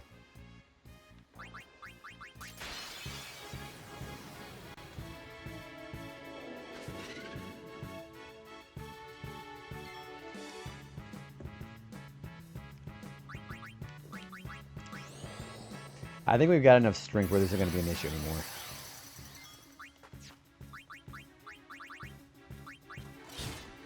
Especially considering how much damage we're doing to One Eye.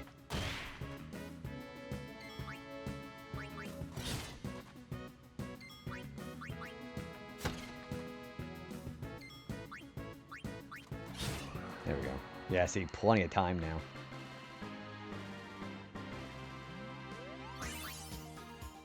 And we got 2 Dark Matters instead. You know, I actually probably should think about using a break. Yeah, I better probably do that. Instead of wasting all the Dark Matters I have, I'm probably better go do that. So let me save and make sure I don't fuck something up. But I need to use these Dark Matters, because they're burning a hole in my pocket. We're going to go ahead and customize break HP limit with Titus's weapon. Or his armor, rather. Excuse me. Yeah, otherwise these Dark Matters are going to be pointless. Don't ever use break damage limit, because you already have that for your Celestial weapons. We could do Master Thief. Nah, that's not very good. Not HP limit. That's, we could Ribbon. We could do that.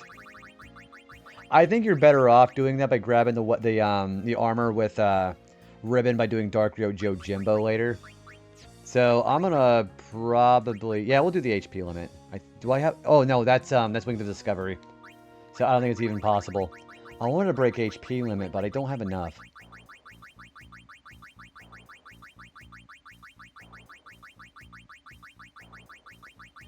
Yeah, I need to use Dark Matter. Ribbon uses all... Yeah, they do. All 99. It's kind of worth getting because you can kind of, you know, basically be immune to everything. So I think I might put it on Titus. So we could Ribbon, Auto Haste, Auto Protect, Auto Phoenix. Or Auto Regen. Auto Regen would be pretty good too.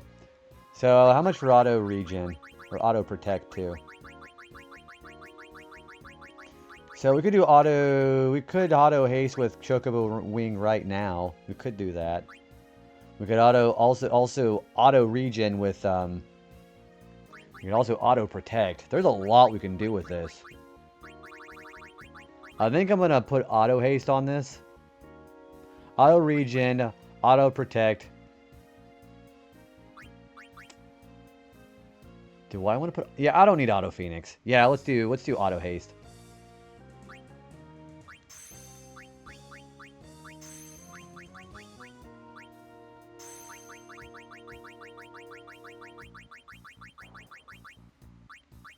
There we go. We have an armor piece now called Sanctuary. And that's pretty damn good. How much is that even worth? Hang on, I'm going to look. I'm not going to sell it. But I want to see how much it's actually worth. Yeah, 200,000 and 227,000 gil that will sell for. I don't think I need anything else anymore. Well, I mean, I will, but we can do some customization for that later. Okay, so I have Sanctuary with Titus. I think that's a great piece of armor as I've ever seen. Now we can just put Ribbon on something else if we get enough Dark Matters. Because we're fighting a lot of enemies here.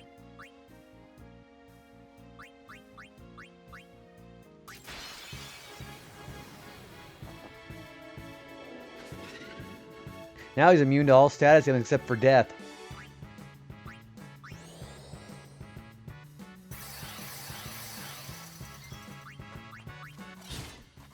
And he also auto-hasted too. I forgot about that. Now he has Auto Haste, Auto Protect, and Auto Regen now.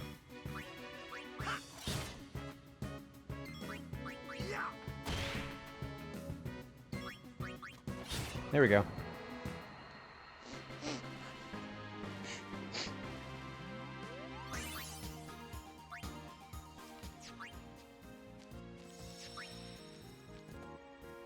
What's up?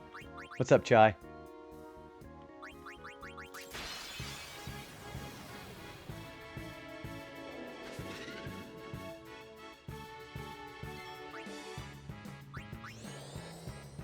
Yeah, see, Titus is always going to be... Oh, he's still doing laundry. I was going to say, you've been up for a while doing laundry, dude. I never switched to laundry over. We just talked about stinky laundry, dude. Yeah, were you not here for that conversation?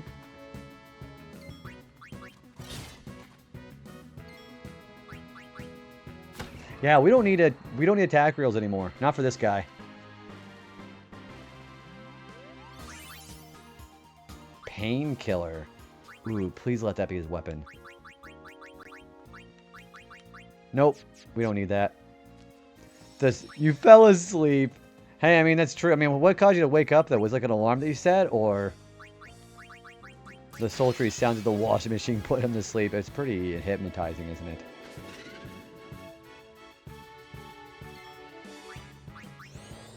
Welcome back from the ads, by the way. Hope everybody's having a good time. I'm amazed that we're already getting pretty far into the development of stat grinding.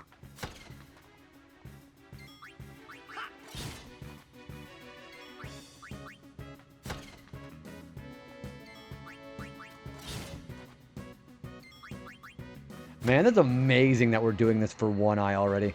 The sleepiness definitely hit. Dude, it's like you were partying all night. I don't blame you on that. Alright, do we have... Is Horn of the Ronso what he needs?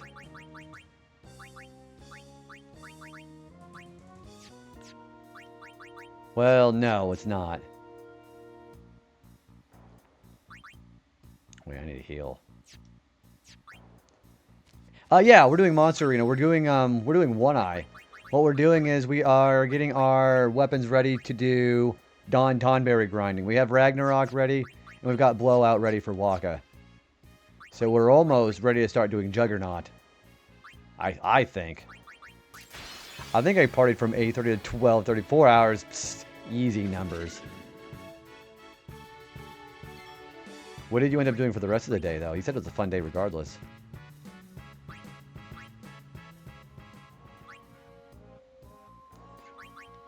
Yeah, Juggernaut's not so bad. We gotta basically take him on in order to be able to get as many string spirits as we need. Before the party, it was a fun day. And you've got your row. Your row, like what, your row caviar? What is that supposed to mean? Row is R-O-E. I got my roommate the hydrangea plant. Alright, you're making me look up a whole bunch of things right now. Hang on. I don't even know what that is.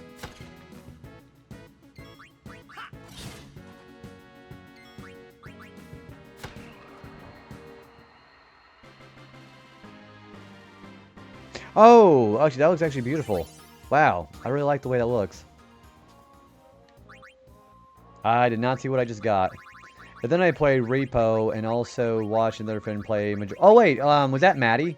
Maddie was playing Majora's Mask.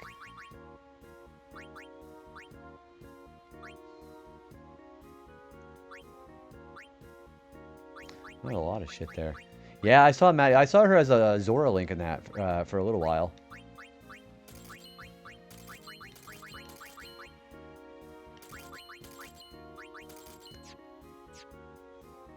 She crushed it. Oh, man. I think the Great Bay Temple's worse than the the Water Temple in Ocarina. I think that's worse. I think Georg is a harder fight than Morpha, for sure, too.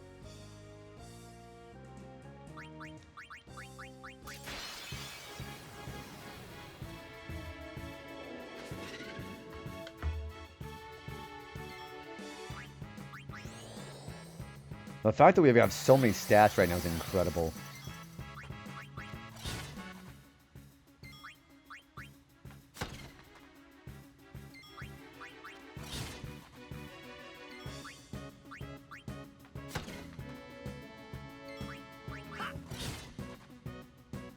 You will say. You will try.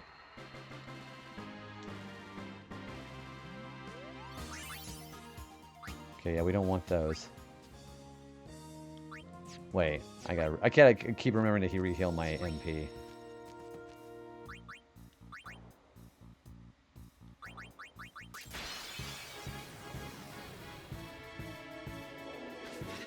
Why does this thing ambush every other time? Jiminy.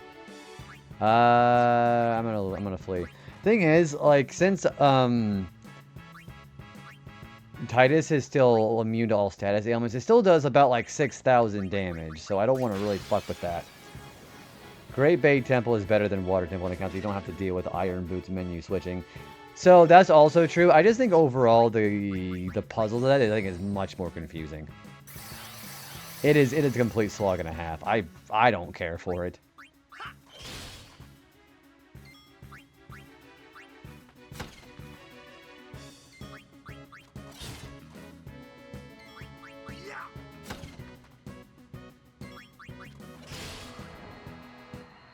Alright, so we keep going until we have enough for, to get Orans. Yeah, these mage armors I'll just have to sell.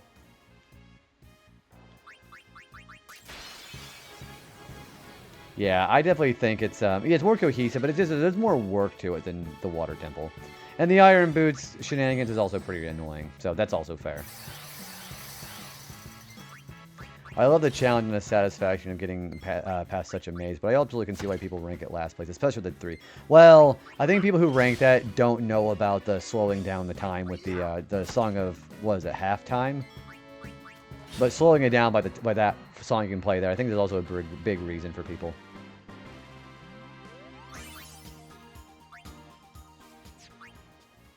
Yeah, you get a very, very generous amount of time when you do that song. And they do hint towards it, but you kind of have to know who to talk to and where it hints at to you. So that's also fair.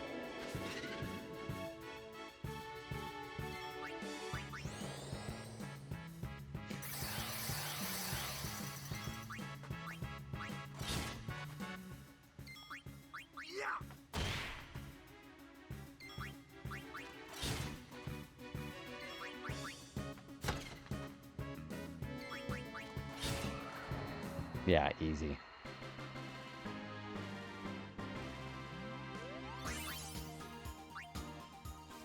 Whoops. I definitely have a more like a mechanical feeling of what's going on as far as grinding. But we still need that one last weapon for Orin.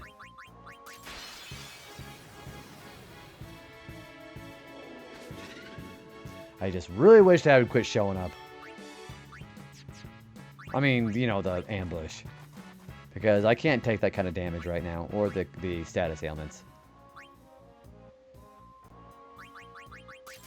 It's 8,000 a pop, too.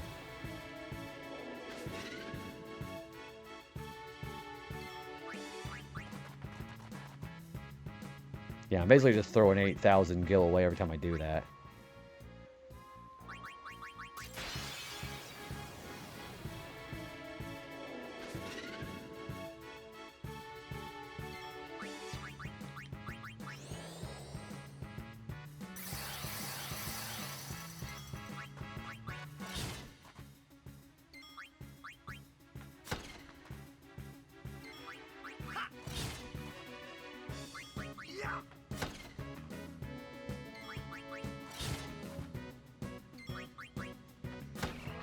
There we go. And the fact that it's overkill is also really nice. I might actually take out some of these arena challenges while we're at it. While we're doing stat grinding tonight. And we're getting all the magic defense spheres we'll ever need, which is really nice too. We only need about 63 of them.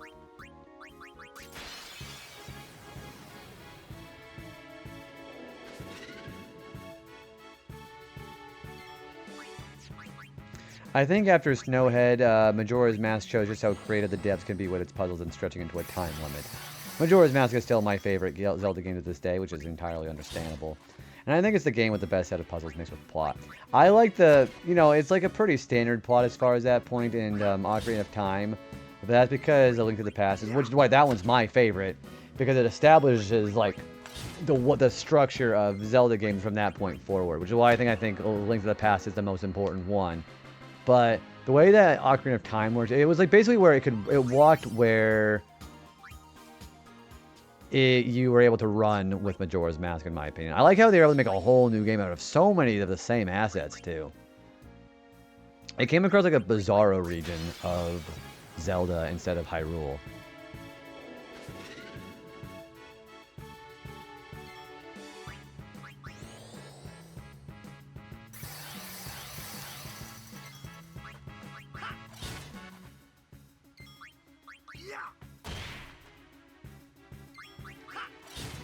They gave him a year. Yeah.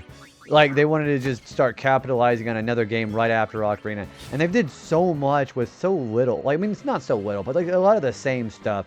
Like, and then, of course, that's, of course, required the, you know, the expansion pack. Boy, I really had my struggle there for a minute. So that was all I thought was really important too. Okay, no, okay, Yuna, I'm not going to worry about her customization just yet, but I am going to keep that weapon because we need that because we're going to have to train her up too eventually.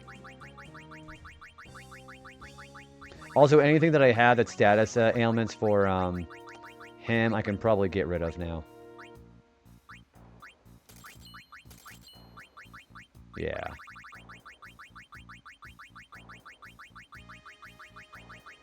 It's crazy how rushed it was and how beloved as well. That because it was still had polish to it. That's the other difference between that and other things. It's just there was still enough polish to it where Sonic 06 got Christmas rushed. Majora's Mask, they had a year, but they still had a lot of veteran developers in there too. I mean, I don't know what the excuse was for Sonic 06, but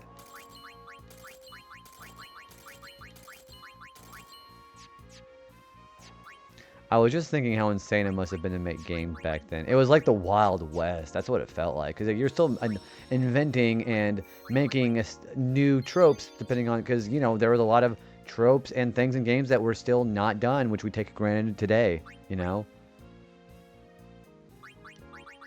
Yeah, they also didn't have the congestion of, you know, developers basically forcing their developers... You know, the publishers forcing the developers to be able to make a game in such a short amount of time and lose the quality because it was such a time crunch, especially with assets being the way they are now. Which is why I understand why people get so tempted to use AI to make the process faster, but you still can't be pure real-life human being soul that you get in that kind of content that you would never get from AI, which is why I encourage people to actually support people who make those kind of games without using kind of like cheap workarounds, you know? So it's understandable, but I still don't really support it.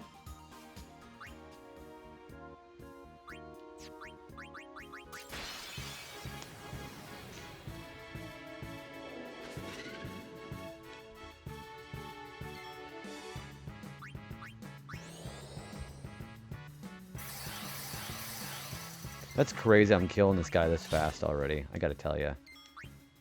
I also do not need the Monster Arena notes ever again. Well, mainly not for this point, but you already know what I mean.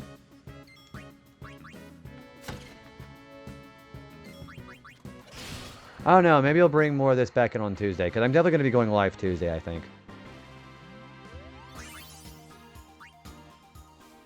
I think the devs couldn't figure out 3D Sonic until Sonic Colors. Like, watching Allie play Sonic Adventure makes me realize how much... yeah, there's a lot of people who defend Sonic Adventure. I don't think they're necessarily bad games, but there's a lot wrong with 3D Sonic that I think they really didn't establish until probably like Sonic Colors. Which is why I still think Sonic Lost World is kind of meh. I love 2D Sonic, but 3D Sonic, I usually have a pretty lukewarm reception to that. And that, I don't think that really makes other people's opinion who like those kind of games less valuable. Some people enjoy that, and I think it's great.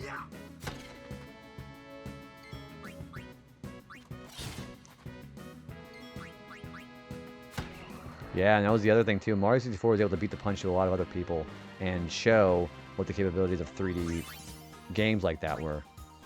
Okay, is that Golden Arm? Is that going to be for Riku? Yeah, okay. We're gonna need that too. So let's go ahead and let's go ahead and sell what we've got. Sort our items out. We're gonna go and save again. We're getting our triple AP weapons for Yuna and Riku immediately, so we don't have to do about that later. Because that's still gonna be rather important.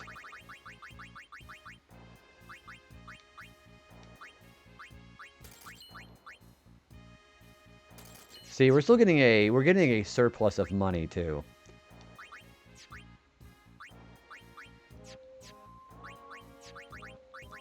Sonic Adventure is the story of how Sonic's mouth and eyebrows... Oh, you mean that? Like, that's interesting, but I sure don't care. Yeah, I definitely don't want to feel like I'm bad-mouthing Sonic. I love 2D Sonic. Love it, but... Although Sonic Origins kind of shitty, though.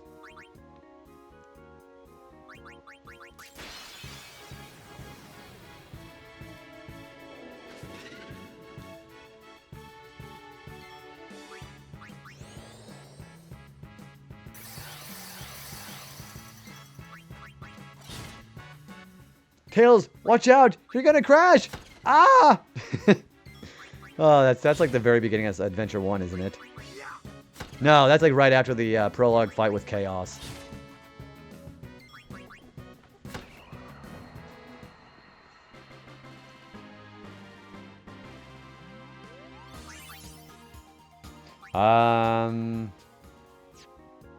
I already have the thing I need for Yuna, so I'm going to probably sell any extra triple AP weapons with 2 slots with Yuna, because I already got what she needs.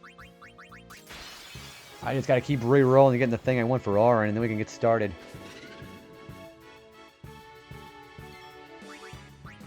The voice acting in Sonic Adventure 2. I really like Shadow. Shadow's voice acting is actually really... Get a load of this! I really like the... Of course, you guys have seen the fan dub of Sonic Adventure 2. The guy who voices Eggman in that one is freaking hysterical.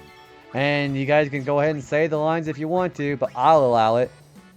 But overall, it's still quite a goofy game. I really want to hear... You guys definitely know about the fan dub of Sonic Adventure 2, right?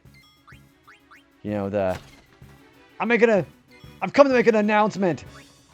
Sonic the Hedgehog, the bitch-ass motherfucker!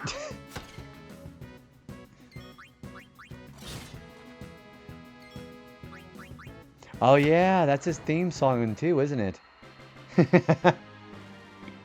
That's a classic. I love how like that was entirely improvised too.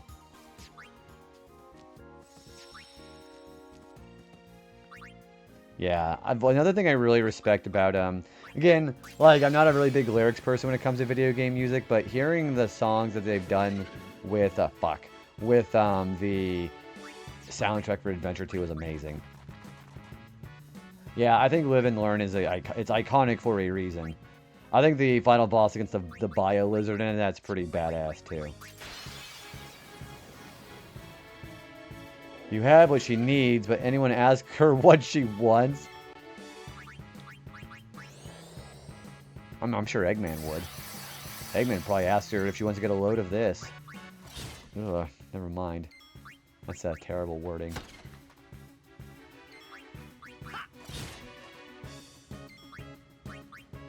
Yeah, I've never... Yeah, Girl Crush 40. I think for my general lukewarmness around lyrics and game music like that, they did a pretty good job.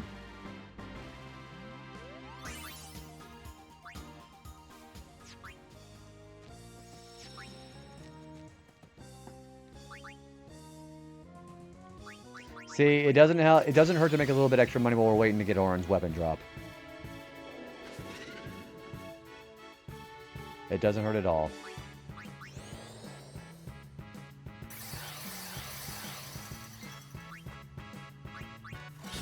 They Crush 40'd it on the OST. I really like if there's any excuse to try to drop any kind of emotes for all of our Tamagotchi memes. It's not Crush 40, but Silver's theme song. Oh, you know, that would have been great to hear had I not had to try to go past that. It's no use! You know, that would have been great to listen to had I not had to deal with that, so.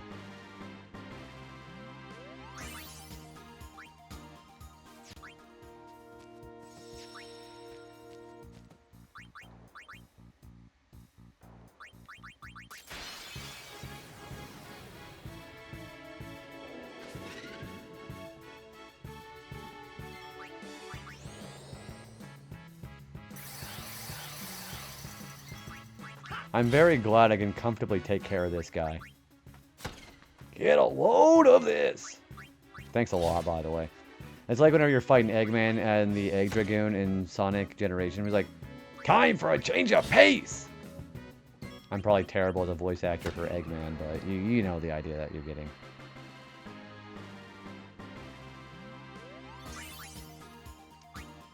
Silver was later voiced by Bryce Papenbrook, who did the main characters on Tech. Oh! I didn't know that. I mean, if you want to try to get an anime-esque voice, I guess it's a good time as any.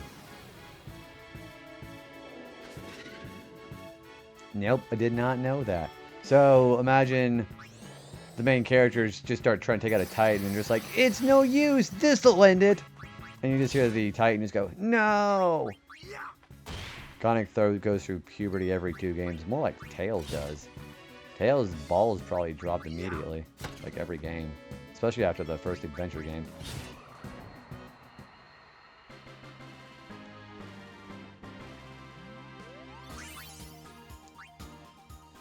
Okay, anyways, here's Wonder Wing. What a terrible joke. Tails' balls undrop depending on the game. It just retracts back into the body. It's like, it was whenever you like reabsorb the material in your body like that. It's kind of like that.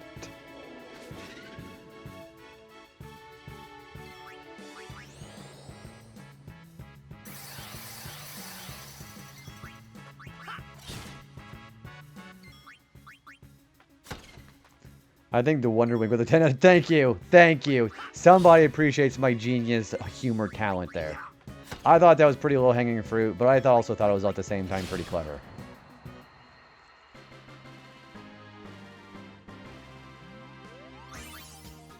Anyways, there's another Wonder Wing. Why are we getting so many Wonder Wings? Like, holy shit, dude. I'm gonna go and sell some of these. On Allison's stream on Saturday, Tails just flew on his loud plane in the sky during a storm, and so Colin says, "Hey, Sonic," and he's perfectly audible from far away. I remember that. I didn't see it on Allison's stream, but I remember that scene particularly.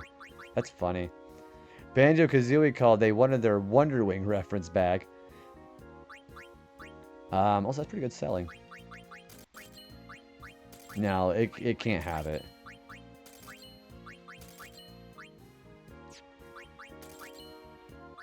Yeah, like, see, the 62,000 gil that you get from the triple AP weapons, it's worth grinding.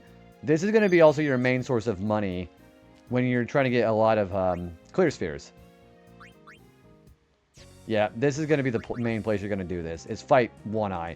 And of course, with your stats later on, it's just going to get easier and easier. And the enemies in the arena are always guaranteed to drop equipment. We're still trying to go for Orans.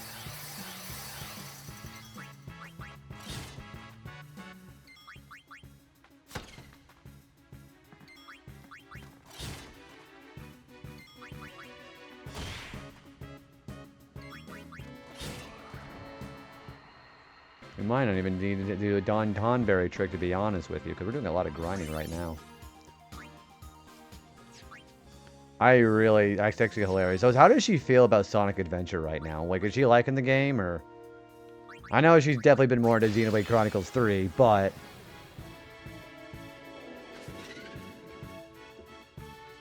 You're not even good enough to be my... I'll make you eat those words. Man, I forgot about that. She thinks it's goofy. It is goofy. She's not wrong. I think the idea of putting a bunch of human characters, a bunch of cartoon animals, is one of the silliest things I could ever think of for a game. The juxtaposition between, you know, having very serious, you know, human people like Gunn and the President of the United States, and just some cartoon animals running around. It's one of the silliest things I think I've ever actually seen. What's not silly is Brad Tastic coming with the raid, dude. What's going on? How's it going? Brad, Lord, Mega, hopefully everybody had a good time over there today. How was your stream, dude? Let me go ahead and give a shout out to Brad Tastic Ninja, one of my favorite Kiwis out here on the platform. We were just talking about Legend of Zelda, actually. Ocarina of Time, but we were talking about Majora's Mask, mostly. How was your stream, my dude? Welcome in, everybody. If you've not been on this stream before, hello, my name is JB. We are playing, just playing some Final Fantasy X right now. I am doing some monster arena grinding right now, because we're going to try taking out the Dark Aeons in this playthrough. But yeah, tell me about your stream. Where are you at in Ocarina? How you liking it? It's not a first playthrough, is it? If it is, how are you liking the story? How are you liking the dungeon so far? The President of the United States having a framed...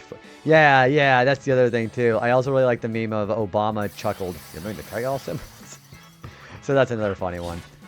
Going good, bro. Stream was fun. We've started up with Rayman 2 on your analog 3D, which you completed. Congratulations. Then switch to Ocarina of Time into the Forest Temple. So you're actually in the Adult Link. I'm trying to remember if you said it's not a first playthrough. You played it for a few years. You even streamed the 3DS version last year. Never a bad opportunity to play Ocarina of Time again, as I always say. But yeah, congrats on getting to the Adult Link portion of the game. I think the Adult Link, I think the Forest Temple is one of the most impactful dungeons, I think, of any Zelda game. Especially in the circumstances of what you do. Like how you've aged 7 years and Ganondorf has already taken over the world. But yeah, Final Fantasy X is going great. We have all the story-related stuff done. We grinded all of the fiends tonight. We are doing the Monster Arena grinding, and we're going to be taking on some of the Dark Aeons, hopefully pretty shortly. If you've never done the side questing here, there are a lot of ruthlessly powerful bonus bosses that you're pretty much required to get stat grinding in order to be able to get them. Or if you want to just do Zenmato from Yojimbo, you can go ahead and do that too. But it's been pretty fun, dude. Loving it, which, by the way, anybody who is not aware, I've been doing some partner pushing. So we are going to be doing an extra Tuesday small stream alongside my usual Saturday, Sunday Gremlin hour stream. So that's some really exciting stuff. But yeah, very much appreciate anybody who rated in. If anybody needs to go ahead and take off for the night, please go ahead and take care of yourself before anything else. Anybody who hasn't followed Bradtastic Ninja in my community, I highly encourage you to do that because he's a really cool fella. And anybody who leaves me up for a tab open on the... Wow, we really are not like that right now. There we go. Who leaves me up as a lurk, you know, just tabbed open, leaving a view on here. Anything helps for a partner push. So again, I'm very deeply thankful for anybody who does that. But yeah, definitely take care of yourself before anything else. I know it's probably a little bit late for you now. It's like 5 in the morning for me. So I think I'm pretty sure they have the grasp of your time zone right now. So yeah, please go ahead and raid and run if you got to go take care of yourself, dude. Comet Cactuar. What is that supposed to be? Comet Cactuar I might need for her too, actually. We don't need that. We don't need that. We don't need that. We don't need that. We do need that. That's going to be for Lulu. I don't think I'm going to really grind her very much, but I just want to just keep it regardless. There we go. What time on Tuesday? Probably Tuesday afternoon. So, probably about... I probably do about 3 p.m. Central. So about 4 p.m. your time. Yeah, I work during the nighttime. The reason why I want to do an extra stream on Tuesday is because during this partner stream, trying to get as many streams in as possible is what I want to do. And Tuesday is really the only day that I have available to me now, as opposed to the gremlin hours that I do during Saturday, Sunday. Because I need 6 streams in the 30-day period and 6 streams with a 75 plus average viewers for the 60 days as well too. So we need 12 total.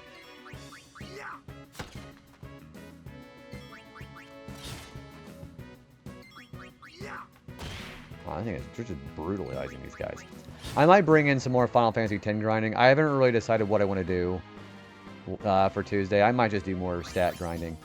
Because we're going to need a lot of that to be done.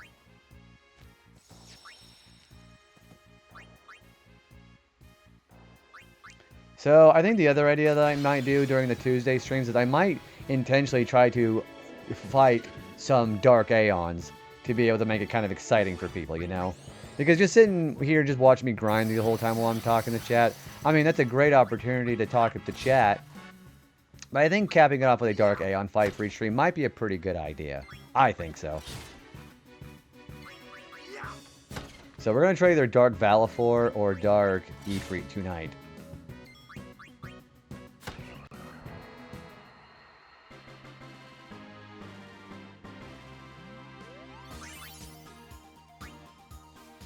I'm trying to remember if I had the triple overdrive weapon for him. I don't think I do. Yeah, there it is right there.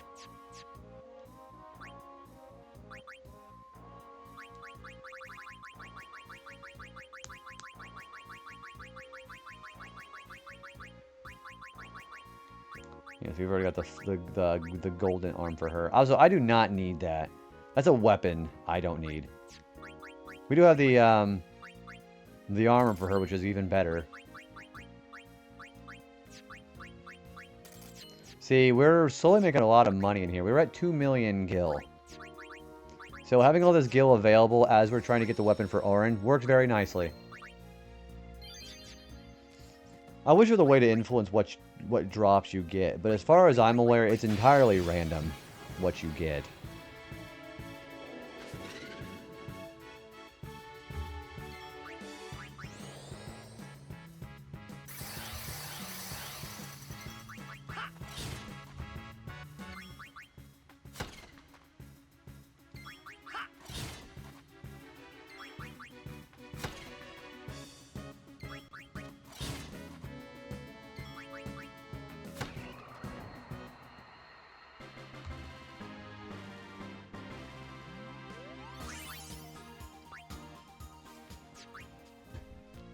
Yeah, so I have the diagram pulled up as far as what kind of stat I may be doing. Strength is going to be the most important one. I think if I get strength up, I might be able to actually kill some of the Dark Aeons with just attack reels. Because with a 255 strength, you can do roughly about 1 million damage if you cap 99,999 for all 12 hits. So that's kind of exciting.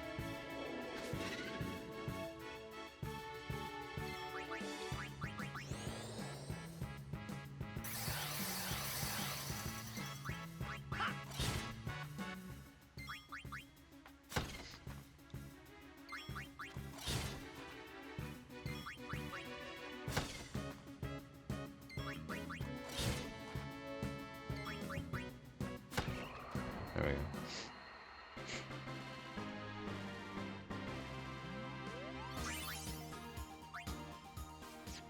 I like I'm getting a lot of weapons for the character that I don't actually need to set him up with. But it's some good money, though.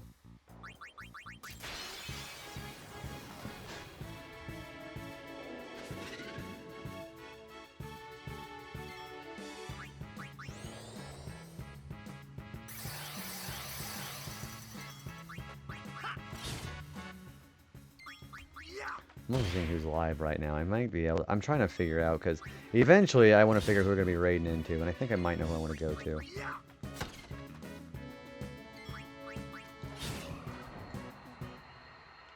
Yeah, because we have, like, maybe a couple more hours left, I think. Okay, there's another weapon for Titus. I don't need that.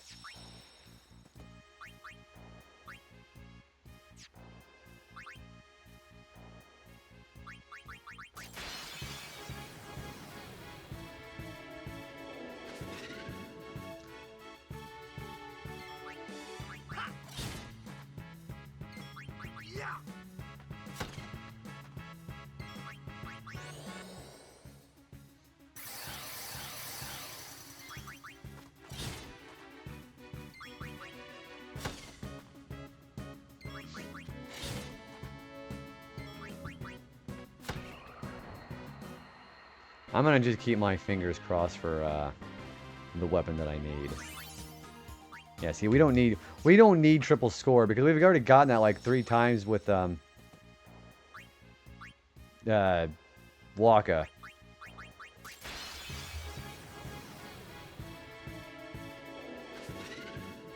And of course I'm gonna go an ambush, naturally.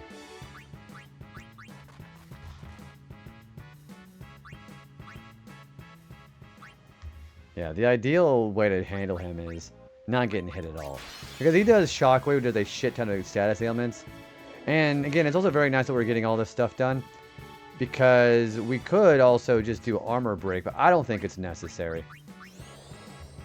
We can just quick hit and just letting it kill. Yeah, like when you sell your weapons for tens of thousands of gil, so it's good for money too.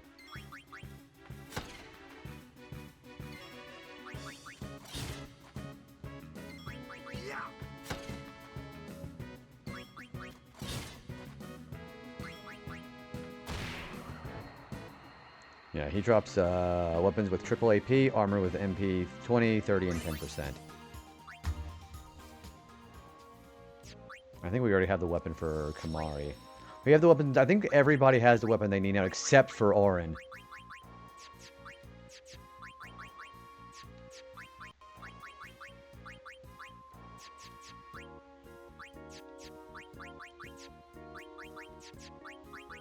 Yeah, everybody does have one, but Orin. Like, come on, dude.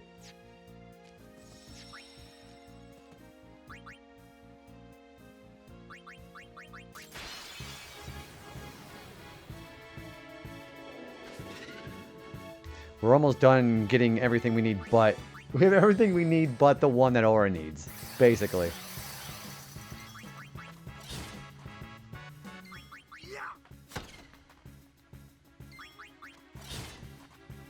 Ugh, excuse me.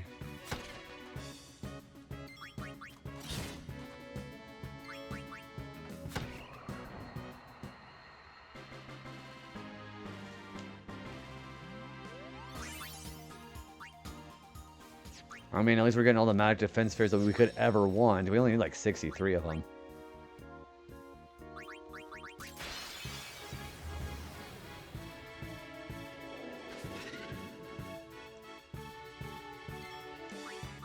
Where's the level 4... Hang on. Level 4... Lock spheres. Oh, key spheres. I want to know what it's going to be. Key spheres. Yeah, I want to know what the best place to get that is. Because we don't have Nemesis unlocked yet, so we can't steal those yet. Surely we can bribe those, right?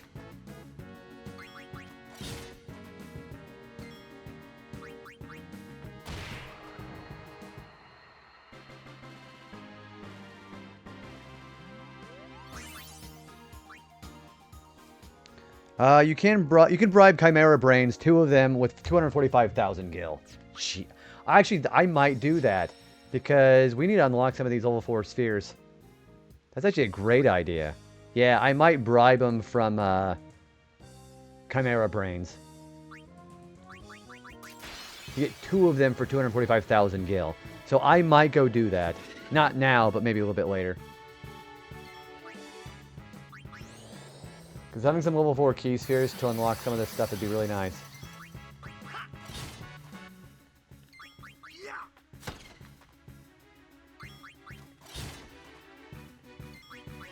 I'm going to keep that up because I need to remember to bribe those guys.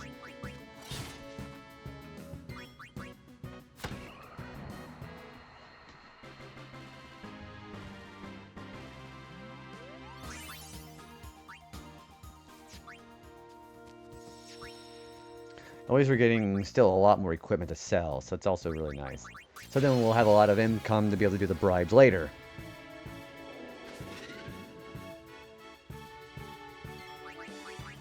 Come on, I need literally anything... I mean, having the equipment to drop is still nice in general, but I specifically want that weapon.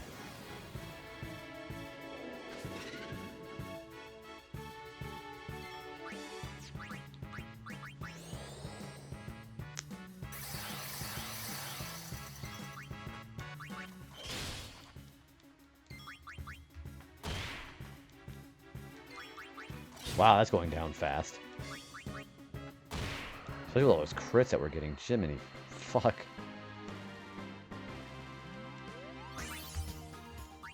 No, not Horn of the Ronso. I may also just be getting just bad luck with the RNG drops too, so.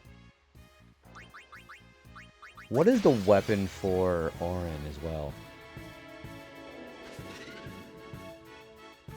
Yeah, what's Orin's weapon supposed to look like? Oh, he got ambushed. Never mind.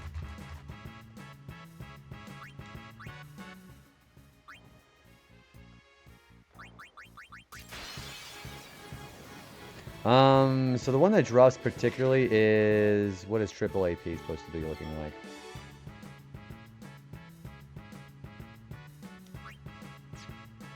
like? Painkiller, that's what it is.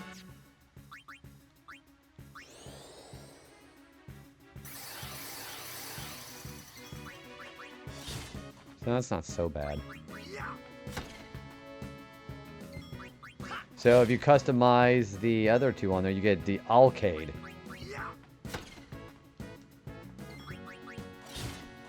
That's pretty nice. Yeah, that's what we're going to need to have.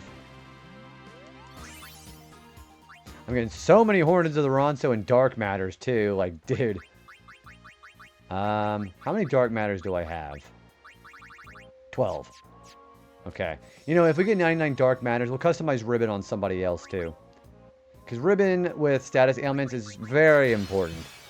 I mean, you don't have to have Ribbon, but it's still very nice.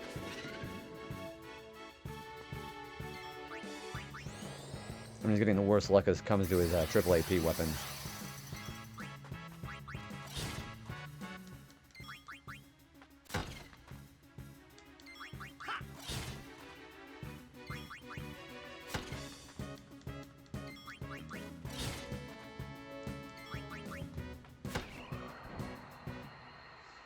Yeah, I need to remember that I'm having the Chimera Brain thing pulled up so I can remember to do that.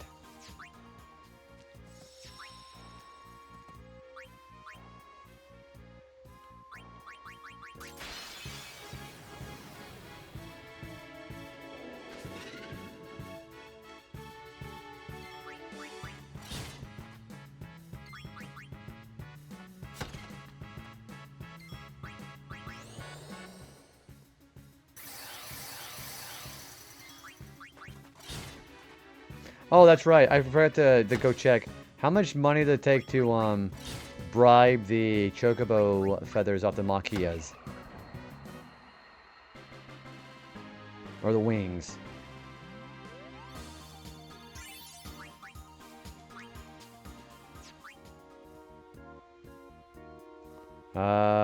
Where would that be?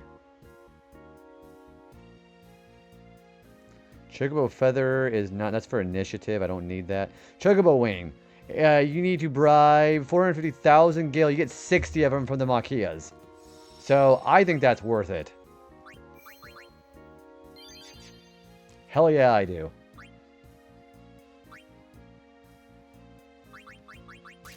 You can also get one from stealing from Cactuar, King's Fenrir, and Ornithologist. I think that's how you say that.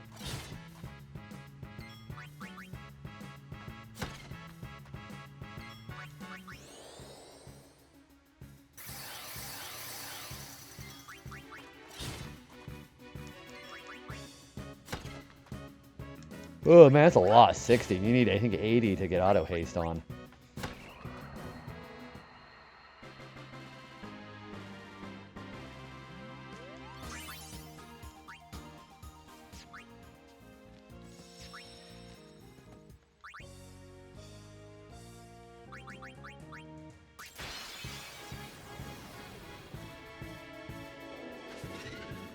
Oh, nice. Ambush.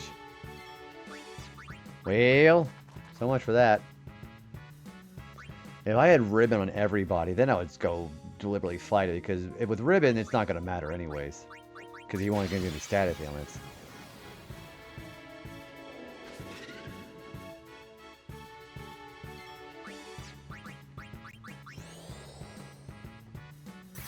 How long have I been live? Okay, about 9 hours.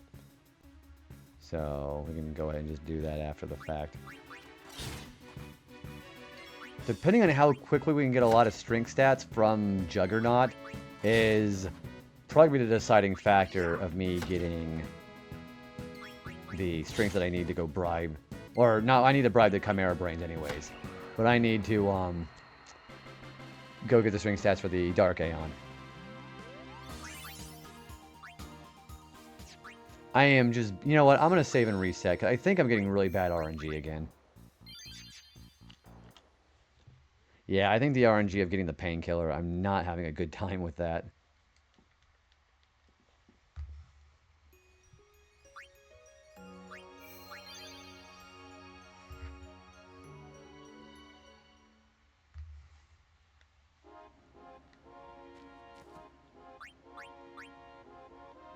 I'm going to go sell some of this stuff, though.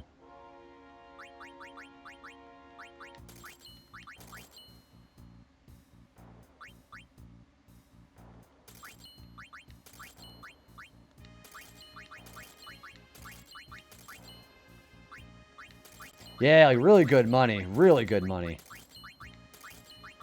Look at all that money. I made over 400,000 gil doing that. That's why like, getting a lot of money like that is so fucking good. Yeah, if you need money, go do this. I probably should have done this beforehand and bribed Ultima Weapon, but oh well.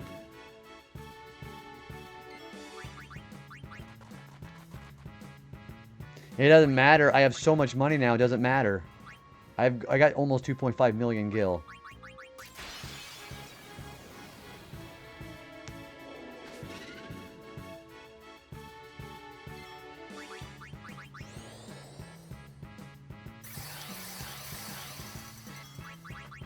Hang on.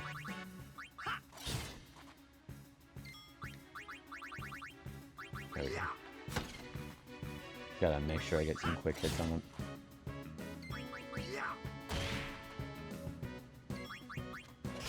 Wow. You know, maybe I shouldn't be complaining about the drops not being the painkiller. Because we're still getting a lot of really damn good stuff.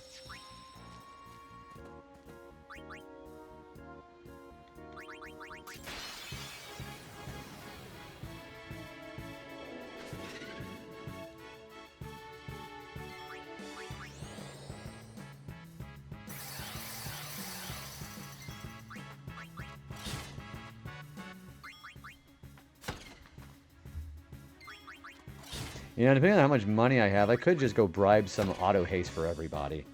But that also costs a lot of money to buy the slots for the other characters too. So, auto haste in general would be really nice.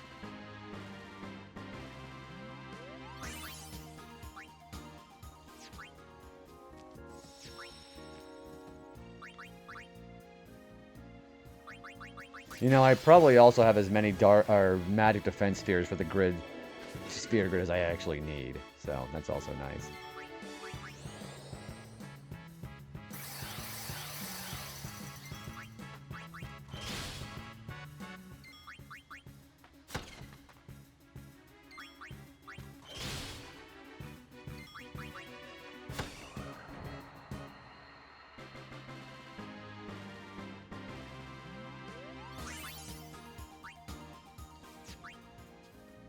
Whoops. No, I want to go make sure we're at tip-top. There's no reason not to be in tip-top shape for each of these fights.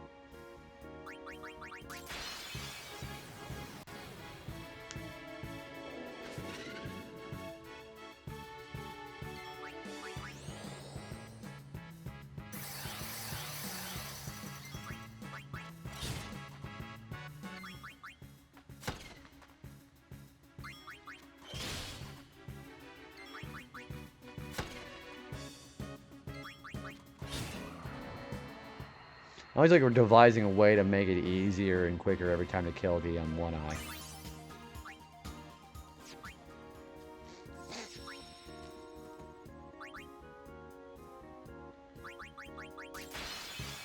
I think yeah, off stream, what I'm probably going to end up doing is I'm going to go do the treasure chest hunting, because I got to go find that too. Yeah, I'll probably do that off stream, especially if I missed one, you know.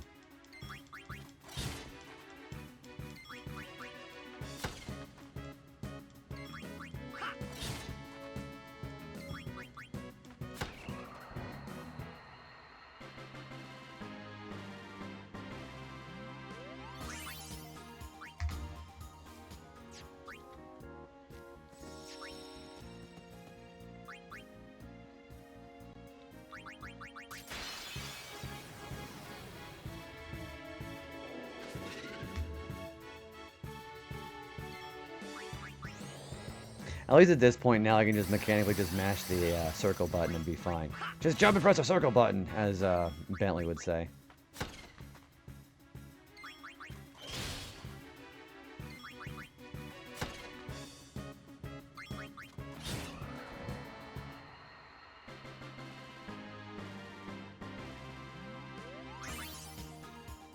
Damn. Every time I see that blue the blue tint on the weapon icon there, I think it's gonna be orange, and I get like sorely disappointed.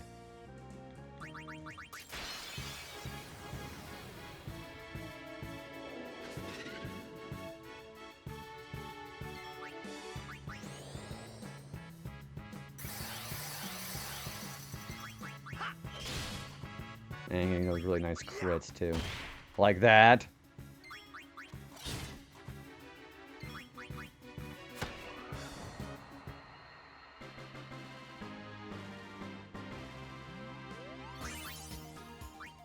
I mean, Comic Cactuar is going to be jump and hit the circle button. I've done this 1,000 times, Bentley. Kevs, good morning, dude. Really good to see you again, man. How's it going? I'm trying to remember if you were off today, dude. Also, dude, we are now officially in the stat grinding. We just got to go get the equipment that we need. We've got stat grinding equipment, for Orin and... No, for Waka and Titus, but we don't have it for Orin yet. Yeah, my mod Kev was actually playing Dokapon Kingdom with a couple of friends. He was playing with Senor Donut, Slonko, and Ashagod. You're excited. Well, I think we're excited, Combat. Gosh, you gotta work today, dude. Dude, also, Kev, I think I'm gonna actually bring in my Tuesday stream. We're gonna bring a Tuesday evening stream back in the rotation. Try to get as much opportunity to stream as we possibly can. I like how I'm still getting every weapon that I possibly need to sell, but I can't get the damn weapon for Orin. Yeah, I've debated whether I'm going to bring in another, like, a small stream in, or bring in some more. I might bring in some small Final Fantasy X streams. Also, it's bright out again. Huh. Yeah, I think I might do some more Final Fantasy X because doing this grinding is going to be not as bad because I know what I'm doing now. But doing enough of it is going to basically... what I want to try doing is I want to try to culminate each stream with a Dark Aeon fight.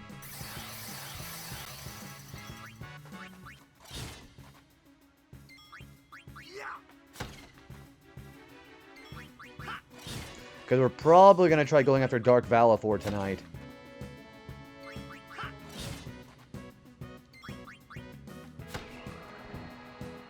We have an ad break coming in 5 minutes. I'm going to get a nice little snack whenever that happens and a drink.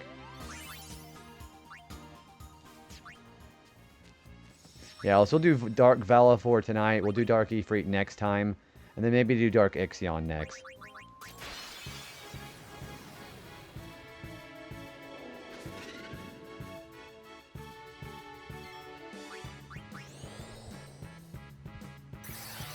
Dark Ixion shouldn't be so bad, but you probably better get confused and petrified protection on that fight. Because the Dark Aeons tend to have... They tend to have status ailments in their attacks, which is really kind of a pain in the ass.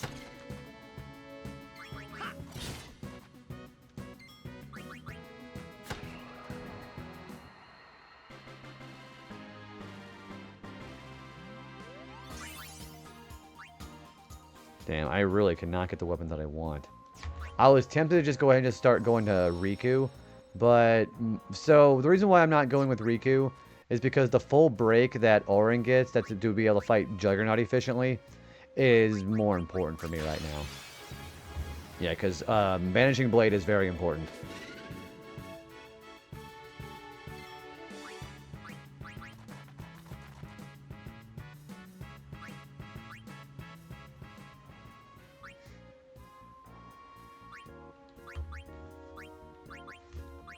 I just saw the dark... yes! So, Thundajo, you know, believe it or not, despite what the name of Thundaja might tell you, that's non-elemental. It's not lightning. It's such a misleading boss fight, and you gotta fight Ixion twice because, you know, lightning strikes twice.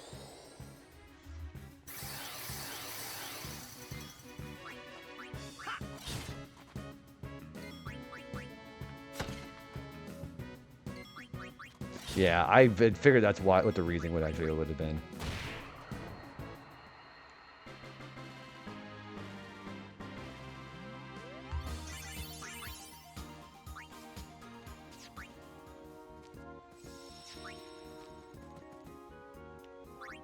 We are still trying to get this done.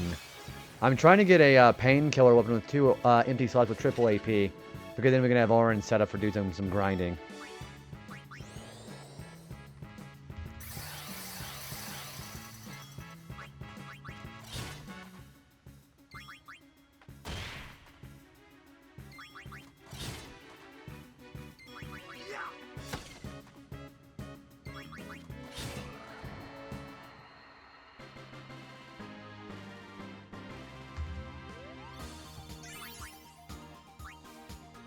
Oh, that's real nice. I mean, I'm also not complaining about the money, because remember, I'm also going to be able to do a lot of bribing for other items to do better armor later. So I really shouldn't be complaining that much.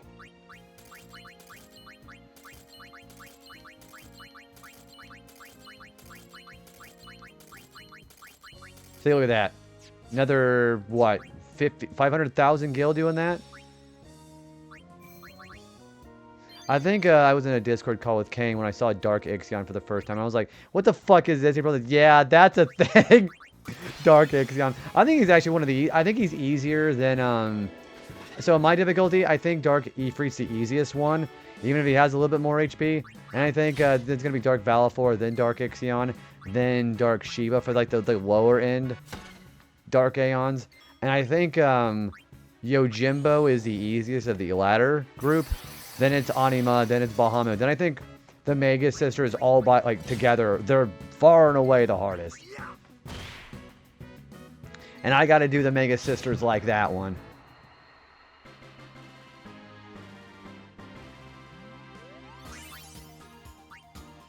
Yeah, I've got to fight all 3 of them together. And the only way to survive turn 1 is to do an Aeon. Because they're going to delete your auto life, and you get a game over if you get hit by Delta attack. There's just no 2 ways about it.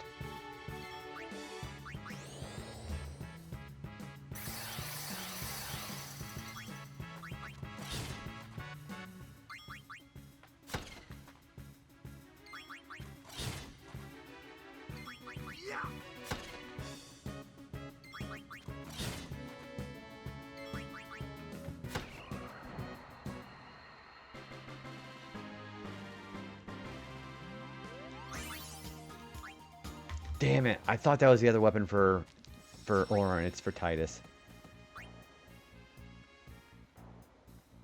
I also really don't know why I keep talking to this guy on accident. So yeah, we're trying to get Painkiller for Orin. Then we're going to go and start grinding Juggernaut. I might go do that a little bit after I get the... Because we have enough AP from the grinding the one eye that I'm probably not going to do the Don Tonberry trick for a little while. So we'll get the Painkiller just for the sake of it. We got like a 2.5 hours before I got to go to bed. So.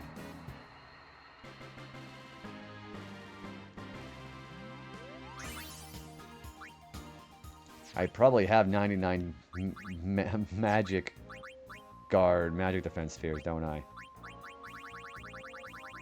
Yeah, I definitely know they have 99. Okay, I'm gonna go to the bathroom.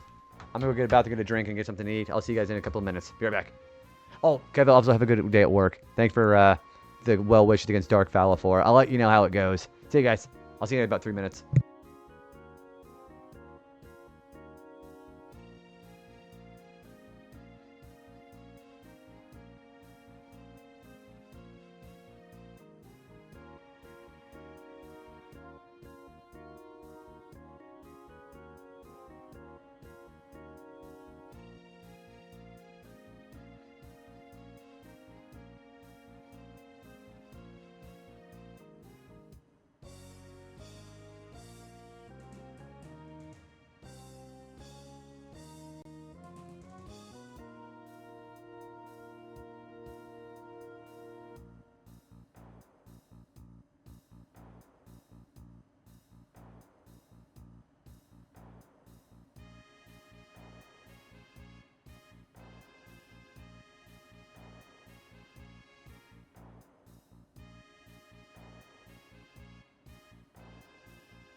Hi, Heinz. Good morning to you. The chair actually said good morning. How you doing, dude? What's going on, fella? What do you got going on this morning? Let's go check out my friend Heinz Ketchup. Pretty good fella there. Yeah, how's your night going? How's Persona 3 potable? Portable then. Yeah, that's a word.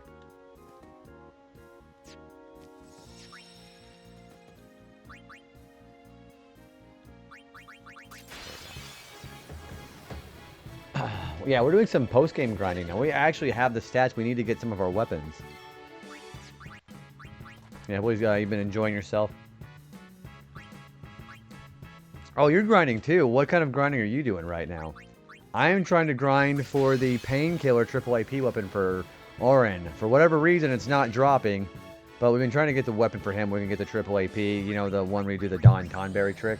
We've been trying to go for that. Pretty chill weekend we had. How's the temperature looking for you guys right now? We're going to be in our 70s, but that's going to be a lot of rain coming tonight. Yeah, other than that, it looks like... Oh, work grind.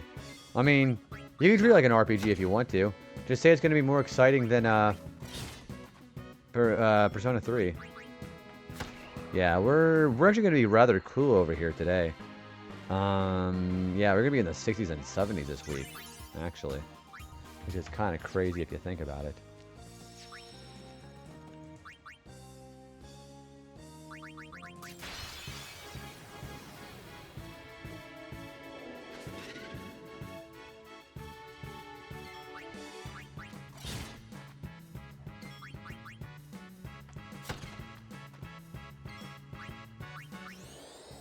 But you're also grinding in Tartarus in the Charm game and P3P. I eventually want to try to have the experience to play Persona 3 Portable. Because I remember I first had experience with it playing Reload. So the whole thing about going to the bathroom, falling asleep in class, I never got the opportunity to see stuff like that. So I think that would be pretty interesting. But you already know how my backlog is. So life everywhere is all about grinding somewhere and going to the bathroom. Remember, you take a shit on company time. That's the most important aspect of it, of course, naturally.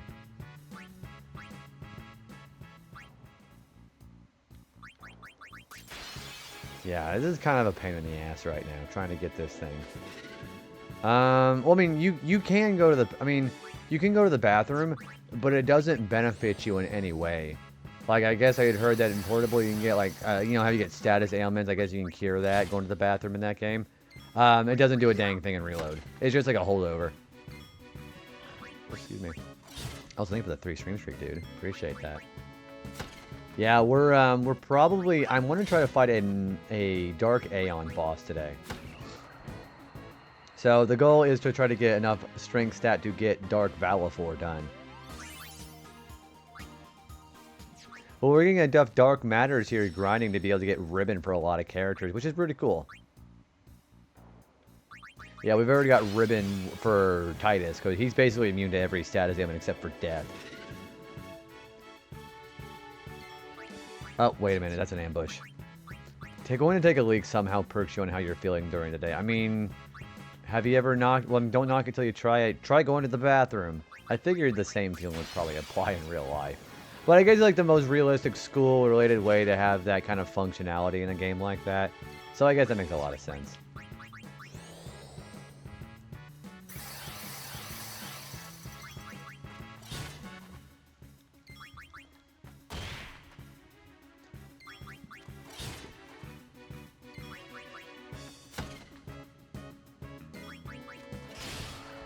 We're doing so much damage. Doing a crit does about 60,000. I still can't get the weapon I want to drop. And maybe it's to walk to the bathroom across my apartment that wakes you up. For me, whenever you wake up at like 3 in the morning and you crave that delicious tap water from the kitchen sink or the bathroom sink. That is something that I drink a lot whenever I get really, really thirsty in the middle of the day. Whenever I'm sleeping, because you know how I sleep during the middle of the day. All that sun's out and dehydrating me.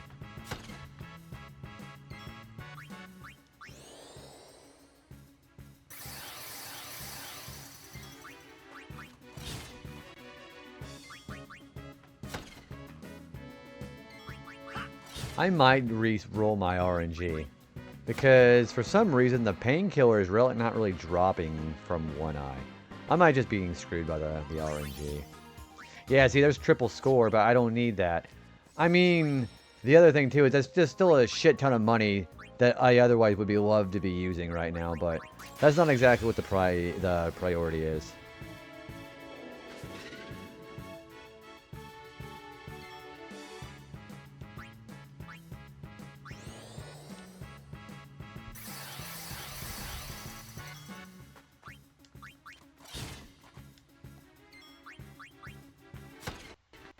Oh, now I know why it's doing that. Okay.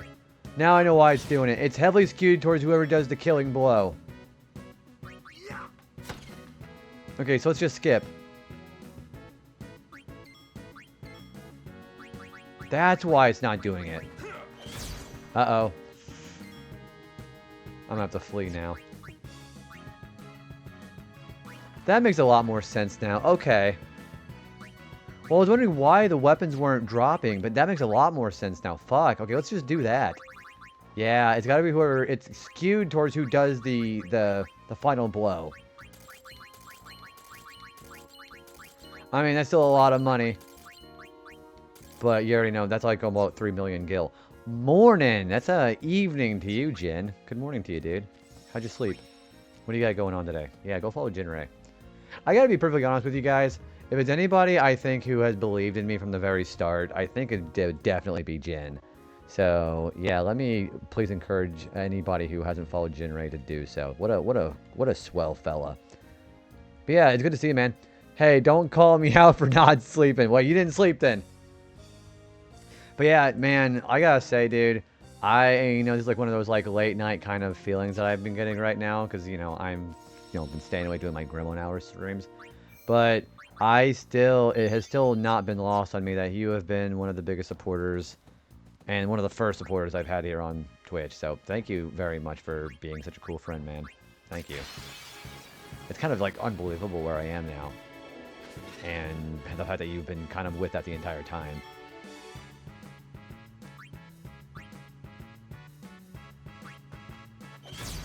Alright, I want to actually have orange. That makes a whole lot more sense. Holy shit. Uno reverse back at you, man. I mean, you kind of already did that, but...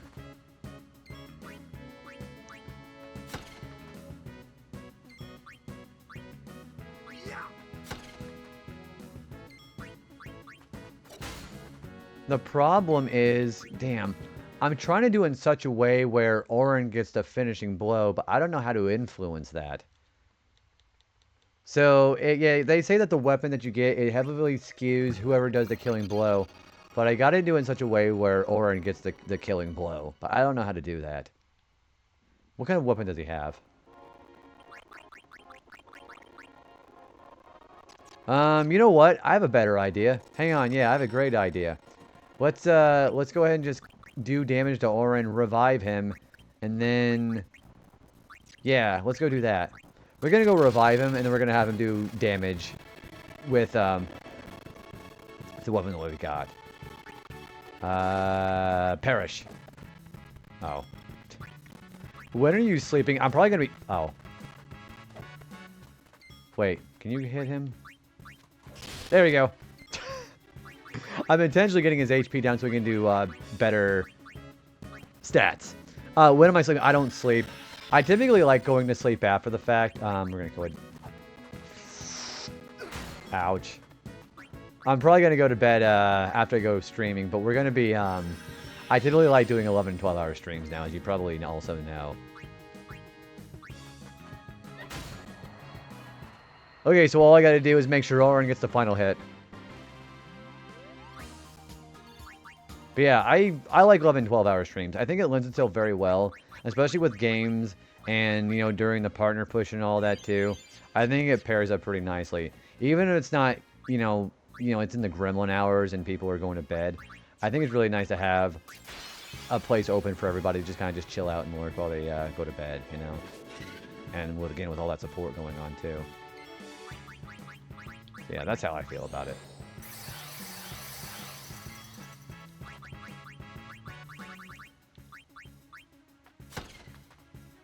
Okay, how much damage do you do now? That's a lot.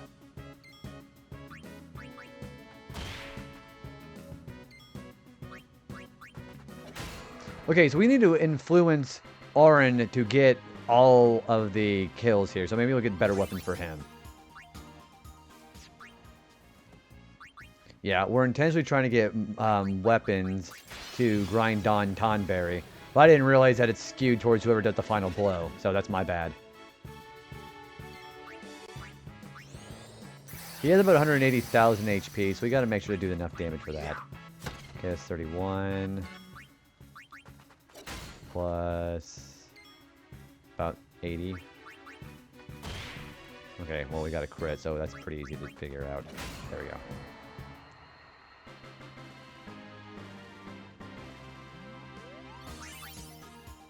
See, even if we have the weapons like that, we still get a bit of more of a chance to get the one thing that we want. So.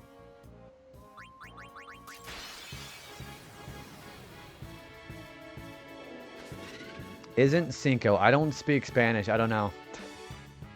I have no idea. I mean, probably, I guess.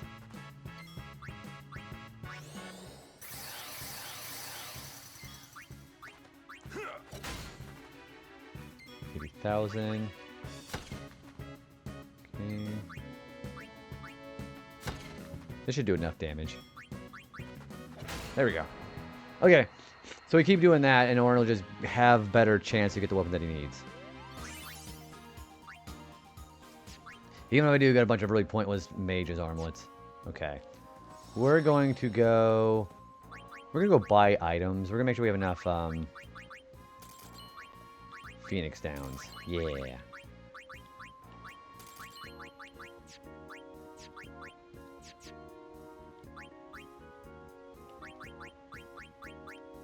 Alright, Mage's Shield. Okay, we got a little bit of money for that. Alright, we are going to, yeah, try to get Orin set up again.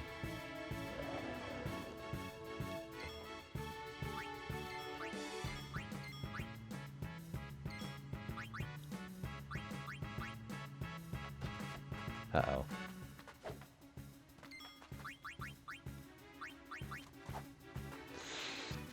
Okay, I really, really am wondering why my accuracy is so terrible.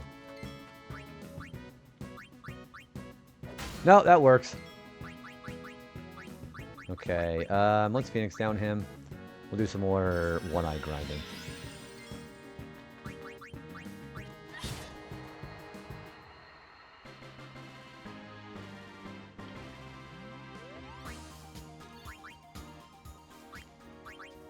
Your Cinco.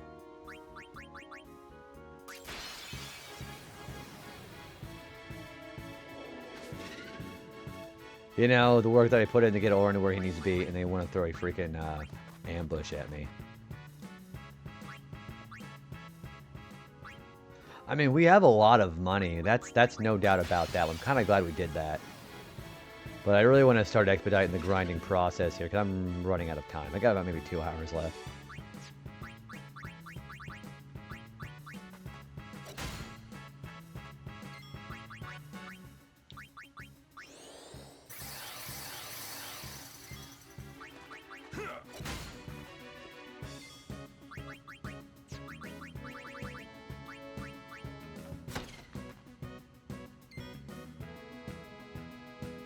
This shouldn't kill him.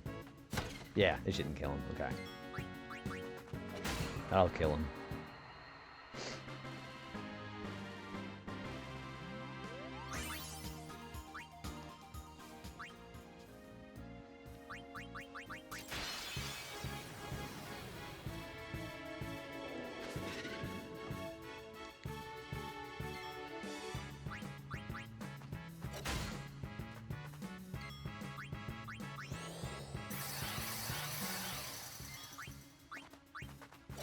That's about 90,000. Okay. Okay, that's perfect. Especially when he does a crit and gets over 90,000 damage. Hot damn.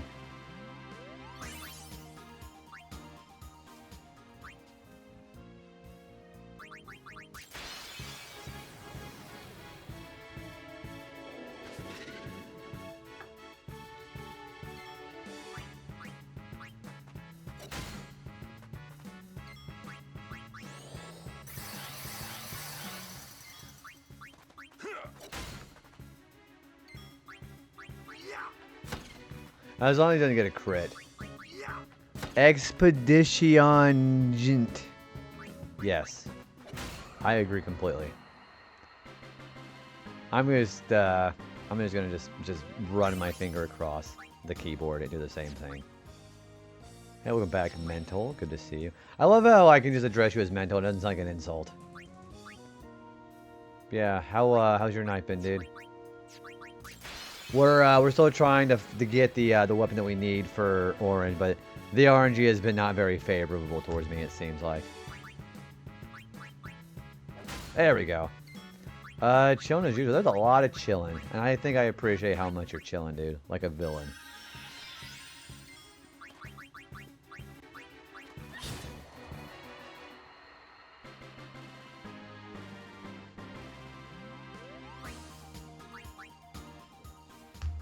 Alright, yeah, I think as well. Yeah, we've been trying to get the final blow with Orin. And, yeah, everybody else is just getting just the most amazing shit. And I guess it's really not something that they want me to do with Orin anytime soon. I mean, again, I'm not complaining about how much money I've been getting with the characters, but...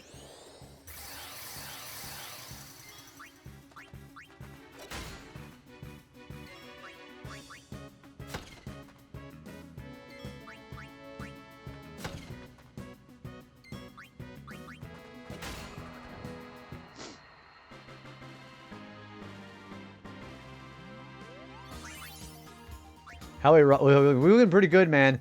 We've been trying to get the painkiller weapon from the One Eye that we've been trying to get for Orin, but the orange has been getting kind of crappy, dude.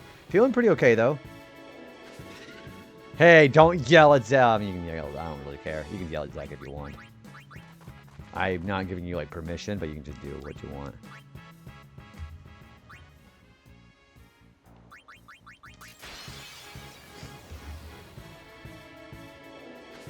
I have to really check myself because I've been having like a lot of really bad dry spells up in the air, and I'm getting a bit of a nosebleed, so I've been trying to check myself before I wreck myself.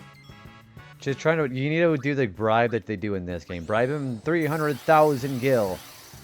Yeah, and Mr. Washington and his good friend, Mr. Washington. And then their other buddy, Mr. Lincoln. So you're talking about that kind of money, right? Like $17?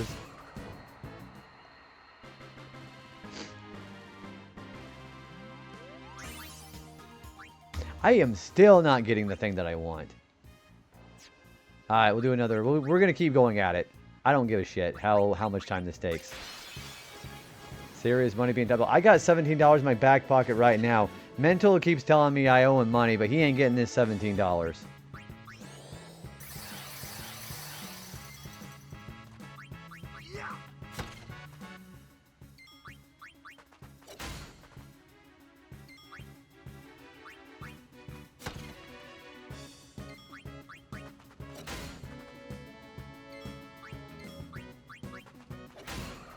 At least Orin is just a killing machine.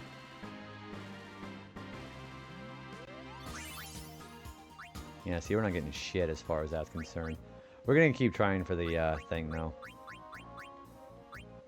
Again, more than enough money. We're only getting mages stuff. I think I'm going to save and reset the... maybe the RNG is just kind of shitty right now, so we're going to go ahead and do that.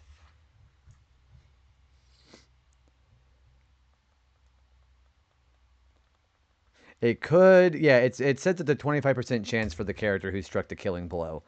The thing is, I need the weapon, not the armor. When I do that, I have enough AP levels that I think I can get enough strength stats and go take out Juggernaut.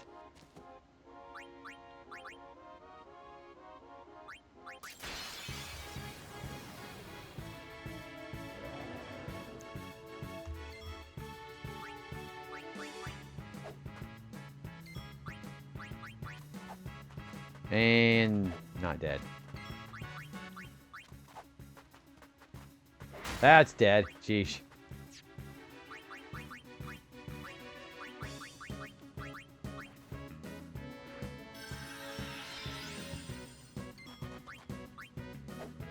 I like how you miss yourself when you're trying to attack him. And not dead. Okay.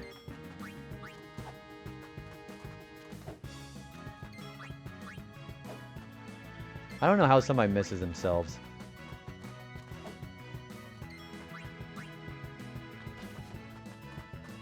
Dead.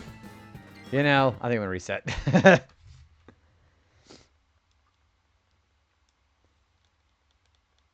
I mean, the other option is Ultima Buster, but I am nowhere close to being ready to fight him.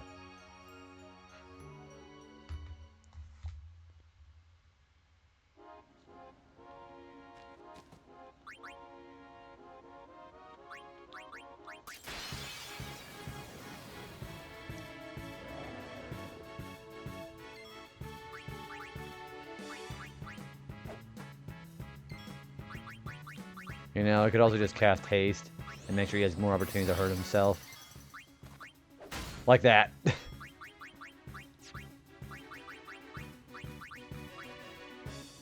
Alright, now we're prepped to try it again.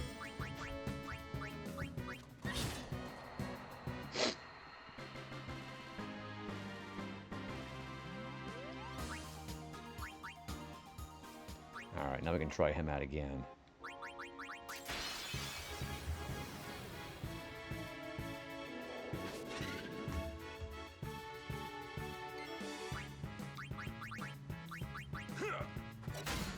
$45,000 damage, not bad at all. Man, having walk up with Haste Eagle would be the best idea now too.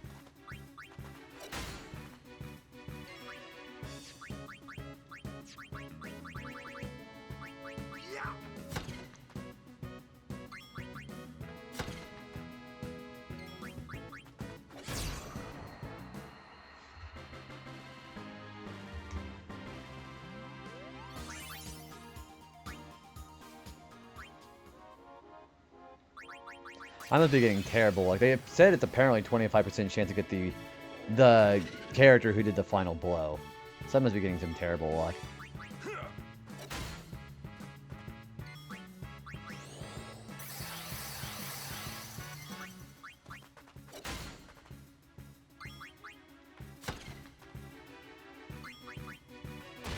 Whoops! Ah. Well, watch. It's not even going to be Painkiller, is it? Yeah, see, it's heavily skewed towards him, but hey, oh my gosh, hey Nina, hi. How are you doing today? Having a pretty good stream. Good morning to you. What do you got going on today? Yeah, good to see you, my friend. Yeah, what's on the dock? I feel like I haven't seen you in a while. How are things been? How's the family? I always picture that's supposed to be something you're supposed to say to somebody when you want to make small talk. But yeah, doing some pretty mindless grinding right now. Watch, because he got the final blow. He is not going to get the weapon that he needs. Yeah, see, knew it. Hey, good morning as well, Corrado. How's everybody doing today? I'm getting terrible luck as far as my RNG right now. We're trying to get a weapon for Orin. Yeah, well, how's everybody's Monday been so far?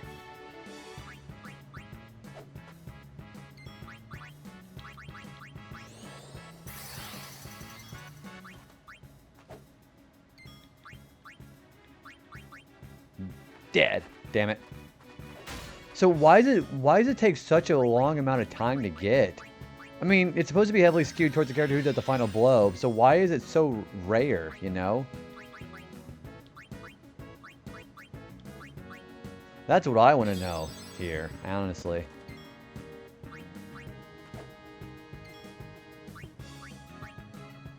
Yeah, I've got everybody else's except for Orin.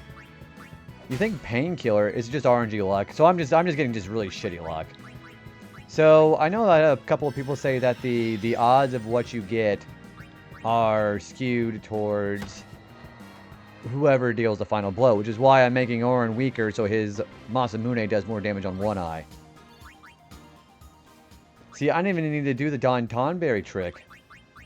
I mean, I'll need to eventually, but I didn't have to do it here because we already have enough levels. We can just make a lot of slots free for the Strength Spheres that we need.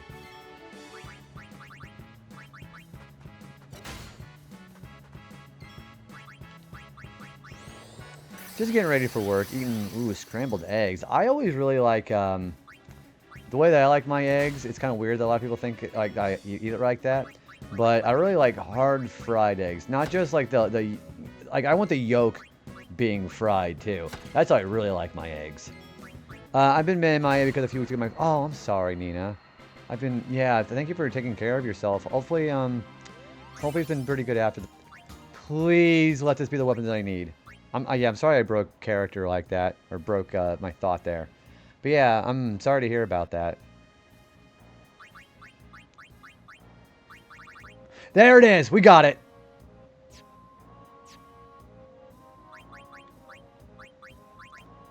Oh my gosh, you have no idea. I've spent like over an hour grinding for this.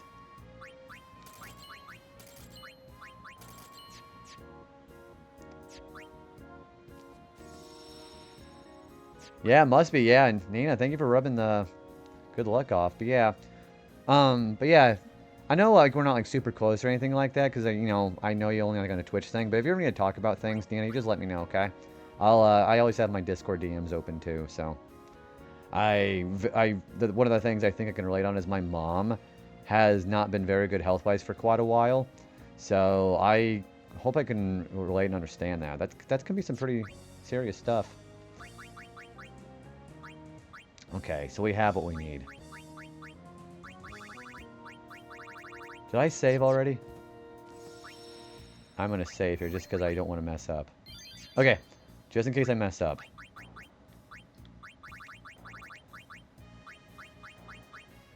Yeah, I've been having an issue with seeing my mom struggle with her health for quite a while as well too. All right, and then triple overdrive. Okay, we have Muramasa for him.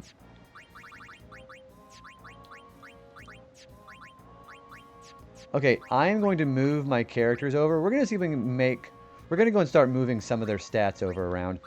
So I have the plan where I need to. How many more strength spheres do I need?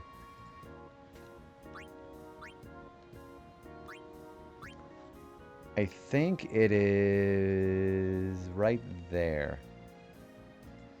Okay. How many strength spheres do I have? I have 2 more.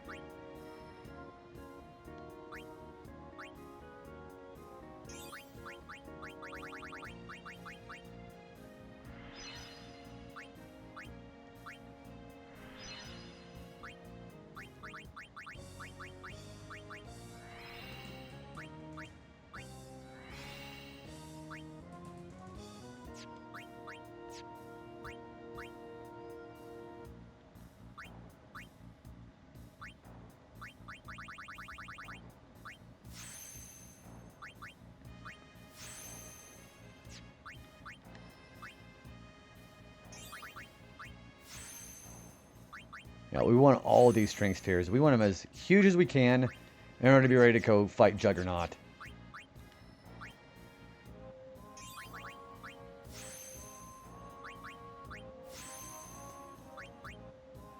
Okay, we have our weapons ready. I don't need to have him with poor stats anymore. We're going to go fight Juggernaut. Now I can finally say I can start doing the strength stat. Oh, I'm sorry. Sorry, my name's a blocked term because I had a lot of people doing a very much pay attention to me, senpai kind of attitude. Yeah, we're gonna probably fight Juggernaut. He's got 1.1 million health, and you're very welcome, Nina. Yeah, it'll be great to seeing you over at all of our friends' streams too. I know seeing you over at Jill's is always a great place to see it. All right. All right, we are finally gonna start fighting Juggernaut. Okay. So that is Species Conquest. Juggernaut's right there.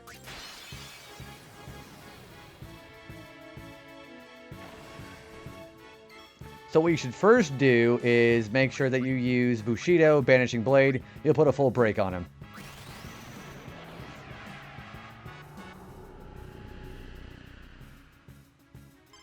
So the thing I got really excited about, they're the weapons that he got dropped, though. So your AP is your experience that you earn in this game. Triple AP means you get triple the amount of growth. I wanted to do that so I'm able to actually get more experience. There's a way to grind for experience with the weapon that I got because with the 2 empty slots, I'm able to customize it into a way where I can get so many sphere levels in like just a few minutes.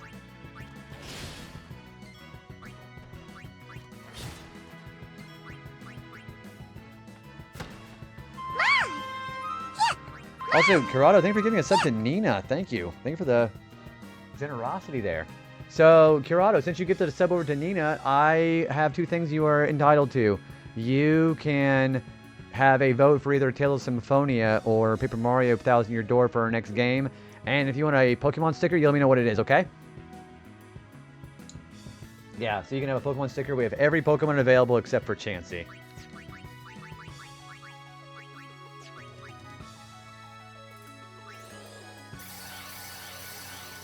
Yeah, you want Tales of Symphonia. I got you. Okay. So that'll be a vote for Tails, and you let me know what Pokemon sticker you want, okay? 13 votes. Perfect. And you want Gengar. Okay, I got you, Gengar. Exciting. First person who's done Gengar. Alright, thank you again, by the way. It's very nice. During this partner pushing, I've been really excited to see how much support that the channel has been getting, and I know I've been thanking a lot of people for every hour on the hour for the last few days, but I really do appreciate it. Alright, I'm going to put you next to... We're going to put you over here. Curado_Strife.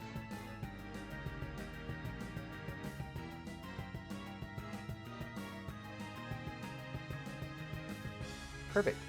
I love supporting people who are going for partner. Plus, you are mad. Dude, Corrado, back at you, man.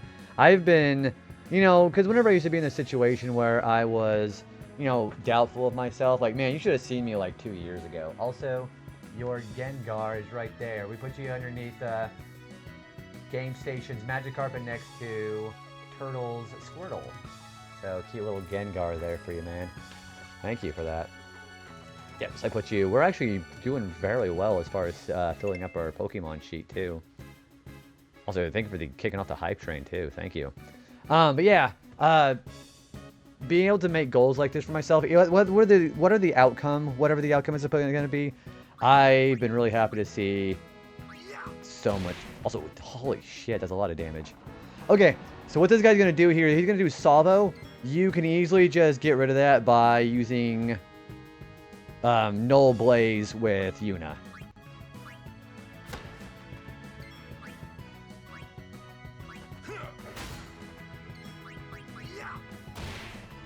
I gotta play some Sekiro. I lost some progress before. No worries. Your community wants to see me get mad. I keep forgetting that you're a streamer too. Let me give you a shout out, dude. Thank you. Yeah, you rated in. There's a lot of people I gotta really keep track with all the homies. Also, yes, I did see the Rob Schneider reference. Yeah, how's Remake been?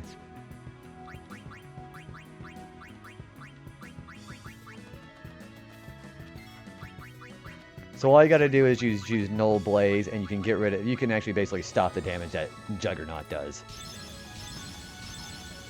No, dude, I'm happy to do it. I love seeing all the homies hanging out.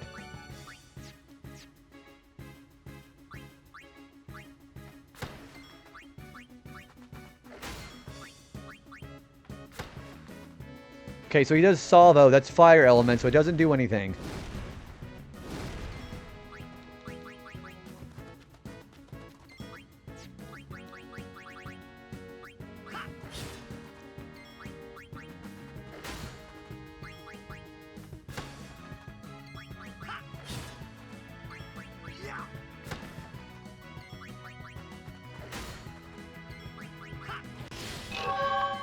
Holy shit, Prozentia, thank you for the 300 bits, dude. And good morning. How are you doing, dude?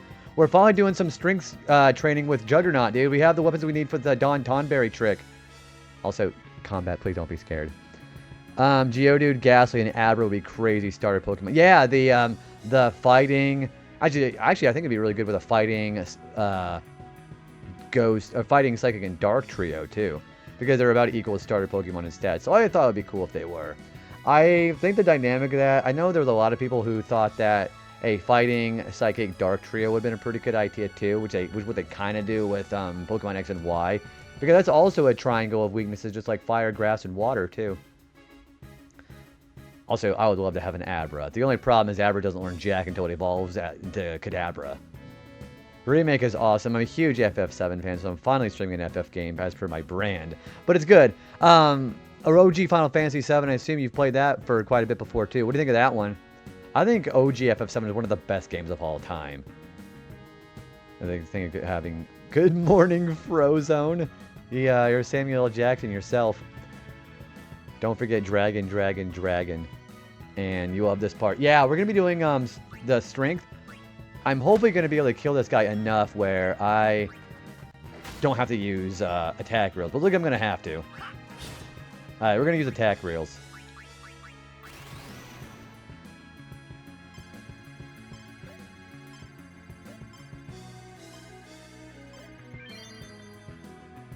This might be the quickest way to kill Juggernaut. Because we're going to get an overdrive for this too. Dead. So we can only just get Victor and use and trust as well. And we have 2 strength spheres. So now we can make more. It's going to be even more possible to get more stats.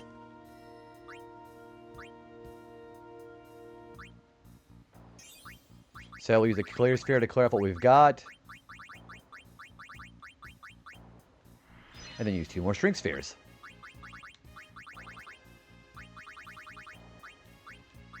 Perfect. Yeah, this entire segment I want to use for strength spheres. Also, good morning, Allison. How are you doing? Allison, we're finally in this the strength building. I am hopefully going to try beating Dark Valifor today. Yeah, good morning. Allison is one of the quintessential Final Fantasy X experts, so she knows exactly what I'm doing right now. How are you doing?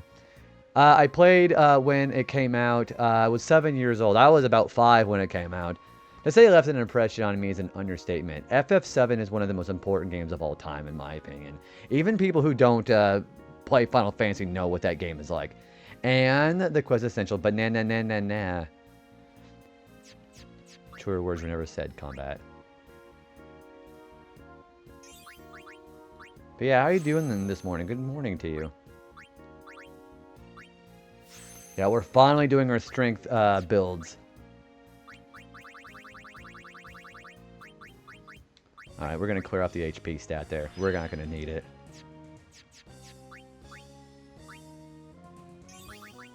Now, the more strength I get, I'm getting 8.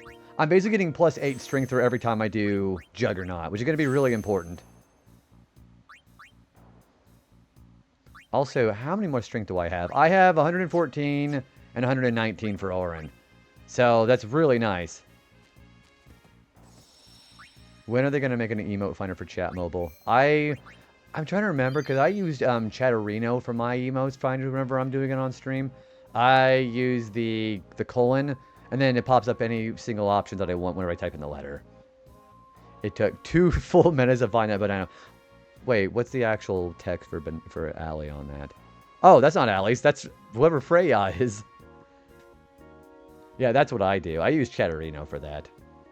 Here we go. I fixed it. Gengar, Golem, Exeggutor. All 3 are strongest starters, but Exeggutor only has... Okay, I got you on this one, okay? How about, if we're talking about Gen 1 Pokemon, how about Gengar, Machamp? Gengar, Golem, Machamp. You could do that, because that's the same evolution methods for all of them. A stage 1 starter evolving, and then evolving by a trait evolution. You could do that.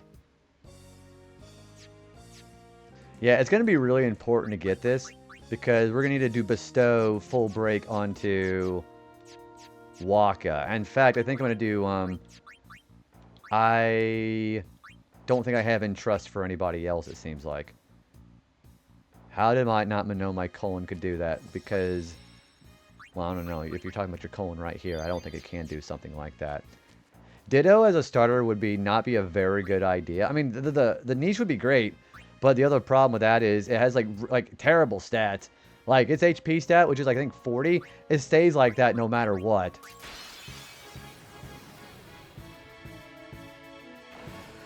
I don't want to deal with an ambush. I also think I would need to fight a different monster, actually. We're going to go and fight a monster here. We're going to go and just spend 24 gil to fight a dingo. Then we'll go back and fight a Juggernaut with our full overdrives. So we'll do that. Yeah, Ditto I think would be a pretty cool idea. It's just that stats are just too bad.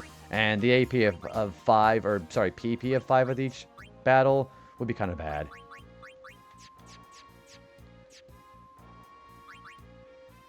Okay, so we don't even need Entrust. We can just do it like this. I would have made it so Ditto automatically. So, actually, yeah, it does do that. So, if you don't know, there is not an overdrive. There's an ability that gets called Imposter. When it switches in the battle, it'll automatically copy the opponent. It does do that. And it matches their stats, but only gets 2 moves. So, it does automatically get to transform, but it always keeps the HP stat of what it had originally. It does match the other stats, which are proper. And then it'll do the same stats as the other moves. I'm going to wait until I get, yeah, we'll do Banishing Blade. So, okay, so question. And the question for Zenthia and Allison. Do you think I'm going to be able to get Dark Valifor done today? We're already doing our strength training, so I think I'm going to be able to beat Dark Valifor. Considering we already have over 100 attack for all of them, and we already have attack reels, I think we could pull it off.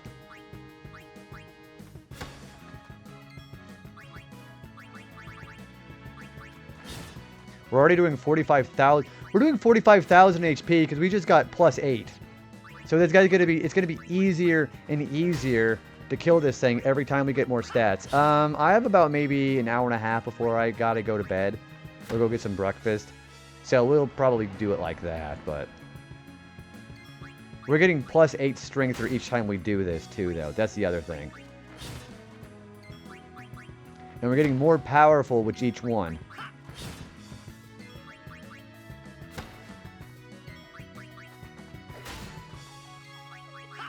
The good news is Juggernaut always has a fixed fixed pattern, so he's always going to do Salvo for his next move.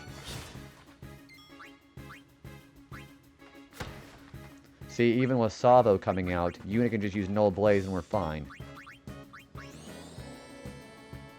Yeah, I think like 1 attack reels might be able to defeat Dark Valifor because Valifor has really good evasion stats, but overdrives ignore that.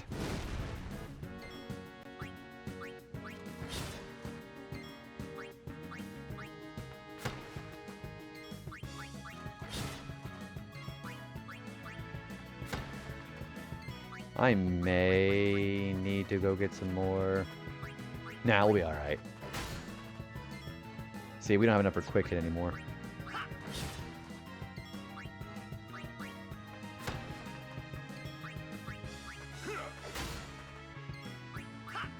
Yeah, we're still gonna need attack reels.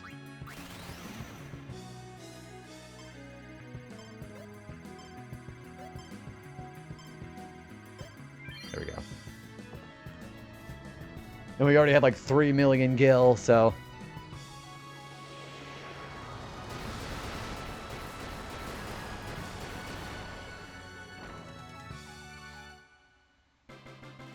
Yeah, we basically get +8 strength for each time we do this, provided it's not a dark matter.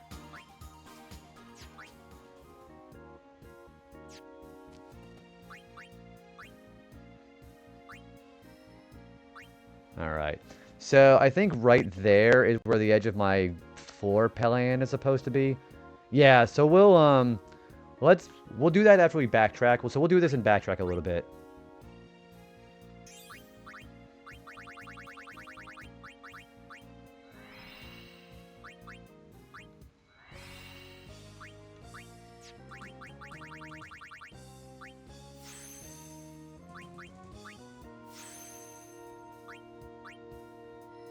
Alright, so we're going to move right...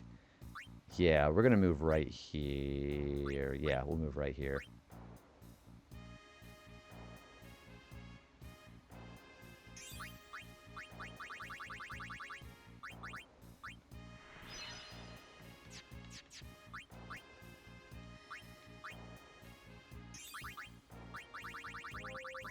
And if I ever need some more power spheres, there's also these enemies called Katos and Fafnir, who you can use Distill on them, and if you overdrive them, you get 40 of whatever sphere that you need. So power, mana, speed, or ability, you can just farm those guys for that.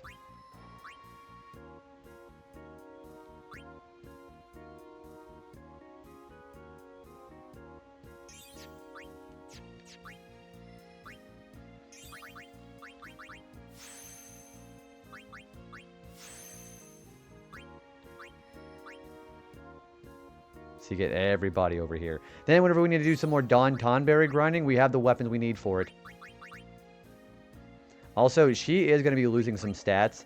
I think I'm going to have to move her around a little bit because we're primarily overriding hers. In fact, I think I'm actually going to use a Friend Sphere to... No, I'll save that for Riku. So the attacks that we have now is 122. We're getting +8 for each time we do this. I'm glad they added those distill abilities. I'm glad they added the items that you could use for that too. You have your abilities and the items you can do for that. Yuna is so pretty. I think, you know, there's a lot of people who say Lulu is really attractive for a couple of different reasons. But I think Yuna is, she's very, I don't want to use the word stunning because people use that word all the time and I think it's kind of cheap. I think she's very, not photogenic, that's the wrong word. She is very attractive looking. Yeah, she's very pretty. I say attractive looking as I'm like a interrogator or something, I guess. I don't know.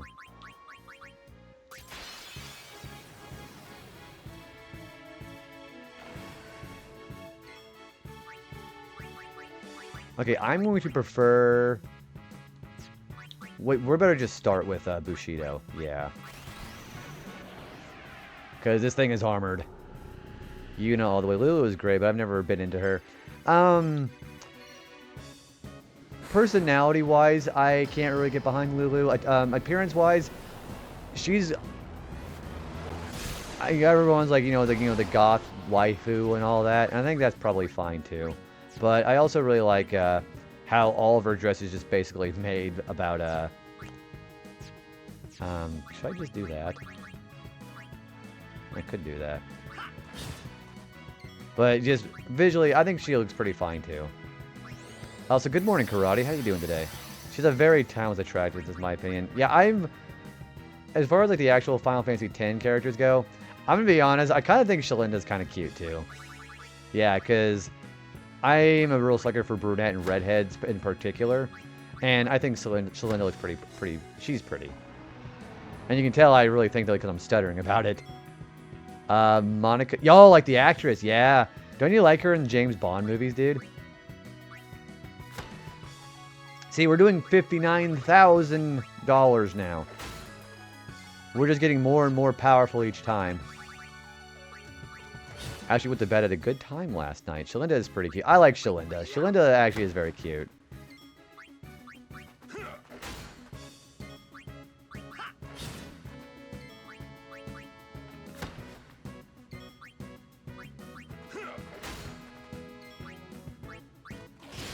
Whoa!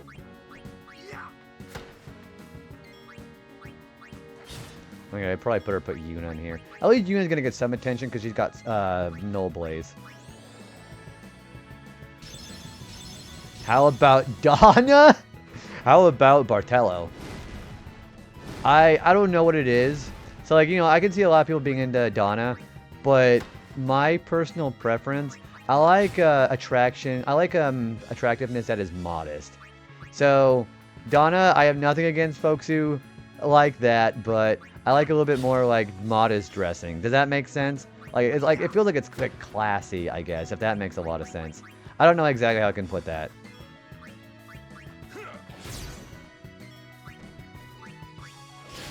And we can kill Juggernaut without attack reels now.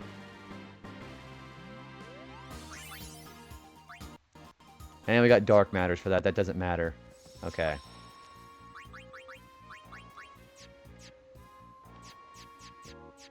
I like Donna's personality. I'm always a sucker for the character that starts as mean as warm-up. Well, I mean, it's like Lulu, too. Lulu starts out very cold and aloof, and she warms up considerably to Titus, too. So, agreed on that, too. But yeah, it's been going pretty good, man. I've been feeling a lot of love. Again, I've always try to keep a humble heart when it comes to these kind of things, but the support I've been getting tonight has been tremendous. So, my heart has been completely full tonight. It's been very nice. Those juggernauts look like they survive on a steady diet of bears and rhinos. You're not exactly that far off either, if I gotta be perfectly honest with you.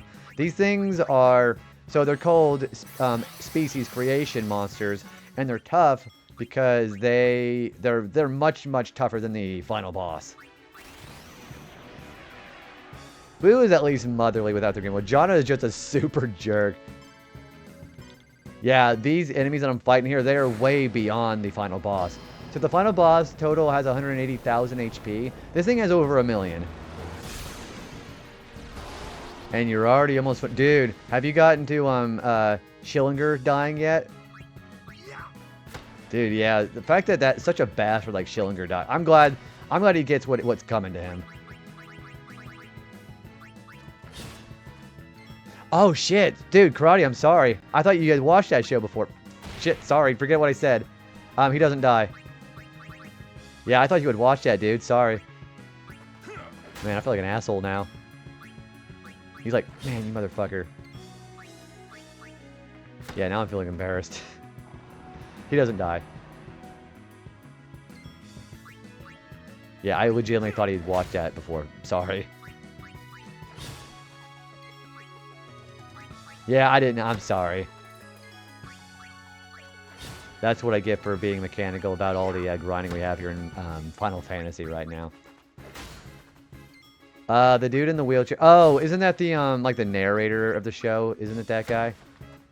Or am I thinking of somebody different? Yeah, I do remember that. That one's kind of sad. Augustus, yeah. When Karate Boomer watches the show just for him, the character doesn't die. It's true. They actually managed to subvert that.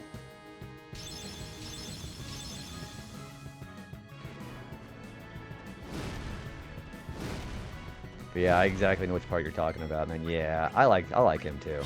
He was a great perspective character, especially as far as like how his interaction worked with Oz, how he was kind of more of a neutral character anyways. Every watch is unique for each person, different. Yeah, that's... Well, I mean... Okay, I'm going to give more of her stats, because we want to try to get more of her stats together for that as well. You watchers are all just corgis. So we can now use more strength spheres. When I watched, they're all Final Fantasy X characters. Yeah, you remember that part in the game where Waka basically takes the bullet for Riku? Do you remember that?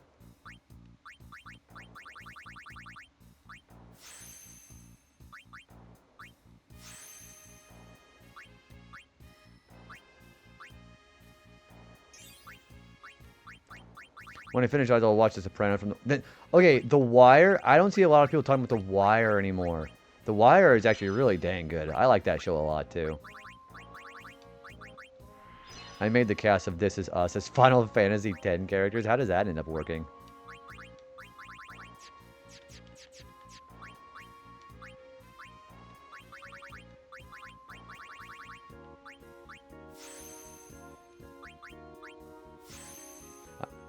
There we go. Okay, we gotta move. Let's move this way to Waka.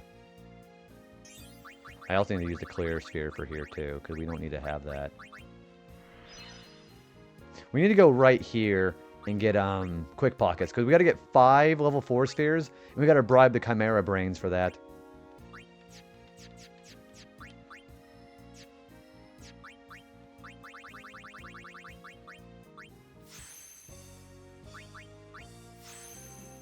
Okay, what is the stat for that now?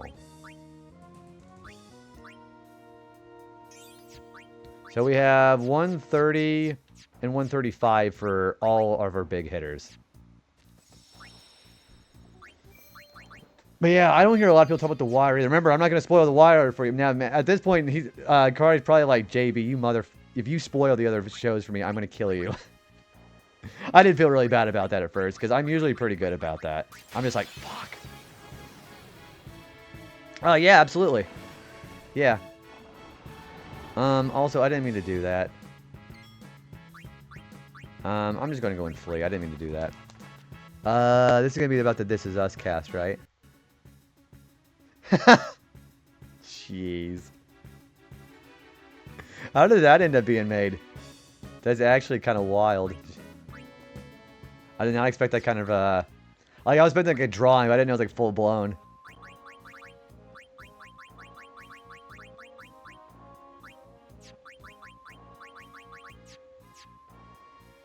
The ending of The Wire was crazy when Kermit the Frog betrayed. Yeah, so what happened with the end of The Wire, the end of that show was Kermit came out of the computer screen, stabbed JB for spoiling, and there were no more JB streams.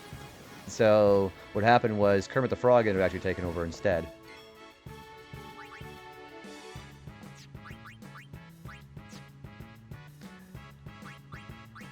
That would be so sad. We don't want Kermit. But it's actually karmic justice, though. I also forgot to finish the battle up with Orange, but now he's got to do that twice. Can you imagine? Actually, you know, if you want like a really good person we can actually get to replace me for doing a really good Kermit impression, you should do Eternal. Yeah, Kerma. No, Eternal does a really good job doing a impression of Kermit. He's really good at it.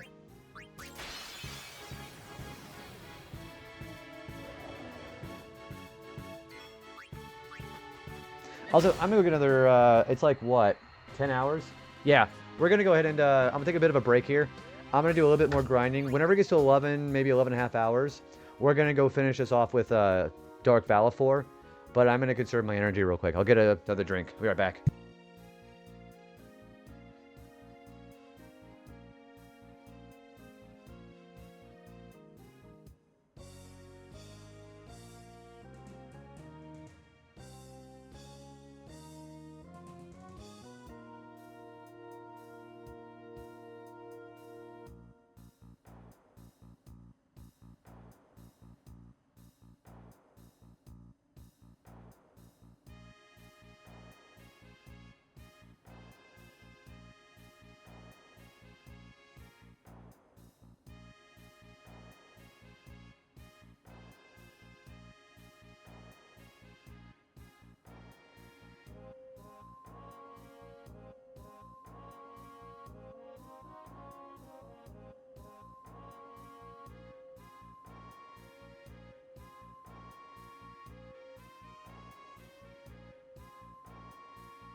I just got like a couple of mushrooms to eat and some cherry tomatoes. I've been kind of snacking on food in the middle of this. I am going to go ahead and go fight some more Juggernaut while we're waiting for the ads to be over. But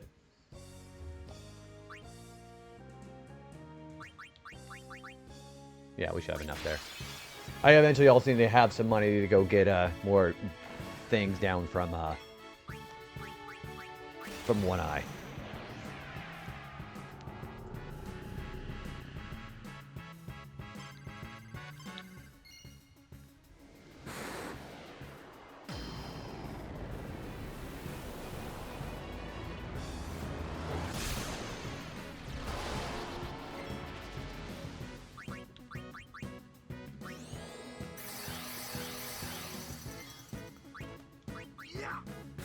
See, we're doing 70,000 now. We're doing so much damage.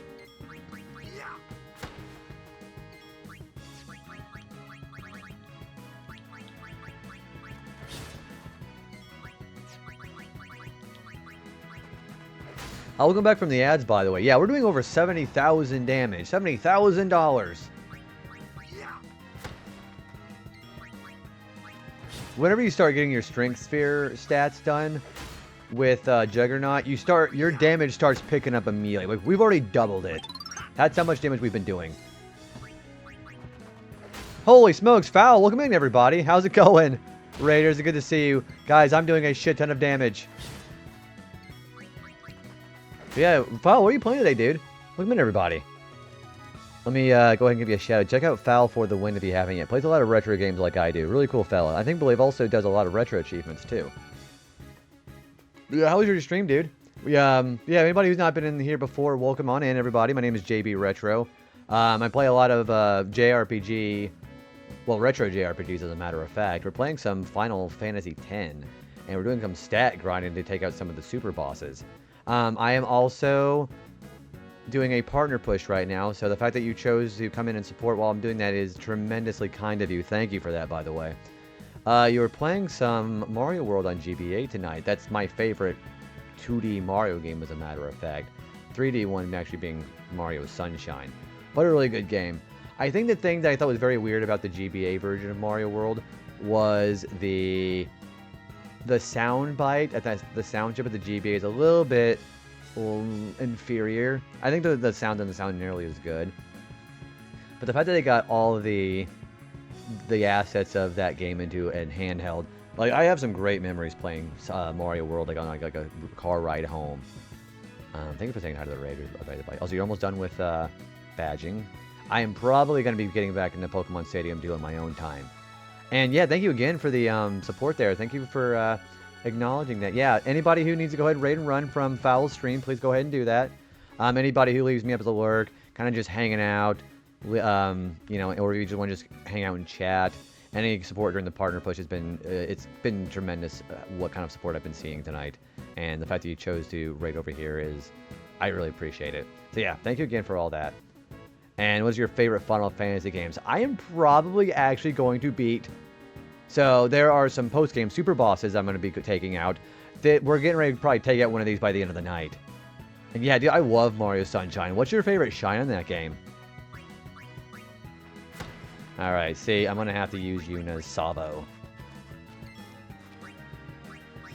Can't say hi to Allison. Yeah, one of my favorites. Who's your favorite character to use in this game, Foul? Yeah, we're actually grinding for the strength stats. Actually, you know what? Can I just put haste on Yuna and then just have her come back out? Yeah, that works. So my favorite, so the shines that you can get in Mario Sunshine, what are your favorite shines to get? I think for a lot of people really not liking the Sandbird, I think I actually really like the Sandbird a lot.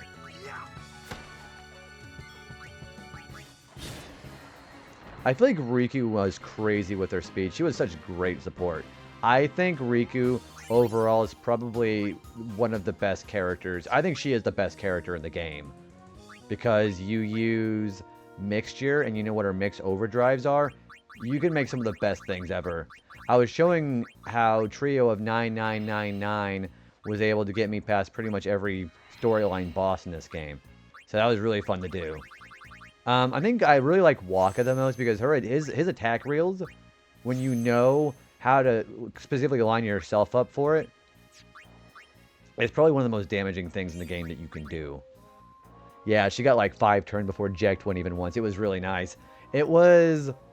Because I done Trio of 9999. We ended up killing him in like 5 minutes because we did we did the max damage cap with attack reels when the few pagodas were gone. And then the real final boss, which by the way, yeah, Allison, I want to tell you something. Did you know the final boss, like the actual final boss of that game, you can use Doom on him. Yeah, he's vulnerable to Doom. Hey, Jimmy, I'm hoping you're having a good day, dude. If you're going to work, I hope you have a good morning, dude. Thanks for popping in and saying hello. How are you doing? No, it's 3. The Doom counter on that final boss is 3. It's freaking crazy. I never thought about that, but my favorite place is Peanut Park, like the whole theme park aesthetic. I think I like Rico Harbor because I like all the girders and the bloopers, and I think Gooper Blooper is probably one of my favorite boss fights in that game. So that was pretty fun, and Peanut Park is also a pretty big highlight for me too. I also really like Hotel Delfino, Serena Beach, because the Phantom Manta boss and King Boo are really fun. Yeah, that final boss, because normally how it does Gravaja and cures itself every time you hit it, yeah, Doom will kill it in 3 turns. It's really funny. Just throw a Candle of Life at him or use Kamari's Doom, and it's taken care of. I got to show that off on stream last time. It was really funny. Hopefully you had a safe drive into work, dude. Yeah, it's been going really well. We're probably going to go fight a super boss tonight. I need to do this clear here. There we go. Alright, we need to get some more. We're going to be going out to this direction and get this filled out. And then we're going to be making a way back and getting this filled up. Because that's what the dye a gram of the strength spheres is supposed to be looking like right now. So that's what we're going to be doing tonight.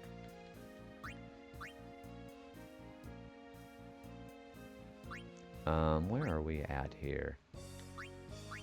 Okay. So let's have these folks use their spheres here. Yeah, I get to show that off last time. It was really fun to see.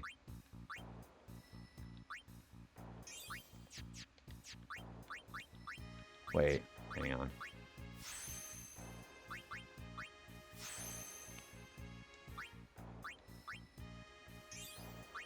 So what is their strength stat now?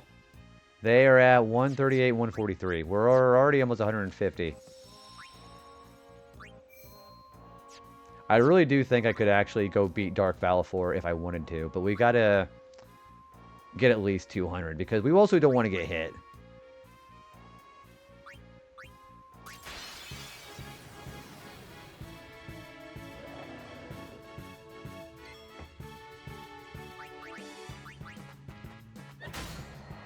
See, even with Oren's weapon, he only does about 45,000 damage because of the mechanics of the Masamune.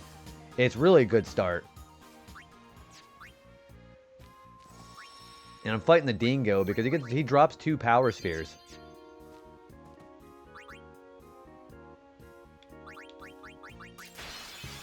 I'm eventually... So I also want to get my defense stat up so I can actually go have the other fights be easier later on, too.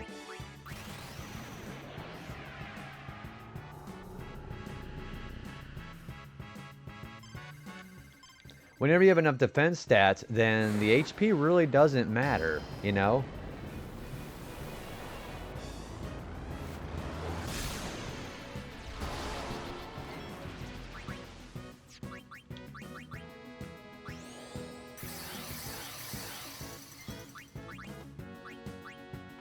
Now we're doing 86,000 damage. We're doing a lot of damage. Like a lot.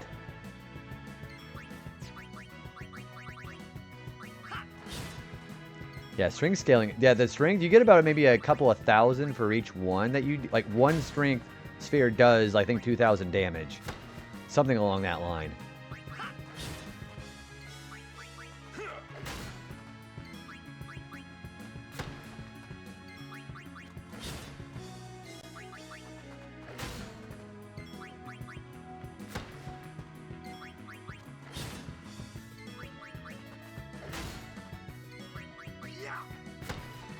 See, we're still not powerful enough to do it without using Null Blaze. At least the thing that you know about Juggernaut, it'll always do that first.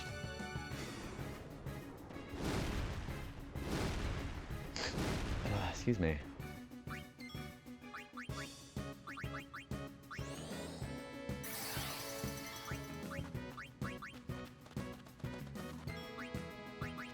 See, we're close enough where we may not even need to use that with Yuna.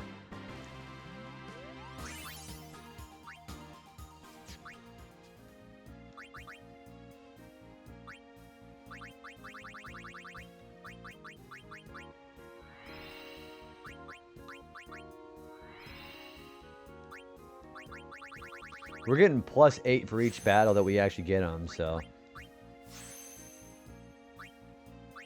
I'm going to move him right here. We're going to go and get Regen, because we still want to activate these for people, so... And I have everything I need to do the Don Tonberry grinding if we need to do it, so...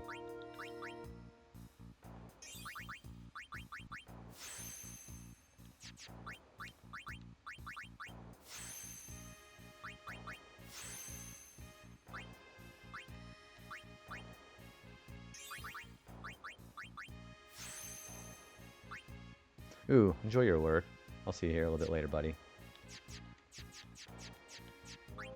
Oh, what's our strength now? It is... We're at 151 for Oren. I'm eventually going to have to make more money. I mean, we're at almost 3 million gil. But we still have to eventually make some more money because we have to do bribing. We got to bribe Chimera Brain for those level 4 spheres.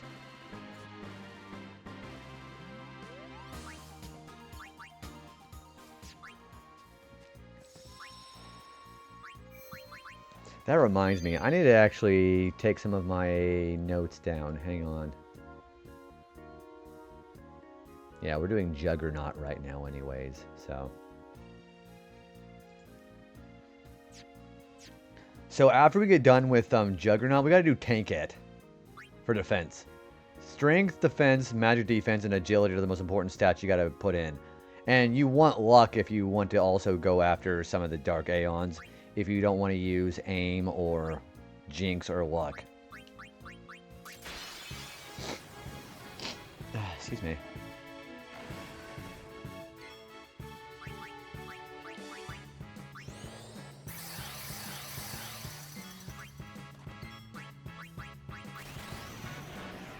I had my pathing agility at 170. That's what I do. Yeah, because you need enough luck to be able to always crit as well. And it also helps you for your evasion, too.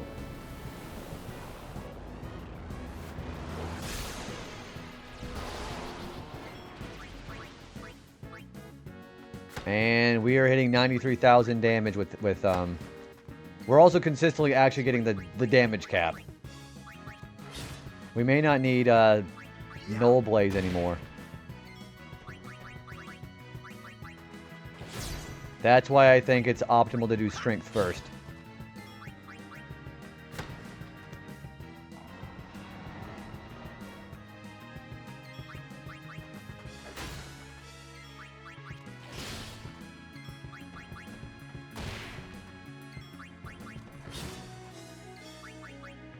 Yep, we don't need Yuna anymore.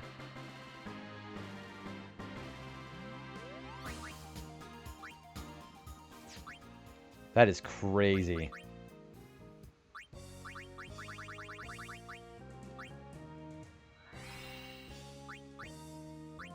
Break damage limit is just a nice way of saying higher damage limit. Like, you think 9,999 was powerful, but you ain't seen nothing yet.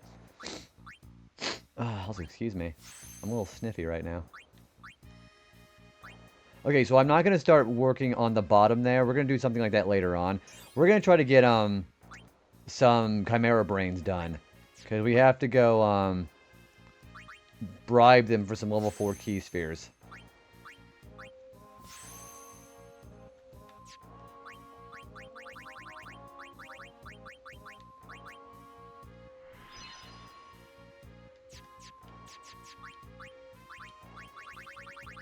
And we have the money we need to do that, too. Yeah, so the reason why I have so much gil is because I forgot that the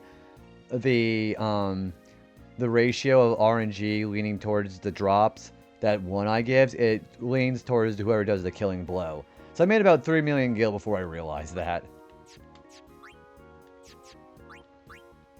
Okay, so we're gonna go fight the Chimera Brain. I think my notes say 250,000 gil for 2 level 4 key spheres. I'm pretty sure that's what it is.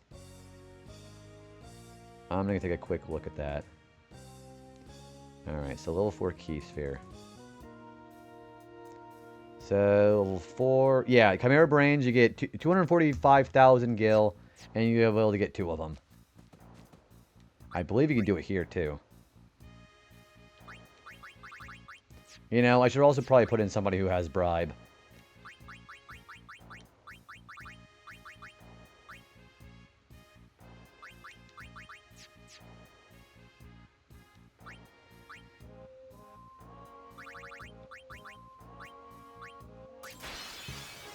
So let's see if we can get a couple of level 4 key spheres for this. Oh, that's lovely. Well, so much for that.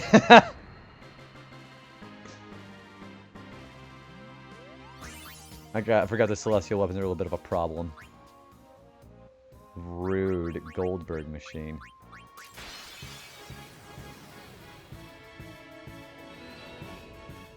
Alright, so we need her to have a turn here. So, it should be... Where is bribe? There it is. Okay, 245,000 gil.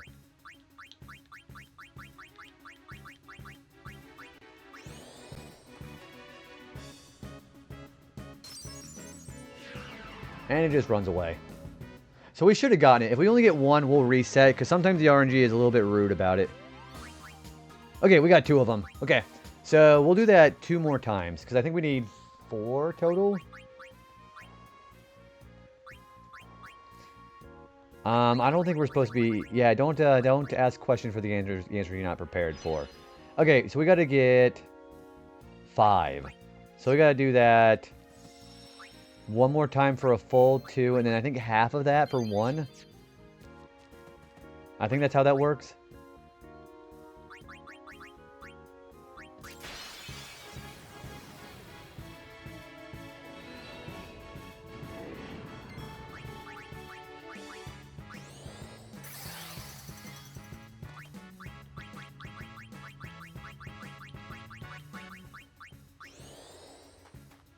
I save before each time because it's not guaranteed that they're going to drop the amount that you want. Yeah, that kind of gives me a good question. What are they going to spend it on? Okay, so I need 1 more. So what is 245 divided by 2? Because I think half still works. 122,500. So that, I think that might be getting me 1 key sphere. I think that's how that works.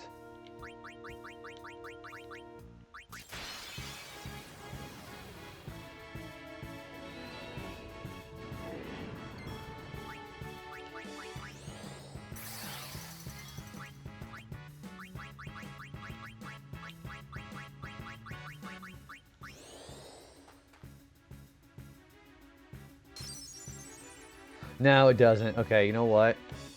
I think I'm just going to just pay for the normal amount anyways, because we need some more level 4 spheres to use it on anyway, so let's just do it like that.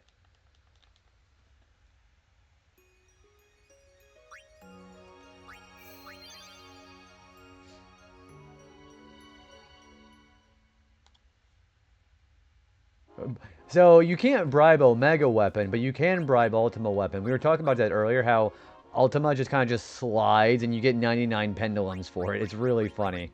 I'm not really particularly needing pendulums, but the idea of just Ultima Weapon just being able to just easily be able to be bribed like that's just really funny.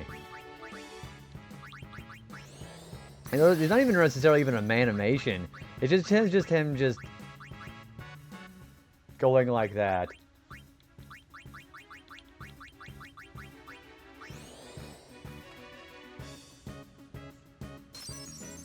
There we go. So that should give us 2 more. Yeah, okay. So we have what we need.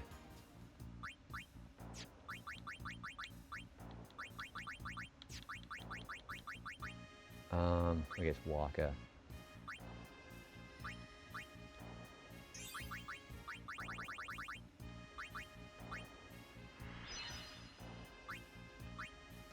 Okay, so we will...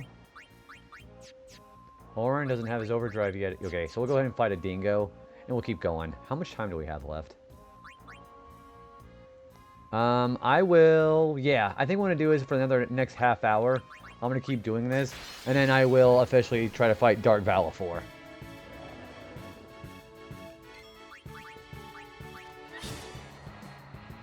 I am easily breaking the damage limit.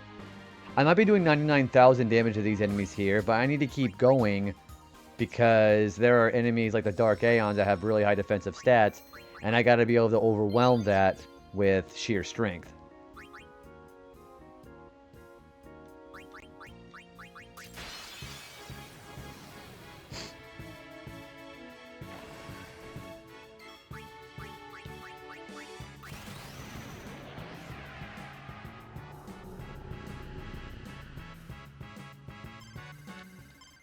I've seen Dark Valifor doing only 1 character having a Celestial, so I think I'll be fine too. And in all honesty, I think all I gotta do is just use attack drills with Waka, and that is automatically gonna kill her. I honestly think I'm gonna be just fine. If I gotta be perfectly honest with you.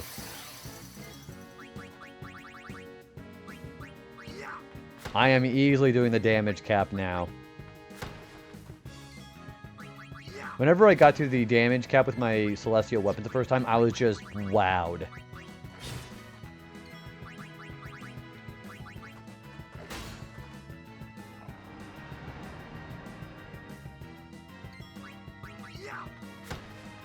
Eventually, Auron's going to be able to do full damage cap even with his Masamune.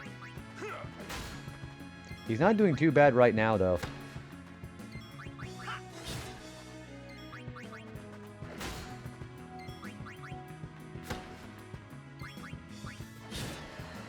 Yeah, we're doing over 1 million damage here.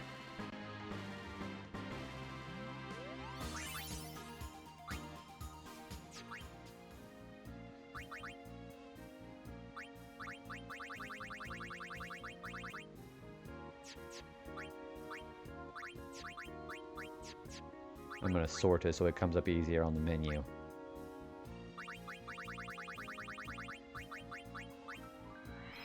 Oh, that's my mom.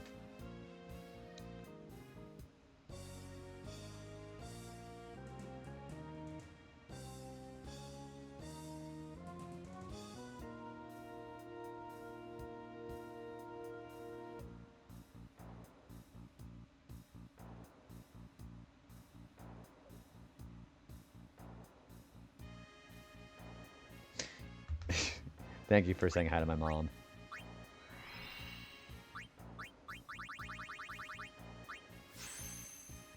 Yeah, get another +8.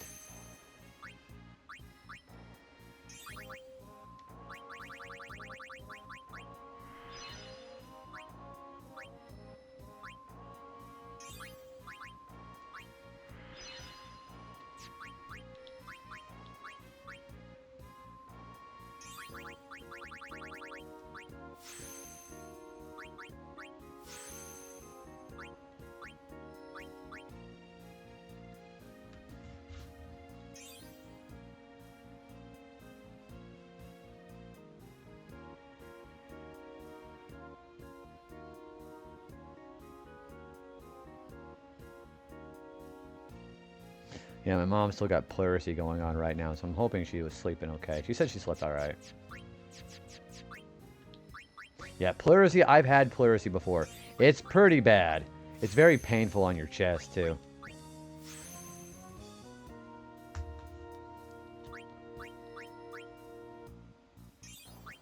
Alright, we are now sitting at 167 for everybody. We're easily going to be able to kill Juggernaut no matter what now.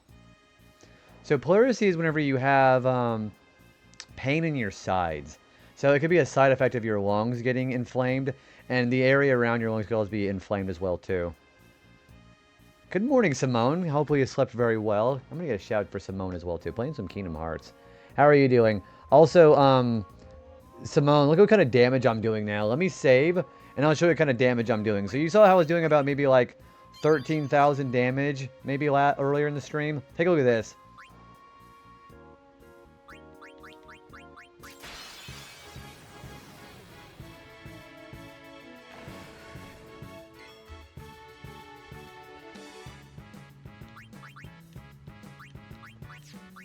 Hang on, let me get myself going here first, okay?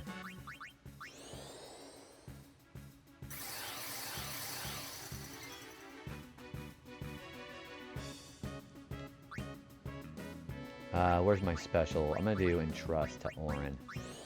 I doom scroll until I fell, so I don't know if I'll take my girls to school. You're welcome to shout out. Hopefully it's a good school day for him. Hang on, I'm gonna show you what the damage we have here is, okay? 42,000, and that thing is armored. So I'm doing that much damage just hitting an armored target.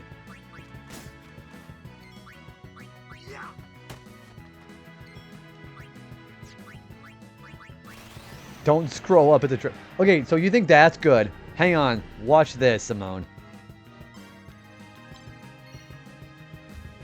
So put an armor break on the enemy, and then you can start doing this. No, that's nothing. 42,000 damage is already something enough.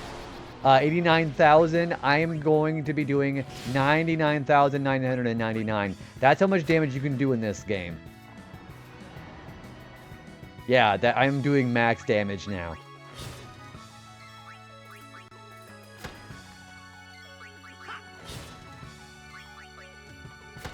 And I'm consistently doing it because I have the damage cap done.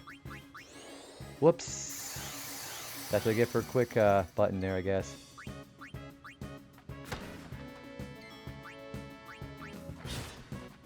Alright, Alright, we're gonna go and put Yuna back in. I fucked up. Yeah, it's crazy because what you can do is the string spheres that you get from the Juggernaut here, you can get like basically plus 8 strings for your characters each time you kill one because they drop string spheres.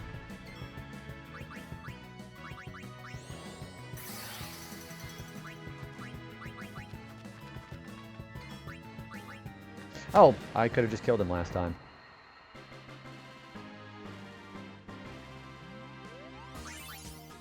And we got dark matter, so that was kind of pointless. Alright, I would like to do... Oh, let's do a sphere grid thing for Yuna. Yeah, of course, yeah, drive safe and hope they have a good day at school.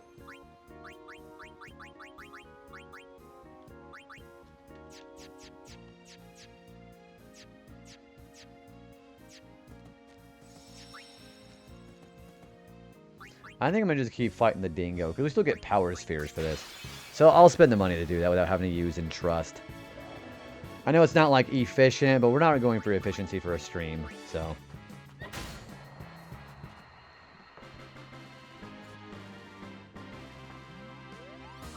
So we can always just start with, Banishing Blade.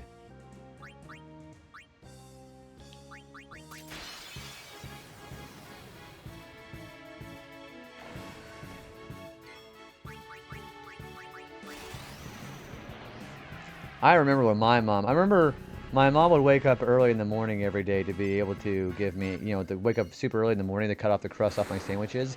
She hated me so much because she knew that the crust was my favorite part.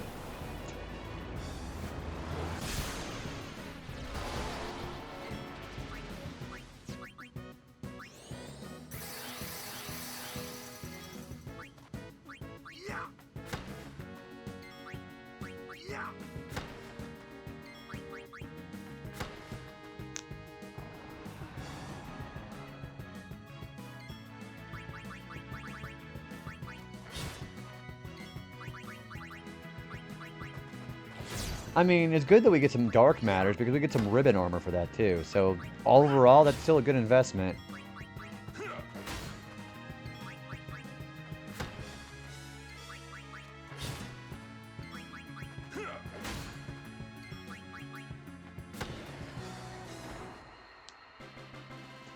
I didn't make it up. It was a post you would have seen on, I think it was a 4chan green text back in the old days, actually.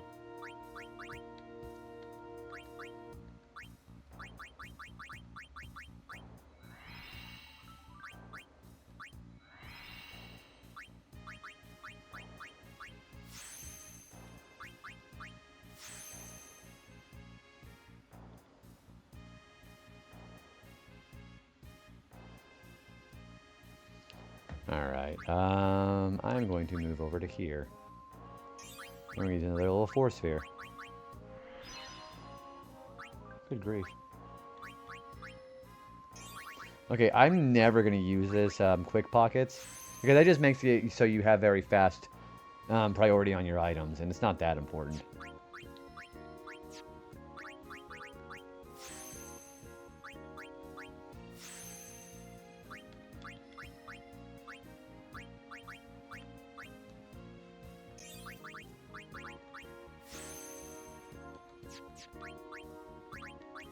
I'll eventually have to start getting some more power spheres from the Katos or the Fafnir. I probably think Katos is probably easier to do it with. What is their strength now? 170 to 175. Holy shit. Bum bum bum bum bum. What was your favorite Goosebumps story?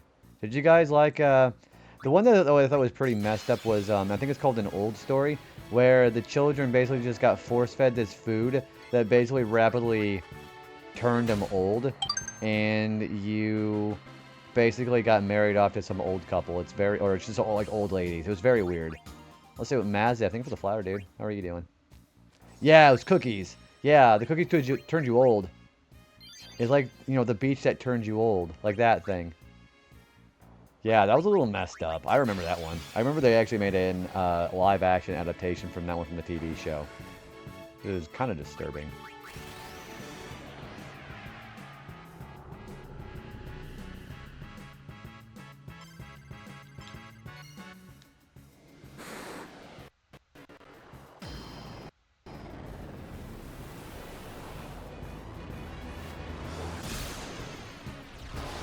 Yeah, he's easily doing 99,999 damage. Holy shit.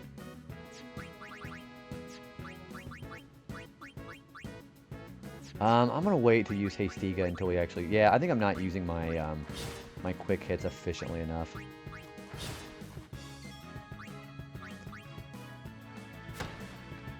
Not Goosebumps, but I like the Fear Hall Fear Street series. I also buy RLs. I never heard of that one.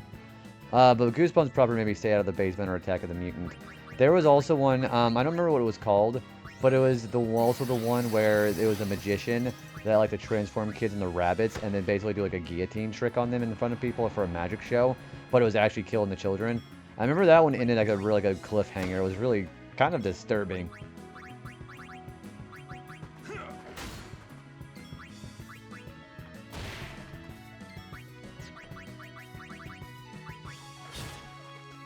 Stay Out of the Basement was probably... I don't remember that one. Is that like, wasn't like a monster in the basement or something? Or was something similar to that? I don't remember that one.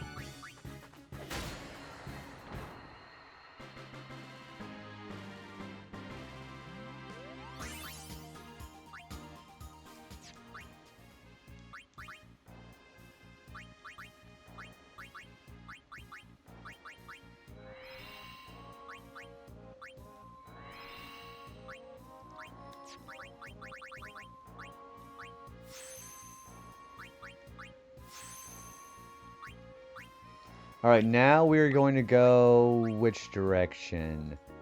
We're going to go this way. Okay, I know where we're going now. I believe it was the dad doing something weird in the basement, like mutating himself. 2 girls were told by their dad that... Oh, is that what it was? So he's just basically just mutilating himself and telling his children not to go in there. They're going to get scarred for life, basically.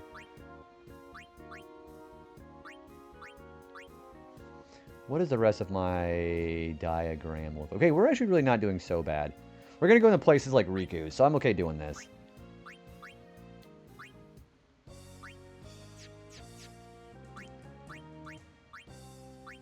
He was turning himself into a plant. Did they say why he was doing that? Or he's like, oh, I'm going to turn myself into a plant, Morty. Was he doing something like that? I turned myself into a plant, Morty.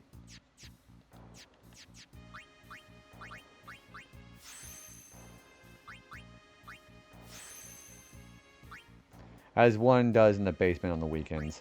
I'm saying, after a nice, stressful week of doing school, what else can you do but go in the basement and mutate yourself into a plant?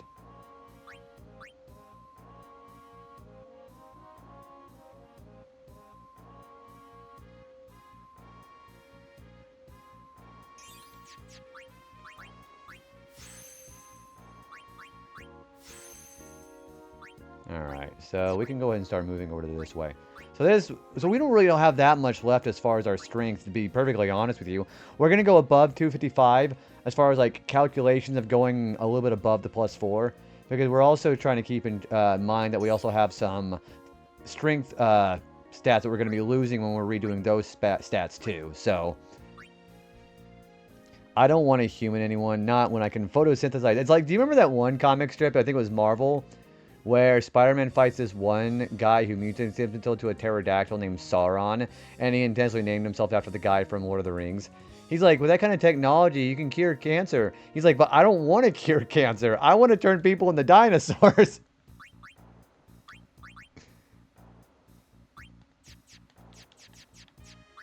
It was one of the most absurd premises ever. It was really funny. Yeah, look it up. Look up Sauron Spider-Man or Sauron Marvel, and you'll eventually find an image where it shows him saying, I don't want to cure cancer. I want to turn people into dinosaurs. It was just like that kind of technology, and that's what he chooses to do. Hang on, I'm gonna go find it. I'm pretty sure it's want to, because I guess that's to be more grammatically correct. Sauron Marvel. Yeah, there it is. With the DNA we liberated from the grave desecration you call a museum, I have perfected the saurianization process. You rice paper puppets will be given forms befitting Earth's dominant species. You can rewrite DNA on the fly and you're using it to turn people into dinosaurs? With tech like that, you could cure cancer. But I don't want to cure cancer. I want to turn people into dinosaurs. Yeah, that's actually pretty hilarious. Yeah, and again, it's not that he just happens to have the same name as Sauron. He intentionally named himself after Sauron from the book.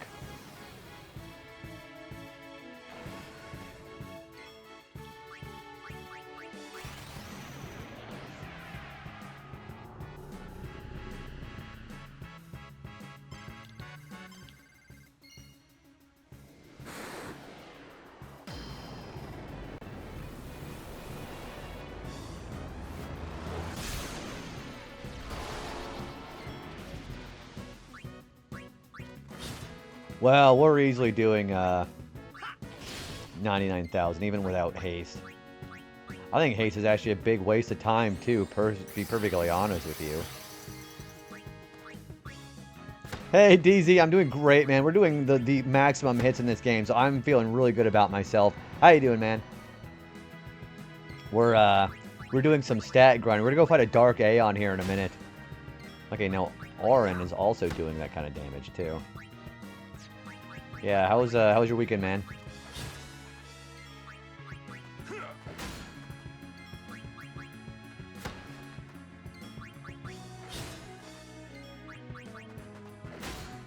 Auron isn't quite there because of his Celestial Open, but the other two are. You finished the first half of the first... That's, Heaven's Ward, isn't it? Yeah, how was that, dude? I only got maybe partially into that before, you know, I burnt out. But I'd love to be able to do more of that. Eventually, if I get a group together, I'd love to start doing more of that. Oh, so you did ARR. Gotcha. So you did the base game. Yeah, I did all of ARR. Yeah, I think I skipped Coil of Bahamut because I really wanted to do a raid. But at that point, I got a little burnt out because, you know, doing stuff by yourself after so long, especially with a schedule like I have, it gets a little bit, I guess you could say, I don't know. I maybe I have that kind of fixation. Hey, Hallie, yeah, we just mentioned 14. Yeah, DZ is in the middle of ARR, and I'd like to eventually get back into 14. But I think I'm going to reroll another character, and I want to find an actual group of people if we just do the entirety of the game together. That would be really fun.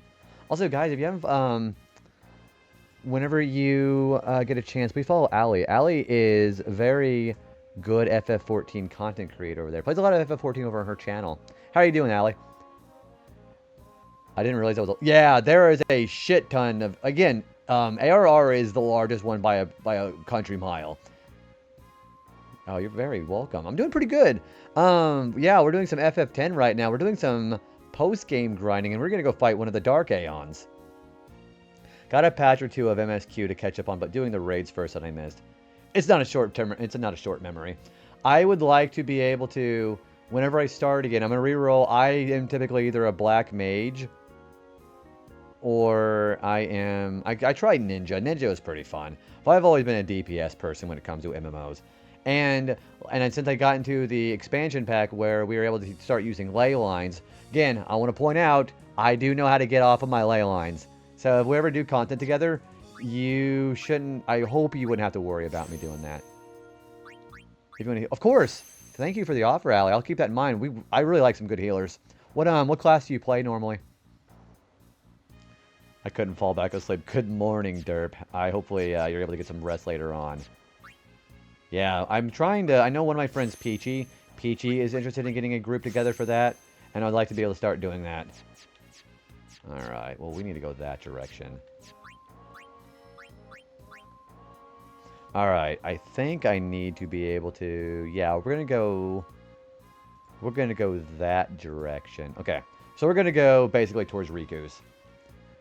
I'm looking forward to everybody's journey. I have some experience with 14. Like, I have the account, of course, and I still remember my login.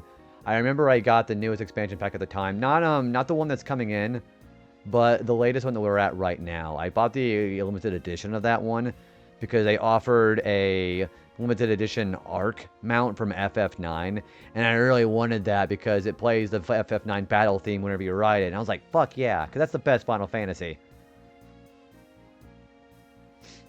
Good to use it as well. Yes, of course. I'm tempted to start when it comes to Switch 2. When is it supposed to be coming to Switch 2? Does anybody know about that? I hope they bring back Torgal from FF4, from 414 because you missed that, and the 9 mount. I have the 9 mount, the ARC mount where you can actually fly with it when you unlock flying on your mount. I have that. I never leveled Black Mage, Warrior, or a few healers, but I hear Black Mage is pretty fun. The main problem you're going to see about Black Mages is, I'm sure you've seen ley lines, how their magic is more powerful when they stay inside of that line. No matter what kind of AoE pops up during the Fate or the Raid or whatever, for whatever reason, people don't know how to just move out of the way. Like, go back to your ley line after you move. Hello. Just because you're rooted there, or you think you're rooted, doesn't mean it's going to be always there. Also, excuse me a second. I'll be right back.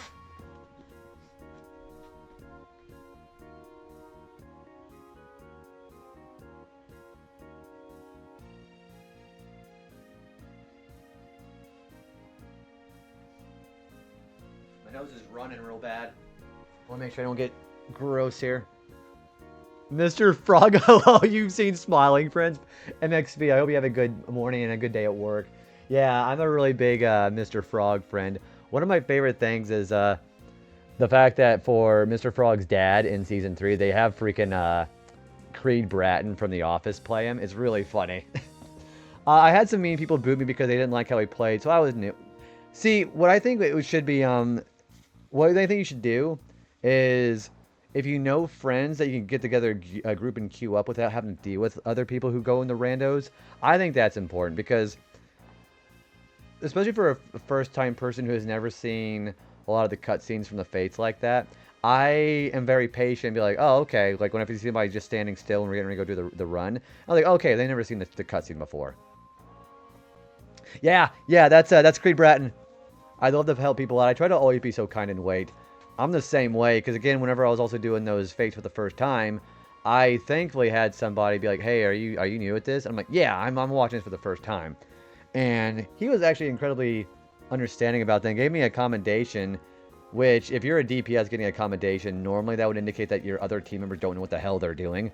But it was a very nice gesture. So I liked my experience for the most part. Yeah, and exactly. Allie's right, too. The majority is really not like that at all. Especially whenever you communicate and you've never done it before, you know? Yeah, totally agreed with that. We're going to go ahead and clear this out. Alright, so we're going to do some of that.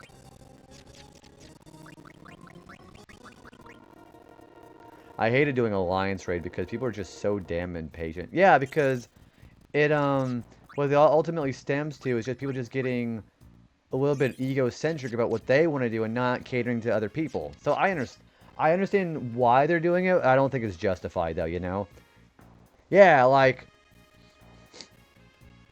you know, just everybody was a new person at some point in 14. So that's why I think it's important to be able to keep that in mind whenever you start doing content with people, especially when you get to endgame stuff. I need to go to get orange stuff done still, don't I? Yeah. Yeah, I'm like super patient when it comes to that stuff too. I've had nice people say use provoke or you don't have your warrior stance on, and I am like, whoops, and then I correct it. Yeah.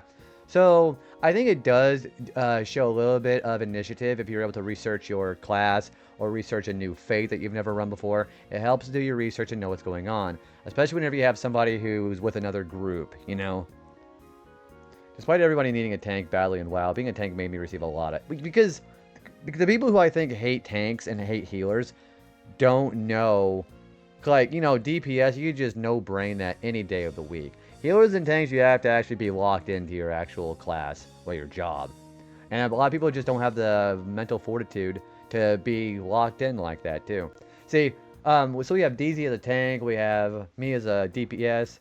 and Allie as a healer. We could get a really good group going. We need 2 DPS, a healer, and a tank, and we'd be fine.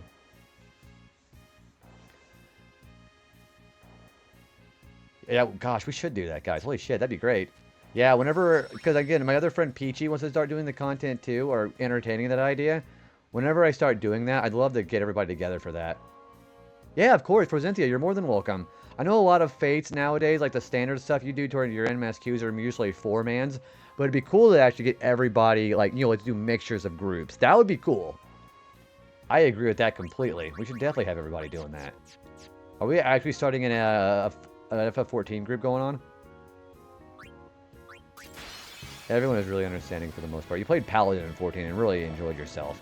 I've never actually tried Paladin before. So, I will say I'm on an overnight sleep schedule most of the time, so I will have to basically find a day where I'll be able to do that, or start finding, you know, something different. But yeah, I'll definitely keep that in mind. Hey guys. Do you guys think we should go fight Dark? Should we go fight Dark Valifor? You guys think I should do Dark Valifor now? I got 186 and 191. Yeah, let's go fight Valifor. Yeah, let's go do it. Alright guys, we're fighting our first Dark Aeon. We're doing Dark Valifor. Let's start easy with Dark Bahamut. Dude, Ratchet, I would get my shit pushed in so hard. You might even annihilate it. Darth Valifor. Yay! So I took the time to do the tutorials and look at everyone plays. The most important thing that I had to learn whenever I was playing for the first time is whenever my job quest unlocked, go do your job quests. Because getting the level 50 one especially is very important. That's how I learned that dual cast, or double cast, doing flare, just doing all the big DPS attacks, and like comboing them together was great. Yeah, I love playing Black Mage. Alright guys, let's go fight Valifor.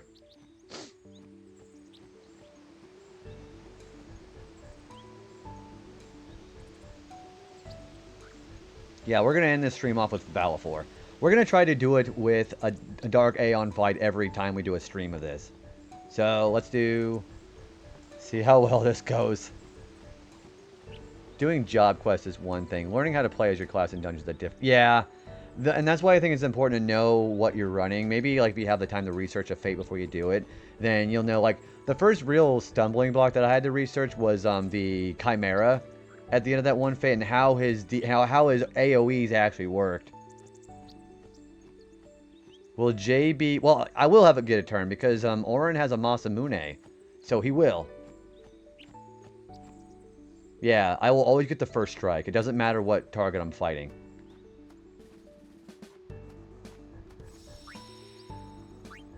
That's what's probably saving me from getting my ass kicked by the Great Malboros. Wait, that's the wrong way. For sure, it just takes practice too. I'll never get mad at a Sprout for not knowing a new dungeon. Yeah, like somebody was, whenever I was doing that fight, they were very patient with how I didn't know how the Chimera. What fate? What is the run? What is the dungeon called on that alley? I know you probably know that. It's during ARR, the first Chimera fight. Ooh, dude, level 5 death is essential, especially when you start doing there is a dungeon on disc 3 that's actually really good for. I never used Orin outside of getting the 100% everybody sphere grid trophy. Well, he's got Banishing Blade, which is a full break no matter what, so that's pretty important too.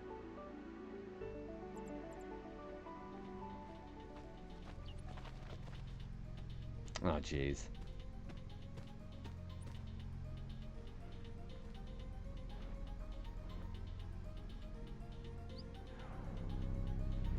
Look at this guy.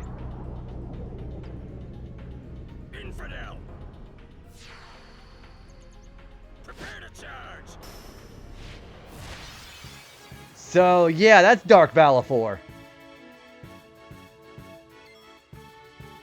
I think I want to get Hastiga on everybody. Yeah, I definitely do. So, actually, you know what? What I'm going to do is I'm going to use Bushido, maybe use Hastiga and get a turn for Waka, and then annihilate this with attack reels. Yeah, so Dark Valifor, it has only 800,000 HP. So we're going to Banishing Blade this and get a break on it. You can get Valifor as soon as you get the airship after Zanakin. Do you mean like Dark Valifor? You can get that anytime after Bavel. Yeah, this thing is very, very fast. Yeah, that's why I'm able... I got the World Champion, I got the Kalad Bulg, and I have the Masamune there. We're going to go ahead and use Hastiga with Titus and hopefully get the first turn with Waka. But we gotta get full break on.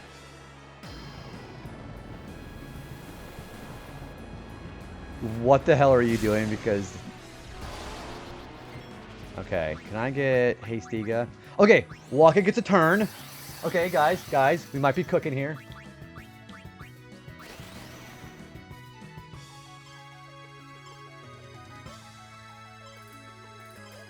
Oops. Guys, I think I fucked up.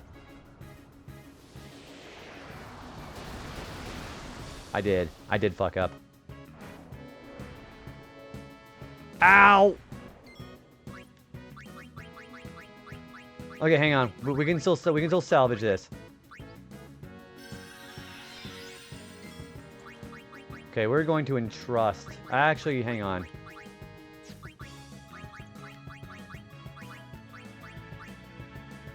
Okay, we're gonna haste. If it does energy ray, I'm dead. Sonic wings. I think it's gonna kill everybody.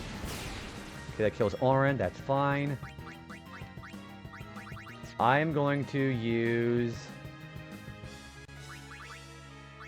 I think I'm going to entrust. No, we're going to go ahead and entrust and then res. Yeah, I'm usually pretty good about that, but I kind of fucked it up. There we go.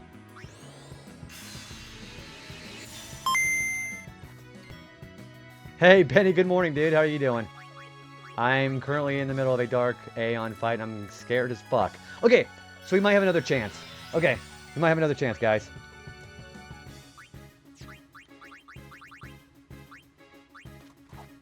I bet I missed.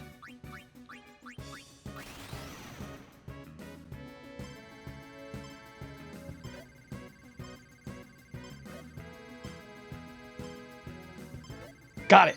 Okay, this might be enough. But he also has less HP.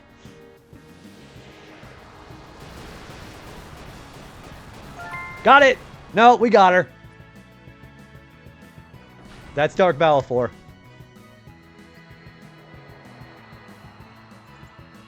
So we have the stats we need. And everybody lives. Thank you for the GG. Thank you. Man, that was scary when I fucked it up the first time. Also, they have a chance of dropping equipment with ribbon on it. There's another enemy I think is better for grinding for that. But this is a good first step. Stay away from the summoner. You're a bad man. Everybody's pissed. Yeah, you better get the fuck out of here. And now we have access to Besaid again. Now we don't have some bullshit Dark Aeon blocking it. Thank you for the GG, guys. Man, that was scary. I was like, because I fucked up the attack reels. I'm like, shit. Well, it kept everybody alive, which is pretty good. Also, I'm going to see what that weapon was that we got for Yuna. It's probably kind of shit, though. Yeah, that's shit. Never mind. I may or may not have grinded Dark Jimbo the second I got to the Calm Land for like 10 hours. Well, then how were you able to get that if you got to the Calm Lands? How were you able to grind on him? Did you have regular Yojimbo to work on or what? But yeah, Dark Yojimbo is very worth grinding on because then you can get equipment with ribbon. Because Dark Yojimbo is a refreshable encounter. So that's why it's really good to do that. Oh, okay, yeah, so he did use Zenmato. Also, Jimmy, welcome back. Benny, welcome back as well. Good morning, everybody. That was a little scary, but we have our first Dark Aeon done. So, next stream, we'll do another bit of grinding, and then we'll probably try to take out Dark Ifrit. Also, I am really hungry. I am going to go ahead and... I'm going to go make it back out to the Calm Lands, get myself situated again. We're going to go ahead and end off for the night. I think it was a great way to end it. Yep, we're going to go ahead and go back to the Calm Lands, and yeah, we're going to probably end things off here. Yay! Yeah, we're going to get the Calm Lands and get the Monster Arena done, and then we're going to go ahead and end off for the night. Dude, Jen, did you see that? I just took out Dark Valifor. Yeah, it's great because, like, you know, I know we're friends on Blue Sky, and I know we kind of see each other in places like over in Kane's stream, but it's nice to be able to formally talk to you. I definitely will try to actually keep in touch with you about FF14. Don't let me forget, okay? Yeah, we could just start an actual FF14 group. That'd be freaking amazing. I've never beaten any of those, so GG. We basically had to do grinding with a Juggernaut enemy, or that wasn't going to be possible. I'm going to do some more stat grinding, too. Because, like, Waka is only still 186. So we could have done max damage. Thank you for the GG on the Dark Aeon. I'm glad you got your kids to school safely. I've seen a Dark Aeon outside the point of no return. They're not to joke around with. Like I said, so I said the original creations are kind of like really tough boss fights. Valifor is kind of around in the same strength. So let's let the ad break hit, and then we'll go ahead and raid out for the night. So if anybody who isn't subbed, I apologize. And I can't actually type in because my keyboard is actually kind of crappy. But yeah, we're not going to raid out until we actually have everybody back from the ad break, okay? I also didn't even realize if I saved or not. I did. Okay, so the idea of the next thing we're going to have to do is we're going to go this way and do some defense stat grinding too. We're actually almost done with our strength stats, believe it or not. So I'd like to show you what my actual layout is. So we're about halfway done with the strength stat grinding. And then we're going to start moving southwards to defense, move eastward to agility, and then move eastward toward magic defense. You want strength, defense, magic defense, agility. Those are your most important 4 stats. If you can do those 4 stats, it makes grinding for the luck stat, the MP, the magic. Those are less important, but still very good. You hope you get Dark Anima quickly and not in a year. What else do you need to do to prepare for that, you think? Maybe the RNG, yeah, no kidding, especially considering how tough that shit is. Yeah, so we have enough magic defense spheres for that unlocking. So that step to get the spheres for that from One Eye, that's done. We're going to have to buy some more clear spheres when we start getting into Riku's part of the sphere grid. We're going to go this way, and we're going to go that way to finish up our strength spheres, basically. And then we'll go this way and basically head out to the south to be able to get our defense spheres done. So we'll go that way.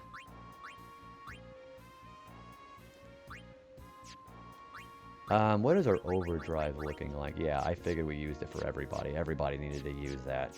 Which is also why I say Entrust is an incredibly important ability. Because if you mess up on a overdrive, you can have somebody give that overdrive to the same person, which is why I'm able to get attack reels off so much. Gil, item, stat max. What, you have to grind a whole bunch of, what is the item that you need to increase their strength? Hang on, I'm gonna go look. So, I'm going to be back on, so since we had such a great couple of streams the last couple of days for the partner push, we're gonna be back on Tuesday afternoon, 3 p.m. Central, maybe a little bit later, depending on how my sleep schedule is, and we're gonna be doing more of this. We'll do some more stat grinding. We're going to be trying out Dark Ifrit after that, too. Every stream we do our stat grinding, we'll try to culminate it with a Dark Aeon. So we got Ifrit, Ixion, a second Ixion fight, Shiva, Bahamut, Anima, Yojimbo, and the Mega Sisters. So that's what we're going to have to work on. And then Penance, eventually. And Penance is going to basically require max stats. I also think that 99,999 HP is incredibly important, which is why we also got to make sure we get Shinryu unlocked. But yeah, welcome back in, guys. I waited until the ads were over. We're going to go ahead and raid out. Again, it's been a very wonderful couple of days. I am incredibly blessed to have such a tremendous and terrific group of people, such as yourselves, that I got to meet and know on Twitch for these 2.5 years.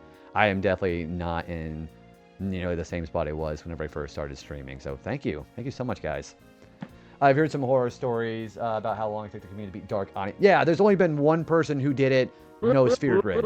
Only person. Thank you for the follow. Appreciate that. All right, guys. We're going to be doing a third stream now until the partner push is over. Tuesday afternoon, 3 p.m. Central. I'll be seeing you guys. I will go ahead and encourage everybody to go ahead and grab a raid message or a sub raid message if you are subbed to the channel. Either of that is completely... I would love for you to do that, but of course it's optional. Also, good morning, Juan. Hopefully you slept well, too. Who can I send you guys out to? There are a lot of really cool people on right now. Yeah, thank you everybody for hanging out, guys. It was very good to realize that I think I really can do this. Let's see, who to raid into. I think I know, I don't think, there's a lot of people on right now. Alright, I'm gonna go and ask you guys what you guys think as far as the vibes right now. Do you guys want to go into East 8?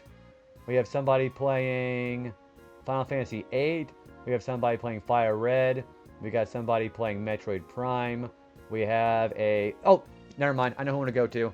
We have somebody doing a birthday subathon. Yeah, I want to raid to the birthday subathon.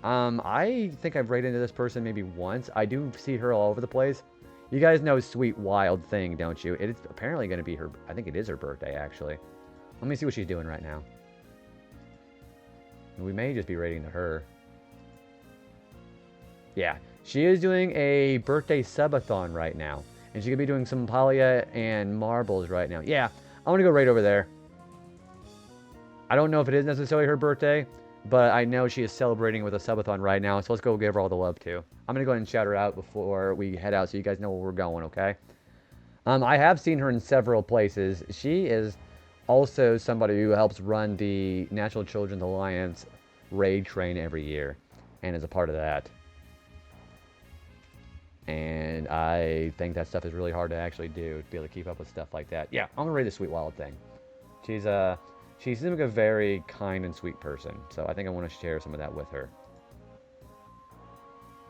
Yep, so don't go away. We'll be doing our raid here shortly, and then I will be saying our last minute words. Yeah, I like celebrating for birthdays. Alright, let me get the raid going up now, okay?